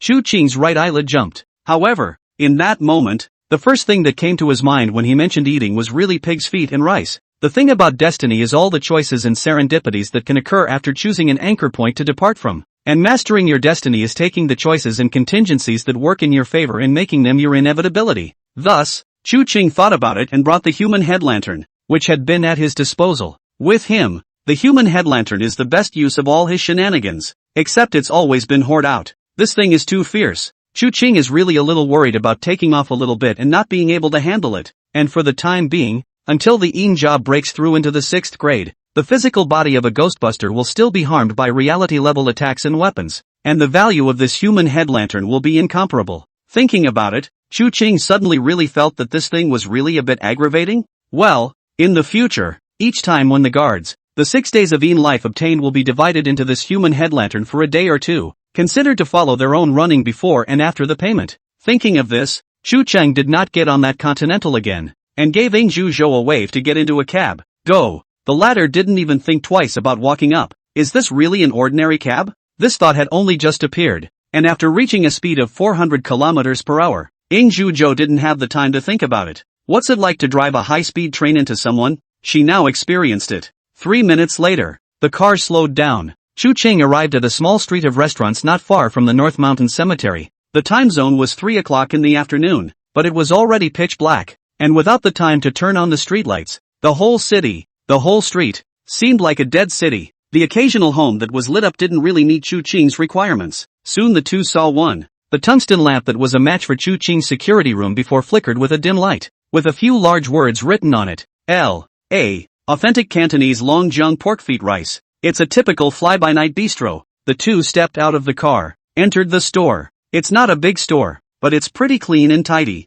It seems to have heard a guest come in. A dull voice rang out from the kitchen. Just scan the code and order. Chu Ching looked at it and ordered 2 bowls of pig's feet rice. Do you like pig's feet rice too? Mr. Chu, it's okay. I used to work part-time odd jobs when I was in school and enjoyed some. Zhou Yingzhu looked at this appearance of Chu Ching. She seemed to have thought of something somewhat nostalgic and said, when I dropped out of secondary school and went to work over in Quang Province, the first time I went to eat this pig's foot rice, the dialect over there is not understandable. Look at the signboard. At the very beginning I always thought it was made of pig's hooves, but after eating it, I realized it was pig's elbow. It's quite tasty. At that time, my favorite food was rice with pig's feet. It's just a shame that when the paycheck was less than $1,000 a month, it was all payday before I could spare a meal. Looking at the extremely nostalgic Ing Zhuzhou, Chu Ching pursed her lips. He rather had little interest in the history of Ing Zhuzhou's struggle to rise. Ing Zhuzhou did not see Chu Ching's expression, but asked, have you been to this house before? Chu Ching thought about it and nodded once again.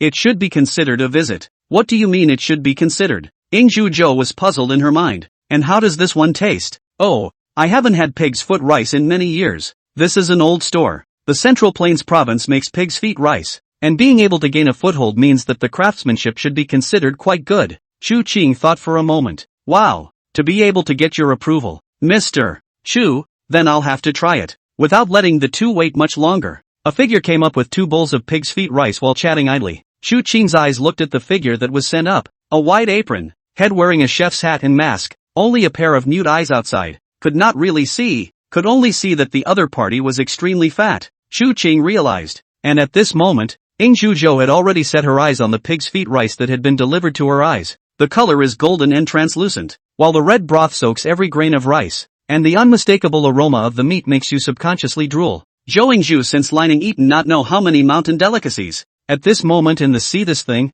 is also in front of the eyes clang bright, a hungry look. This is too fragrant, isn't it? It's much more flavorful than that abalone or whatever. It's amazing that there's a small store in Luo City with such a high level of craftsmanship. This chef is really condescending here, Ing Zhuzhou complimented. It's a shame, if it weren't for this situation, such a marvelous pavilion would be doing a brisk business. Chu Qing thought about it and nodded approvingly. Business is indeed good. If their family of 3 doesn't hire a waiter, such a small store rice mouth is busy a lot of the time. Chu Qing looked at the Ing Zhuzhou in front of him, finally couldn't hold back his hunger, and directly dried a mouthful of it before saying, chew a few more bites and don't be in a hurry to swallow. Ing Zhuzhou froze and nodded. Indeed, this is good for the intestines. By the way, Mr. Chu, you know the owner of this place? I've been here more than enough times a long time ago, so naturally I've seen it many times. Chu Qing did not move his chopsticks, and recalled in his mind slightly thinking about it. The boss seems to be a middle-aged man in his 30s, a native of Luo Chang,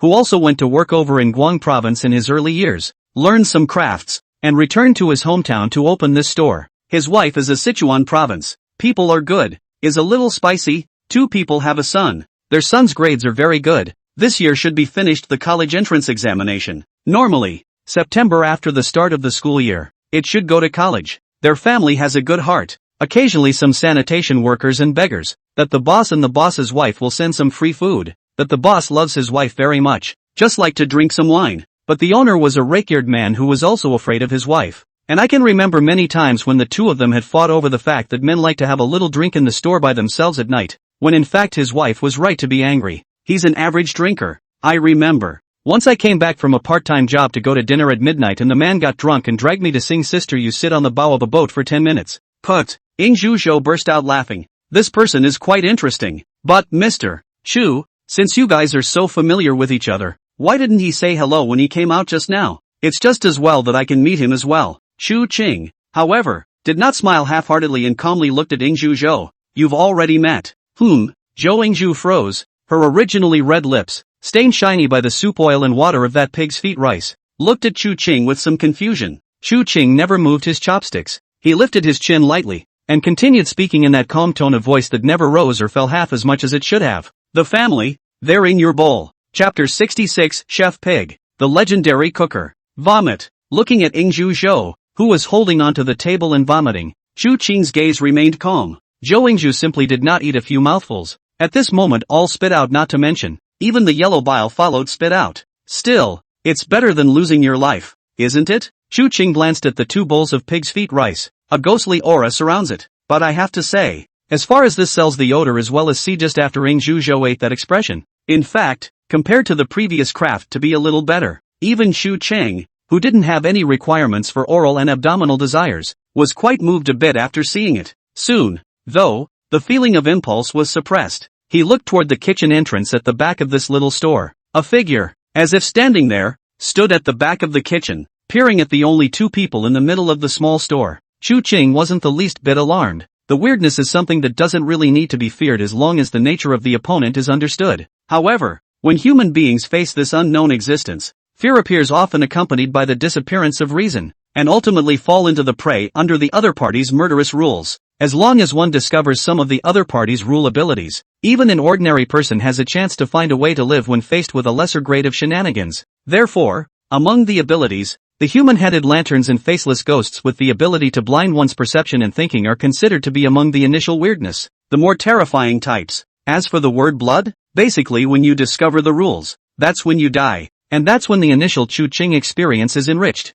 And this thing in front of him could obviously do the same to affect the human mind to a certain extent, but it wasn't as exaggerated as the human head lantern or the faceless ghost. Of course, that was for Chu Qing. For ordinary people, the impact was still great. This could be seen from Ing Zhuzhou, who had just subconsciously finished vomiting, stood up, and surprisingly stared at the bowl of pig's feet and rice with her eyes glowing a bit. However, at the thought of what was in here, Ing Zhuzhou continued to retch and dry heave there, yet her eyes couldn't help but be drawn to it, and the greed in her eyes grew heavier. It's like being an addict. Though, this thing can be a lot more powerful than most other things. With a wave of Chu Qing's hand, 2 bowls of pig's feet rice smashed on the ground. Okay, why don't you go back to the car? Ying Zhuzhou couldn't even speak, covered her mouth and ran towards the outside. Chu Qing sighed. His gaze regained its flatness. Then with his hands in his pockets, he slowly got up and arrived in front of that kitchen door, stretching out his foot and kicking the closed door of the room directly open. The full appearance of that one figure could not be clearly seen in the darkness of the small kitchen. Thick and chubby, and there was a whimpering and panting. Noticing Chu Qing's arrival, that one figure violently turned its head, and the pair of eyes behind the mask stared Chu Qing dead in the face. This kind of scene that made people's hairs stand on end. Chu Qing didn't care at all. Those eyes had long since turned red at an unknown time. The threat of this thing wasn't big. As early as when it first appeared just now, Chu Qing had already detected it. Otherwise, he wouldn't have been leisurely chatting with Ying Zhuzhou. Pig chef, grade 9, category humanoid creepy, life expectancy 2 months and 7 days. Feast, rule food made by oneself has an unimaginable attraction to all creatures, and after all creatures consume more than a certain threshold, the rule of killing is triggered. Recipe, ability extremely skilled in cooking, can research recipes based on existing ingredients, and the cuisine created through recipes possesses certain special effects. Current recipe mastery, pork feet rice. Pig's feet rice, requires rice and pork. After consuming a certain amount, any living creature will be transformed into the form of a pig.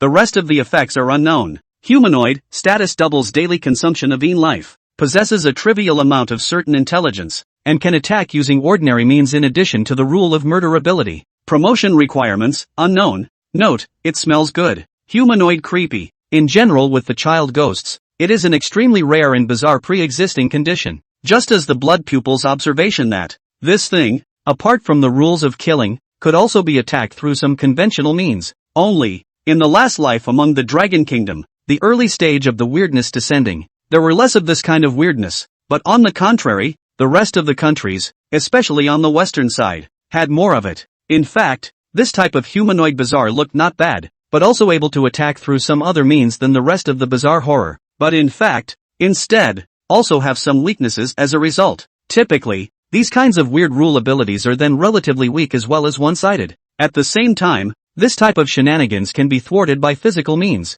although again, they cannot be taken out by physical means. Therefore, even these kinds of weirdness, when hunting, they mainly use the rules of killing to make their hands, and only when they are at their wits' end, will they choose to spar with bayonets. For example, right now, in the hands of that obese figure, a scarlet kitchen knife was held in its hands, and the pair of pig eyes that were exposed to the outside had an indescribable bloody and hideous meaning. It's just a shame. This tactic, compared to the weird rules ability, is as big as the difference between wooden knife and barret. Chu Qing's blood-red gaze locked. That originally ferocious and incomparable pig chef then stiffened in place all of a sudden. Yin Qi and blood, at this moment, were both completely controlled by the blood pupil, and Chu Qing stood still and began to ponder on what to do with this thing. According to his original idea, he would just finish it off. Of course, naturally, it wasn't to avenge that original family. He didn't have that kind of leisure, and he hadn't reached that kind of relationship with that original family. Plus, bizarre killings, like people eating pigs and goats,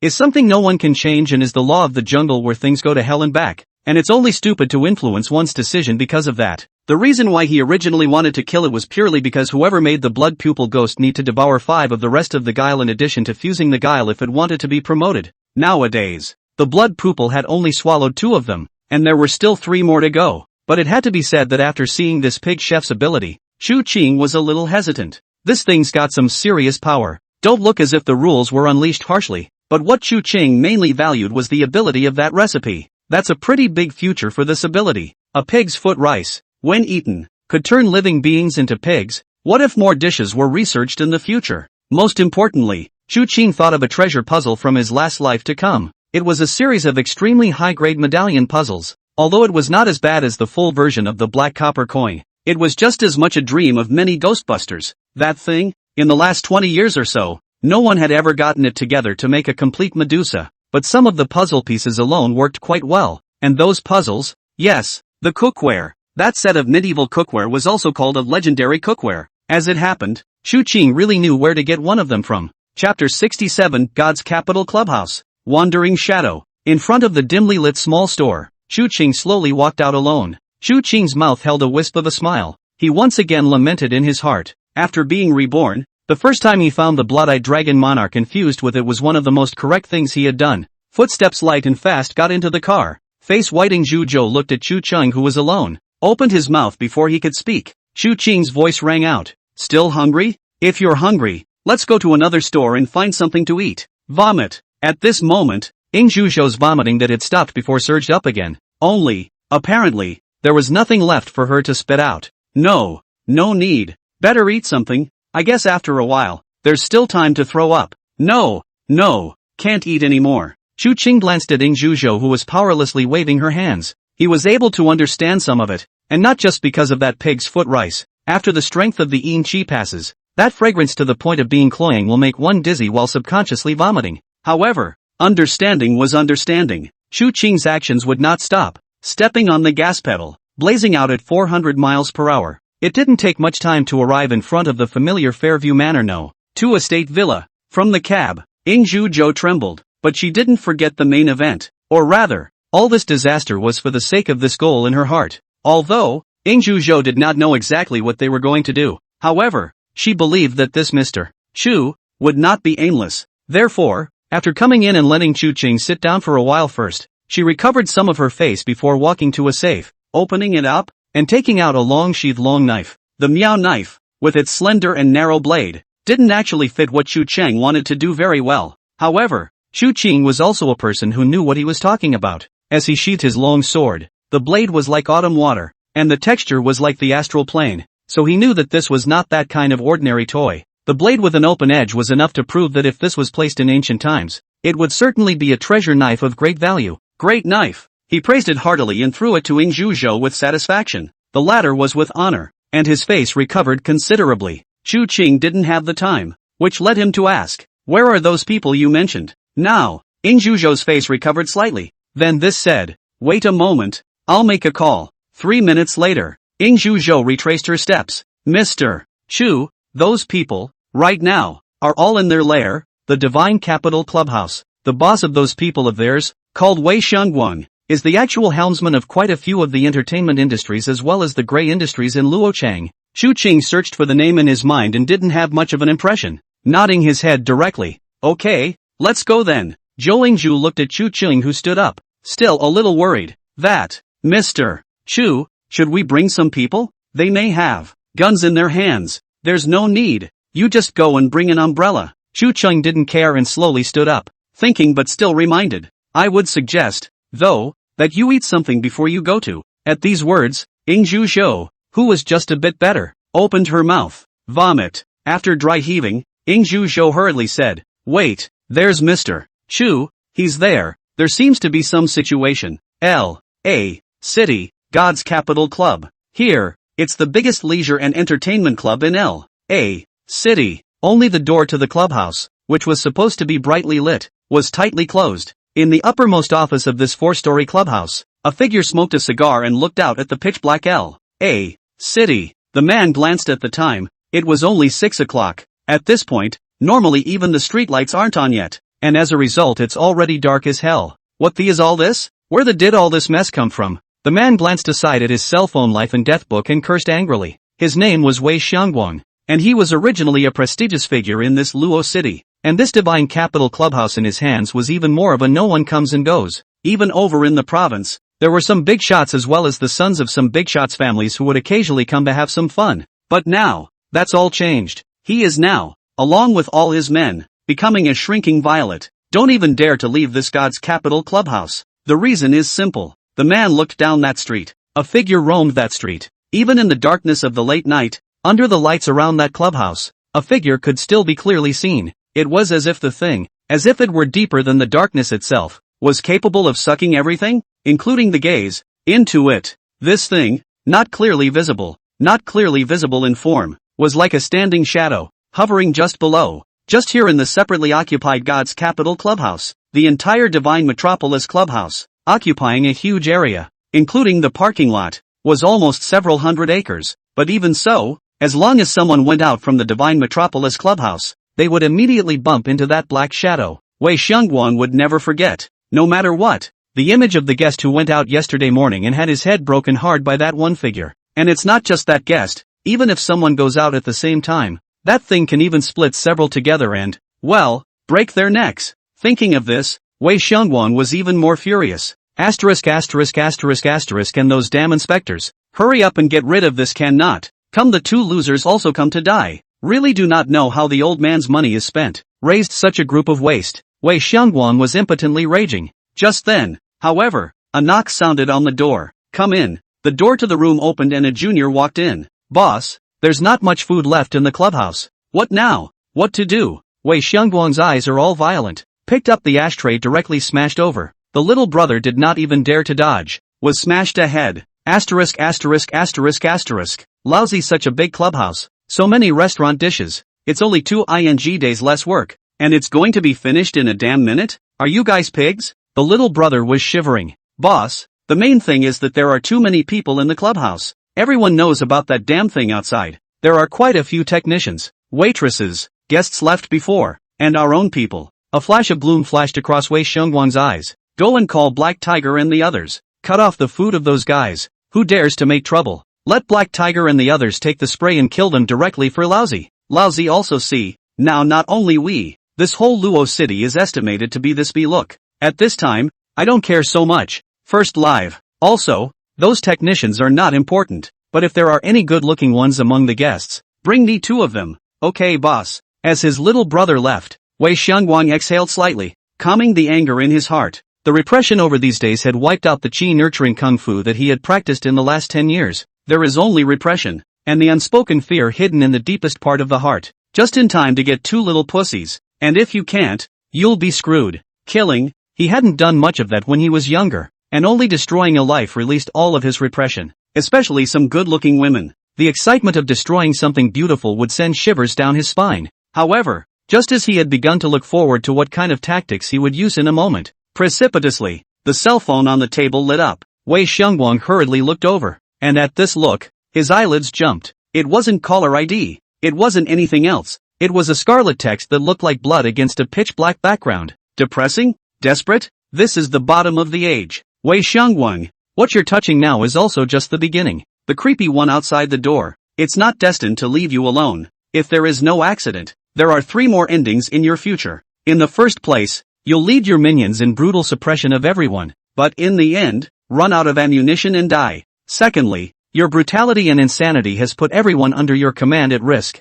and they've decided to take you out first. Third, when you ran out of ammunition, you decided to break out of the siege and then deservedly died at the hands of the creepy one. This is your fate, your desperate fate. However, it only takes 10 years. Hand me 10 years of young life to life, and I may be able to show you how to break the game. 10 years, compared to 1 life, is not a loss, is it? Looking at the prompts in the Book of Life and Death, Wei Xiongguang pursed his lips. A day ago, he was reluctant that he would actually be trapped by that thing, but 2 days had passed, and he had sensed that it seemed to be really moving in that direction. But 10 years, on this ghostly thing, he saw that he only had 23 years left in his young life. 2. Thus, Wei Xiongguang clenched his teeth and directly chose to pay. He tapped on that life and death book and cursed angrily while operating it. If I can't get the hell out of here, I'll smash your damn thing. Oh, Wei Xiongguang, you are so discerning. 10 years of life. Ah, its taste is so intoxicating. In that case, my foolish friend, let me tell you how you can escape this hellhole. It's actually very simple. You just need to transfer one of the jobs, harness the power of the job and become a ghost sentinel. And then you can harness that creepy through the power of the job. Not only is he able to escape from danger, but he also possesses the power to master the shadowy office as well as the bizarre, shady job. Weird. Power. Wei Xiongguang immediately rounded his eyes and his eyes lit up. It's a life well spent. However, just as his eyes grew brighter, he looked at the cell phone's life and death book. Say it? Why don't you say it? Chow Nimas, how do you transfer to a negative job? Oh, my foolish friend, these 10 years of virile life are limited to the time I tell you the way out of danger. And now I've told you, haven't I? As for how to transfer to the netherworld, well, I'm sorry, I Sao Nima. Wei Xiongguang finally couldn't help himself and smashed that cell phone straight out, splitting it in pieces with a loud bang on the wall. Just then, however, the same blood-red font reappeared on the television to the side of the office. Why be so grumpy,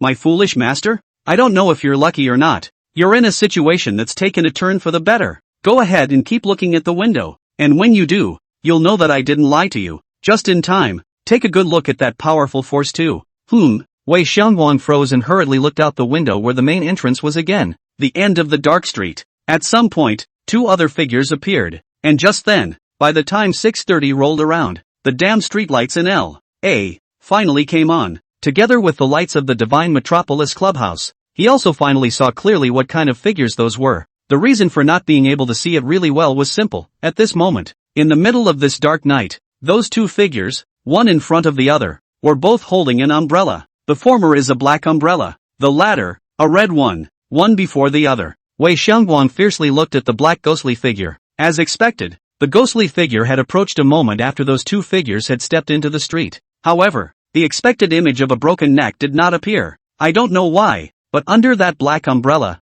that one black ghostly shadow, unexpectedly stood still and didn't move a muscle. Then, those two figures holding umbrellas unexpectedly continued to slowly pace forward. Wei Xiangwang only felt an electric current carry through his entire body. This is job. This is Ghostbusters. This is weird power. He gulped. He wants to master this power. The bizarre one that had left them all trapped in this place was actually like a wild dog kicked to death by the side of the road, directly thrown over there, no longer able to attract that figure's attention, and also right under his attention. That one figure arrived right underneath his office, and at the same time, before the main door of the Divine Metropolis Clubhouse. Subsequently, just as he was at a loss for words, not knowing what this strange so-called ghost sentinel actually meant, that one figure seemed to have sensed something. The dark umbrella was raised. He couldn't see the face clearly under that dim streetlight. There was only a pair of blood-red eyes and a faint voice that seemed to ring from his ears. Open the door. Chapter 68 The Art of Killing. Bang! With a dull thud,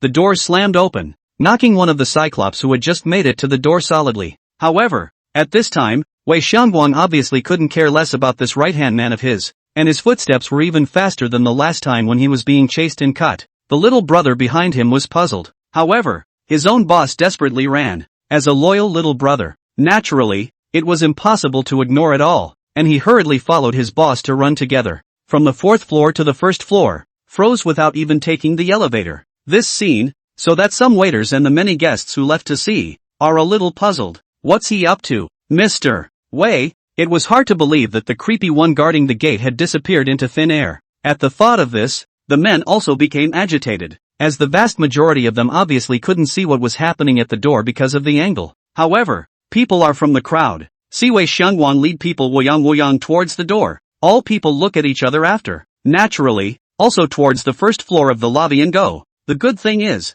this 1st floor lobby is really big. The Divine Metropolis Clubhouse was also worthy of being one of the largest entertainment venues in this entire Luo city. Standing before the tightly closed gate, even with Wei Xiangwang's insight, he couldn't help but let out a deep breath at this time. He thought about 13 years ago. With a raw face, he stepped up to a small business owner in charge of remodeling in L.A. and took on a job to get the nail biter out of the way. Later that night, he used an excavator and buried that family of 6 under the rubble. That's where he started. And now, Wei Xiangwang more nervous than at that time. He felt, he also seems to have come to another life fork in the road, than at that time, but also more important. More so that his heart and soul trembling excitement before the fork in the road. Big brother, did you find a way out? I knew there would be a way to live after Big Brother. The blowback from his minions behind him made him turn around and glare at everyone. Cut the crap, all of you. He then slightly straightened his somewhat disheveled clothes from running quickly, before opening the outside door from the inside. Under the ghastly white incandescent light, Wei Xiangwang finally saw the scene he had previously seen from upstairs down. The 2 black and red umbrellas that were held up, the large red lanterns carried in their hands. Among the figure at the head, even above the half of the cheek that was only hidden, a calm indifference could be seen. Come in, both of you, come in. Before, in front of everyone, the ferocious and brutal-looking Wei Xiangwang, now extremely flattering. All the people on the sidelines were a bit suspicious, guessing the identity of the 2 who had arrived, and even more curious. These 2, how did they come in from that outside? How the creepy shadow outside had broken the necks of the 2 arriving inspectors earlier was in everyone's eyes. And now, 2 come in from outside? A savior invited by his own boss? Chu Qing's gaze swept the man in front of him. He didn't know anything about the art of face reading. He only needed to see the yin qi surrounding the other party's body to sense that in the half a month or so since the weirdness had started to gradually revive, this guy had human lives in his hands. Indeed, as Ing Zhuzhou said, this guy is not a good person. But, good or bad, they're heads. The crow ghosts don't pick them. Therefore, welcoming this Wei Xiangwang's fawning smile, Chu Qing's footsteps slowly walked in. Ha! The footsteps had just approached. Wei Xiangwang's voice abruptly froze as he looked behind Chu Qing. Looking toward Yingzhu Zhou, the woman was dressed in a white dress that looked cool as hell. The latter didn't say anything, but only smiled lightly towards Wei Xiangwang. Wei Xiangwang certainly knew Yingzhu Zhou. L.A. is such a big place, and this, having made it as far as he has, naturally understands and greets the. Even, in the early years, they had some encounters. Only, later Zhou Yingzhu has no intention to fight with it. So many years are also considered to be peaceful. Why is this woman here? He didn't know, but, after seeing Yingzhu Zhou, the fire in Wei Xiangwang's heart was like a pot of cool water all of a sudden. Chu Qing didn't care about any of this and slightly frowned as he glanced at the first floor lobby of this divine metropolis club. That's a lot of people, isn't it? The crowds, at a rough glance, had to be more than 1,000. He looked to Wei Xiangwang. You are Wei Xiangwang? Yes. This gentleman, may I ask if you are? Chu Qing ignored his question and patted the blood-red lantern in his hand before asking. All of this? All of your people? Wei Xiangwang also looked at it, somewhat unable to guess what Chu Qing was thinking. But no matter what, looking at this stance, the guy in front of him was human, not a ghost. As long as it's not those ghosts, it's good if it's a human being, not to mention, in the hands of the Black Tiger and a few of his minders behind him, but one of them is holding a spray gun. He was truthful. This, sir, these are the security and waiters. As for the rest, they are some of the technicians and the guests who didn't have time to leave. Do you have any orders? Chu Qing nodded and after a little thought still said, that's just it, let the irrelevant go up first. Wei Xiangwang couldn't hear anything from Chu Qing's bland tone, and he also lined himself up. He was genuinely not recognizing the other party, not to mention offending the other party. At the same time, he was extremely confident in himself. Wei Xiangwang has never been a principal in doing things. The people he couldn't afford to mess with, he definitely wouldn't mess with half of them, and once he messed with someone, he would try to find ways to probe the other party's entire human relationship, and then cut them down to the roots. There will be no half measures left behind. As for Perry Bamboo Zhou, he did not have any conflict of interest with Perry Bamboo Zhou back then, and for so many years in Luo City, it is even better to keep well water out of the river, and the other party has no reason to howl. So, he thought about looking at all the people who were on the periphery there, and turned his head and arched his hand. Gentlemen, you go up first. I, Wei Xiangwang, promise that when the time comes, I will safely send you all out of the clutches of that demonic thing. Please also trust me, all of you. The guy made a look of atmospheric austerity, and if he looked at it at first glance, he really thought that he was one of those righteous partners who protected ordinary people. This was also the effect he wanted. The other party's origin was unknown and extremely mysterious. A little bit of drama was always no problem. It was a pity that what he was doing at this moment only caused Chu Qing's eyes to reveal a mocking smile. Then, he turned his head and came to Chu Qing's body with an obedient look, speaking once again. What else can I do for you, sir? Chu Qing took a look at the number of people who stayed behind. The number was really small. There were men and women, probably 400 or 500 indeed. He nodded. Not a small task. However, for the sake of the construction of the mausoleum, for the sake of the Job's further advancement, he, the tomb keeper, always had to put forth his efforts. Thus, he ignored the inquiring Wei Xiangwang and threw out the human head lantern in his hand instantly, the blood-red light no longer concealing the slightest bit at this moment. This was followed by an opening. Kill. The voice was flat, as if he was just talking about a small, unimportant matter. Perhaps, and indeed, he never enjoyed killing. It was because pure killing was boring, but if it was possible, Chu Qing hoped to find a strand of fun in the midst of that boringness. The black and red umbrellas were once again held up. Looking down from above, under the illumination of the blood-red lanterns, it was like two ballet dancers in the middle of the stage, under the intersecting flashing lights. Art, never just in paintings. Chapter 69. What reason is needed to do justice to heaven? Put. Scarlet splattered, not only staining the snow-white dress, but also adding a touch of abnormal red color to Yingzhu Zhou's face at this moment. When they were on the road, Chu Qing had already talked to her about what she had to do. Executioner is also among all the job. And the papermaker and other job is relatively simple job transfer method. It's also one of the few, in that it doesn't require the tricky involvement of the transfer method, plus the executioners that after the transformation was powerful compared to the same level Ghostbusters. However, it is for this reason that this post, in turn, is not the first to appear to be publicized, but rather is more on the back burner. The reason for this is simple. To turn into an executioner, you need to kill a lot. Killing heads rolled and blood flowed. How could the world, which itself already had the appearance of doom after the weirdness had descended,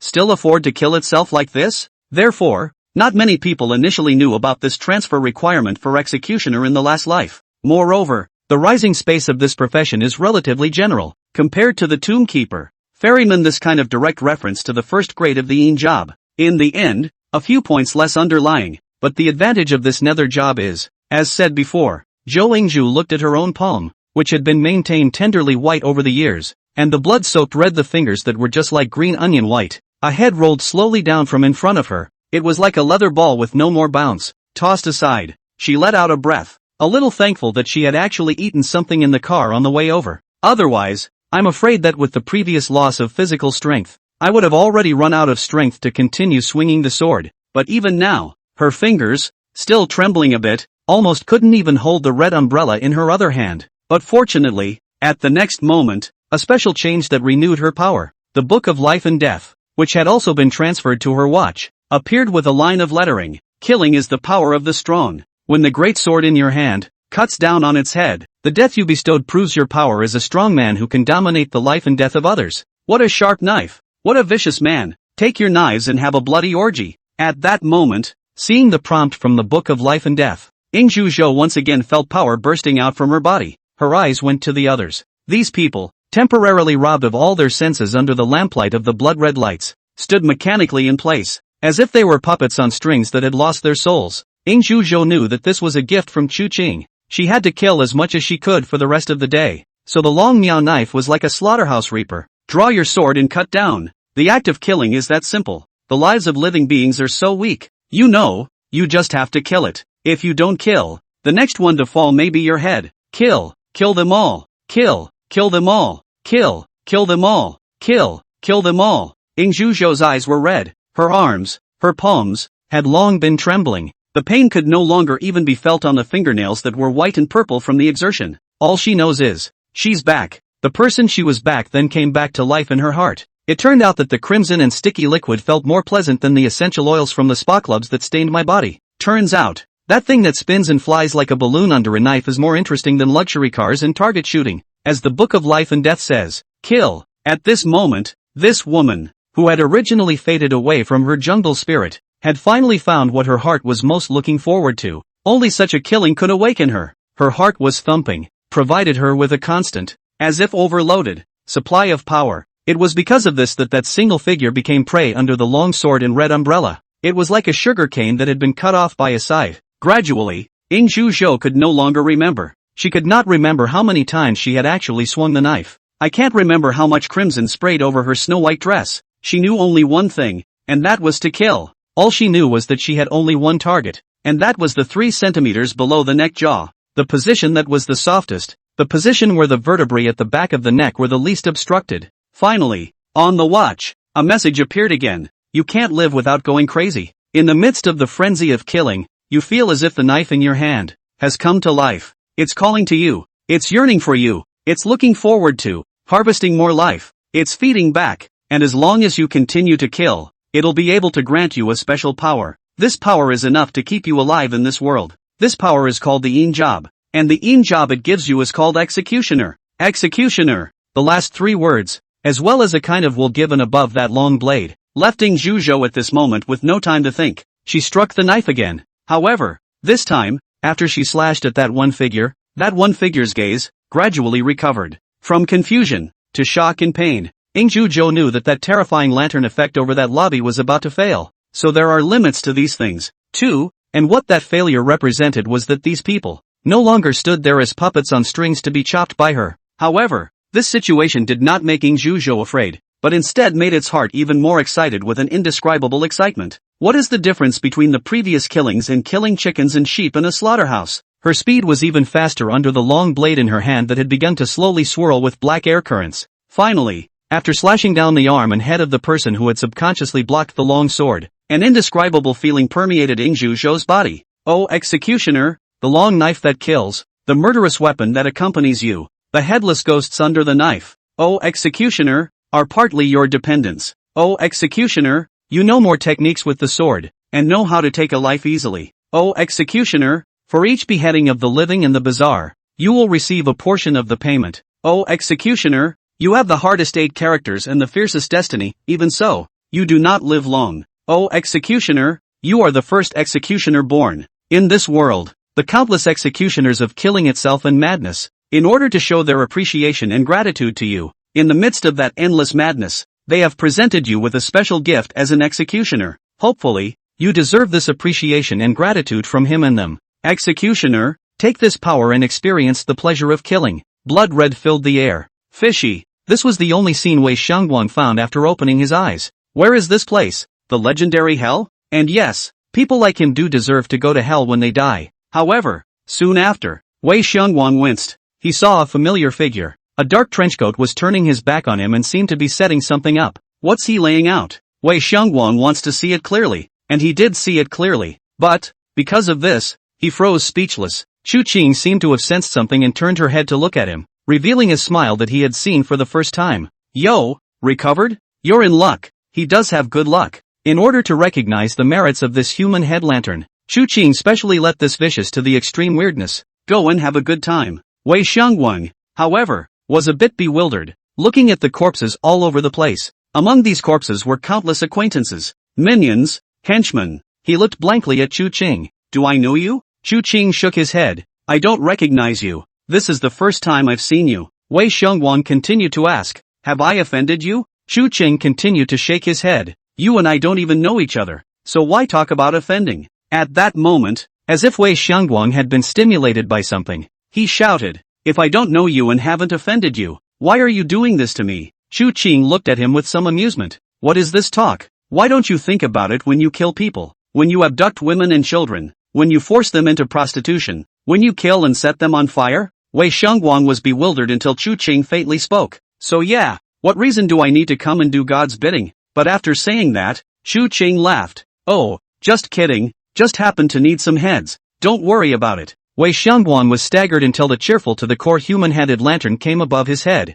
Take off. The excited voice of a human head in the middle of a lantern rang out. It's like a resounding shrieking log in front of Hades' case, and the piercing jeers of the brats at the bottom of the case. Chapter 70, Hangman's Ability. Ghost Sword. How does it feel? In the cab, Chu Qing looked at Ying Zhuzhou, who still had an unfulfilled intention in the bottom of her eyes, and asked curiously. Yes, she was drenched in blood, but didn't care in the slightest. Chu Qing nodded. Cool is good. The blood pupil was launched once again, and took a fresh look at Ying Zhuzhou, the executioner's ability. He had long understood pretty much, but the reward for being the first executioner was undoubtedly the first time Chu Qing had seen it. Perry Cho. Grade, 9. Yin life, none. Yang life, 1 month. Executioner, Yin job a man who slaughters the wicked and kills the wicked, and beheads people with his sword. He kills, and seeks life and death. Every day, he consumes 1/20th of his total Yan life and 1 day of his Yin life. Or 1 day if it is less than 1 day. He dies when his lifespan reaches 0.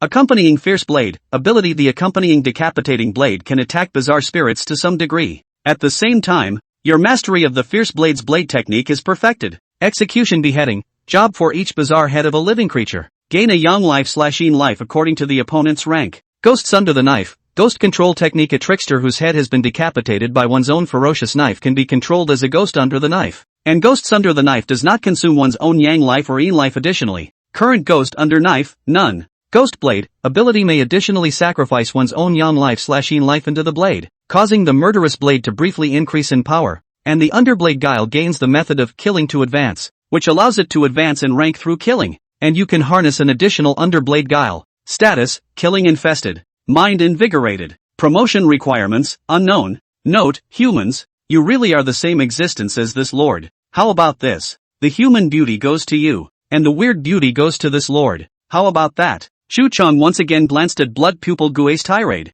and could not help but once again be a little skeptical that the 2 Death Apartment's future contractor henchmen that he was looking at after his return from rebirth were both female or beauties. Could it be that it was because of blood pupil Gui's influence? This guy was able to make a drama of choosing a consort in the middle of the shenanigans in Luo City that year, and it even reached the House of Strange Tales, which is enough to see this guy's nature. Sure enough, harnessing weirdness means paying for it accordingly, except that the price is kind of acceptable if that's all. It is? After a slight interruption, Chu Qing's thoughts returned to that Ying Zhuzhou's ability, Ghost Sword. This was an ability that Chu Qing hadn't heard of in his last life, but it wasn't weak in the slightest. In addition to boosting the executioner's combat power even further, it is also the most important ability that allows a new path to emerge in the cultivation of ghosts under the knife. Creepy evolution requirements vary wildly, and there are few creepy that pitches as much of an advancement requirement as blood pupil creepy does. And what this ghost blade granted, the condition that one could accomplish advancement through killing, could not be said to be really simple, but at the very least it was a lot more convenient. Not to mention, with this ability, it was surprisingly possible to harness an additional underblade guile. It had to be said that the bestowal of this ability of Ingzhu Zhou could be called the most intuitive and initially the most effective ability. In comparison, whether it was Chu Ching or that ability of Anruashuez, they were both somewhat on the side of the big late-stage abilities. However, in such bizarre times, who can say that they have that confidence to live beyond that? However, Chu Ching didn't have anything in his heart that was unbalanced. In the long run, this ability was also indeed inferior to Chu Ching's Yin Chao's corner, and in Ruashuez's wealth. Nonetheless, in terms of controlling shenanigans alone, this ghost blade could just harness one additional shenanigan. However, the corner of the netherworld, as long as the requirements of the mausoleum is satisfied and guarded for a period of time, you can harness the rest of the bazaar. The more bazaar in the mausoleum can be harnessed, the more the number of can be said to have no upper limit. The same is true of financial resources, the use of money to briefly harness control of the spooky, and the presence of interest. The Insho underworld money thing is absolute hard currency in the age of horror. Thinking of this, Chu Ching glanced at the knife of Ingzhu Zhou. The Miao knife was reinserted into its sheath. But, in the eyes of the Yin Job Imperial Demoner, the sheathed long knife was surrounded by wisps of black Yin Chi. No wonder this executioner was able to be swept away by countless ordinary people in the last life. The ability to survive in front of the weirdness in the early stages was indeed not bad. Chu Ching nodded in satisfaction. There was no wasted effort. Very well, however, I have guile there, but my guile will not be given to anyone else. And the ghosts under the sword that you harnessed for yourself will need to be found by you. Every single one of the shenanigans that got to the North Mountain Cemetery, that was Chu Ching's real personal property. It's not natural to give it away for nothing. After having the first Yin job, and after gaining experience with him in the bazaar, if he still couldn't harness the bazaar, it could only mean that there was indeed a lack of ability. Ingzhu Zhou nodded, holding the long knife in her hand.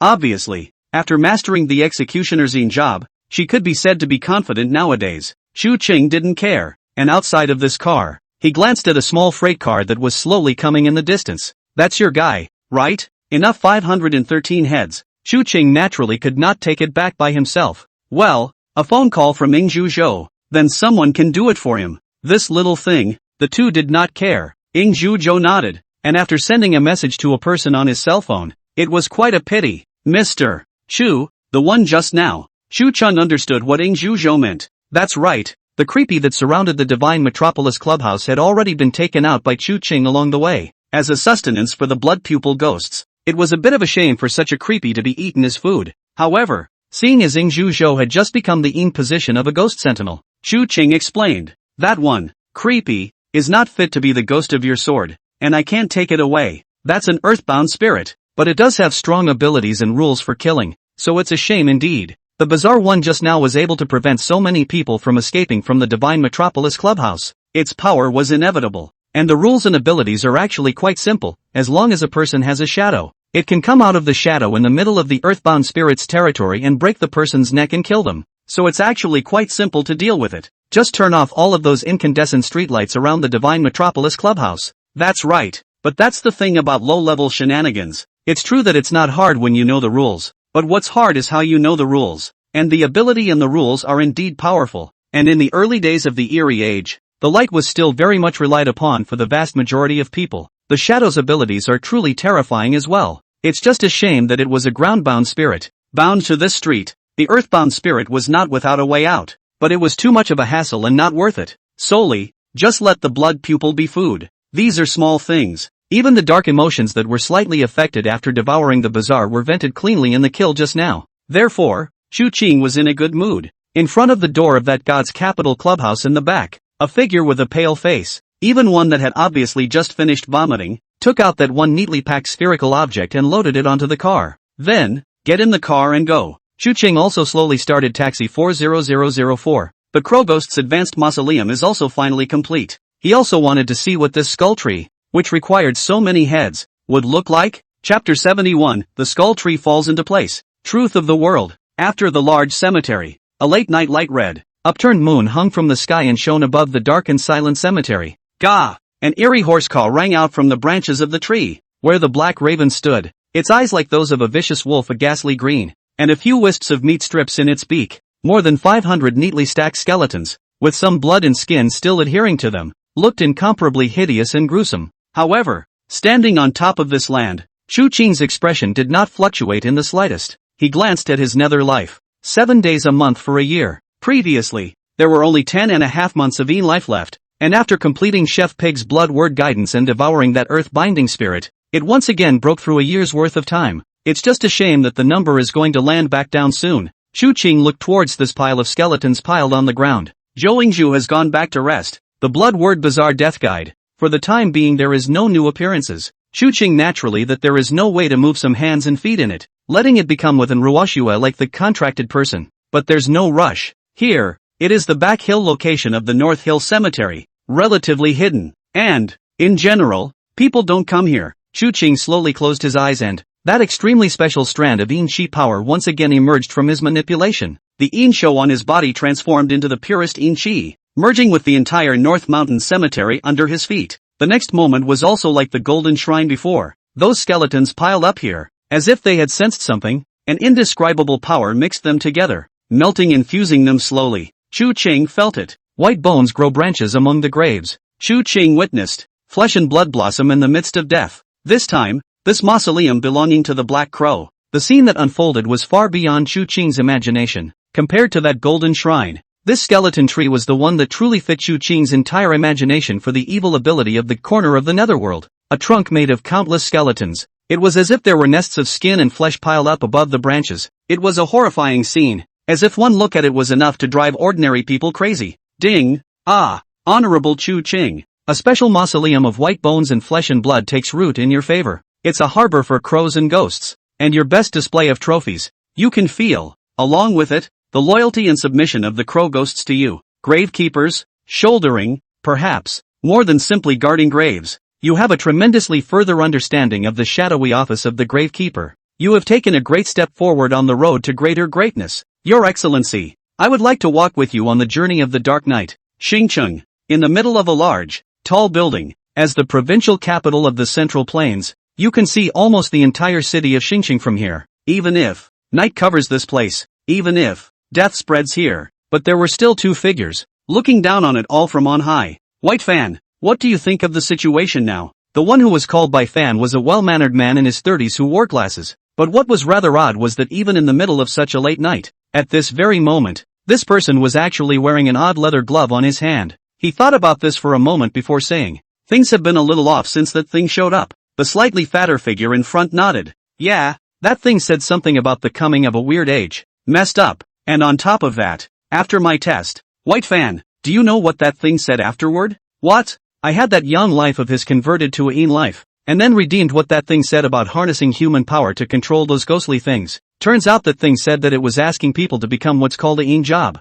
What is that? Think it's playing a game? The fatter figure said in shock. That thing didn't say how to become that what's his name Yin job? No. The two of them were slightly silent, and Dubai Fan slowly stretched out his palm, then frowned slightly and said, Gao Dong, I can feel, this period of time, the body's more and more weak, is because of this thing sake. If there is nothing else to break the law, I'm afraid, I can't live long time. That thing also said before that I have less than 7 days left of that young life. Cao Hong glanced at the hand from which Dubai Fan had removed his gloves. It was an incredibly thin palm, and underneath that almost leathery palm, it was as if something was swimming in it. Even more bizarrely, on top of that palm, the nails that were supposed to be flesh-colored had become pitch black. There's no harm in it Gao Dong, being able to fuse this thing, allowing me to discover the divine nature of that god of wealth statue, giving it to Lin Yuan, and allowing me to get my revenge, is already enough. Dubai Fan didn't seem to care, but the madness and unwillingness in the bottom of his eyes still revealed his true thoughts. Gao Hong thought for a moment and said, didn't you say before that if you use this hand to kill people, you can delay some of it? I got you some. Why? Is it hard to have no effect? Well, those ordinary people offer too little. I can feel that this palm wants to go kill and devour more special existences. Only those bizarre can. Gao Dong, the statue of the god of fortune in Lin Remote's house. I don't know. Dubai Fan's words caused Gao Hong to frown slightly before he said, over in Luo City, there have been some minor problems. Do you still remember that little daughter-in-law of the Lin family last time? Well, didn't you tell me once last time you came back? The gold-digging girl who gained the inheritance after the entire Lin family died this time. Fan frowned. What's wrong? Takahiro nodded. That's right. I've just gotten news from Luo City. Just today. In the Senmu group. Old Wang sent me a message. Just today. That little girl called in Ruwashue. In full view of everyone. Killed Old Li. And most importantly, that little girl, too, had mastered one of those ghostly things. A woman's head. Not knowing exactly what her abilities were. However, it was also extremely terrifying. And, just this afternoon, that little girl took the initiative to call me. And she wanted to ask me and you to go to Luo City to talk about the matter regarding the acquisition of this Senki group. At these words, Fan's brows furrowed. What did Wang Hang say about that little girl's weirdness? That it wasn't in that little girl? Takahiro continued to nod. Yes, she took it out of a plastic bag and it's been sitting on the table, untouched by her hands. At these words, Fan's eyes snapped open. Can it be that that little girl has mastered some other method? Old Gao. We're going. Yes. The two nodded and discussed the details of their trip to L.A. before tomorrow. Without noticing, a meaningful caption appeared on the cell phone that the two had thrown onto the coffee table of the couch behind them. The dark road ahead is so bewildering. Does the power you wield really belong to you? The true appearance of the world seems to be finally revealing a corner of it. Go ahead. Explore the truth of this world, even if, at any cost. Chapter 72, Flesh Kitchen. Cemetery expansion and remodeling. Abba, eat, meat. A huge body, an equally huge pig's head, stood in front of Chu Qing. This is what a hog chef really looks like. Only, Chef Pig, who had previously made even Ing Zhuzhou already have a psychological shadow, was at this moment like a mentally retarded child, displaying in front of Chu Qing's eyes, demonstrating just how appropriate its meager intelligence as a bizarre labeling of a humanoid form really is. However, Chu Qing didn't care. The amount of wisdom of this pig chef wouldn't affect his harvest. His main focus was on how the high-level mausoleum in the corner of the netherworld would look when this thing arrived. Aside from the crow ghost and Een wealthy god, the bloodletter ghost didn't count and didn't need the so-called high-level mausoleum. The faceless ghost and the human head lantern were both more troublesome, and the riding tiger guitars were okay, but the riding tiger guitars were extremely vicious. Chu Qing suspected that if the advanced mausoleum was created once again, and the daily Een life gained was elevated, there was a certain chance that this thing would be naturally promoted to an 8th grade bazaar. At that time, Chu Qing did not dare to guarantee that he would be able to restrain that thing, so naturally, it would not be on the agenda for the time being. Instead, it's this hog chef in front of us. It looks pretty honest. Most importantly, this advanced mausoleum with feedback from the corner of the netherworld seems to be good. Chef Pig, 9th class humanoid bazaar. What fits the advanced mausoleum? The kitchen of blood and flesh. Kitchen of blood and flesh, a kitchen piled high with all sorts of unidentified meats. It has a sickeningly pungent odor of blood. Construction requirements, 1 human kitchen. Assorted meats * 100 tons. E-life, 60 days. Floor space, 60 square meters. Mausoleum effect, after the pig chef moves in, he guards it for 1 day and gains an extra day of yang life. As long as there are enough ingredients. Chef Pig will not leave the flesh kitchen. Chef Pig's own abilities have improved, and he has a chance to research recipe dishes with positive effects. At the same time, the blood and flesh kitchen can be operated externally for the collection of Een-life plutonium bills. And Chef Pig will be required to pay a tax of 50% of the income plutonium bills. Flesh and blood kitchen. It's not really a lot of ingredients you need for this hog chef. Even now, at this time of year, 100 tons of meat isn't actually that hard to get after all. There's no specific requirement for what kind of meat it is. This is still very different from the crow ghost. The only place that made Chu Qing slightly hesitant was that floor space issue. 60 square meters and a human kitchen as a prototype. In the whole extent of North Hill Cemetery, it may not seem like much, but it's actually quite a hassle. It's enough for a 2-bedroom apartment. And, this thing can be operated externally. Of course, Chu Qing hadn't thought of turning anyone into pigs to finish them off for the time being, but, this pig chef's recipe research, there were chances of researching positive recipes in the future. So, Chu Qing hadn't been wrong. The potential of this pig chef is genuinely good. It was because of this that Chu Qing felt that he needed to make some plans to do so. Just as he was thinking about it, an engine sound rang out from ahead of him at this time of the month when the moon was in the middle of the day, and Ruoshue's voice came from the distance. Brother Chang. At the same time, Chu Qing also heard a wisp of footsteps that weren't quite the same. There's someone else. Chu Qing's brows frowned slightly as he walked forward, and as expected, beside in Ruoshue's body, there was another figure. It was a man who looked to be under 30. Beck Fan? It's not. Chu Qing made a denial at the first opportunity. The man's figure was extremely cowering. standing behind and Ruoshue in an obedient manner. Brother Chang, let me introduce to you. This is the chief designer of the decoration company under Moriwood Construction. Just call him Tai. This time I called him over. I'm asking him to help you design the planning and decoration. Is that okay with you? Chu Chang nodded and glanced at the man. Not to mention, this in Ruoshue really doze off to send a pillow. He just thought, should we plan the outskirts of this North Mountain Cemetery? It turned out to be a professional. Yes, do you have any ideas? Chu Ching took the rare initiative to ask in Ruoshue's opinion, and Ruoshue nodded somewhat flattered. Brother Chang, I want to build a few apartment buildings for some individual residences here. Do you think it's okay? Chu Ching glanced at Ruoshue, who was somewhat expectant. He naturally understood that little bit of the other party's mind, although it was said that there was probably no more bizarre density in the entire Luo city than here in Chuqing. But it's because he's here that it's safer, isn't it? Chu Ching pondered a little. In the future, the encompassing area of North Hill Cemetery is definitely going to be much larger. The area that needs to be occupied for the ability of a corner of the netherworld is not small. However, actually building an apartment complex, or a couple of separate residences to encompass it, isn't really a big deal. Especially for indentured servants like in Ruoshue. Currently the bloodletter guile couldn't get out of the North Mountain Cemetery, and it was a bit more convenient for indentured servants to pick up quests. Not just in Ruoshue, Ingzhuzhou could likewise. And then there was the fact that Chef Pig's Bloody Kitchen had just given him some ideas. Since this pig chef could charge plutonium notes to do business and still pay taxes, Chu Ching always had to give people a little source of customers to do business with, didn't he? It's a little less for now, but in the future, it's just the indentured servants of the death apartment that might, well, get a lot of plutonium. The experience of his last life told Chu Ching that directly gripping the leaks bald, that is the practice of drying up, only continuous, intermittent cutting leaks. In the future to let more imperial ghosts to join, he can stand behind the scenes, sitting steadily in a fishing boat. Thinking of this, Chu Ching nodded. Yes, but choose the location well, and when you have the program, give me a look at it. And Ruoshue was beaming with joy. Nowadays this cemetery around, that not to mention the Lin family's that villa estate, is to give her park palace to live. She does not change. After all the little things, it's time to get down to business. And Ruoshue glanced at Tai behind her and commanded with her complexion restored to serenity.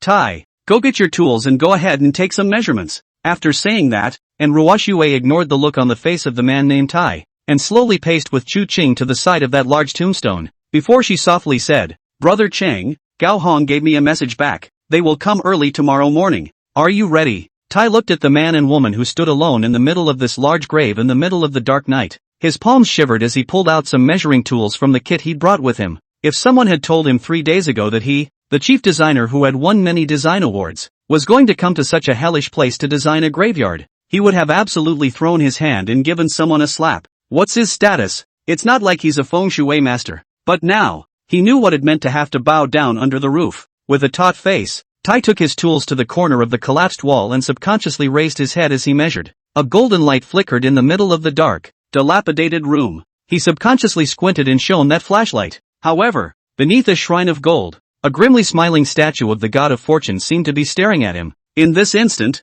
Tai only felt a cold sweat running down his face, and for some reason, he always felt that the statue of the god of fortune, as if it was a living thing. A cloudy wind blew through, drying up that cold sweat instantly, and an indescribable chill gradually spread out. Tai turned around. Not far away, a huge raven, with eyes like those of a vicious wolf, was staring firmly at him.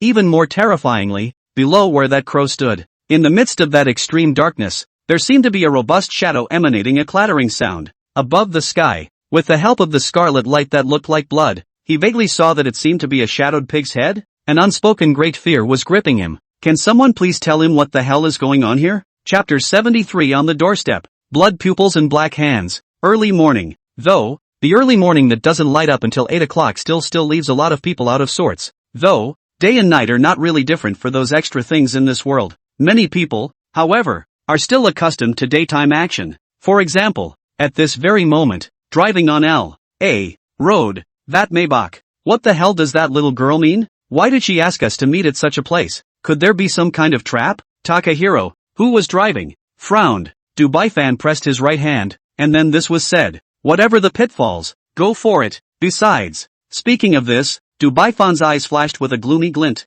I was afraid there wouldn't be any traps, if that girl didn't have any tricks up her sleeve. Wouldn't she have come for nothing? It's not a waste of time. Aren't you going to eat that head trick of hers? Gao Hong faintly said. The two seemed to have absolute and ample confidence, and for an Ruoxue, it was as if they had long been regarded as dead. Afterward, Gao Hong was a bit sorry. It's a pity that the world has turned into this hell. In which case it wouldn't make much sense for Gao Jian to swallow Morioki. I heard from the people over here that the frequency of bizarre appearances on this side of Luo City is much more than Xingqiang. After this is dealt with, this Luo City, it's best if we don't come back. No, Dubai Fan spoke decisively. This time, regardless of whether or not I can ask anything out of that little girl's mouth, I don't intend to return to Xingqiang, and in the future, I'm going to re-establish my roots in Luo City. Takahiro gave him an odd look. A flash of excitement flashed within Dubai Fan's eyes. That thing has tested that ghostly thing in my hand, and it says that the ghostly thing is of the 9th grade. Since it has a grade, it has a channel to rise. Since it is able to rise, it means that there is a medium and method of harnessing such a force. It's true that Luo City is much more bizarre than Xingqiang, and it's because of this that this is an opportunity. I'm going to take advantage of such an opportunity. I'm going to take one step at a time and climb to the top. Gao Hong glanced at Dubai Fan, whose face was excited to the point of being somewhat hideous. This subordinate and even friend that he had previously looked upon extremely favorably, without realizing it, seemed to have changed into a different person. An unexplained chill surged through him. Is that, like, the price of controlling that thing? However, after thinking about how weird and scary that thing was, Gao Hong couldn't help but feel a little yearning. Who wouldn't want to master such power? However, Dubai Fan still had some sense. Steeply, he looked at Gao Hong and suddenly said, Gao, that thing, did you bring it? A flash of fear flashed in Old Hai's eyes. Then he nodded anyway. It's in the trunk. That's good. Dubai Fan was confident. However, right at this moment, Dubai Fan subconsciously picked up his cell phone and looked at the blood-red font that slowly seeped out above the pitch-black screen. You're very courageous. Or rather, you had to come. You know, this may be the only option to get rid of the hassle and worries once and for all. Though, even you don't know what kind of things you're dealing with. Again. However, it's powerful and brings you great confidence. But, in this world, there is no shortage of all kinds of things. What is even less in short supply are people who are forever getting themselves killed because of their self-confidence and arrogance. Are you one of them? No one knows. But my dear friend, I can only tell you one thing. It's ready. And you? It's a hunter versus prey showdown. It's more of a winner-take-all jousting match. So, are you the hunter, or the hunted? Dubai Fan looked at the blood-red font on that cell phone and didn't speak for a long time. It was the first time he saw this thing and had such a great reaction.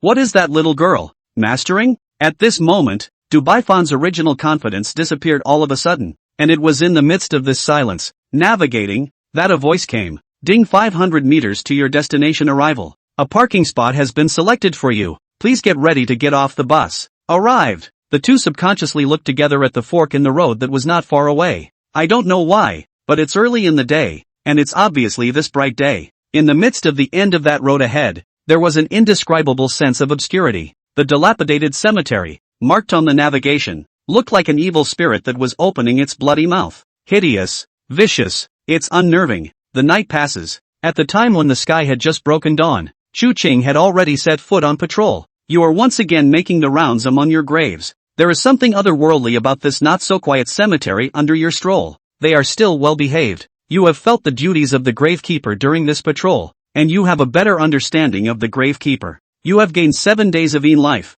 and because of the special nature of the high-level Mausoleum Golden Shrine, you have gained an extra day of medieval money. This quiet cemetery is all because of you, but with a quiet place like this, there are always some ungrateful fellows that come to the door to disturb the quiet. Though, this is nothing to you. Let them understand what kind of existence they covet. The feedback from the Book of Life and Death caused Chu Qing to smile slightly as he stood before the large stone monument in the center of the North Mountain Cemetery that was inscribed with the inscription of his birth date. And it seemed to have sensed Chu Qing's emotions and the feedback from the Book of Life and Death. The other weirdness that was harnessed by Chu Qing and also had manipulation and control over destiny. At this time, also jumped out unwillingly. Words of blood slowly seeped out from the tablet as the fateful power of death's guidance coalesced and formed. Location, North Hill Cemetery. Time limit, none. Mission objective, kill the intruder who dares to come. Mission reward, unknown. Penalty for mission failure, death guide cannot reappear for 10 days. Chu Qing's gaze swept, and after he finished reading this line of blood characters, it likewise slowly disappeared and merged into the stone tablet. And sure enough, the sound of an engine's engine dying came from not far from the doorway. Chu Qing was able to hear that this voice was not in Ruoshue's car. Frustrated, He turned his head to look over his shoulder as the door, which had only just been scrapped and was barely averted, was slowly pushed open. 2 figures, stepping out from the crevice of that gate. At the same time that Chu Qing saw those 2 figures, those 2 figures, too, saw him, a pair of bloody pupils, a black hand, opposite each other. Chapter 74, The Undercard. Scapegoat? Gaga. The crisp sound of a crow chirping was not abrupt at this time of year, nor did it seem to attract much attention. Those 2 figures just appeared in front of the door. Sure enough, it's him. Chu Qing's eyes gazed slightly at the man with the slim figure. He had seen this guy's face on the forums before. Only, at that time, Dubai Fan was at the peak of his life, relying on the strength of the ghost hand as well as the then 4th grading job night wanderer. In the entire Central Plains province, it was a premier existence, and even the then initially established Alien Intelligence Bureau wanted to recruit him as the head of the Central Plains region. And now, today's Dubai Fan, gloomy, a dead air-filled eyes, obviously not a few days to live the end of the signs of young life. That's normal. First of all, after completing the fusion with the bazaar, the lifespan would be drastically cut down. This was something that Chu Qing was extremely familiar with. In his last life, he had a full 60 years of young life. After fusing the blood pupil ghost, he only had 3 months left. Secondly, if one were to forcefully activate it after the shenanigans had reached their limit, such as the way Chu Qing had activated the blood character ghost earlier, it would likewise consume the lifespan. No one spoke up. These 2 were not cuties. After opening the door and seeing Chu Qing's unsurprising gaze, as well as Ruoxue, who should have originally appeared but was nowhere to be seen, naturally understood something. So, almost in the next moment, the 2 made all different moves. That Gao Hong directly drew a pitch-black pistol from his arms, and Dubai Fan's seemingly weakened figure rushed towards Chu Qing with an extremely swift gesture, and the pitch-black palm protruded all the way out, with pitch-black nails that shone with a demonic light. These 2 are extremely well matched. Obviously, the 2 knew that even with the trickery in place, the human body, once struck in the vitals, would still die. However, both men guessed one thing wrong. Chu Qing looked at the pistol with a touch of contempt in his eyes. If he was outside, the pistol did have a chance to kill him. It's just a shame that it's in the North Hill Cemetery, in the middle of a graveyard keeper's mausoleum range. The weaker the Gravekeeper was outside, the more it was enough to prove what kind of enhancement the Gravekeeper had within the confines of the mausoleum. It could be said that in the outside world, the Grave Guardians, not to mention the job ability, even the Grave Ghosts, were almost equivalent to none, and could all be called ordinary people. Therefore, in the middle of the mausoleum, he was so powerful that not even Zhou, the executioner, could compare to him. Bang! The dull sound of gunfire seemed so harsh.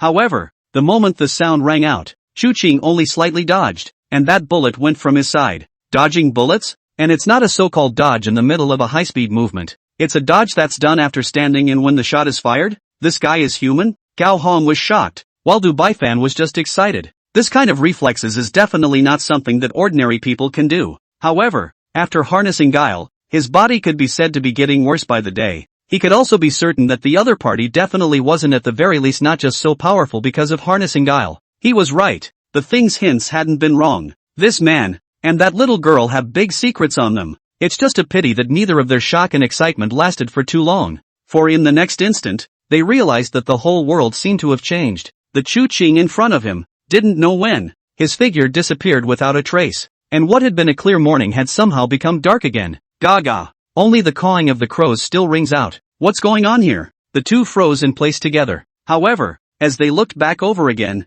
they realized that even the figures of each other had disappeared from this huge cemetery. All that had been experienced before seemed like an illusion. Did the man with slightly blood-red pupils really exist? Or rather, that thing, is it a human being? Is that a creepy one that makes people hallucinate? So the shooting and dodging just now was also a fake? An unexplained fear began to spread from the hearts of the 2 men. White sail. In the end, it was still Gao Hong, who was still just an ordinary person, who couldn't help but shout out first. Even if he'd already seen shenanigans a long time ago, even if he'd told himself more than once that they were false, still, that feeling of fear spreading, still made his nerves reach their limits. Perhaps, he should never have come here. Whoosh! A shadow flashed violently. Right behind him, Takahiro turned to look and there was nothing. It was as if that fluctuation out of the corner of his eye was deceiving him. However, Gao Hong could feel the figure that had just brushed past, and he could even smell it. Smell the cold odor of its body. That's Yin Chi, Dubai Fan once told him. Finally, Takahiro couldn't help himself. He directly took out a special item from his arms once again. He didn't run away because it wasn't like he and Dubai-fan hadn't encountered worse situations before this. He knew that the more he ran away, the more he lost all sense of reason and was controlled by fear, then the quicker he would die in the face of these things. So, he once again pulled out this bottom card. It was also one of Dubai-fan's cards. It was a little origami man. It's about the size of a finger. However, the origami man's body was marvelous. Only it was different from what Chu Chang and Fang Ping had folded before. The expression on the face of this origami man was even more realistic, and even, if one examined it carefully, one would be able to tell that it was smiling. The laugh was so joyful, that kind of smugness. Cao Hong directly pasted this origami man on his head, without any tape. This origami man really actually stuck to that Cao Hong's head, not moving at all. And at this moment, the faceless ghost, who had already been foolishly moving, stopped in his tracks. At the same time, Cao Hong shouted loudly, "I'm a scapegoat. Whoever kills me, the next one to be glued to the scapegoat will be you. Little girl, I know you're in the dark. Come out quickly. Let's have a chat. We don't have to be enemies." His voice, it did seem to have some effect. The cawing of the crows above the sky seemed to have become slightly more subdued. The entire world, as if it had been slightly slowed down by the appearance of this so-called scapegoat. Yes, this scapegoat's effect role did play out, because at this moment, Chu Ching, who was still standing still and calmly looking towards the two people who were trapped by the faceless ghost's ghost fighting wall, all but couldn't help but raise their eyebrows, and then fiercely widen their eyes, incredulously looking towards that scapegoat. The reason is simple. The paperman scapegoat was more than familiar to him. The weirdness that he harnessed in his last life, as the first of the paper tie makers. It's just such a thing. Chapter 75 The Truth of the World. Are you satisfied? In his previous life, Chu Ching, as a top second-grade ghost sentinel, had harnessed several bizarre ones through various means, including the yellow Springzine woman who had walked with him to the second grade in the first place, and among them, the first creepy that Chu Ching had harnessed made quite an impression on him, because the creepy completely dissipated, and, still, it dissipated at his hands themselves. As a matter of fact, back in the earliest days, Chu Ching didn't feel how the paper zapper was. He was able to change the sequence when he was promoted to the 6th rank purely because of a crisis he encountered himself and then changed it by chance. It was also the change in sequence that caused that one to bizarrely fall apart. Of course, Chu Ching didn't miss the creepy, because the creepy was extremely weak, as is this scapegoat in front of me, or rather, they are a thing in themselves, a mere gadget folded and created by some bizarre being with great powers. Therefore, he couldn't be sure if this scapegoat was the same one as Chu Ching's, but a flash of fire flashed under Chu Ching's eyes. Mrs. Paper, the creepy one that was so famous in the central province at the beginning of the last life has already shown up at the beginning of the Age of Terror? Chu Ching's eyes were not only red, but also green at this moment. The reason was simple. If he had this creepy one that was most adept at playing with paper, his future promotion to the 8th grade upper leveling position of tomb sacrifice, needless to say, and even the time it would take for him to be promoted from the 8th grade to the 7th grade would be shortened by a lot. As for whether or not you'll recognize a mistake, this one is absolutely impossible. In his last life, Chu Ching gritted his teeth and promoted that weakling scapegoat to the 7th grade, and even, personally fought with that paper lady once, and was able to get out of it by a stroke of luck amongst the 10 deaths. So, any other weirdness? Perhaps he could be mistaken. But this scapegoat that was folded out by Mrs. Paper's own hands, he would definitely not be mistaken. It has to be found. Mrs. Paper's grade must be obtained while it may not be too high right now. Chu Ching had never thought that there would be such a windfall. However, with his heart on fire, Chu Ching quickly regained his composure. The power of the faceless ghost lies in its face of fear, an irresistible imposition of fear on living beings,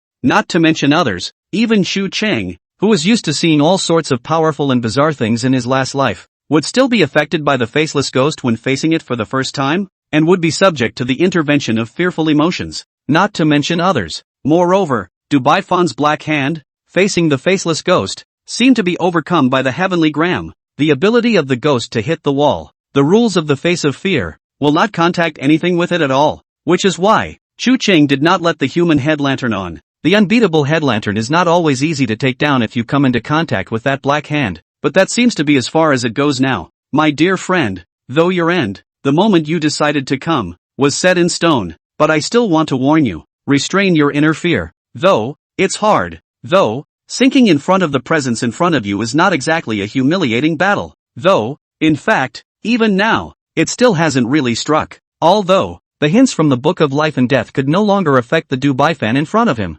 Or, as he now suspected, the hints of the thing were, again, false. Ghosting is the most common and, in fact, extremely scary ability. For what it disorients is the perception of the living, what it magnifies is the fear of the heart, but Fan is still swinging, the pitch blackness on his fingernails, the blood and flesh in his palms that seemed to be constantly writhing, for once, did not give him unrivaled feedback. What there was just an ever more piercing cold. Why is that? He cried out in resignation. However, there was only a single crow's call coming from the sky that kept coming. It was like death knocking at the door. Finally, a shadow slowly appeared from not far away. It was an illusory shadow. He couldn't see anything other than his body. Like the face, almost the instant he saw it, a voice that chilled into the bone marrow slowly rang in his ears. Did you see my face? The great fear, as well as the unspoken depression, destroyed Fan's sanity. He forced that almost broken will to reach out and grab the thing. However, he suddenly felt that his body stiffened. An indescribable coldness pervaded his body. The whole world seemed to become incredibly quiet at that moment. And then the next second, the world shook, and that dark sky seemed to steeply leak into a ray of luster.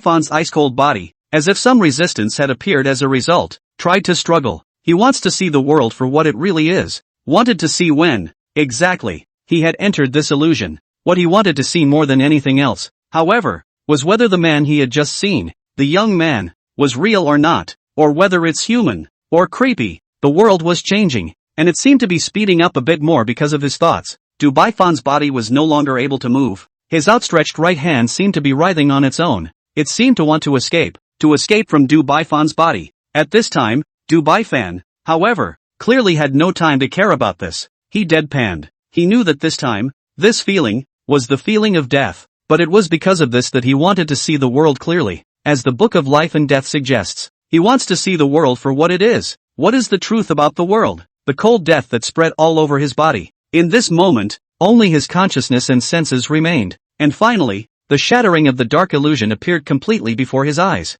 Steeply, Fan's eyes glared once again, and even the corners of his eyes crumbled into a tiny gaping hole from the forced glare. He stared firmly in front of him, simply because, in the last immediate moments of that world shattering, less than 2 meters in front of him, he finally realized that there stood a man. The man was still dressed in a black trench coat, and he surprisingly never even took a step, just as he did when he entered the door. Calmly, he stood before the large headstone, calmly witnessing his fated death.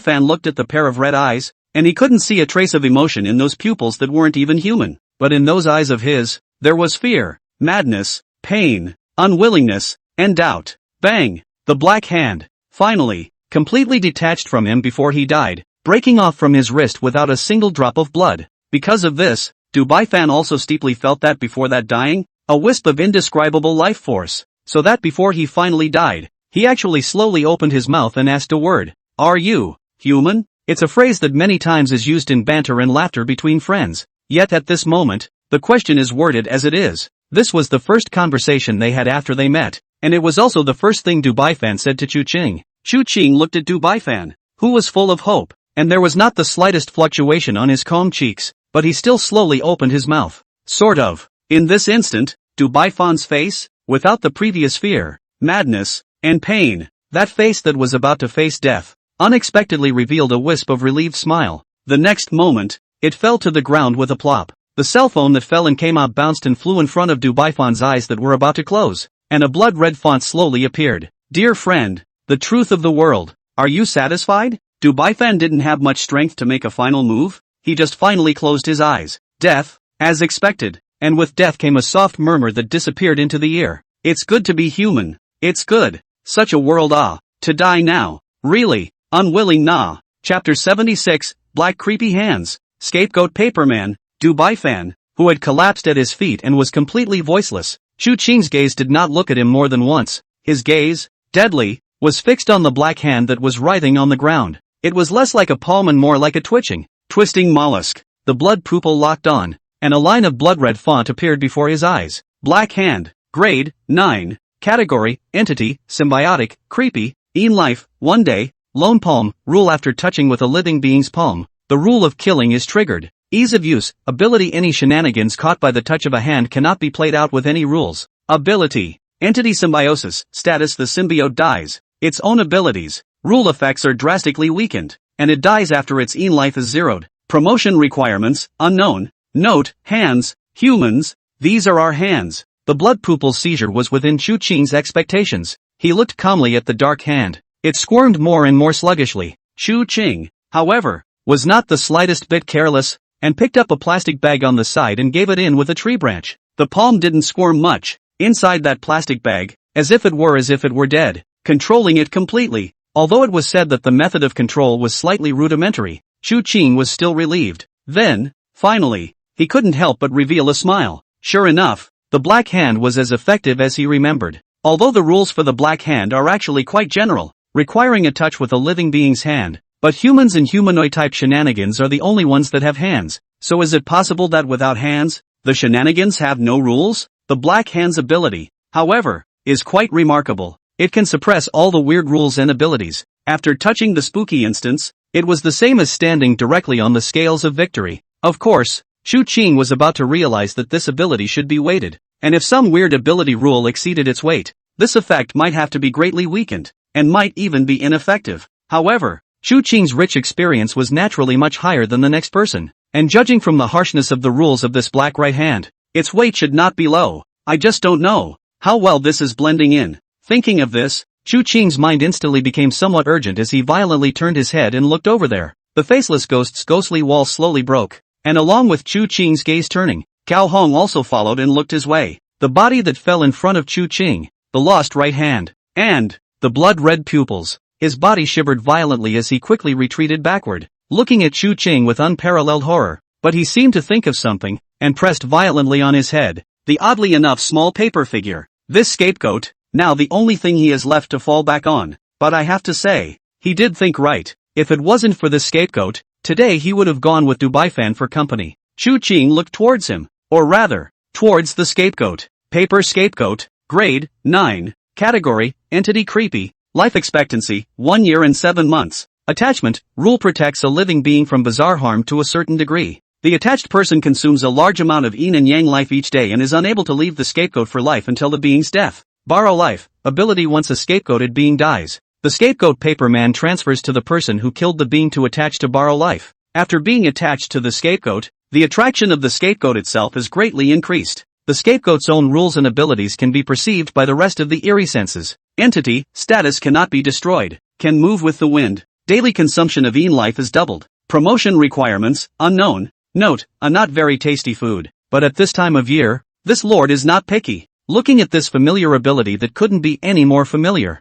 Chu Qing was still somewhat fresh. This piece of had screwed him over more than once in his last life, but the effects do come through. Although there is no active rules ability, the main effect is a can't fight back, can't strike, but you don't want to stop after I die detrimental effect. Such a thing, it can't hit or disgust people. Hell knows how Chu Qing climbed up step by step in his last life with this creepy. Thinking of this, Chu Qing took one step at a time and walked in front of Gao Hong, who clearly had no intention of inviting the other party into the house for a chat. Greeting the Chu Qing who was slowly walking towards him, greeting the other party's blood-red eyes. Cao Hong's body was trembling, but he still forced himself to regain his composure. And he did. I don't know if you're a human or a ghost, but it's Baifan's intention to come here. I'm just a driver. I don't know where in Ruoxue is, and I don't want that Senmo group. Chu Qing didn't pay attention to his words that clearly articulated his path to life, but instead faintly asked towards another question. Where did you find this paper man of yours? When these words were spoken, Cao Hong was slightly stunned.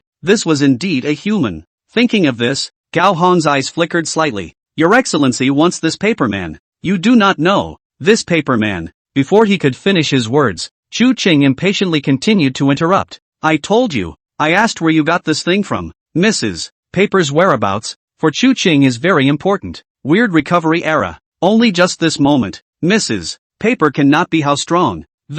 This scapegoat paper man, perhaps the first created by the other side, was likely to be acquired where the whereabouts of the paper lady could be found. Gao Hong froze, seemingly not seeing Chu Qing's impatience in the slightest. Your Excellency, it wasn't that easy for Fan and I to get it in the first place, and that place is only known to the two of us. Chu Qing slightly narrowed her light red eyes. Oh, then what do you want? Your Excellency, Fan and I, being entangled in this thing, may lose our little lives one day. How about this? As long as you help me get rid of these, I can tell you the location of that thing. Chu Qing also smiled. Then you can rest assured that this scapegoat will not pester you in the future. Gao Hong froze, looking at Chu Qing's appearance. clearly somewhat hesitant. Chu Cheng didn't say much nonsense as well. His blood pupil instantly activated and fiercely looked at the scapegoat paper man. A blood red as if violently rendered and expanded. Surrounded by a horrible yin chi, that paper-tying man was no different from the ghostly shadows, ghostly expresses, and ghostly rentals that had been there before.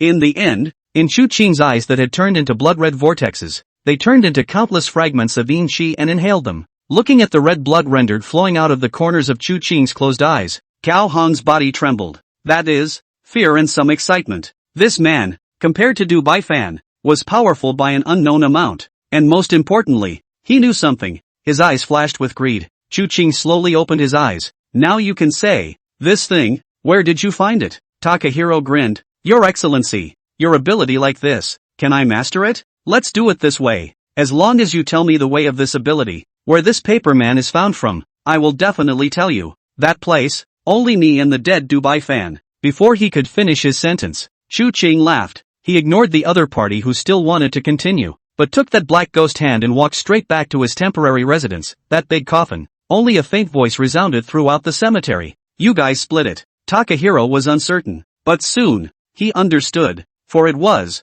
once again, dark. Only this time, compared to the darkness just moments before, a red light appeared overhead, and the sound of a raven out of sight was even more urgent, as if to say, save me a bite. Chapter 77, Fusion of Black Trickster Hands. Weights of Destiny. I was wrong. Please, spare me. Spare me. I know where to find it. At the Yangxiang Wreath and Paper Shop in the eastern suburbs crematorium. Please, spare my life. Spare my life. Ah, don't come over. Don't come over. Chu Qing calmly watched the faceless ghost appear in front of Gao Hong, and then uncovered Gao Hong's face. The faceless ghost had been working so hard for half a day, and it was indeed time to eat something. After all, the human head lantern had a full stomach yesterday. But, Chu Qing frowned slightly. The negative emotions in his mind were affecting his slight judgment. In his last life, he had naturally visited Xingcheng, the only large human gathering place in the Central Plains province that echoed the Kyoto side. Eastern suburbs, crematorium, a funeral home?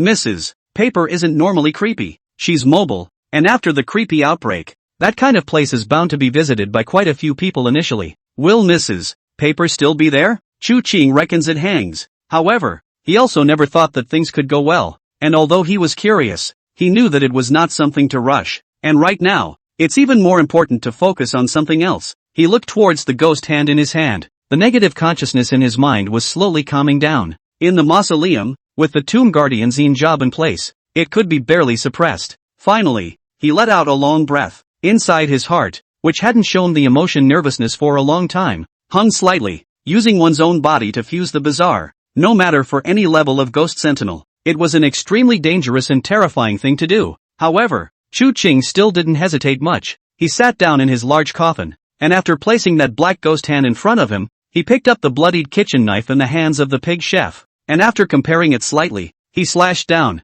I can see that. The effects of the Gravekeeper's physical enhancements really stand out. Blood was still spilling out in all directions, and the drilling pain was coming from the heart. But, compared to the last time, Chu Qing could endure it, and more importantly, he sensed some tolerance. The palm that had been cut off directly from his wrist did not shed much blood, and with his current body, if the ghost hand fusion failed, there might still be a great possibility that it could be reattached. Of course, the mobility is definitely not as flexible as it was before is all. Gravekeeper, sealing life and guarding death, lies in this. Despite the fine beads of sweat already emerging from his forehead, Chu Qing's face remained calm as he calmly and incomparably dropped his curled-up black ghostly hand to the ground, and then, with that broken wrist, slowly connected it with that previous position. The cold touch, even with blood flowing from his wrists, still couldn't be stopped. Chu Qing looked towards the palm. He also felt at this moment that the palm, too, seemed to be looking at him. This ghostly hand that had previously separated from Du Baifan seemed to be scrutinizing whether the second fellow who dared to make such a move was worth completing the symbiosis with it or not.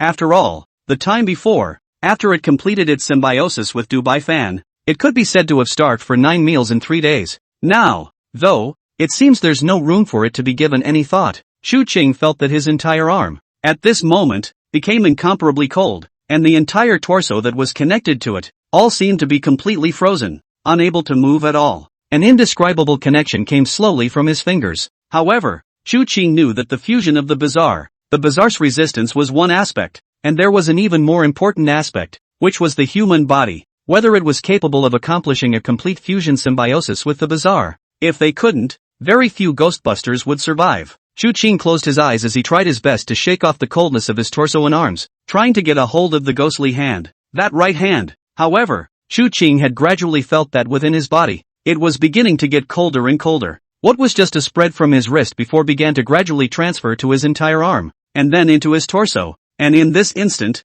half of his body, all of which had completely stiffened, couldn't move a muscle. The veins on Chu Qing's forehead strained out, desperately seeming to exert his full strength, wanting to rely on the nerve threads, to connect, to harness, to manipulate this trick hand. However, that icy coldness still began to spread, and even, vaguely, was already heading towards the top of his neck, his head. Once this icy coldness covered his entire body, then the next thing that would happen was that he would be no different from the previous Dubai fan, leaving him with only one ending, that's death. Chu Qing's lips pursed up, and his blood pupils had begun to surface automatically. His brain was spinning frantically, and his blood pupils were constantly roaming in his field of vision, thinking of possible ways to break the situation. He jerked his head to the one where he had chopped off his right hand and moved his body over in a flash. With that cold right hand, he touched his original palm with his own. The reason was simple. Chu Qing didn't want to die, but this creepy, likewise, didn't want to die. It had little if any intelligence,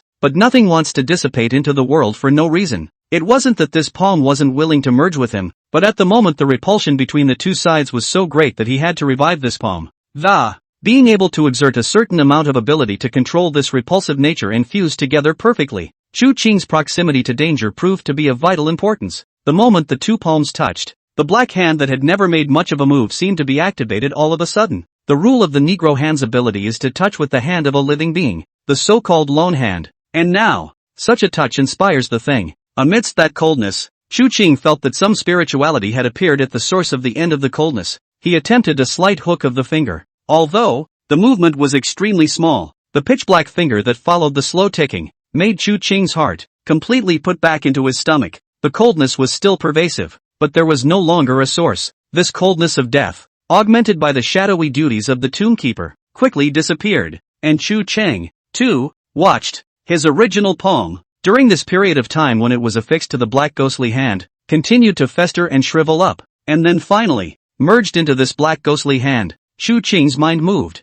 He slowly picked up his right hand. That palm, still in its original form, was completely different from the bloodied and withered form when it was on Dubai Fan's body before. Slender, polished, not even a pore to be seen. The only thing that was slightly different was the pitch-black nails on top of the 5 fingers of the entire right hand. Chu Qing's heart stirred. A line of information slowly appeared on the life and death book on the side. Shocking. Grade, 9. Yin life, 2 months and 10 days. Yang life, none. Gravekeeper, Yin job. Tomb ghost harnessing, ghost mastery. Symbiosis, status one's own longevity is greatly reduced, allowing one to fully drive the blood pupil ghost and black guile hand. At the same time, the daily consumption of Yin life is 4 times that of a normal person. Status unknown. Promotion requirements, unknown. Honorable Chu Qing Sama. You defeated the incoming guys and protected your grave. You have a better understanding of the Yin job Gravekeeper. You are one step closer to the road to greatness. Your will is harder than the stones of hell. Your spirit is more indomitable than that of a wingless bird with an upturned head.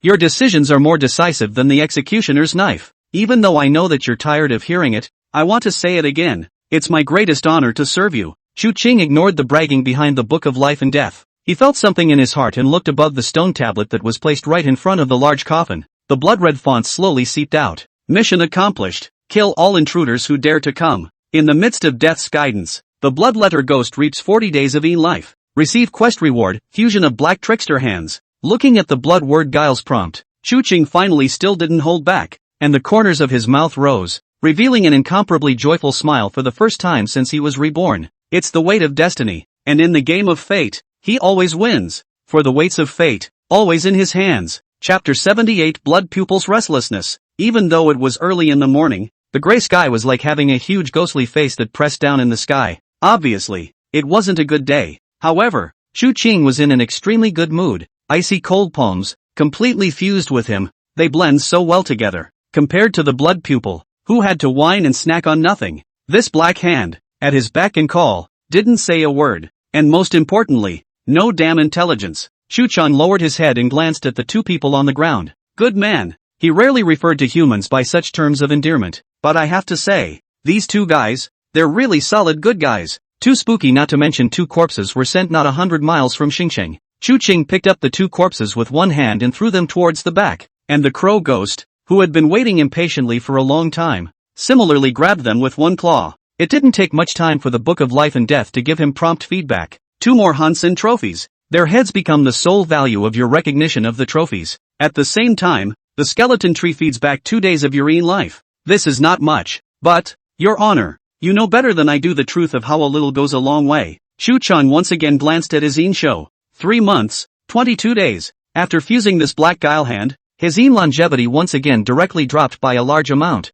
At the same time, the daily consumption of life reached a staggering 4 days. There was no way around it. He needed to provide for 3 creeps. If there were no bloodletter ghosts, I'm afraid that with the Tombkeeper's job alone, it would still be a bit insufficient to spend. However, the bloodletter ghost had helped him in this aspect of longevity, and it did solve a large part of the problem. There's no need for him to have too many worries. Therefore, Chu Qing slowly exhaled. At that instant, Chu Qing's eyes began to shake like crazy. The bloody pupils reappeared almost uncontrollably, and a trail of blood flowed out of the eye sockets. Chu Qing could feel it. It's in a hurry. It's really urgent. That's right. Fusing a trick again was not Chu Qing's goal. The reason for the fusion was because the blood pupil was going to be promoted. That's the most important thing. With the blood pupil promoted to the 8th grade, he would have enough backbone to look at the true essence of that Zimu ghost, to enter into its secret realm and comprehend the other party's tactics. See if your opponent has done any rule weight stacking, or if they've done any combinations of more than one weird place to form an unsolvable rule. Only when the blood pupil was promoted to the 8th grade did he have enough backbone to go forward to Xingqing and look for that special weirdness.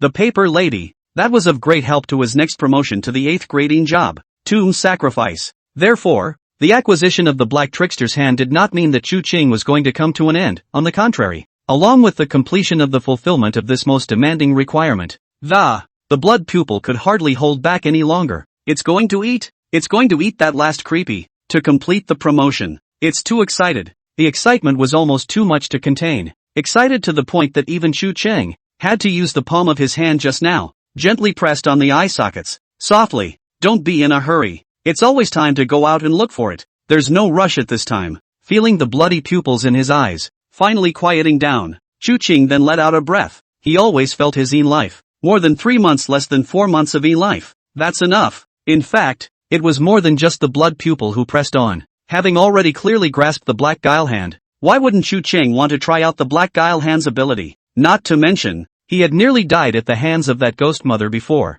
and he wanted to get back at it even more than the blood pupil. So, he stood before the large headstone of his house. Slowly, he closed his eyes. The entire great graveyard was one with him at this moment, and the bloodletter ghost, likewise, clung to it. Continuously have the bloodletter ghosts activate rule abilities. It requires another life as a price. Last time, when an Ruoshue's contract was made, that was the first time Chu Qing had forcibly unleashed it, at the cost of the life as, and the price paid then was a full month. Although it was said that an Ruoshue had later completed the hell contract and fed back some of it, it was still a loss overall. This time, trying to launch them one after the other. Obviously, the result must also be a loss. However, Chu Qing was indeed somewhat unable to endure it. The threat that the subaltern brought to him was too great. The horrific weirdness of a horrific era just beginning to form a secret realm. Even if he hadn't been promoted to the 8th rank, I'm afraid he was close, and once he was a day late, the other party might be promoted a day early. When the time comes, it's not certain who the deer will be.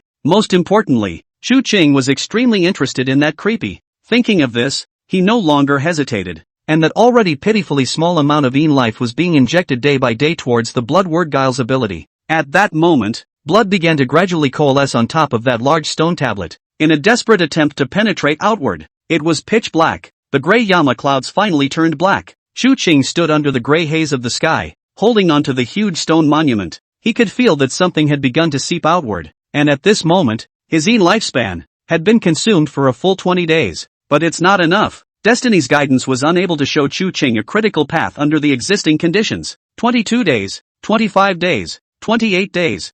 Show was infused, and Chu Qing's grip on that stone tablet got tighter and tighter. The black clouds in the sky, getting lower and lower. There was a clattering sound in the middle of the large cemetery. The wind is picking up. Chu Qing's eyes remained unopened. 30 days, 35 days, Insho seemed to be injecting towards the bloodword guile as if it didn't need any money. Finally, on top of that stone tablet, a slowly flowing blood coalesced. Only the blood was still saving up, as if it were making observations in the midst of that disordered future. Observing, as it were, the results it wanted. 40 days, all of the previously harvested in life was consumed. Chu Ching, however, did not fluctuate in the slightest. Even more, if 40 days were not enough, he could continue to inject, and just for a moment, the sky, which had already become black, suddenly brightened steeply. A second later, a voice that resounded through the heavens and earth exploded into Chu Ching's ears. Boom! The terrifying sound of thunder was as deafening as if it were a godman beating a drum. The solid light illuminated Chu Ching's stoic face with his eyes closed. In the next moment,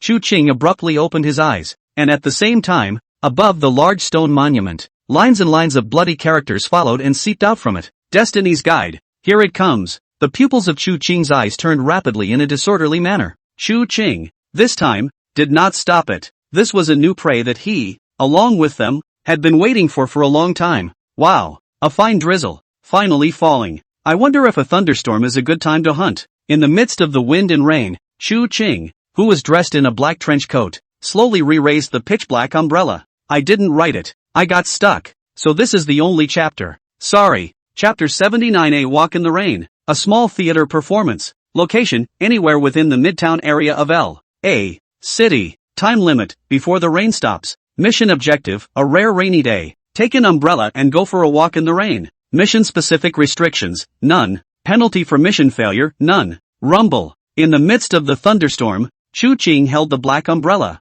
thinking about the guidance from the blood-word ghost just now. This forced prodding, like the one before the pig's foot rice, did not have a precise target, and there was not even a penalty for failure. He had sort of figured out the pattern of this bloodletter ghost. These types of don't actually pass the bizarre targets he's been exposed to with strong guidance and mission penalties, and once the spooky target has been locked on, then there are penalties if the mission fails. So like this kind of guidance from the bloodword ghost, it could not be said that 100% of them would encounter the target that Chu Ching wanted. However, even if there were no bloodletter ghosts, Chu Ching couldn't just keep to the acreage of the North Mountain Cemetery. For the rest of the Toon Guardians, it was safest to be in their own cemetery, and even Ding Xie would only move out and move after he had complete certainty and preparation. But Chu Ching was different. The guidance of the bloodletter ghost was just him drawing on the power of fate, but for the sake of the blood pupils promotion, this trip was inevitable. Here, it was a neighborhood of Luo City that was not considered prosperous, but the towering residential buildings on both sides and the surrounding supporting facilities were enough to prove that. Compared to the outskirts of his North Mountain Cemetery, this was considered the center of Luo City. The darkened tarmac, stained by the rain, was empty, not a soul in sight. The pouring rain, along with the arrival of the spiritual recovery, the entire world, as if Chu Ching was the only one left. He wasn't afraid of the atmosphere. Quite the contrary. He was enjoying it. So, take it out of your arms and connect your Bluetooth headset to your phone. A random song played. This was his song list, but, to Chu Ching, this was all already considered extremely unfamiliar. This is his music from 20 years ago. He was able to see all the traces of his past life in this song list. There's the art of the so-called cookie-cutter solo piano piece and the mouth-watering Netflix song that some people see as worthless. In his opinion, in reality, they are no different. The technique of music may be the criterion for evaluating them as superior or inferior. However, the vast majority of people will not care about the chords, voices, and rhythmic variations and subtleties of a classical piano piece. A lot of times, it's just used to set the mood. Emotions, too, were exactly what the current Chu Ching needed the most. He glanced at the name of the piece, The Sound of Silence. The sound of piano keys in the middle of a Bluetooth headset, along with the sound of the rain that surrounded them, formed the most melodious chord. He took his umbrella and walked in the middle of the road. Alone, he enjoyed the loneliness baked into the silence. A heavy rain poured down, and dark figures held up an equally dark umbrella as they walked through the bustling but barren world. High-rise buildings and buildings with clouds. He just walked on. The music in his ears, too, appeared to shift. What raised his eyebrows slightly was that it was no longer a piano solo, but an old love song with lyrics. The name of the song he forgot, and didn't care, because as if he felt the music switching in the song, just a short distance away, he finally saw two blurry figures. That would be two humans. Though, in the midst of a city of people, it seems a bit odd and abrupt to go with such a word taboo. Chu Ching stood on the street and looked at the upper floor of a doorway. In the midst of that dark building, this one had lights on, and the two figures seemed to be arguing, and it was because of this that Chu Ching stopped to cast his eyes Obviously, it's a couple. For the piercing sound could not be masked even by the song that was finally blaring among the headphones and the rain around them. It's just a shame that it's not a well-written script, but just a dog-eared but common story. Damn. After we got married, that's how I treated you, right? That's what you did to me, right? The sound of wind and rain. It was getting faster and faster. And finally, the lyrics of this old love song appeared in Chu Qing's earphones. Your face, for a few moments, is haggard. Your eyes, with lingering tears. The musical lyrics appear in a rare interplay with the situation at hand. I risked my life to go out and get food, and you led the little white boy to the house, didn't you? Was hoping I'd get killed by that ghost doll in the neighborhood. Wasn't it? Isn't it? Snap. The loud slaps, accompanied by the woman's whimpering cries, were more complex than the lyrics amidst the headphones on this stormy day. He slowly propped up his umbrella and made his way to the window directly below that. He had plenty of time, and even more so, feeling the humanity of complex emotions in this way allowed him to suppress the madness and darkness that followed his continuous devouring of the bizarre even more, as he gently echoed the beat of the music in the middle of his headphones. I used, all night long, trying to tell the difference, between you and me, who will love who more. It's raining harder and harder. At last the crying stopped, and the next moment that appeared at the window was a voice of unmistakable determination. Let's get a divorce. What did you say? How about a divorce? I don't love you anymore. What do you mean? Not pretending anymore, are you? Well, I told you. No way. Yang He, is this fun for you? Yaru, let's calm down and talk about it. Chu Qing's gaze was calm. Human emotions were such interesting and complicated things. I'd rather watch you sleep so quietly, better than when you wake up, dueling and relentless. Songs, in this moment, seemed to follow the gradual push-up, and there, upstairs, the silent couple, finally eased the atmosphere.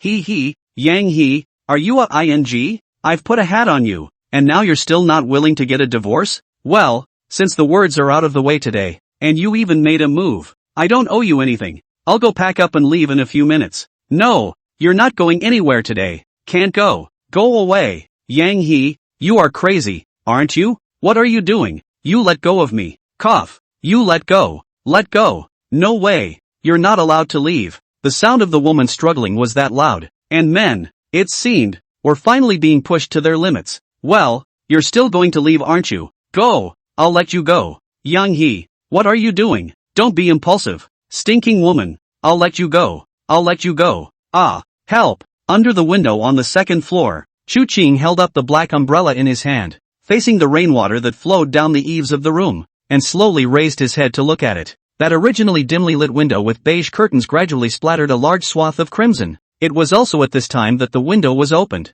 In the middle of this not-so-large hut, half of the woman's body was hanging directly out of the window in this way. The woman was wearing a white halter with a full head of black hair, and above that neck, there was a shocking bloody hole. The gurgling stream of blood, which was fusing with that rainwater, coincidentally, landed on top of Chu Qing's black umbrella below. The original black umbrella surface, dotted with a few red plums. He didn't care, even as, finally, he remembered what the name of the song was in the midst of his headphones, for he even had some leisure time to hum along as the familiar chorus played. You said you, trying to escape, bias is destined to land. Love is extinguished. Love is extinguished. Do you want the rest of the hollow? The woman's drooping body, accompanied by the howling gale blowing outside, seemed to be following along with the sound of the. It was like old bacon hanging on an iron hook in the middle of the winter months, waiting to dry out. Chapter 80, Echoing Ghost Child, Black Umbrella Alteration. 10 minutes later, Chu Chun walked out from the middle of this neighborhood called Fushi Garden with calm footsteps,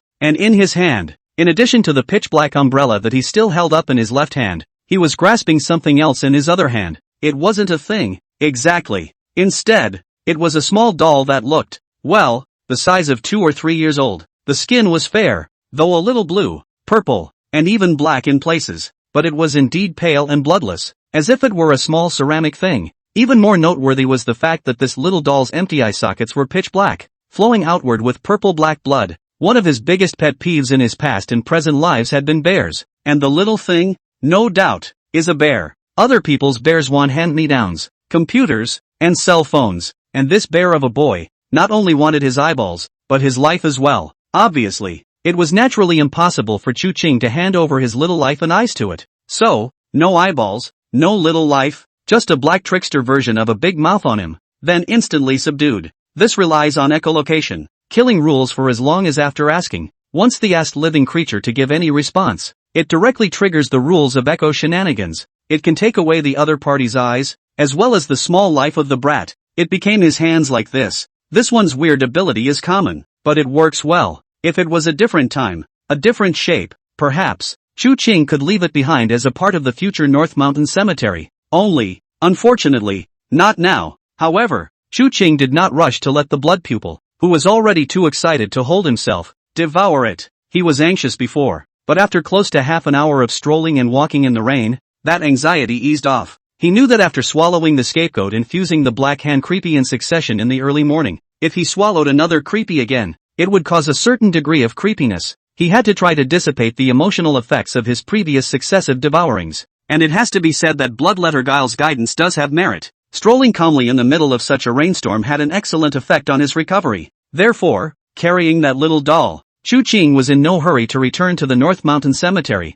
He continued to walk in the rain. The whole city, under this rain, seemed to come alive. And what's more than the city that came to life? The raindrops, which were clattering, seemed to have lessened. The voices on the black umbrella grew more and more silent in the moment. This silence caused Chu Qing to be slightly unaware of it. Finally, he slowly looked ahead. The rain curtain was still there, but, standing under that pitch-black umbrella, Chu Qing felt that the cacophonous sounds of the outside world had become extremely thin, and he, slowly, looked up. He looked toward the black umbrella. This umbrella, just the most ordinary one in the beginning. It was an umbrella left behind by the previous caretaker of the unknown North Hill Cemetery. Back then, when Fang Ping had spoken to himself about that human-headed lantern, Chu Qing had guessed that the rules of the human-headed lantern's ability were related to the light it emitted. Therefore, after he had a great certainty, he carried this umbrella and went to look for the lantern with the human head. Later on, almost every time the extremely powerful ability of the human head lantern's shenanigans appeared, Chu Qing would hold one in his hand to counteract the AoE effect of the human head lantern,